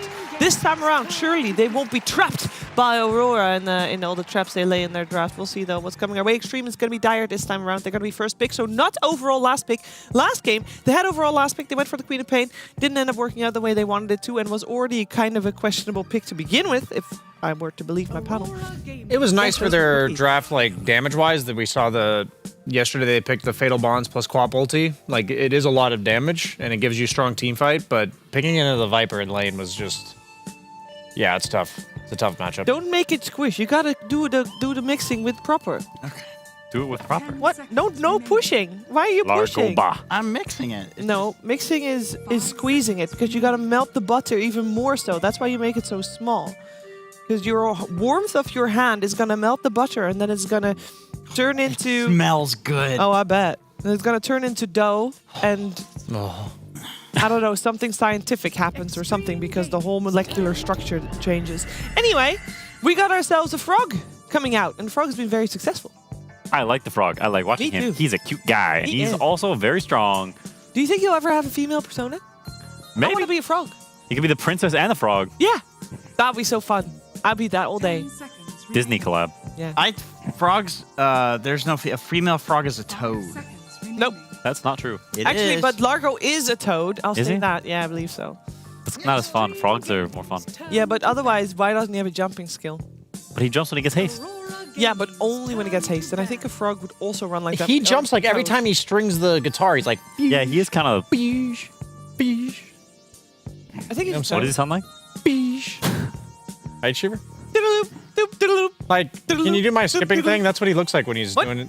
Can you do the gif of me? That's what he does when he's ulting. He's like, you gotta do it. You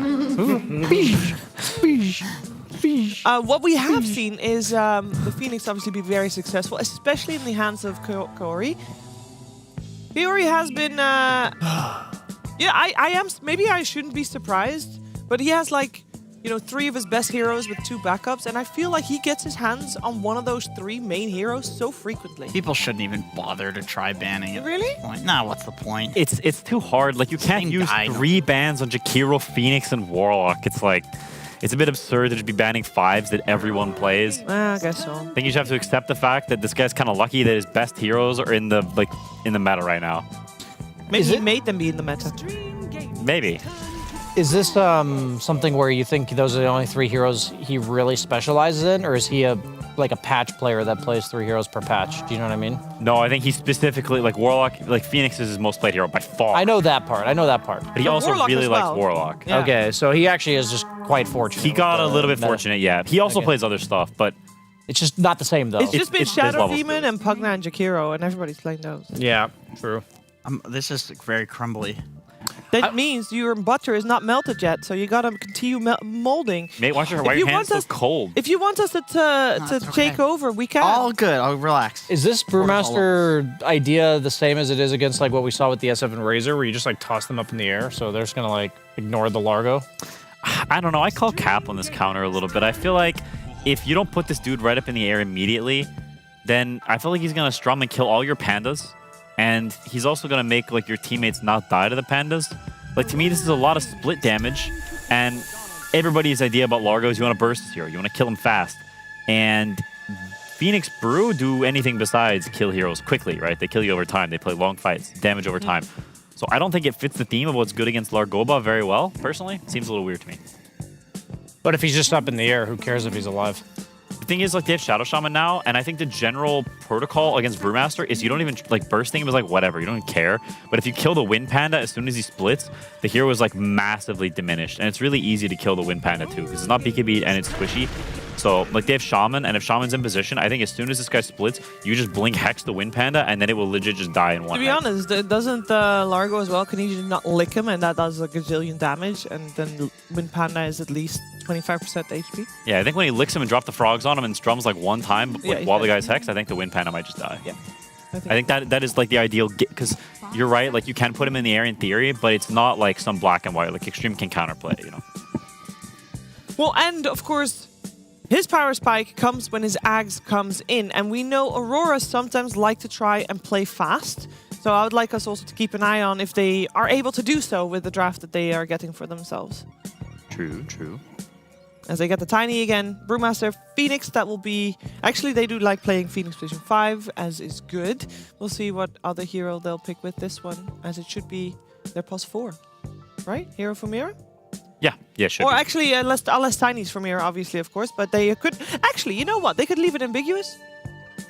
I think Tiny is likely going to be 4. I think they pick it because they see a Warlock and they just want to drag waves against Warlock. Laning against him is a bit of a pain in the I forgot the syrup. That's why. Oh, shoot. How many syrups was it? Sorry, It was 3 tablespoons. No, 3 tablespoons. But is it the same recipe? No. 3 to 4 tablespoons. Okay, we'll do the 3 then. 3.5. When you have syrup that's not Canadian, do you feel like it's like inferior? Absolutely. This is... Well, it's Swedish syrup. Surely they have good stuff here, right? You think so? Do they have maple trees here? It's important to note that they like import black them licorice here. They import the trees? Oh, Yeah, that's probably. true. It's probably licorice syrup. It's a big red flag. No. Their flag is not red. That's the Canadian flag you're thinking of. That's true. And white.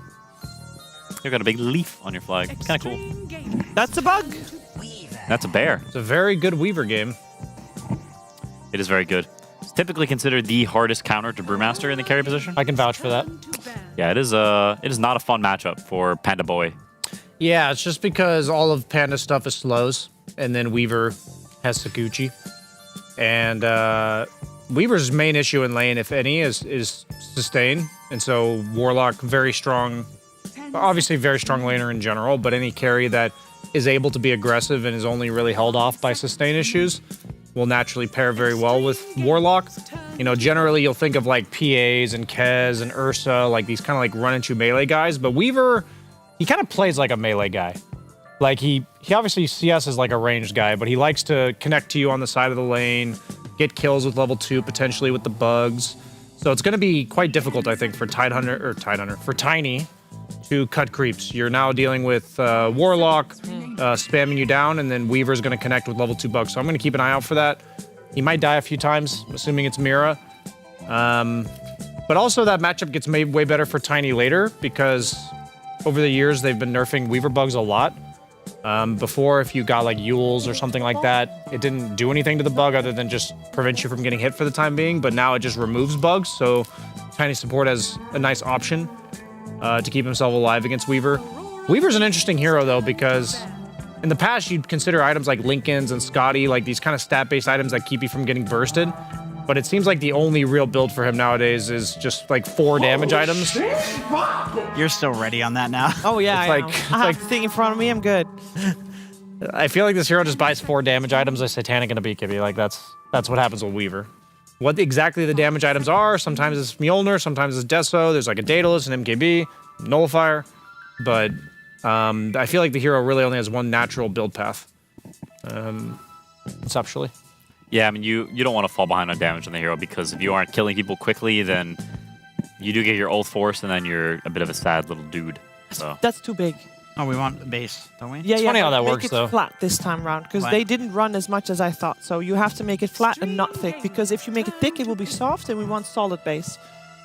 Hard base. All right.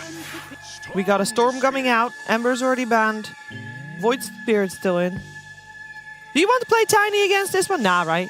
You want to Queen still of Pain, Okay. Cheever. Okay. This time on the side of Aurora, maybe. Lord Pretty of good chance Pop, for I'm not opposed to it. Yeah. Pretty good chance. 10 seconds remaining. I would not like Void Spirit here. Yeah. There's your quap. Excellent call, Jenkins. Spasiba. I like Xtreme Gaming's draft better this game. That's my thought. Why? Give Their us your reasons. Their team fight is going to do just fine, I think, against Aurora this time. The point of entry is not nearly as difficult. They have a lot of damage on both sides. And then there's kind of like more reliable lockdown from Xtreme, I'd say, with the Shadow Shaman. But Oh, give me. all I know for this game is that since there's so much damage on both sides, it's very likely that it's going to snowball very quickly one direction or the other. Both teams have good Roche potential, good Tormentor potential. So I think whatever team is owning by 17 minutes is quickly going to run away with this game. And if neither team's owning, then we're going to see a bunch of fights around the stereotypical objectives. Quinn? Thank you, Brian. Yeah. I mean, for me, I think Aurora has much better fighting around mid, and Storm vs. Queen is a pretty difficult matchup for Storm. So to me, if Xtreme can stabilize and keep mid chill, keep their offlane chill, let Largoba do his farming thing, and they just sort of vibe it out, then I think if you get to that mid-game period, then the next Xtreme, they strum the guitar and they're chilling. So to me, it's a matter of can they make it to that mid-game.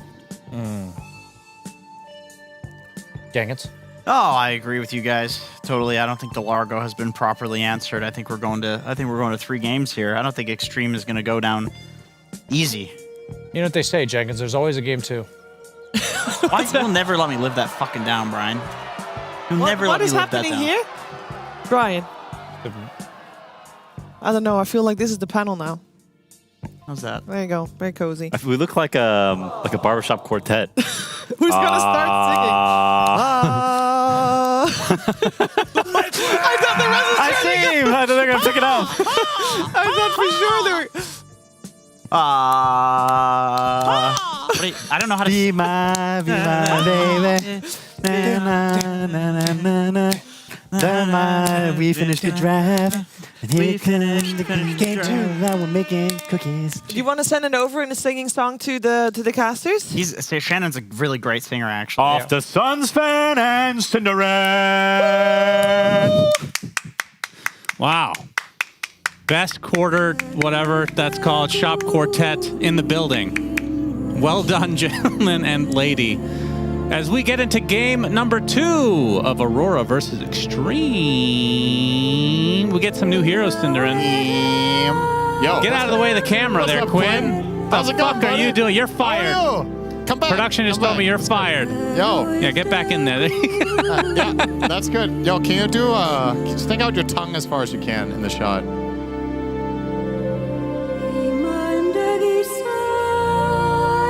Oh yeah, that looks very, I didn't very tell you to sexual. vibrate it, but that's great. Thank you. Okay. There's different ways to do it, I guess. Welcome to game 2, indeed. You heard the panel, Shannon, or maybe you did.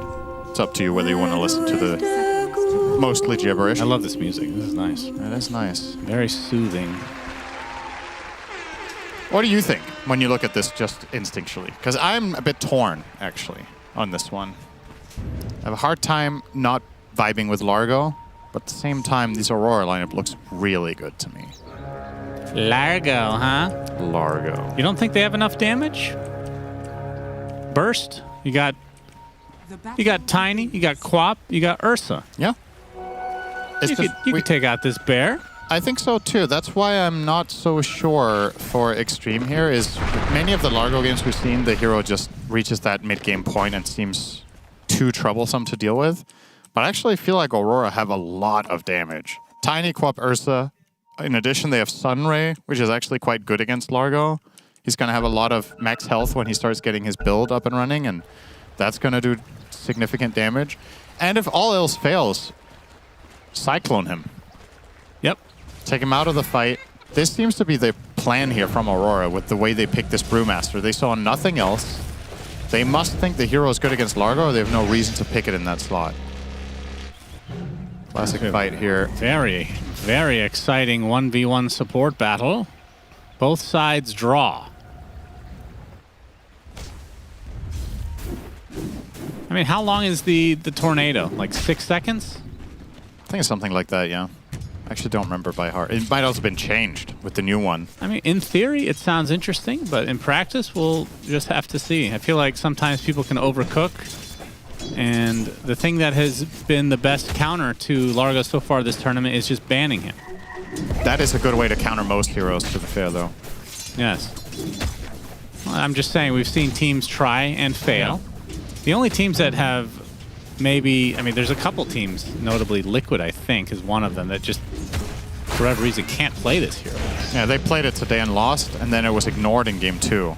And 3, I think, between Liquid and MOUZ. Yeah, but if both sides can play it, then, you know, banning might just be a little bit easier. How good is the Largo this game? You take off Fire Spirits, Take off Shadow Strike, which could be a bad thing with Ags. Take off Overpower, which is really good when you can nail that. Yeah. It gives Largo a fighting chance in lane against Ursa to have that interaction. Kaori is actually in big trouble here. Yeah, Frog Stomp's going to force the Fairy Fire. The Licking Maru for 2. XXS. One more right click. He evades it, though.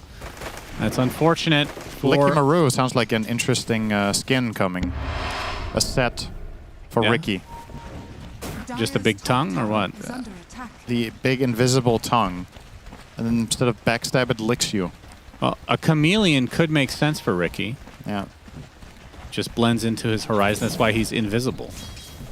Very loose interpretation of that word, but we're in a fantasy world after all. Since Harambe died, nothing is real. Yeah, that's true. May he rest in peace. Don't worry, he's gonna have a great living memory, Cinder. We have a living tribute to him in our upcoming game, of course. Yep. To go along with Abraham Lincoln and Cleopatra. Yep. The great leaders of the world. I was just gonna say the destructive trio.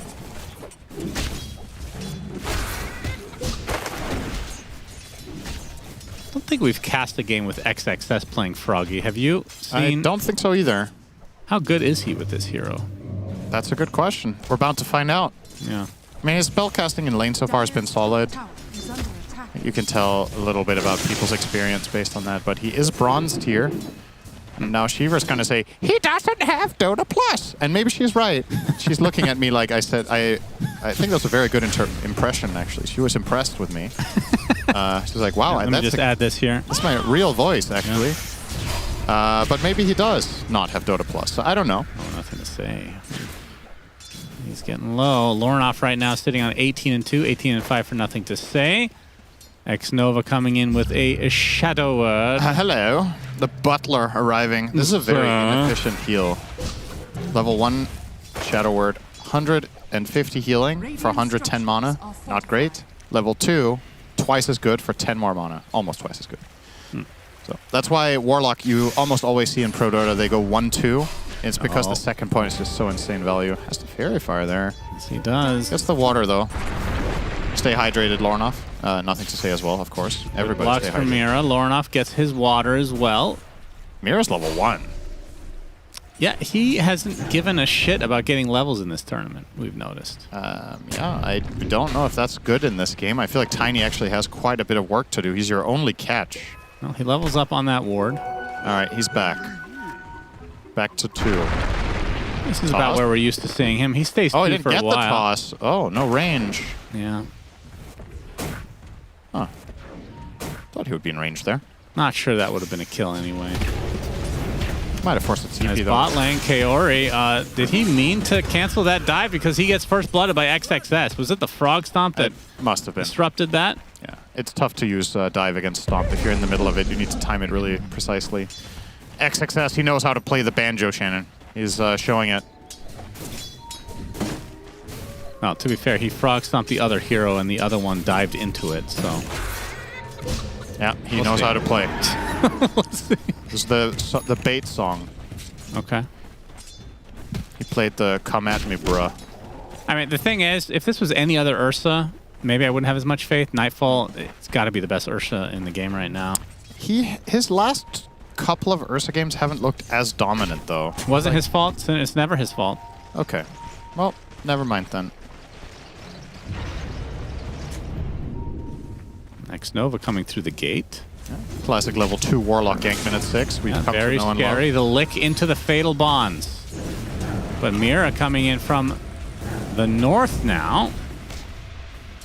See if he gets tossed this time onto FY. He does. Back into the tower range as well.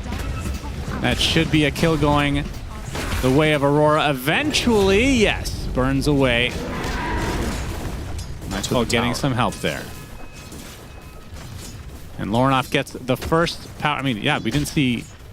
Very seldom do we see this, where the supports are not helping the power room. I'd also say very seldom do we see Storm win lane against Queen of Pain. 40 and 6 versus 33 and 8, yeah? I know it doesn't sound like that much, but when it's a perceived losing lane, this is actually a quite big win. To even draw is great. So nothing to say having a solid start here. Obviously, there's been interaction from supports, so it's never... Yep, you won't have the Sonic Wave for a little bit. Holding on to that point as top lane WS gets shackled. Looks like he's going to be fine. Ami has to pop time lapse to get away. Oh, 7 minute though. No way. Is he going to try for this without ult? Ill-advised. Oh, and they find a little snack. Mira does get off the avalanche though. Kaori's like, get the wisdom. XXS gets the other one, so they will end up trading. They really don't want Lauren off to take this. Okay, it was taken by Kaori. Because you need the support levels here. Tiny was obviously going to get half regardless, but you want your Phoenix to get to egg. It's a pretty good egg game. The only true egg hitter is Weaver, and I suppose you don't have that much control for the hero, which is why the pick is really good, so maybe that is not even the safest thing to place. But if you get a Fire Spirit on Weaver and you ult, you're probably okay a lot of the time. You can lick it off, though. Oh, yeah. Largo probably loves eating fireflies. Yeah, I would imagine. Oh. Fire Spirits are kind of like that. Delicious. Will be Ag's first item for XXS. Power Rune time. Nothing to say gets the illusions. Not the best. Yeah. Can use it to dispel some stuff, but kind of meh. Obviously not the rune you're hoping for. Oh, Shaman with his taunt could very well form a band with Largo. Didn't realize that. Banging the drum. Yeah, we need to make a list. Oh. Get an SFM going for the contest this year. Sure, it's worth the effort. Yep. Just make sure you win. Yeah, if you win, you get, what, $10,000? I don't remember what the breakdown is. And the videos probably take hundreds of hours. That's an exaggeration. That's probably... Some do. I don't think that is an exaggeration. Oh, you mean the good ones? I think hundreds of hours. I think you could make one that wins in 5 hours. Well, that's because I'm really good. Yeah, that's what I'm saying. If you're good enough. Not fair, though. I don't want to subject the world to that. Nightfall Battle Fury. Creation will just be a close-up of Largo for 1 minute. Just him licking on loop. That's why Valve has made sure that they get to choose the winners. The voting only goes so far. Xnova finds himself a bear. Extinguished. Not the teddy bear variety. Oh, here comes. Yeah, Swarm from Ame. They get the lick onto Kaori. Does have egg. Will use it. Mira's going to be the first to fall. Okay. So after all of that, a 1-for-1 support. It's going to be a fast hand of Midas. It is. For Mr. WS with his lovely Tranquil Boots build. Dire's middle tower is under attack. This feels like the type of thing that genuinely might just get, like... It wouldn't be out of the ordinary for this to just get fixed, right? Or without a big patch, you mean? Yeah. Like this could just get its own, where it doesn't even show up in game, but it just gets like a hot fix. Right, smoke from Aurora. Ame would be a big prize. He's already used Shikuchi. Avalanche. Toss is not on Ame, though. Unfortunate. Oh, might kill him does anyway. have Sonic Wave. Oh, he hesitated. He had him for sure. That was a kill. Oh. Interesting. Dire's top tower. Well, that's true. He did have great healing Lotus. Was that enough, though? Oh, it has a greater one. Never mind. Yes, he's fine. I thought it was a normal one. In the meantime, nothing to say is going to show how it's done. He's 2 levels ahead of Lornoff on Storm. Yeah, that's pretty What the hell? He's going to be able to dodge the Avalanche. Won't dodge the toss, though. And he is out of mana, so Lornoff will use his Sonic Wave onto Nothing to Say, but the Shadow Word is actually healing him up. Looks like he's going to be fine. Nothing to Say is so cool. He didn't even use his Polywalk Charm until it was all over. He knew he didn't need it. Style points. Dire's top tower This is looking quite healthy for Xtreme, especially, not to harp on it too much, but what we've seen from Largo's, when the team is doing well in the early game, this hero gets nutty in the mid game. So I'm already keeping my eyes on Nightfall. He's the one core on the Radiant that is doing truly well. I think he's got a lot of work to do here. But yeah, he's not going to Sonic here because of the Greater Lotus, of course. He started the animation briefly, decided against it. Mate. Going for my personal favorite build on Weaver. This is what I think players... Even though it's also the most popular one, I still think it's undervalued in some games. Ame himself has gone Mjolnir in multiple games, I believe even this tournament. And I just find this to be the stable build, let's say. Treads Falcon Blade into Deso is exceptionally strong when you get the shard. Plus you get a minus armor strat with that Cinder. Yeah, that's true. 2 synergies on the same hero. It's a minus armor strat, right? Yeah, minus armoring with your own minus armor. Oh, Nightfall has to pop in Rage. Sunray is going to get canceled. Kaori gets off a dive. Here comes the Primal Split, though. They can't kill the egg, so Xtreme will back away. Is there any tornado onto the Frog? And Aurora just runs away, so having to use a couple ults there. In fact, 3, I believe, with the Enrage. Not the worst. Not the worst trade. Golem for Egg and Primal Split. To answer your question from earlier about the Tornado, by the way, level 1 Bruise Split Tornado is only 3 seconds. It scales by a second per level. So it's 6 seconds when you have Ags and you're 18. I see. I was surprised to see that. It feels like an eternity. Yeah.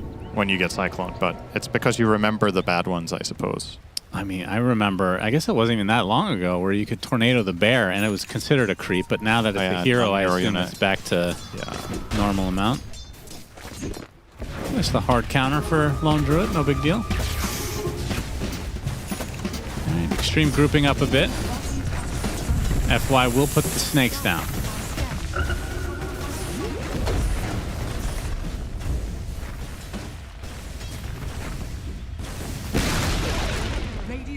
There it goes. Pretty even game right now. Time for Wisdoms. Nobody's really looking to contest by the looks of it. Kaori.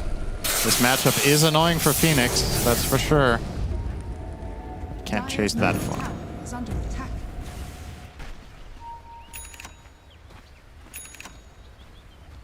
And there's the Battle Fury. 14 minutes.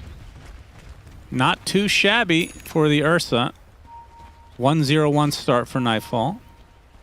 And Ame closing in on his Desolator. I mean, when do you feel comfortable fighting on Weavers? Like, how many items do you want? You want a BKB or something after this? Depends what type of fight you're looking for. If it's in this game, I think you can fight now. If you don't get avalanched, you're kind of free to roam the fights. There's no stuns. You have time lapse. You just need to not get 100 to 0'd, which is basically impossible for the Radiant to do without the tiny stun. And once the Deso's there, they could try and steal the Roche away from the Ursa. You got snakes for that as well. Yeah, true. Well, I guess they're not nearly as good as they used to be, but it's good enough. You have double minus armor from Weaver, and Largo can keep healing you. It's fine. And his or he can use the offensive song. Bull Belly Blitz. Yep, definitely going to be saying that. Yep. Can't wait for you to say Island Elixir every time he casts a heal in a fight, please. I feel like the songs are not distinctive enough just from listening to them. Or maybe I just haven't played the hero. Because you're not a Largo player. Yeah, well, that's the thing. Like, most people watching are not Largo players. Well, that's untrue. Everybody's a Largo player. Island Elixir. Island Elixir. Island Elixir. Okay. FY. Gonna get the Hex off with the Shackle as well. Lornoff, though, gets out of it. Gets the Sonic Wave. Deletes FY from the face of the map. Here comes Ame, though. Yeah, has that Desolator in tow. The egg onto the high ground will scare them off, though. So after all that, only a support kill. Haven't really had any big core kills, it feels like, in a while. Mira gets licked, gets initiated on, and there's the Deso going to work for Ame. First charges for that. Into the tier 1 as well.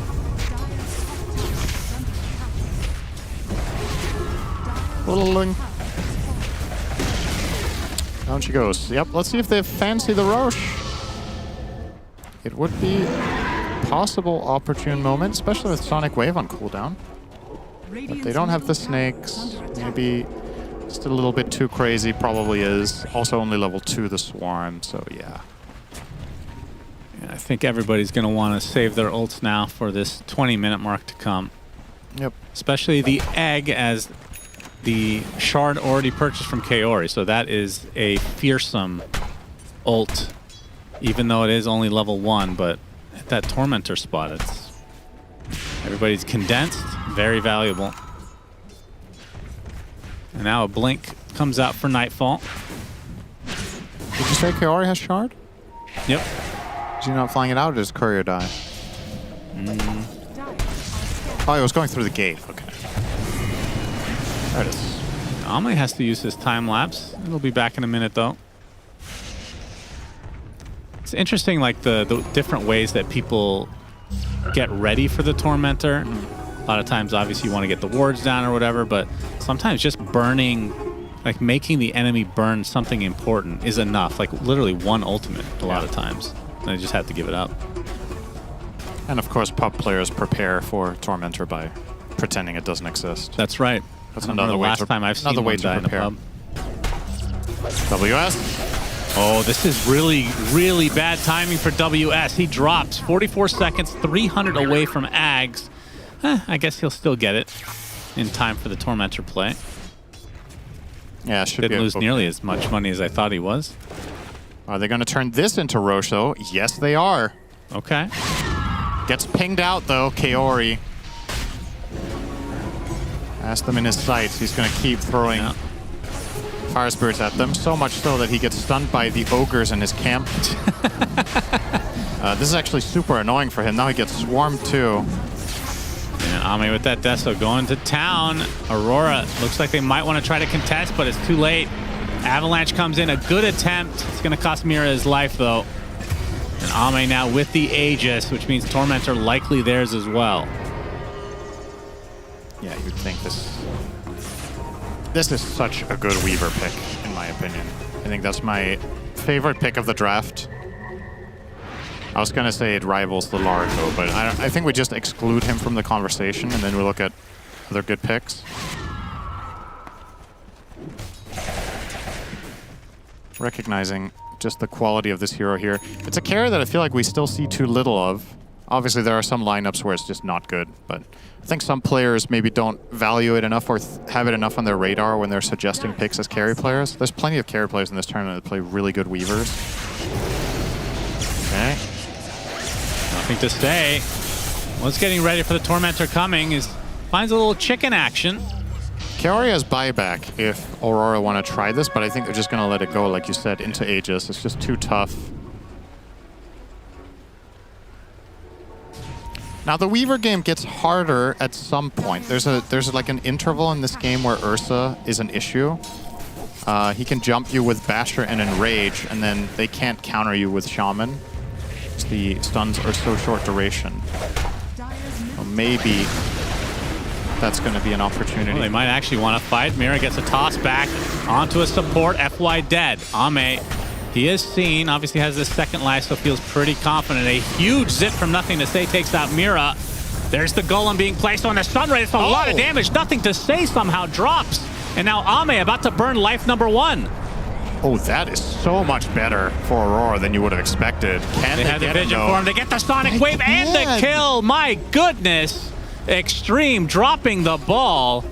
Where is and Largo? Tormentor is up this whole time. Was Largo just chain cyclone the whole fight or what?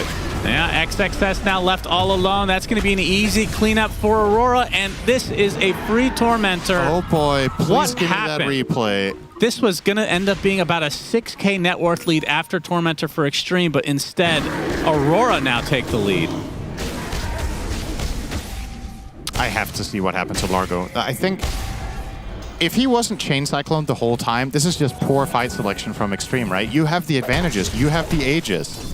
Fight around Largo. Let me see the map here. He's really far away to the north currently. I mean, this fight breaks out here. Shaman dies. Weaver gets time-lapse off. He's going to run, playing aggressive on Ame. This still looks okay.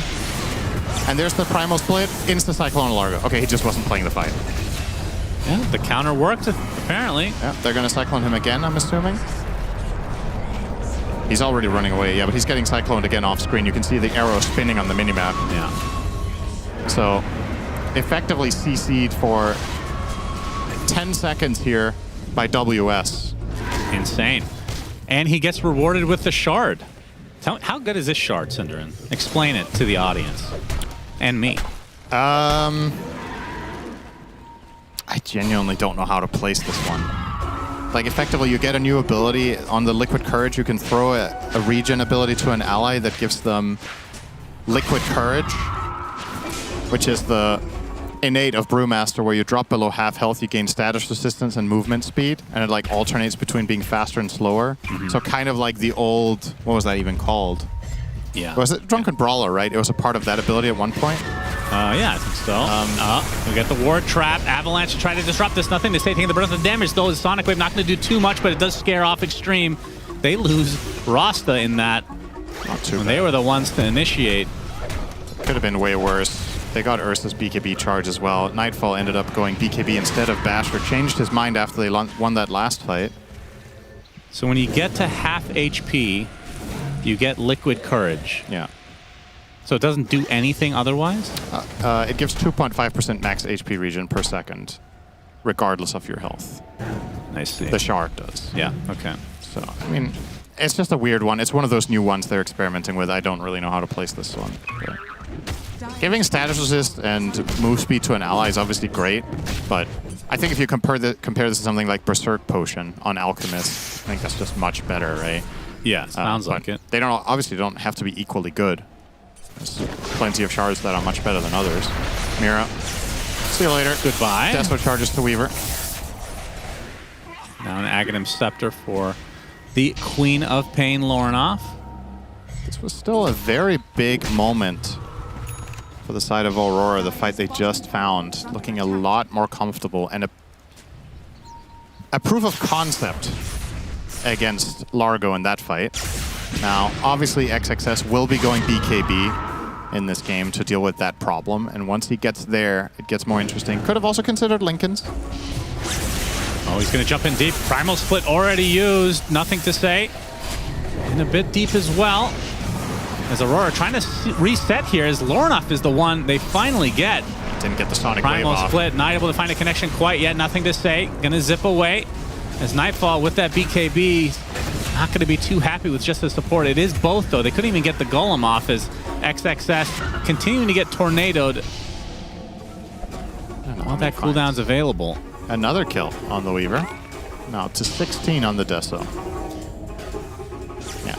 Key difference maker there that Lornoff doesn't get Sonic Wave off. I think if he does, that could have got kind of interesting for Aurora. Now instead, they probably get the best result they could under the circumstances, which is a 2-for-2 trade, losing a core though. Smoking up. What's the plan here? They want to gate bottom and try to get a backstab with, I'm assuming, TPs to the tier 2. This could work really well if they get a stun on the Weaver from Tiny. I think it is theoretically possible for Ursa to solo the Weaver here in the full stuns, especially with some quap damage. Yeah, little baby blink for Lornoff back into the tower. WS gets licked. Basher now available for Nightfall. There's the zip and the electric vortex. WS is getting extremely low. Does not have his ult. Will fall. Big Sonic Wave, though, coming out to take out FY. Nothing to say. Kind of out of mana. Mira is dropped to the deck, though, as Lornoff in the midst of all of this, and Nightfall attempting to run away with the swarm applied, but the Deso is too much damage at this point of the game. And Lornoff, under the cover of the tier 2, gets one more blink off. Looks like he's actually going to survive. As you can see how low Xtreme ended up getting here, but they're going to be A-okay. Well, I thought Lornoff was going to be fine, but Ame finds him. Right clicks are more than enough. He was not expecting to be hounded. Is he going to kill? Is he going to get team wipe here? Ame gets off the Hurricane Pike. He's going in very deep. Kaori trying to get to the cover of the trees, but the right clicks enough again. Ame gets away with murder. You know what was the big difference between this and the previous fights? Largo was playing the guitar. Yeah. That's the difference. There was no brew split, and that is good why attempt here. Do they have the lockdown? The Earth Panda gets the stun. It's not going to be nearly enough damage, though. Ame lifted up into the air. Never We have say another never. round of spells here. They have a sentry here. Do have the stun. Avalanche again. It is kill. enough. My goodness. Wow. Really well executed. Well, both teams showing some good form here, but yeah, as mentioned, the reason Xtreme were so hell-bent on pushing that bot tier 2 is they understand the value of Bruce Split being on cooldown. That is why they want to go for this move. Ame has a lot of freedom, so he gets a ton of damage done, and so does the Storm, of course.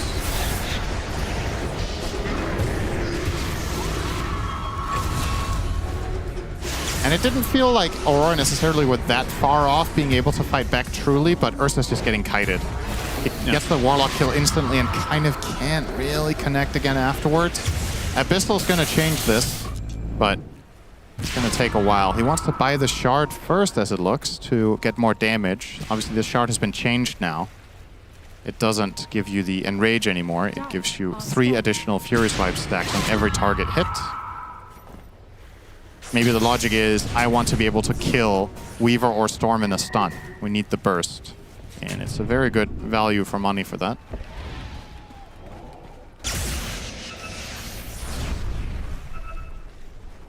Nothing to say with a shield rune, looking very untouchable.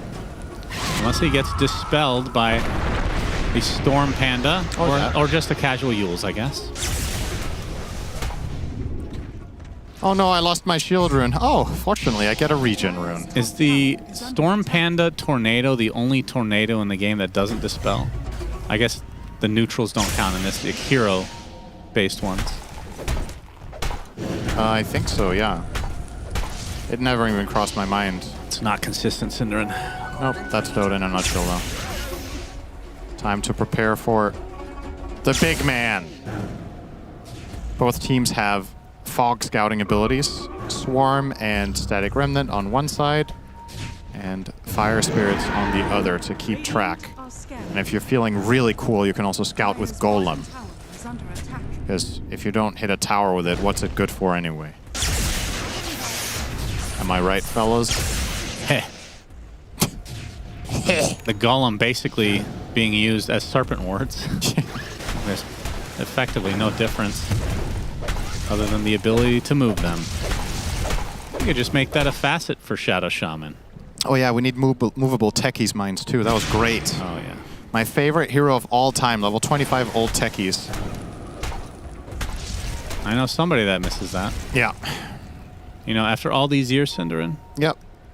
All the years of Dota 2, all the years of Dota 1, I still haven't played techies a single time. I can respect that in a man. That's over 20 years. Yep. Roche Pit for Xtreme. 2K Aurora lead. not in position at all. Xtreme just called the bluff. They just kill it. Not close. Tiny. Too late. He gets off the Avalanche, but Ame secures the goodies. It's going to cost the Tiny his life. Is Carey and company, do they want to stick around? I don't think so. That is not okay, I think, for that to happen on Aurora's side. Just not in position at the right moment. They had vision on their own high ground, so Phoenix could have stood there relatively safely and kept scouting with Fire Spirits. Ooh. They just pretty early refresher though for W, as he's having himself a pretty good game. Yeah, he's going to need this refresher. These fights are going to be long, and he needs to keep cycloning either Largo or Weaver. I mean, when is Largo getting that BKB? He has it. Ah. But if you have 2 splits, the duration of 2 splits versus 1 BKB is obviously heavily favoring you. 2 splits is 48 seconds. It's crazy to say that out loud. What the hell? Can outlast some BKBs with that. Even if Largo gets refresher. XXS is going to go Linken's though, standard stuff. And that's going to make it even harder for the Brew. Then he has to break the Linken's with the Rock first. And then he can Cyclone. There comes a point in the game, and I don't know how far away we are from it, where Weaver just starts one-shotting these Brewlings, though. Yeah, that's fair. We're not as far away from that as you might think. He is hitting like a truck already. 350 damage pre-crit. He has Daedalus. He's going to run through all of them and just cleave them all down. And if he takes the +1 Geminate attack at 25, it gets dirty. Single target them out very, very fast. Or just go for the Shikuchi talent and keep running through them and get your shard value.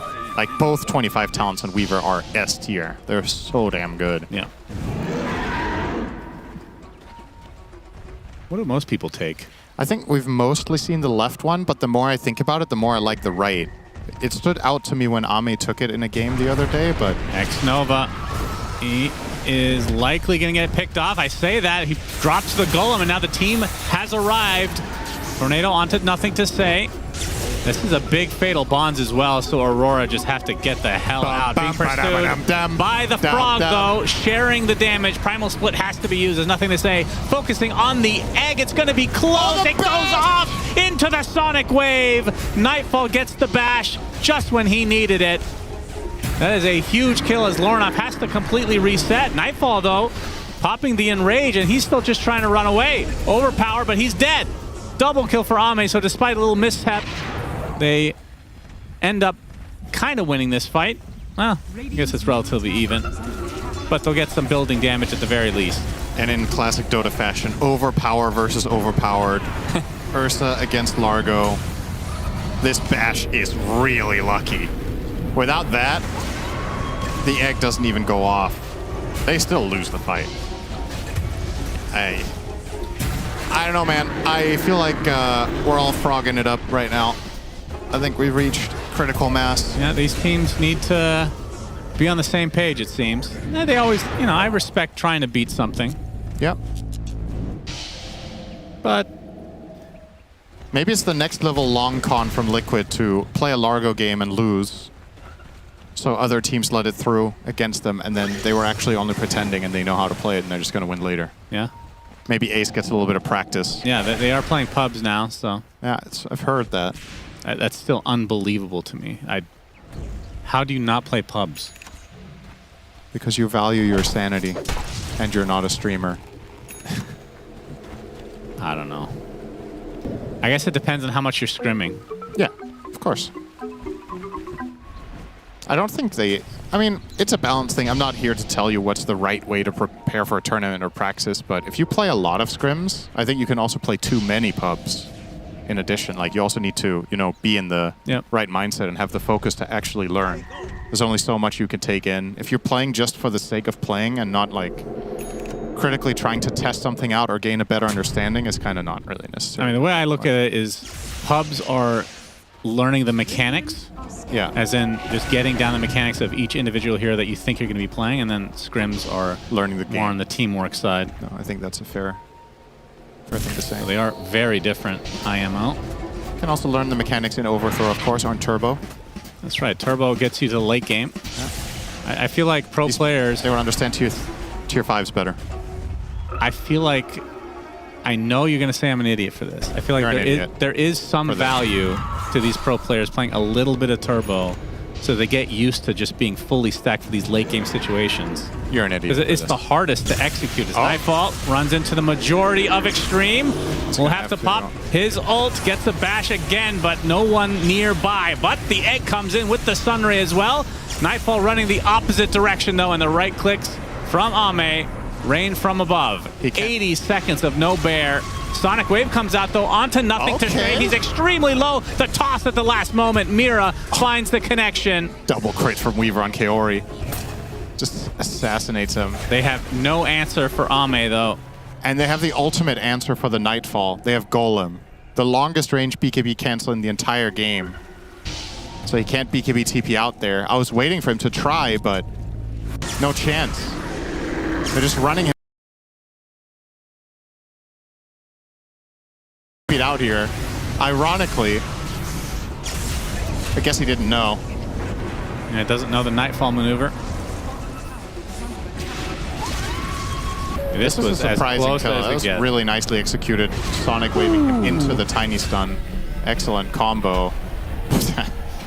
1192, 1192 double crit from the Weaver.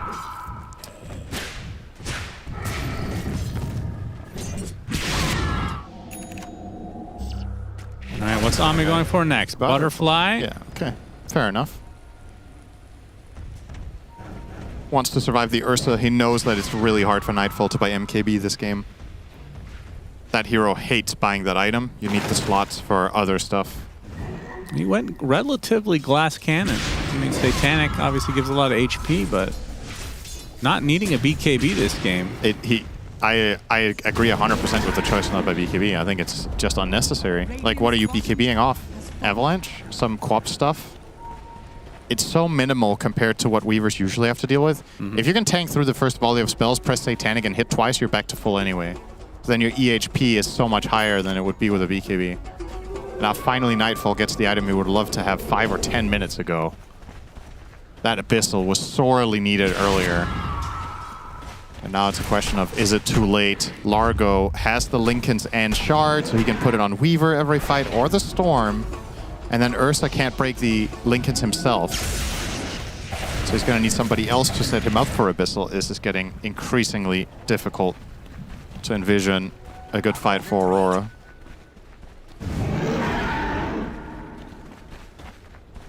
Yeah, feels like they need to win a fight here relatively shortly. Roche could be up soon.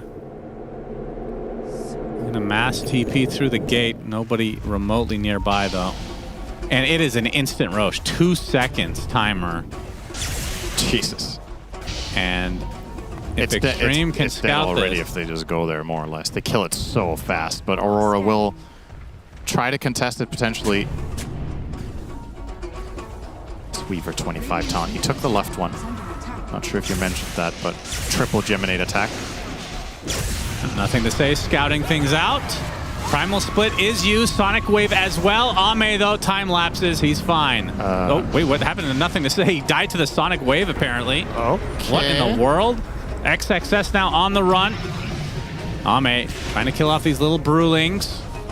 The chase continues in this triangle area. Avalanche finds Ame, toss to follow, but they got the Chaotic Offering along with the Fatal Bonds. This is doing work. Lorenoff in a lot of trouble. Has to BKB away. They lose the Tiny. WS has the Refresher. If he wants to try to get another Primal Split off, he'll do exactly that. Well, likely Tornado. Nice Avalanche onto 3 heroes with the toss to follow into the Sonic Wave, but the heals are so massive from this Largo. It's a dieback for Mira. Now XXS, I was going to say running away, but not really. He can just go back in because they're all back to full HP effectively. I mean, they're winning 4v5. Storm died before the fight even really began, and they still can't do anything. Oh my. Ame forces the Yules, gets some help with the Hex, but his damage is just out of control at this point. 50 seconds of no Tiny, 60. Oh, look at this. Nightfall. He's going to solo Roche. This is a cheeky play. Yeah. They're going to glyph to try to buy him the time. This might just work. But it's a small consolation prize, all things considered. Lose so many heroes. Mira buys back, dies again. That's a set of barracks. But we'll get, I mean, that's a lot, though. It is easily the best play in the game he can make. So there's nothing better to do. It's going to cost him 2 sides. I mean, it's one thing to give Largo away. Largo Warlock is just gross. Fatal Bonds plus Amphibian Rhapsody just... I don't know, man. It's funny how the games we cast on Largo, he tends to reach this point, and we just always come to the consensus that this is not a hero you can give away. And then another series, it gets given away and it loses. But I just don't feel like it's Largo's user fault. error. Yeah. It feels more like user error than anything. XXS seems very comfortable and confident on the hero. Yeah, the fact that you can't slow him down really with Shadow Strike, he'll just lick it off. It's unreal. But here, look at this Fatal Bonds. Yeah, Fatal Bonds with the damage from XXS. Not to mention Ame. So they have Refresher Shard on the Quap right now. I mean, there's definitely... There's an opportunity. There's a play here for Aurora. Yeah. You give yourself a last fighting chance at least because there's no Aegis on Weaver. Otherwise, I think Xtreme just run it down the 3rd lane. So you have to get some value out of this. I love seeing this from Xtreme, by the way, in these games so far. They're really on top of... Oh my god, that died very fast. They're really on top of the Tormentor. They're there when it spawns, instead of starting to move there when it's about to be able to spawn. They have it locked down. Shard for Storm, a nice extra pickup. Some more damage for Weaver as well. Time for the potential killing blow. This can still go wrong for them if they overextend and slip up a little bit. Nightfall has good damage together with the Queen Refresher. Would love to get his 25, of course, on both heroes. As that is another big advantage that Xtreme are rocking right now, is the fact that they have 2 25 talents, and the Largo one is also amazing.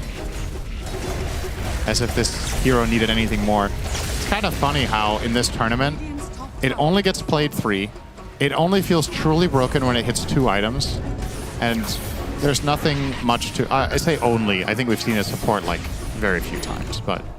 It just seems like the hero is off balance. Like, there's one way to play it that's busted, and the other one is not even really considered. I mean, the way he runs is quite off balance. Yep, technically. true. He is a frog after all. Yep. But he manages to not flop over. That would be funny if he had a chance of tripping when he played his guitar.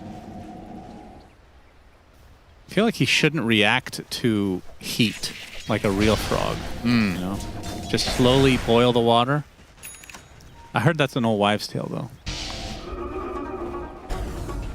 Sounds like one.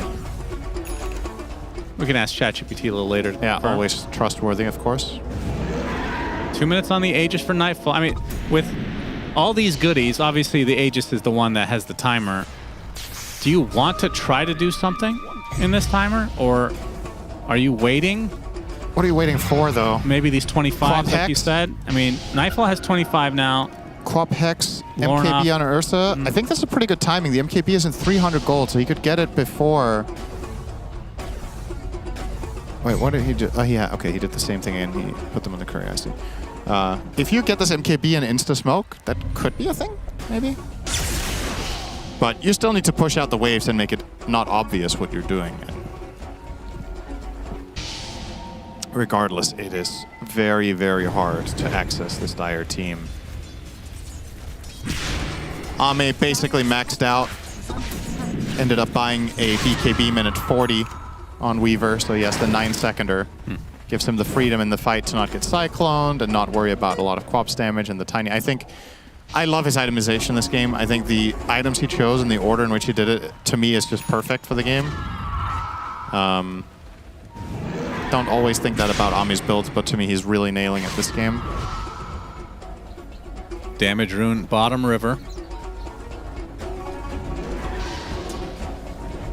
Has been scouted. So Xtreme will be able to snag that one. Put that on the Weaver and watch him one-shot Phoenix. Kaori still very poor, but he has the scythe. Yeah, Lornoff. It's going to be very frustrating because he's so close to that 25. I don't think he's going to have time, though. Extra 250 damage times 2 with the refresher. I mean, that's quite a bit. It is really big. They need everything they can get. The fights are pretty binary here. Either you burst them or you lose. I don't think there's going to be a chance to like build up 15 stacks of Fury Swipes on the Largo. It's just not happening. He has Shivas now too. 36 armor before he starts strumming, and 4.6k HP. Yeah, he bought an MKB on Nightfall, so his focus might just be the Weaver instead. Maybe giving up on the Frog. Bears are more into fish anyway. I needed a moment to process how Weaver was a fish, but that wasn't the joke. It was just that it wasn't a frog. That's right. That's a very weird way of saying that, but all right. What's wrong with you? Just chill. What's wrong with you? Just chill. Relax, man. I'm relaxed. Take it easy. Everybody's taking it easy right now. Have your 12th meal of the day. Just enjoy yourself today. Yeah, I'll have some food after this if you insist. You're really enabling me, though. And that cookie smell is really That is enabling me really hard. I think Shiva just went and got cookies out of the oven for the second time. She's giving me the thumbs up, which means you can have 5 of them after this. Oh, nice. She's giving me the thumbs down, so I'll only have 4. That's good enough. All right, Lornoff's going to hit 25 here, it looks like. His Xtreme feels like they're just waiting for Roche then. Yeah, pretty much. This is fine. I think you could realistically maybe go high ground, but risk reward, why not wait? Ask yourselves what would Falcons do? They would probably caw.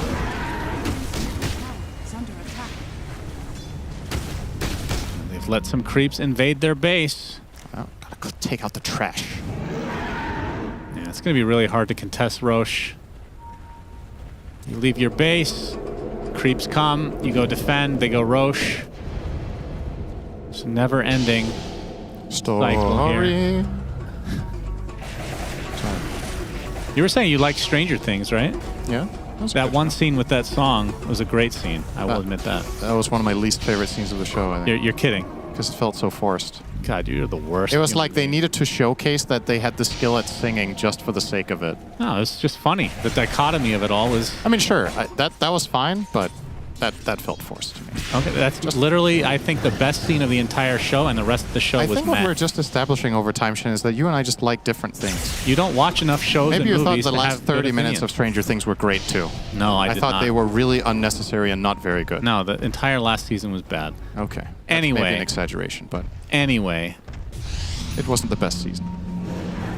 I'm glad we've established that you suck. It's a zip in with the Shivas, nothing to say. Poking and prodding. Wow. Eon disc for the Brewmaster to secure that he can get his ult off. Yep. They don't have anything for that. So wait, Cheese they can lick it off, actually. Yeah, true. Okay, Cheese is in the backpack of Lornoff, so he's going to swap it in once the refresher's used. Yep. And now the $1 million question And is... he has a 25. Do Aurora even contest this Roche? Yeah. Or do they wait and base? Because one of those two things will happen. It's not going to be some random fight before Roche. That would surprise me. What should happen now? Manifesting it. Nice deny on the magic stick by Ame. That's big. That's been lying there for a while. Gets rid of it. Somebody forgot that. It's better than forgetting the Aegis, which I've heard is all the rage these days. It's leaving something in the pit. Yeah, let's get a replay of that. Slow-mo, please. Oh. Nice. What does Weaver shoot? What would you call his attack if you were to explain it to someone? I thought they were just bugs. Is it just bugs? Yeah. So he shoots like eggs. Well, I was not going to say eggs, no. Just bugs. So he just has live bugs in his mouth. Yeah. Okay, that makes sense, I guess. God, that's so satisfying. This shard is... It's one of my favorite in the game to play. good. It is so nice to play with when you have it. It's Very satisfying. Yep, continuing to scout things out. Nothing to say in the pit. 10 seconds away from Roche. And just based on this movement alone, it looks like Aurora want to contest and they're in. So this will be a last-ditch effort. See if they can get some magic going. That bottom wave, though, you can see slowly going to make its way over. They can get their 20 talent potentially for... No, they want to try to go for the 25 on WS. Bit ambitious. Yeah. Maybe after a big team fight. Lornoff will scout out Roche. He's going to leave soon. See the line being drawn by Xtreme. They're going to head south with their smoke and try to potentially intercept Aurora on the way there. Maybe... They have a pretty good pre-placed ward here that they can access, and they're obviously going to run into that while Ame is still hogging the top rune. We'll find a haste. Not exactly the most important rune to get on Weaver, but it's more so taking it away from the enemy team. And now you get to your high ground. You hear the Croak of Genius come out. And the creeps, you gotta contest it. WS, he's gonna frontline. Eon disc proc. Oh my god, he's dead! What? They licked it off so Oh my fast. god, that's a fast tongue. Beautiful. And the egg gets taken out in turn, and honestly, the game might just end here. Chaotic offering, Lornoff gets off one Sonic Wave. BKB in retreat. Big zip. Refresher for Lornoff. Has another Sonic Wave, but look at the HP bars of Xtreme. That was so premeditated. That was honestly beautiful to watch. They knew exactly how they were going to execute that. They're like, we're going to run into them. If the smoke breaks and it's brew, here's how we're going to do it. Proc the disc, insta-remove it with Largo, and kill him off. Now, what an look how insane fast ability. this is. This is pre-planned when you do it this quickly. And straight into the shackles. This was Aurora's plan, obviously, was to use the Brewmaster to start the fight in this fashion. They just, I guess, didn't expect XXS to be this fast, or maybe they didn't think about it. That they still have that one counter. Either way. I mean, why would a tongue dispel? You know? Yeah. It's really weird. That's true. All right, going for the mega creeps. Saw Xtreme Quinn's play on it camera safe. earlier. That definitely didn't look like it dispelled to me. That dispelled a lot of women. I'm sure. That's one way to Just put it. watching. Not sure anybody was interested in that one. They get the buildings now. They get the Hex. Oh, they actually get the kill onto Lorinov. Was not expecting it to be that easy. Weaver's damage. But the state of affairs pretty bad for Aurora. Nightfall all alone. WS finally gets off his primal split. Nightfall on the run, but a big blue hole coming out from nothing to say. Make it a double. Triple kill for XXS. Why not? The Frog deserves all the glory with his tongue action, with his healing. And that's going to be game 2 in the books as we even things up 1-1. What can you say? This was... I personally think this was a... I said at the beginning of the game I wasn't really sure what to make of this, because, like, you think, yeah, maybe Aurora have the damage, they have some good team fight, can they outpace the Largo? It feels like with every passing minute, we just, step by step, we lost faith that they actually had the damage, and they didn't. The numbers speak for themselves. Xtreme Gaming. Yep. I mean, I was expecting this to go 3 games, so not disappointed. Yeah, this is probably the most likely result for these two teams facing off. I don't think there's a massive difference in I would like power game level. 3 to be a little closer, though. Like, something where late game you're not sure who's going to win. This feels like it was more methodical in nature. I mean, there was a moment where Aurora had a great comeback early in the game, but it feels like after that they didn't get anything going. This is the third, I think this is Nightfall's third Ursa loss in a row, if I'm not mistaken. Best Ursa in the world, Cinder. He did 18k damage. This is the carry of the game. That is just not enough, and it was hard for his hero to do it. Perhaps he could have played better himself as well, but yeah, this is not... It's getting countered in these games, his Ursa. Xtreme tied up 1-1.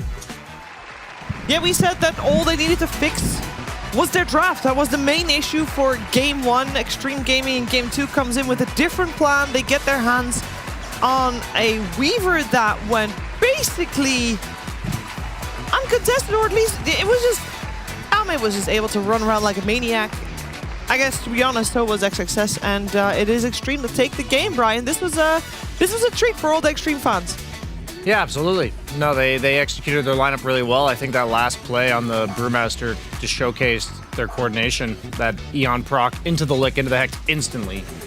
I hope we get a chance to see that, because that was just that was like impeccable timing across the board. When you see that much synergy, I mean, I feel like mid to late game their lineup did play itself. FY with a really nice juke here. That stupid Shadow Shaman, Eon Disc Nate as a carry player, I absolutely hate it. This one right here. Lick, boop, Hex. Perfect. That was nice. I am starting to believe that Largo has no counter. I thought maybe Doom, AA, Quinn, I know you said SF, but it seems like as teams are trying to figure out how to counter it, teams are also getting a lot better at figuring out what goes with Largo to a degree where if you do the right pairings, then there isn't a counter. Because, like, Warlock plus Largo was... What the fuck was that? That was insane damage. Fatal Bolt. Kind of kills your whole screen. And killing the whole screen is generally a pretty powerful mechanic in Dota. It's quite good. It's quite good, I would say. And, oh my god, this build, the Tranquil Boots. He started on the offlane, XXS, with Windlace, Ring of Regen, 2 branches, no tangos. And he just rushed a Tranquil Boots. Like... And that's what got him the opening into the game in the first place, was this build. This crap is pretty stupid. To be honest, I think if this wasn't in the game, then Largo might be quite a bit worse, because you might be able to punish him in lane. But right now, it seems kind of impossible to truly punish any offlaner, because they just buy Tranquil Boots and abuse this mechanic that is clearly not intended and will definitely be removed in the next patch. But that's part of Dota, is sometimes stuff is just broken and it's not patched out yet, so you abuse it. That's Wraith Pack, that's this, that's... honestly the way teams win tournaments over years of Dota, so if it ain't broke, don't fix it. Or if it is broke, maybe use it. Or ban it. That's right. In Largo's case, yeah, just ban it. It's just... It's an easy solution. It is. It's literally one button. Yeah. And the other option is like a whole million buttons and every perfect criteria and this beaker and that beaker and pour it all together and then... Because obviously the plan was, I mean, you know that Aurora knows that Largo is strong. The plan was to put him up in the air the whole fight. I think there was only one fight where they were able to do that. Yeah, it did work. It did work. That one fight, it was It great. worked a couple of times, maybe. But then he gets a BKB, and then, Ame's running around like, thank God they're just throwing this guy in the air. Like, Ame had the freest game ever. I don't think he felt any pressure on his shoulders at all for most of that. Yeah, he was going hog wild, and it's also nice for him, I think, that he gets 18 pick, that he just got this first pick offlaner who can't be countered. He gets Warlock on his team. He's full chilling. He gets Warlock, and he gets 18. Like, that's Ame's dream. He just wants to counterpick the enemy. They pick this Brewmaster. He thinks he's all high and mighty. Ooh, I'm going to put the frog in the air, and then Weaver's like, well, now I've got a free lane, and you can't pressure me. And it was a very stale game in the early game. There weren't a lot of moves. And I think that's because there's a Weaver, there's a Storm, and there's a Largoba who's full HP all the time. Who are you going to kill? On Aurora's side, you can't do anything. You just farm and wait to lose. Or die, yeah. And they did, Brian, in Fantastic Fashion. I believe you have something more to show us. Yeah, actually, for this game, I wanted to do a little bit of a head-to-head between Nightfall and XXS, people who laned against each other, and we've been seeing Largo be countered by single target damage, which Ursa does do that, but as we see here, the net worth, Nightfall, despite being the carry, still lost that by about 7,000 gold at the end of the game. Xtreme did have a sizable lead at that point, but he was ahead most of it on the side of XSS. And as we pull up the hero damage... Oh my god. Ursa's entire job, guys, is to deal damage. But he doesn't have AoE damage. XXS is not playing it fair. Yeah, the fact that they picked Ursa into this, the problem with Ursa is his damage steroid can be dispelled, and Largo's lick ability is a dispel. So I want to, as we play out this fight in the mid lane, we're going to see the chase from the Largo Ags. They are going to... This is a situation where in the past, maybe you'd be thinking they're going to chase, but watch Ursa walk back in.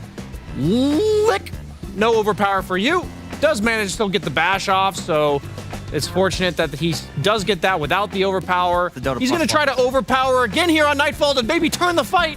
And bloop, no overpower for you, my friend. So Ursa, if you guys have ever played Ursa without overpower, it is incredibly depressing. You can't pick Ursa against No, this hero. because the first time you can see like he wanted to BKB before the lick, but the cast point time is so fast.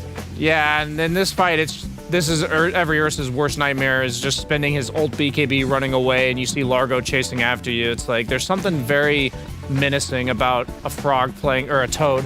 Excuse me. No, I think you'll die a happy death. When you're getting chased by a toad with a loot, because you're like, oh, please. There's something like oddly unpainful about a loot being played behind you, but I don't know. That's like okay, what is it? Is it a loot? It's a loot, isn't it? It has 3 strings. I thought it was 2 strings. Well, obviously it has 3 tunes. Which I guess you can... Accordion. It's maybe an accordion. Yeah, maybe it's an accordion, actually. It's not an accordion. I think dying to a Largo is quite possibly the most horror story thing that I can imagine. Guy is just He's so happy. eating your insides with his tongue while there are little frogs dancing around you and stunning you. No, and this guy, no. and he's just strumming on his freaking accordion. His lick is a dispel. He is just having a tongue that's so long. He like gives you a warm hug. He's with his tongue. cleansing you. It's not going inside you. I think this Ag should be removed. I think the fact. Okay, what should his axe be instead? More songs. Give him a 4th song. Turning it into a damage-dealing guy. Like, I loved the fact that... Shout out to... This is a brilliant hero design, by the way, Valve. Absolutely love it. I think the Ags is the only problem. We finally have a hero that's like Io. Pure support, pure healer, pure pacifist. And then the Ag you just turn him into a Lesh. No, but we can the Ag remove turns the him into a damage. Lesh. You can still do the 2 songs and make both songs be effective. Yeah, but just not do the damage. That's fine. I think that's totally fine. I actually like the And idea. you can still be super fast, to be because honest. Yeah. nobody plays Io. Like, it's a really hard hero. It's really niche, but it's super cool to have a pure pacifist hero. That's a really cool concept. Largo was that. We have that. It's fun to play as a pacifist. Remove this shit. Why is he dealing damage? It's dumb. The lick is cool. I like the lick. I think the lick is necessary. I wish I could lick these cookies. We made all the batches of cookies. That was an impulse that you just That was a impulsively- fantastic transition. Our goal is to make a tower, but we'll have a 3-minute timer. Hopefully before the final shift. Otherwise, it's just a waste of food, and that will be very sad. But we have to make a tower that is taller than 22 centimeters. Do we think we can do it? I think we can do it. We're not going to use the syrup at all. It's so Yeah. many cookies. Like I would think it would Yeah, be but they hard have for you to stack. We only have 3 minutes. So you have to balance it. Yeah, but you have all this glue. No, the glue is No, the glue is a trap. that's a trap for sure. Is it? It's just gonna slide off because it doesn't solidify. It's just gonna make things slide off. Do you have any actual glue? No. We And do then from- it's a waste from the cookies. Yeah, we're not gonna waste the cookies actually. Okay, but yeah, I guess that's true. I mean, the old ones became completely inedible because they're just coated in like a mountain of syrup. Yeah. Also, they were squished. And they were no, that's not ideal. Well, we'll see what we can do with these. We'll also see what Aurora and Xtreme are gonna do with game number 3 after a break.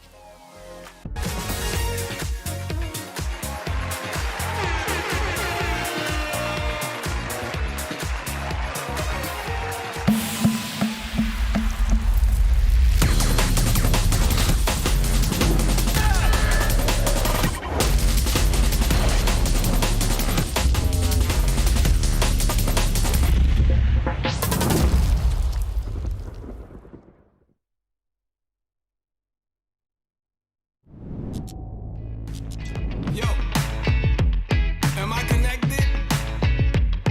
All right, let's go. 1, 2, 3. Let's get connected, you and me. Let's get connected. That's what we need. Let's get connected, and we can put this thing together.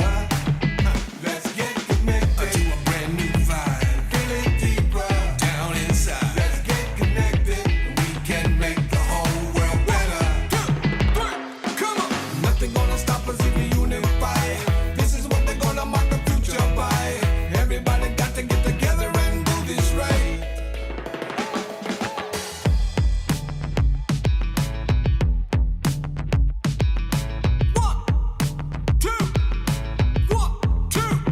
Let's get connected. Let's get connected. Let's get connected. I can feel us getting closer. Let's get connected. Let's stay connected. Let's get connected. We can start the whole thing over. Nothing gonna stop us if we unify. This is what they're gonna mark the future by. Everybody got to get together and do this right. Nothing gonna let nothing get in our way. Wanna change the world and start today. Everybody get together, let's start living life. Oh, come on. Am I connected? All right, let's go. 1, 2, 3. Let's get connected. Let's stay connected. Come on. Let's get connected. I can feel us getting closer. 1, 2, 3. Let's get connected. Let's stay connected. Let's get connected. I can feel us getting closer. Nothing gonna stop us if we unify. This is what they're gonna mark the future by. Everybody got to get together and do this right. Nothing gonna let nothing get in our way. Wanna change the world and start today. Everybody get together, let's start living life. Let's get connected.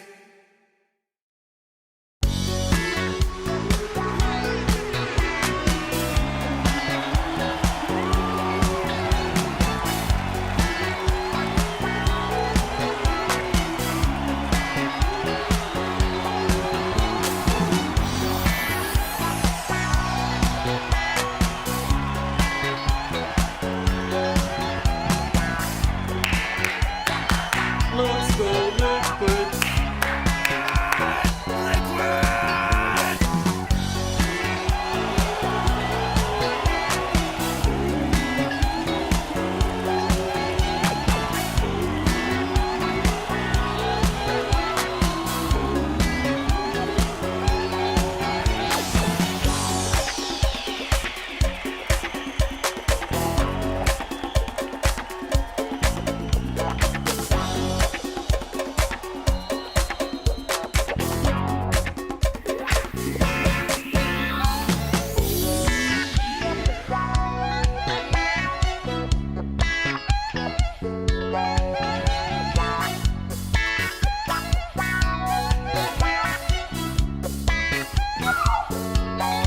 I don't think there's going to be a game number 3.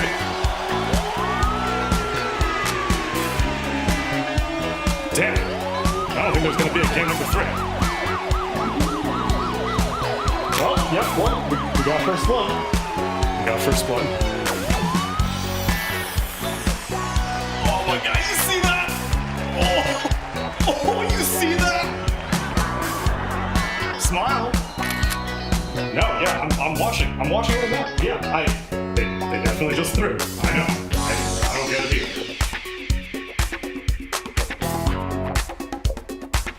No, yeah, I'm watching. I'm watching right now. Yeah, they definitely just threw.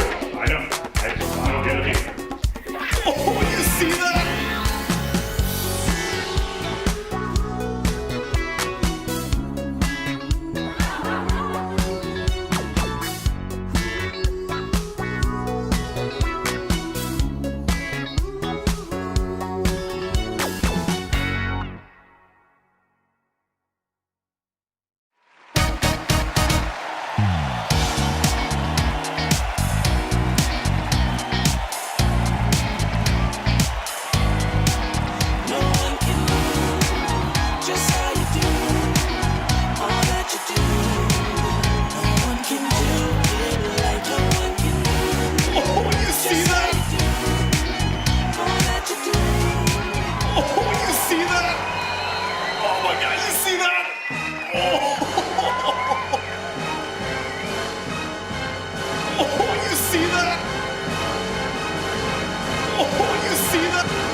DreamLeague Season 28, and the show continues with the Game 3 between Aurora and Xtreme. And to be honest, a large portion of it... Why are you all the way over there? What were you doing, sir? Yeah, we should use this computer more to test, because we had so many questions about Largo. We could just... What do we have? What's the question? We had a Lincoln Sphere type question. There was another question about if you have the Ag Shard and you lick somebody else, does it also dispel you? It doesn't dispel you. But Brian, it does. I can describe the Lincoln's interaction if you'd like me to. Can you describe if you lick somebody else and you have the Ag Shard? So when Largo licks somebody, he himself the heal if there was a dispelled. Yeah. Whether it's a buff on the opponent or a debuff on him. Yeah. If he licks an ally and removes something from them with Shard, the ally also gets it. Yeah, and generally it's any...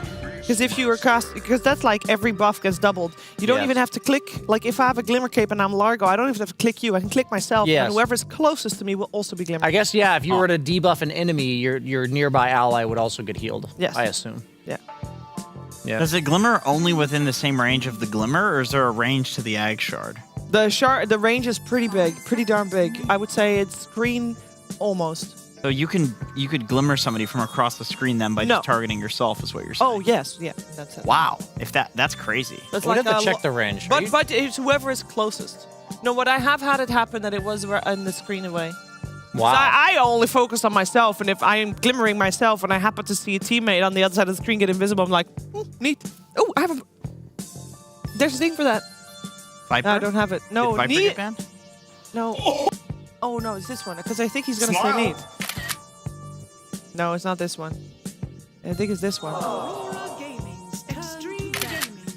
Neat. There you go. I knew there was one way. Quinn, go there and moon the camera, No. and then we can do that. Can we focus on the draft, because I did. You do that. No, you like mooning people. That's what I heard. From who? Oh no, you like moon meanders. What I heard. I do like moon meanders. You're a big fan of that. We have got the Largo banned this time around in Game 3, so we did see... well, it's by Xtreme themselves, because first pick was going the way of Aurora. We got the Jakiro in their hands, we got Beastmaster as the answer on the side of Xtreme, and we're in a whole fresh draft. Maybe we could talk some Dota, because Largo is just banned. I do need to describe the Lincoln's interaction. Oh, go for it. No, this is very important. Completely Very important. irrelevant. He's gonna to get this game. bleeped. Okay. So what Very happens when you have a Lincoln's in general, if you apply the buff to somebody else, your Lincoln's goes on cooldown for 14 seconds because that's the cooldown of Lincoln's. And while it's ticking down, if their Lincoln's gets procced, like the buff you put on them, your Lincoln's goes on cooldown again. It goes back to 14 seconds. But that doesn't usually matter on any other hero than Largo because we had to test it because the cooldown and the buff duration are the same on every other hero in the game, but for Largo it's longer because of his innate. So what happens is if Largo buffs, say I buff Sheever with a Lincoln's, and they proc it on Sheever. Wait, let me use finger. Finger of death. Yeah, finger of death. Then my cooldown resets on my Lincolns, but I still have the buff. So then if I finger me afterwards, then my buff resets again, my cooldown. So specific to Largo, if you guys that is tested. this hero. For the 5% of the audience that was What following impact along does with that have? The impact is just that you get you do get the full bonus of the double Lincolns, but you kind of have like a longer cooldown Lincolns, basically. Because it sabotages yourself if you use your Lincolns. Basically. Technically. So you gotta hope that the person who you Lincolns, when you're also Lincolns yourself, gets procced at the same time as you do. Or he gets procced and you hide, so you don't get procced. No, but if you you can cast it again because you just said it went on cooldown as long as it doesn't proc on me. What if it times out? No, if it procs on the other person, it resets my cooldown too. Yeah, it's okay. So if I'm Lincolns and you're Lincolns, you want to get fingered at the same time. I'm Largo.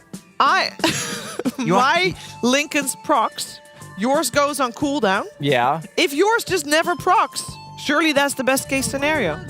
Yeah, I guess that's best case scenario. Yeah. Or does it restart the cooldown if it times out? No, it does not restart the cooldown timing out, Very so good. you're good. There we go. We are solved. That is best now case we can scenario. focus on the draft. Now we can focus on the hero that's going to be in the game. Yes, very good. We got 'Cause there's no Ringmaster Largo. on Xtreme. Oh, I remember you saying, Brian, that you saw some point in a stat, or you were talking about a stat, that if a team picks 2 Spurs first, that they generally don't have as good of a win rate. I do also know that the game where you said it did happen that the team that picked the 2 Spurs first did win.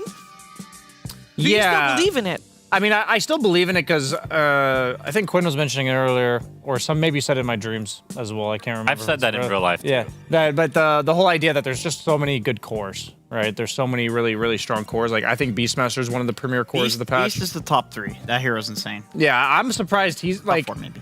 I'm surprised that people are prioritizing like Shadow Demon and Warlock bans over Beastmaster, for instance. Like for me, Beastmaster has been the most conceptually straightforward, just like broken pick of the patch because he's flexible in terms of the position that he can be played, mostly mid or carry, and then he also just does so much for your team: damage, BKB piercing, initiation, objectives. So yeah, everything. But the snowball is nice against the Beastmaster, I would say. Yeah, it's decent. It's decent. Yeah, decent. No, I think Beast is just a very good pick on 9 because it's flex. Really, I think that's the whole reason why they pick him. I mean, it's obviously a strong hero, but against Jakiro, there's nothing that you want to pick to counter this hero because it's just broken. So you pick something that's just strong in your own right, and you say, you've got a threat? Well, we got a threat too now. We're threat v threat, and neither one of us has answered the other. Cancels it out. That's right. Yeah. Now we're back to 0. Mm-hmm. Very good. So the draft is even, apart from one team having more heroes than the other. Yeah. Yeah, that's good. Yeah, if they were to play the game right now, I would favor Aurora because they've got 3 against 3 2 versus fewer. 2. Yeah, that's a big advantage in my Thank you opinion. for that one. Can somebody in this room explain to me what's going on with this Ringmaster? Because I felt like he was always picked because of the box. And now people are thinking outside the box. And now I feel like people are thinking outside the box. You don't. We made that joke before. When there's. Come on, there's people that haven't. Oh, Brian, that was. I hadn't heard this. Ha, nice Thank joke, you. Brian. That was very funny. Sorry, Brian. Thank you, guys. Thank you. But what is the box protecting you from? It's not from the Jakiro. Last I checked, Jakiro was considered to be actually quite good against Ringmaster. Holy NTS Tinker. Whoa. Dude, they've been second phase banning this hero every game apart from now. 4-0. They should have. NTS Tinker is goated. Beastmaster Tinker is also a sick combo because you get the summon to TP2. Oh, that's nasty. So you have the ability to connect to heroes before level 18. Yeah.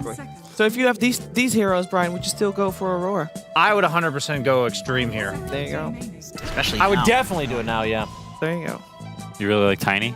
No, it's just 4v3 now. Oh, okay. Yeah, sorry. I forgot about the whole number game. Crunch the numbers. But I would imagine that right now, Aurora, because Tinker is on their radar the whole time, Quinn, there's a plan against it, surely.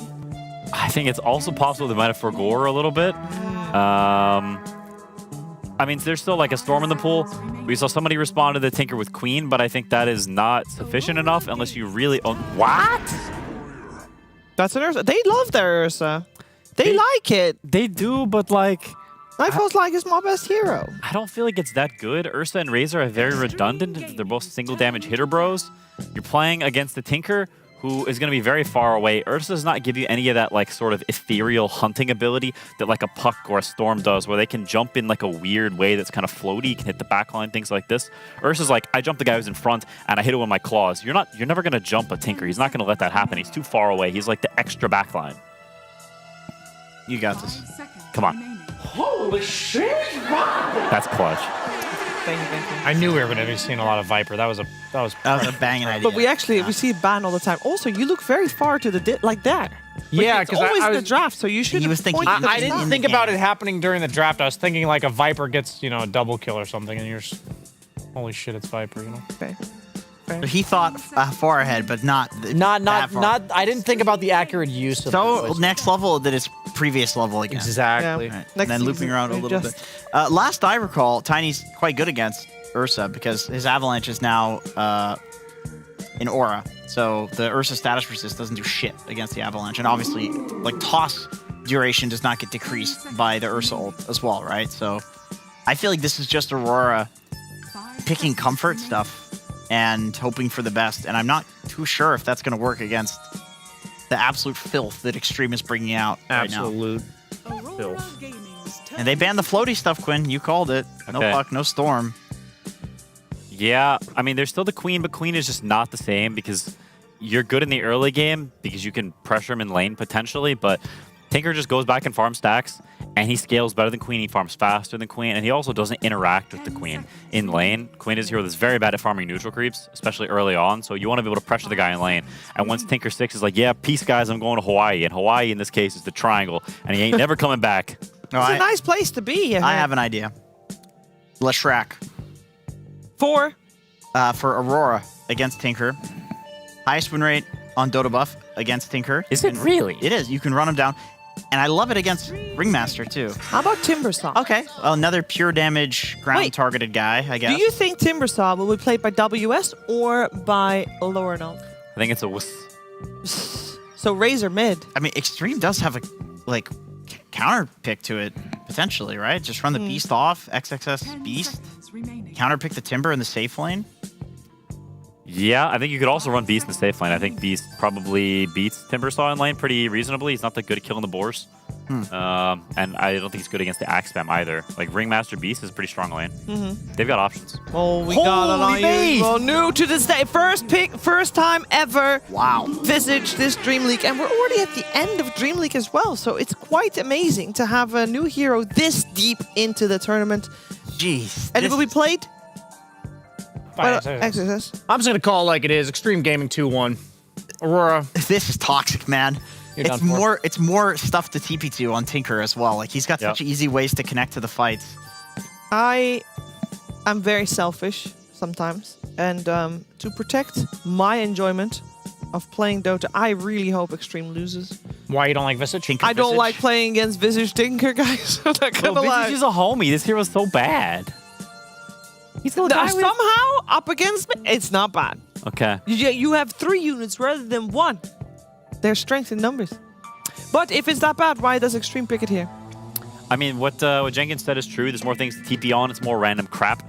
And I think along the lines of the random crap, having more tanky blob dudes is very good for Tinker. Like, anytime Tinker's picked, he's the star of the show. It's all about him. And so you just pick as many frontliners as you can. You pick just dudes who can go in, because Tinker will kill literally the whole screen if he gets to press his spells like he wants to. So to me, this is just selfless pick. And I also think part of it is that it's a cool pick, and XSS was like, some part of his brain was like, yo, I think it's a good Visage game. He's like, yo, can we play Visage? And everyone's like, yeah, that's kind of cool. Let's pick Visage.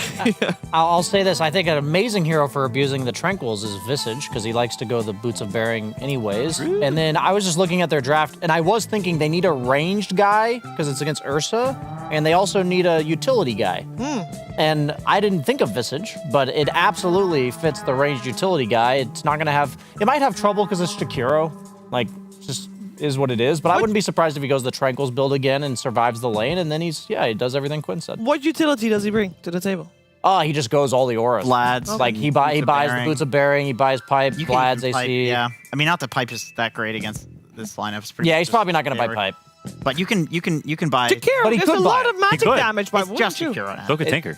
True. Tinker could go Pipe as well, shoes. I mean, that's not that bad because every hero can go Pipe, guys. It's definitely bad. Item cooldown reduction. If Tinker goes Pipe, he might be smoking a Pipe, Sheaves. Very good. That one, me. I don't know. Do you agree with Brian that it's going to be as favored towards Xtreme as he implies it is? I think so. I don't think that Visage is like cheeks enough, as my colleague would say, that like they lost the game. I think the addition of also like throwing the summons problem. Like now you have the bird summons to deal with, and it's kind of only Timber that deals with them in a way. I think that's very annoying, and Tinker just wants people to be annoying, and he just gets to do his own thing. Like, it's space for him in the fights and in the early game too. When's the last time you played up against Visage? Probably recently, but really 2013. Yeah, exactly. Back in the day when I played. When he came out, yeah. And I don't think it's that great, but it does run in and be tanky for Tinker. I just don't think Visage like snowballs games by any means these days. Fair. Tinker versus Razor, Quinn mid. How are you feeling? What are we looking at? I don't think it's a great link game, so I think he'll probably go 4-0-4 on Razor, and I think they'll draw, and I think Tinker will be very happy with that because he'll farm it up. He will farm more, and I think Razor is pretty bad against Tinker in the game because no jump, hard time. Who would? Because obviously there's a pause in the game, so we got a little time. You gotta somehow have a plan for the Tinker. Where you? I don't know what's happening. They have stood up. A stare down. Oh.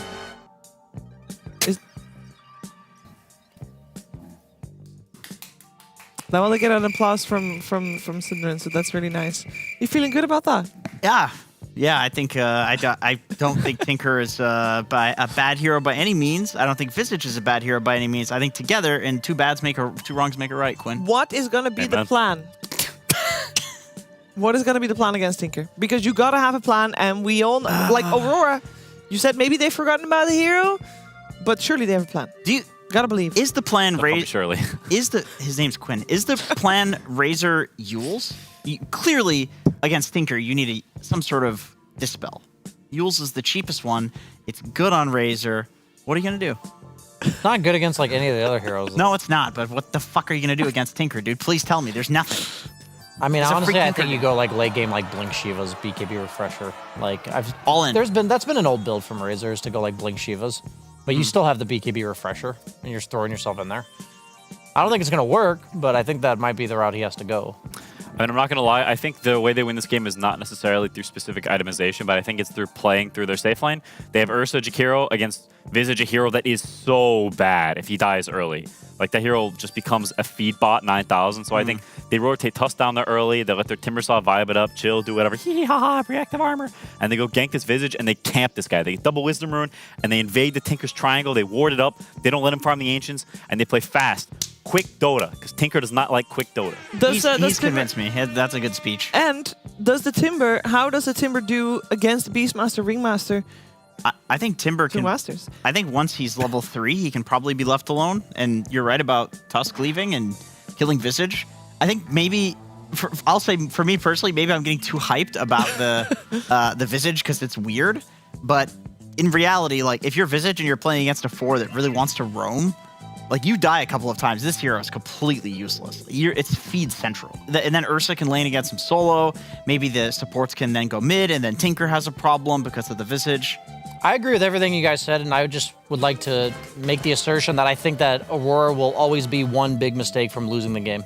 Like, no matter how far ahead they are, they can be 10, 15K ahead at 20 minutes. I think if they botch something, like if they take one bad fight, that the second Tinker becomes difficult to kill on the map, the game's like done for. That's where I think they're at. I think they're going to get that lead.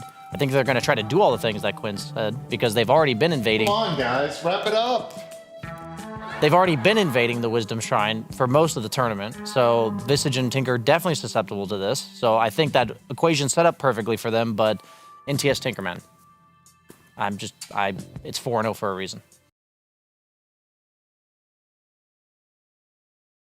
No, I think he's burning my eyes. It's so air was blowing. What's wrong with you? What did you I was trying to stare at the camera, but the air was like blowing right in my eyes. The camera is always gonna win the stare off. But I was gonna fight. I was gonna fight till the pause ended, but I couldn't do it. It actually hurt too bad. Now my eyes were watering. It's not necessarily a pause. I believe there's a rebuild too, remake. What are you doing? Rebuild. Remake. I'm having a blinking competition with the camera.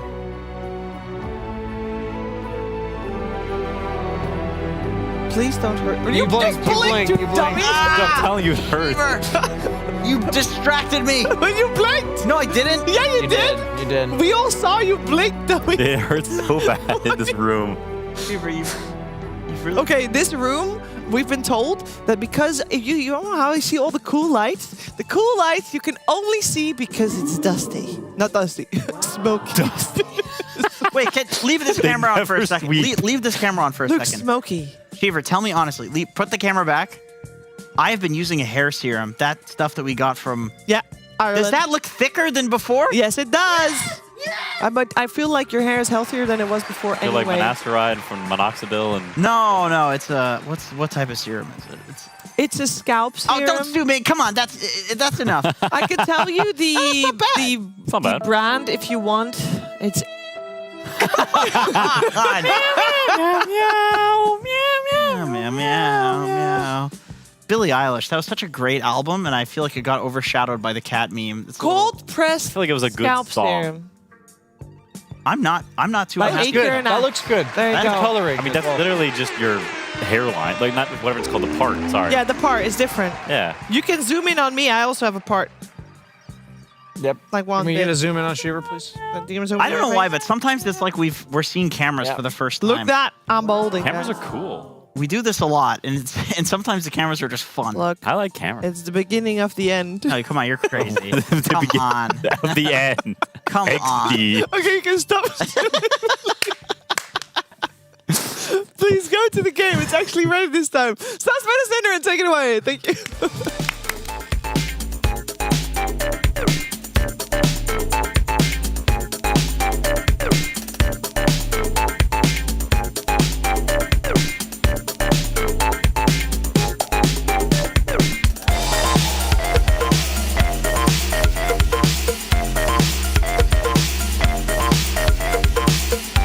What the fuck was that? There's nothing in the world to make me feel normal. What was that? Jesus.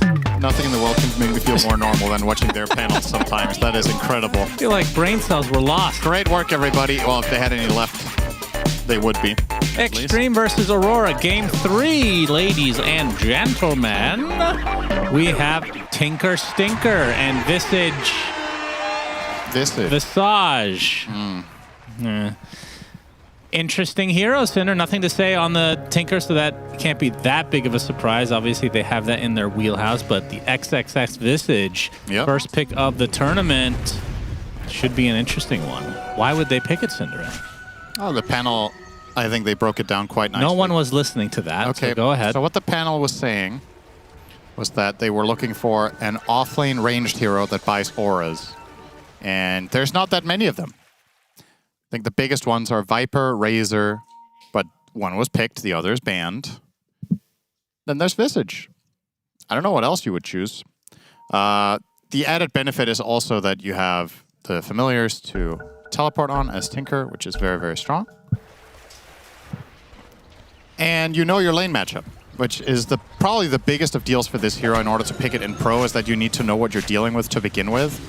Visage can sometimes become a major victim in the laning stage. If you get run over, recovery is almost impossible. Your hero can't jungle, it can't farm stacks.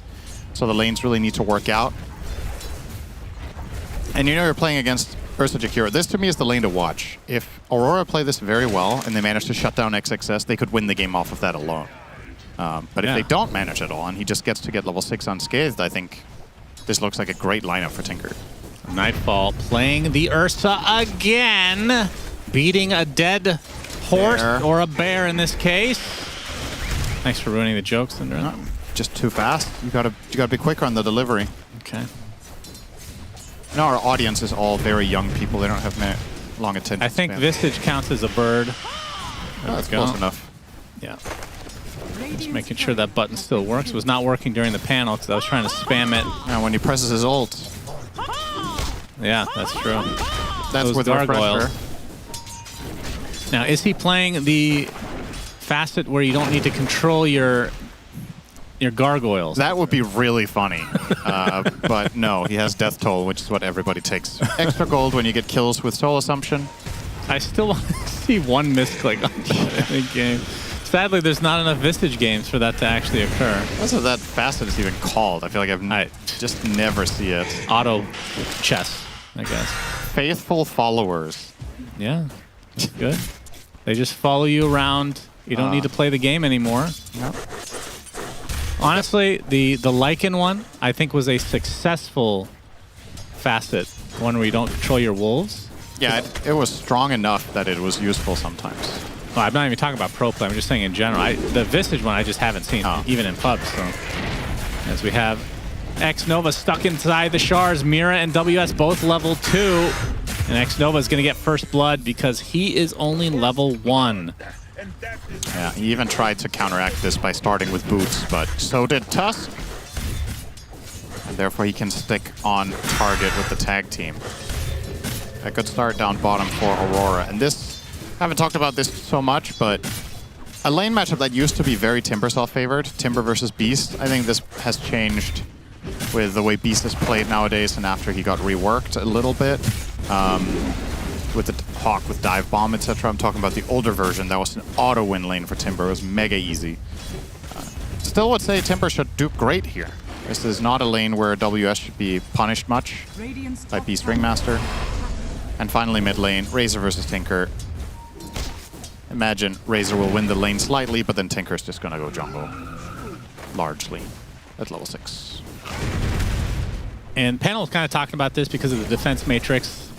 Obviously somebody needing to counter that at some point in the game because it feels, in the right game, it feels super busted. Yeah. Nullifier, it feels like it's just required for Nightfall this game at some point.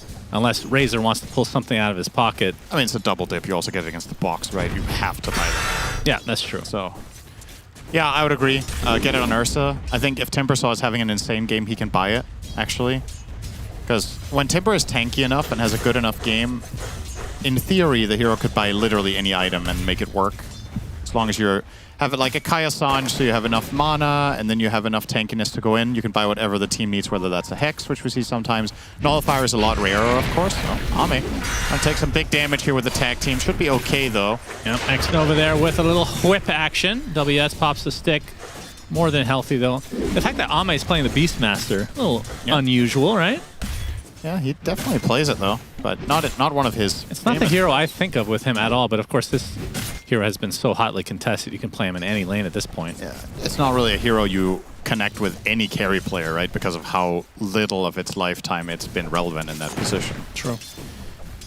I would say, if you think about history, the first 5 players that come to mind for you on Beastmaster are probably all off-lane players, because it's just been... No, when I think about history, I think of the Roman civilization. I see. Ancient Rome. Yeah. Understood. Okay. Who played Beastmaster in Ancient Rome? Which off-laner? That's a good question. Alexander the Great, maybe? FY gets a toss off. With the avalanche. Okay. And you can see the Soul Assumption doing work here. This is why this hero, it's going to be a trade, but this is why this hero has been such a good laner throughout the entire history, it feels like, of Ancient its Rome. existence. True. This hero would have probably been a hit back then, too. It kind of looks like a... Yeah, it's something that could handle the arena, I feel like, the Colosseum. Ame, tag team again, the Whirling Death doing a lot of damage. A nice dodge with the snowball. Avalanche slows Even them down, though. FY just in time. Kaori, though, comes in with the dual breath, but it is Mira that gets hit in the back of the head with a tree. As WS continuing to get low, the axes continuing to stack. Xnova will attempt to pursue a bit, or at least force WS out. The axes do not hit this time, though. Doesn't have Timber Chain, so this is going to be an annoying getaway for him.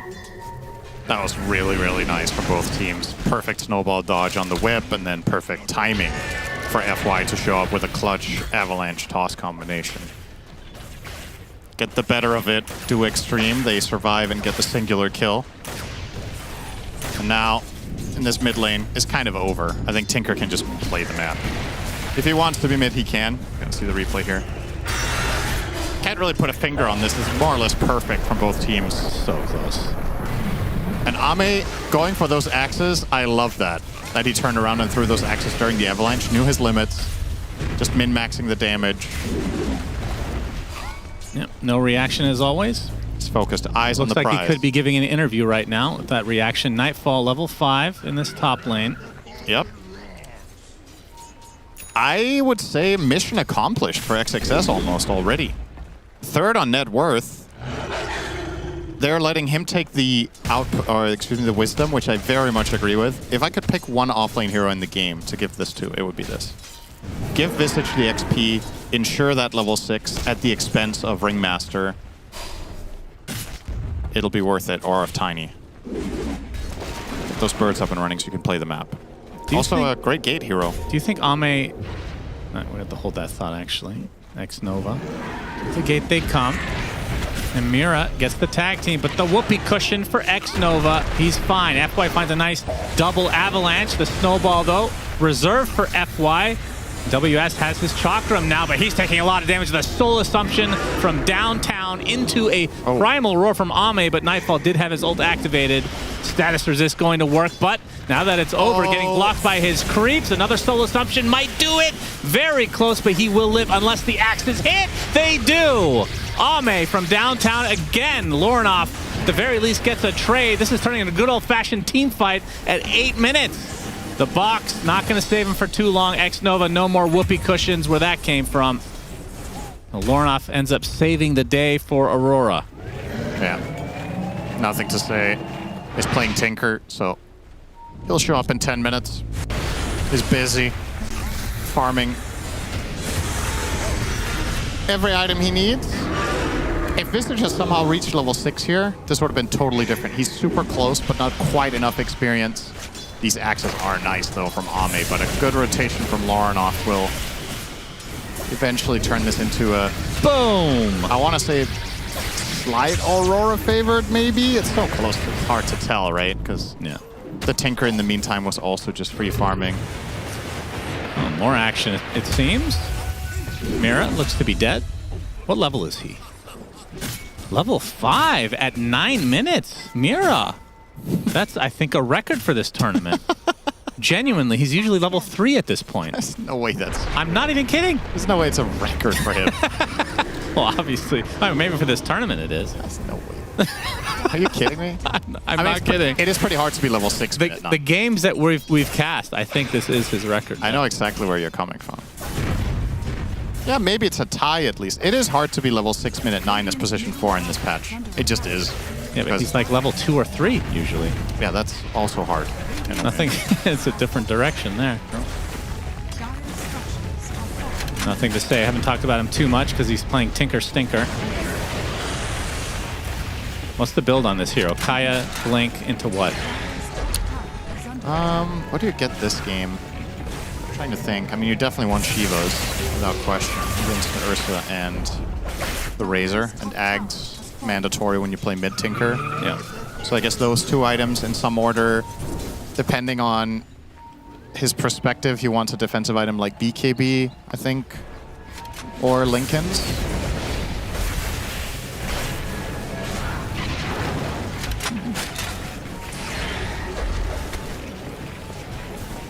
I'm surprised. I'm surprised we've barely seen this hero this tournament. But I think Tinker is super good this patch, but very few players seem to. It's either that the mid players aren't specialized enough, or that they don't like the playstyle it imposes on your team. But I do truly believe in Tinker being an S tier mid pick late in drafts. And we're saving mid picks for last a lot. They don't even do that with this. I picked it third, I think, in this game on Xtreme. Yeah, true. Lornoff focusing on the Greaves for the Razor. Nami obviously the Ags, but he's getting dove right now. Snowball hits. This should be an easy one, especially with Lornoff coming in with that plasma field. No cancellation for that TP, so nothing to say shall live on. Wait, how did he kill Mira? Huh. Did he stay in the March? Yes, he got clipped by the March and died. Okay. Okay. That's trading there is not bad for Xtreme in a 4v1 where Tinker arrives after the kill, basically. All right. They get the tower though, which was the main part of this play. Now I'm sure they want to look at mid with Jakiro. Standard by the book plays from Kaori. Take one tower, either you stack or go to the next tower. It will be the stacking first. And I'm sure he'll protect the 12-minute bottom rune and then start thinking about mid or the Roman Empire. Well, that's always on the mind. Not sure which one he thinks about first. It's always back in the mind of most men, at least. Speaking of men, let me talk about Ame for a moment. Do you think that he has emotion, or do you think he doesn't show it on camera? Speaking of men, do you think he has emotion? It's like the biggest stereotype sentence you could possibly... Just answer the question. Yes, and I think he has emotion. It reminds me of an NBA player on the Suns, actually, named Devin Booker, who actually has a personality, but he refuses to show it on camera for some reason. So how do you know he has one? Because you see it like in... I guess you do see it on camera, but it's not intended. He doesn't know he's on camera, if that makes sense. I was about to say, how do you finish this sentence that does not have to do with camera? Oh, you just visit him. Yeah, we're friends. Yeah. He knows I'm a big Suns fan. What do you call him, Big D? No, that's more Jenkins thing.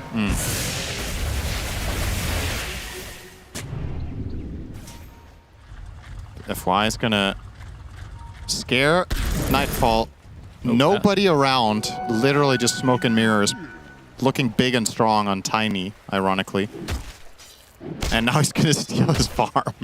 This is fun to watch. The things you have to do when you play with Tinker, you're just like, oh well, guess I'm going on an offensive scare tactics mission. Siege continues, Kaori. Liquid fire level Nova 4. trying to defend a bit, poking with the knives. Nothing to say comes in though. Nice ice path, slowing them up. But the Wheel of Wonder reserved for the Jakiro. That's going to be an easy pickoff for X-Nova and company. Now they can turn this into a tier 1 in all likelihood. We got a Sage Kaya now for nothing to say. And now the bird's going to work. So what are the auras that we're going today on Zevisage? Has the Boots of Bearing to start. Roar though, onto the Timber Stop, pure damage from that laser. Snowball gonna mitigate a little bit of the damage, but he's continuing to get rooted thanks to those Hawks, and eventually X-Nova. How did he get the kill? Maybe with a knife. Dot, yeah. This max health per second damage is actually quite useful against Timbersaw. Yeah. A lot of damage. For sure. What do we go on Visage? I mean, he's got bongo boots. I guess he'll...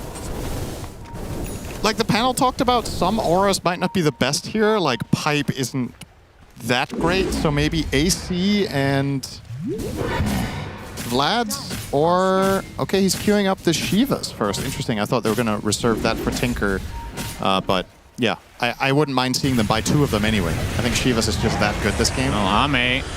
Kaori finds him in the jungle. They're going to try to turn this around, but Ame is the big kill. The box is going to save him for the time being. Kaori will have to sacrifice himself as the rest of Aurora. Well, thought they were going to back away, but WS shows up now. Next Nova will likely just be the trade, trying to deny to the Golems. Not going to happen, though. In the meantime, though, XXS does take the mid tower, so Xtreme. I think an even gold game right now is very nice for them. I definitely favor them. I've seen enough NTS Tinker games in games where he doesn't have like any clear-cut counter. But this is definitely something that they would feel comfortable with. Curious to see what Lorna's going to do. He's going the pipe into Greaves, or rather, vice versa, Greaves into pipe.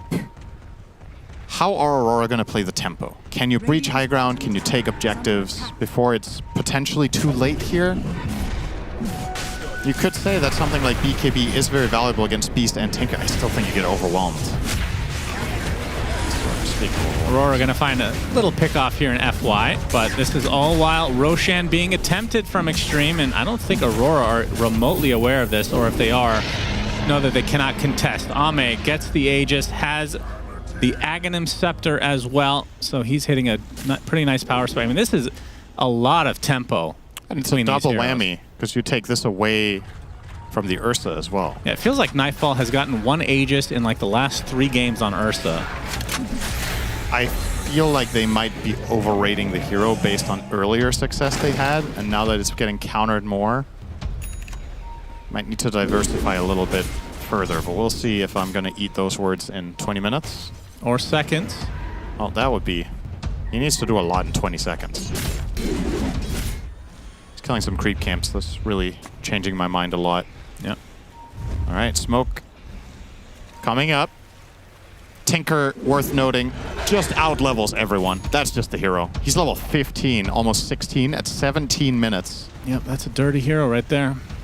So, already has the laser talent for 50 additional damage, and he is closing in on Ags. He's about halfway there, I believe. Maybe a bit more, actually. Yeah, that Ags is a gigantic power spike against the Timbersaw and Ursas of the world. And XXS will pick up the shards. Now he has Stone Form. Really, really strong item to have against Ursa, who's a hero that's so dependent on getting his kills quickly. Effectively cocooning and self-stunning yourself for that duration is... Oh, wait, it works differently now, no? The shard? You have to hold that thought. It's still the same. Never mind. Avalanche gonna find Kaori. Laser to finish the job. Nothing to say with his second kill. 2-0-2 scoreline, and I don't know. I know it's only a 1K lead, and they have Aegis, but this feels like the game state that Xtreme would have wanted if you asked them before the game started. Like, it feels like a lot of things are aligning for them. Wait, am I tripping? The tempo pushing here. This is the first game of Visage we see all tournament, right? And I feel like am I missing something about the shard here? It restores your HP, right? Yeah. Do you not turn into a statue?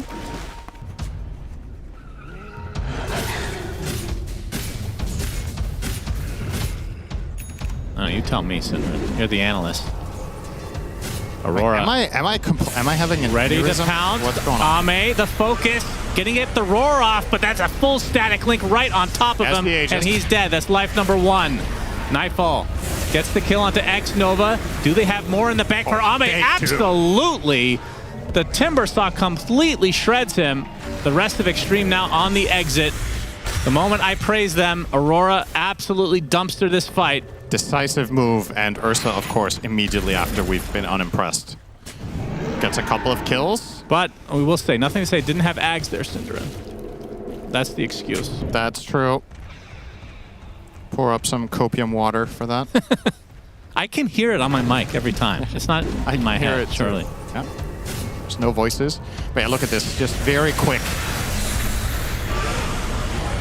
Get in there, they get the burst out, and you can see that Xtreme were not expecting a response, it looks like. Tinker TP's in this late.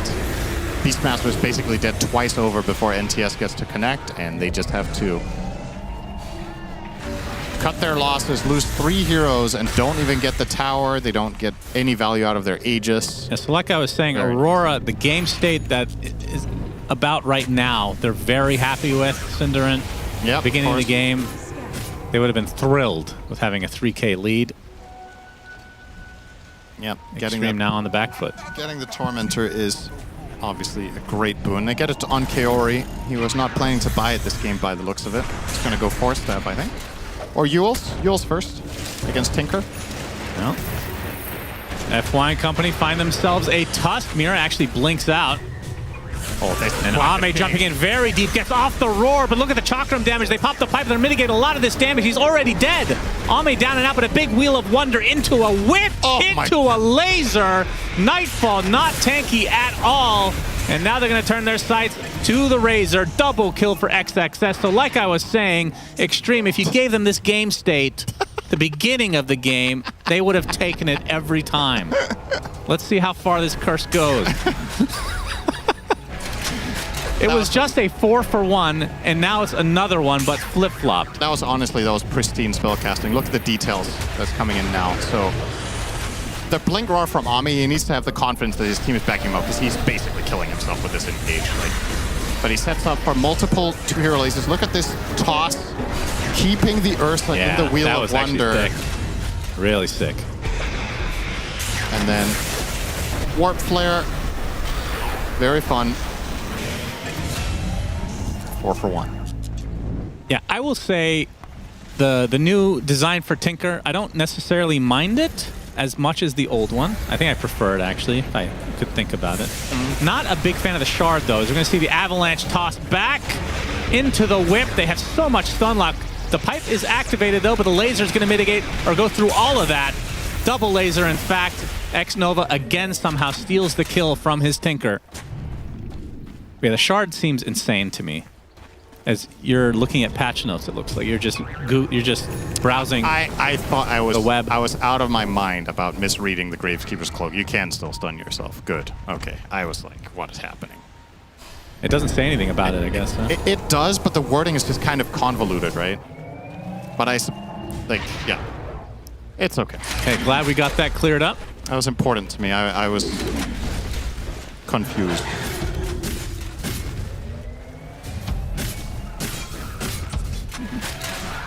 More or less dead even in gold, which of course means Tinker is 4 levels ahead of everyone.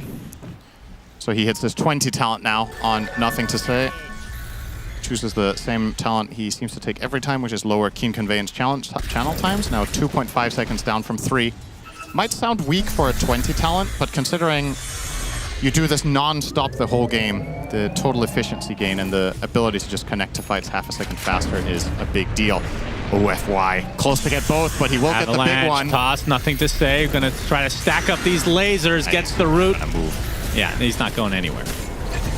This Shard is... all right, what do you think about the Shard?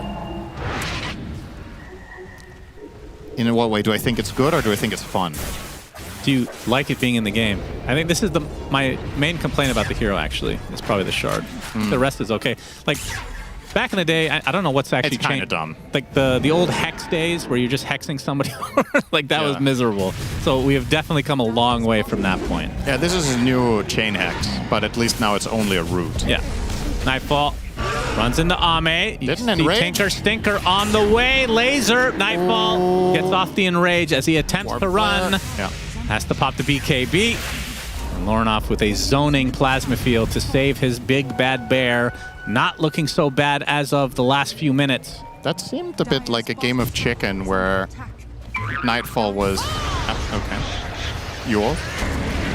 Fiore does get off the ice path. Soul Assumption. Okay. That's the Timber Saw. Yeah, that is Timber Saw. That's the Tinker Saw. WS. Won't be able to find a connection here. As Mira is on this side of the map. Oh, somehow. Bad timing on the art. They have a Tinker, so they'll get him. Xtreme. Looking a lot more coordinated now. Why is no one else playing this hero? Yeah, it does look good. I don't get it. There are other players in this tournament that can play Tinker. Well, Maybe not as well as this guy. I'll say that. NTS is very much a hero specialist, but... I'm sure there's a bunch of heroes that are better than people think right now. I would also think this hero speaks to a lot of mid players because it's just non-stop pressing buttons, which they love to do. Just no downtime. Constant action in the jungle. Very cool. Oh, yeah. Non-stop dopamine, as Jenkins would say. XXS finishes off his Shivas finally. Yep. And Ame and company in the pit. He's got his Blink, BKB Ags. Nothing to say went 4-staff, actually. I don't know if you mentioned that. Nope. Interesting.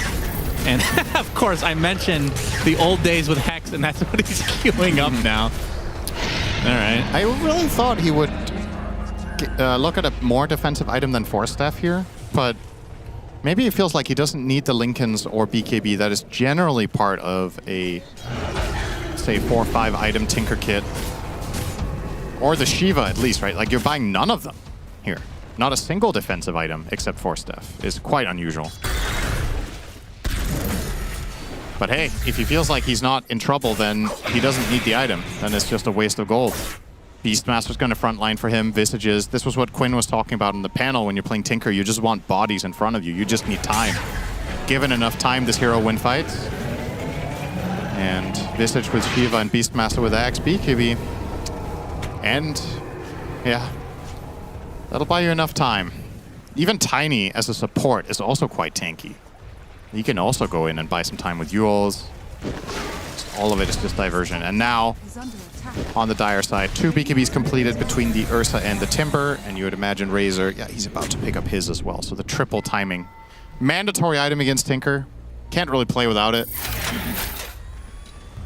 Is it going to be enough, though? You have to do a lot during these. If you don't win fights during BKBs, it's 10,000 gold down the drain, and you are going to lose.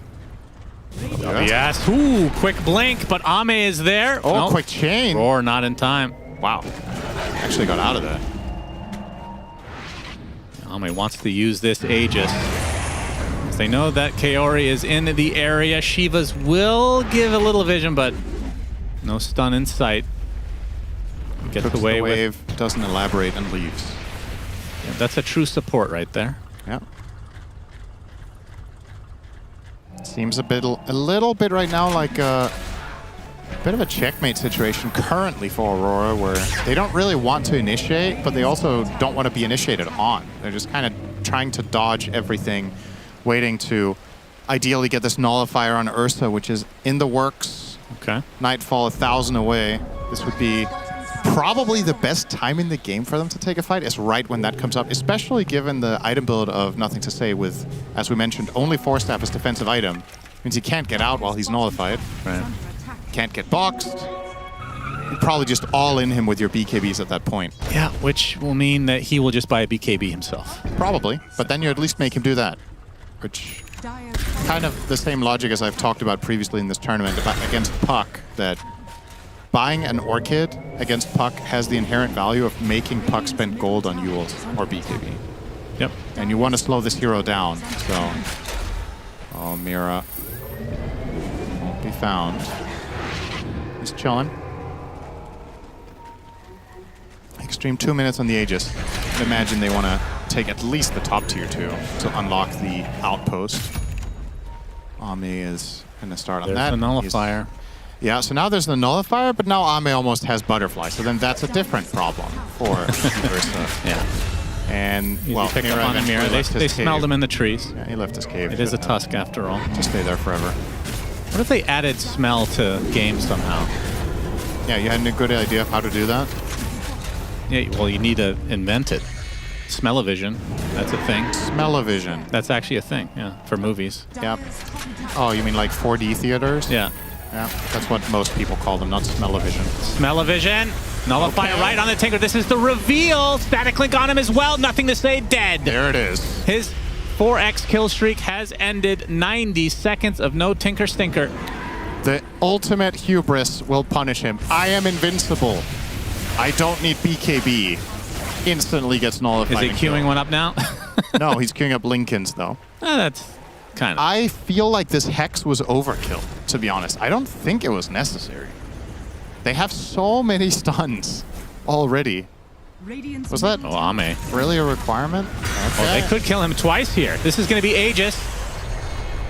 There are a couple TPs coming, but they have pretty good positioning. Remember, no Tinker here, but a nice Wheel of Wonder on the 2 heroes with the Roar to follow. And the axes. Razor's dead. WX pops his BKB, gets the Timber Chain. Will he live, though? Yes. Just barely. The Hawk actually hits him on the back of the head from global range, apparently. So somehow they win this fight 4v5. Without their strongest hero. They didn't need him. They just needed heroes to show up to Beastmaster's aid. And a beautiful wheel from X-Nova. I've been very impressed with his Ringmaster play in this tournament. The couple of games we've seen it. I think, personally, it's one of the hardest spells to cast in all of Dota. Yeah. And he's making it look easy consistently in I think this the game. average Wheel of Wonder in a pro game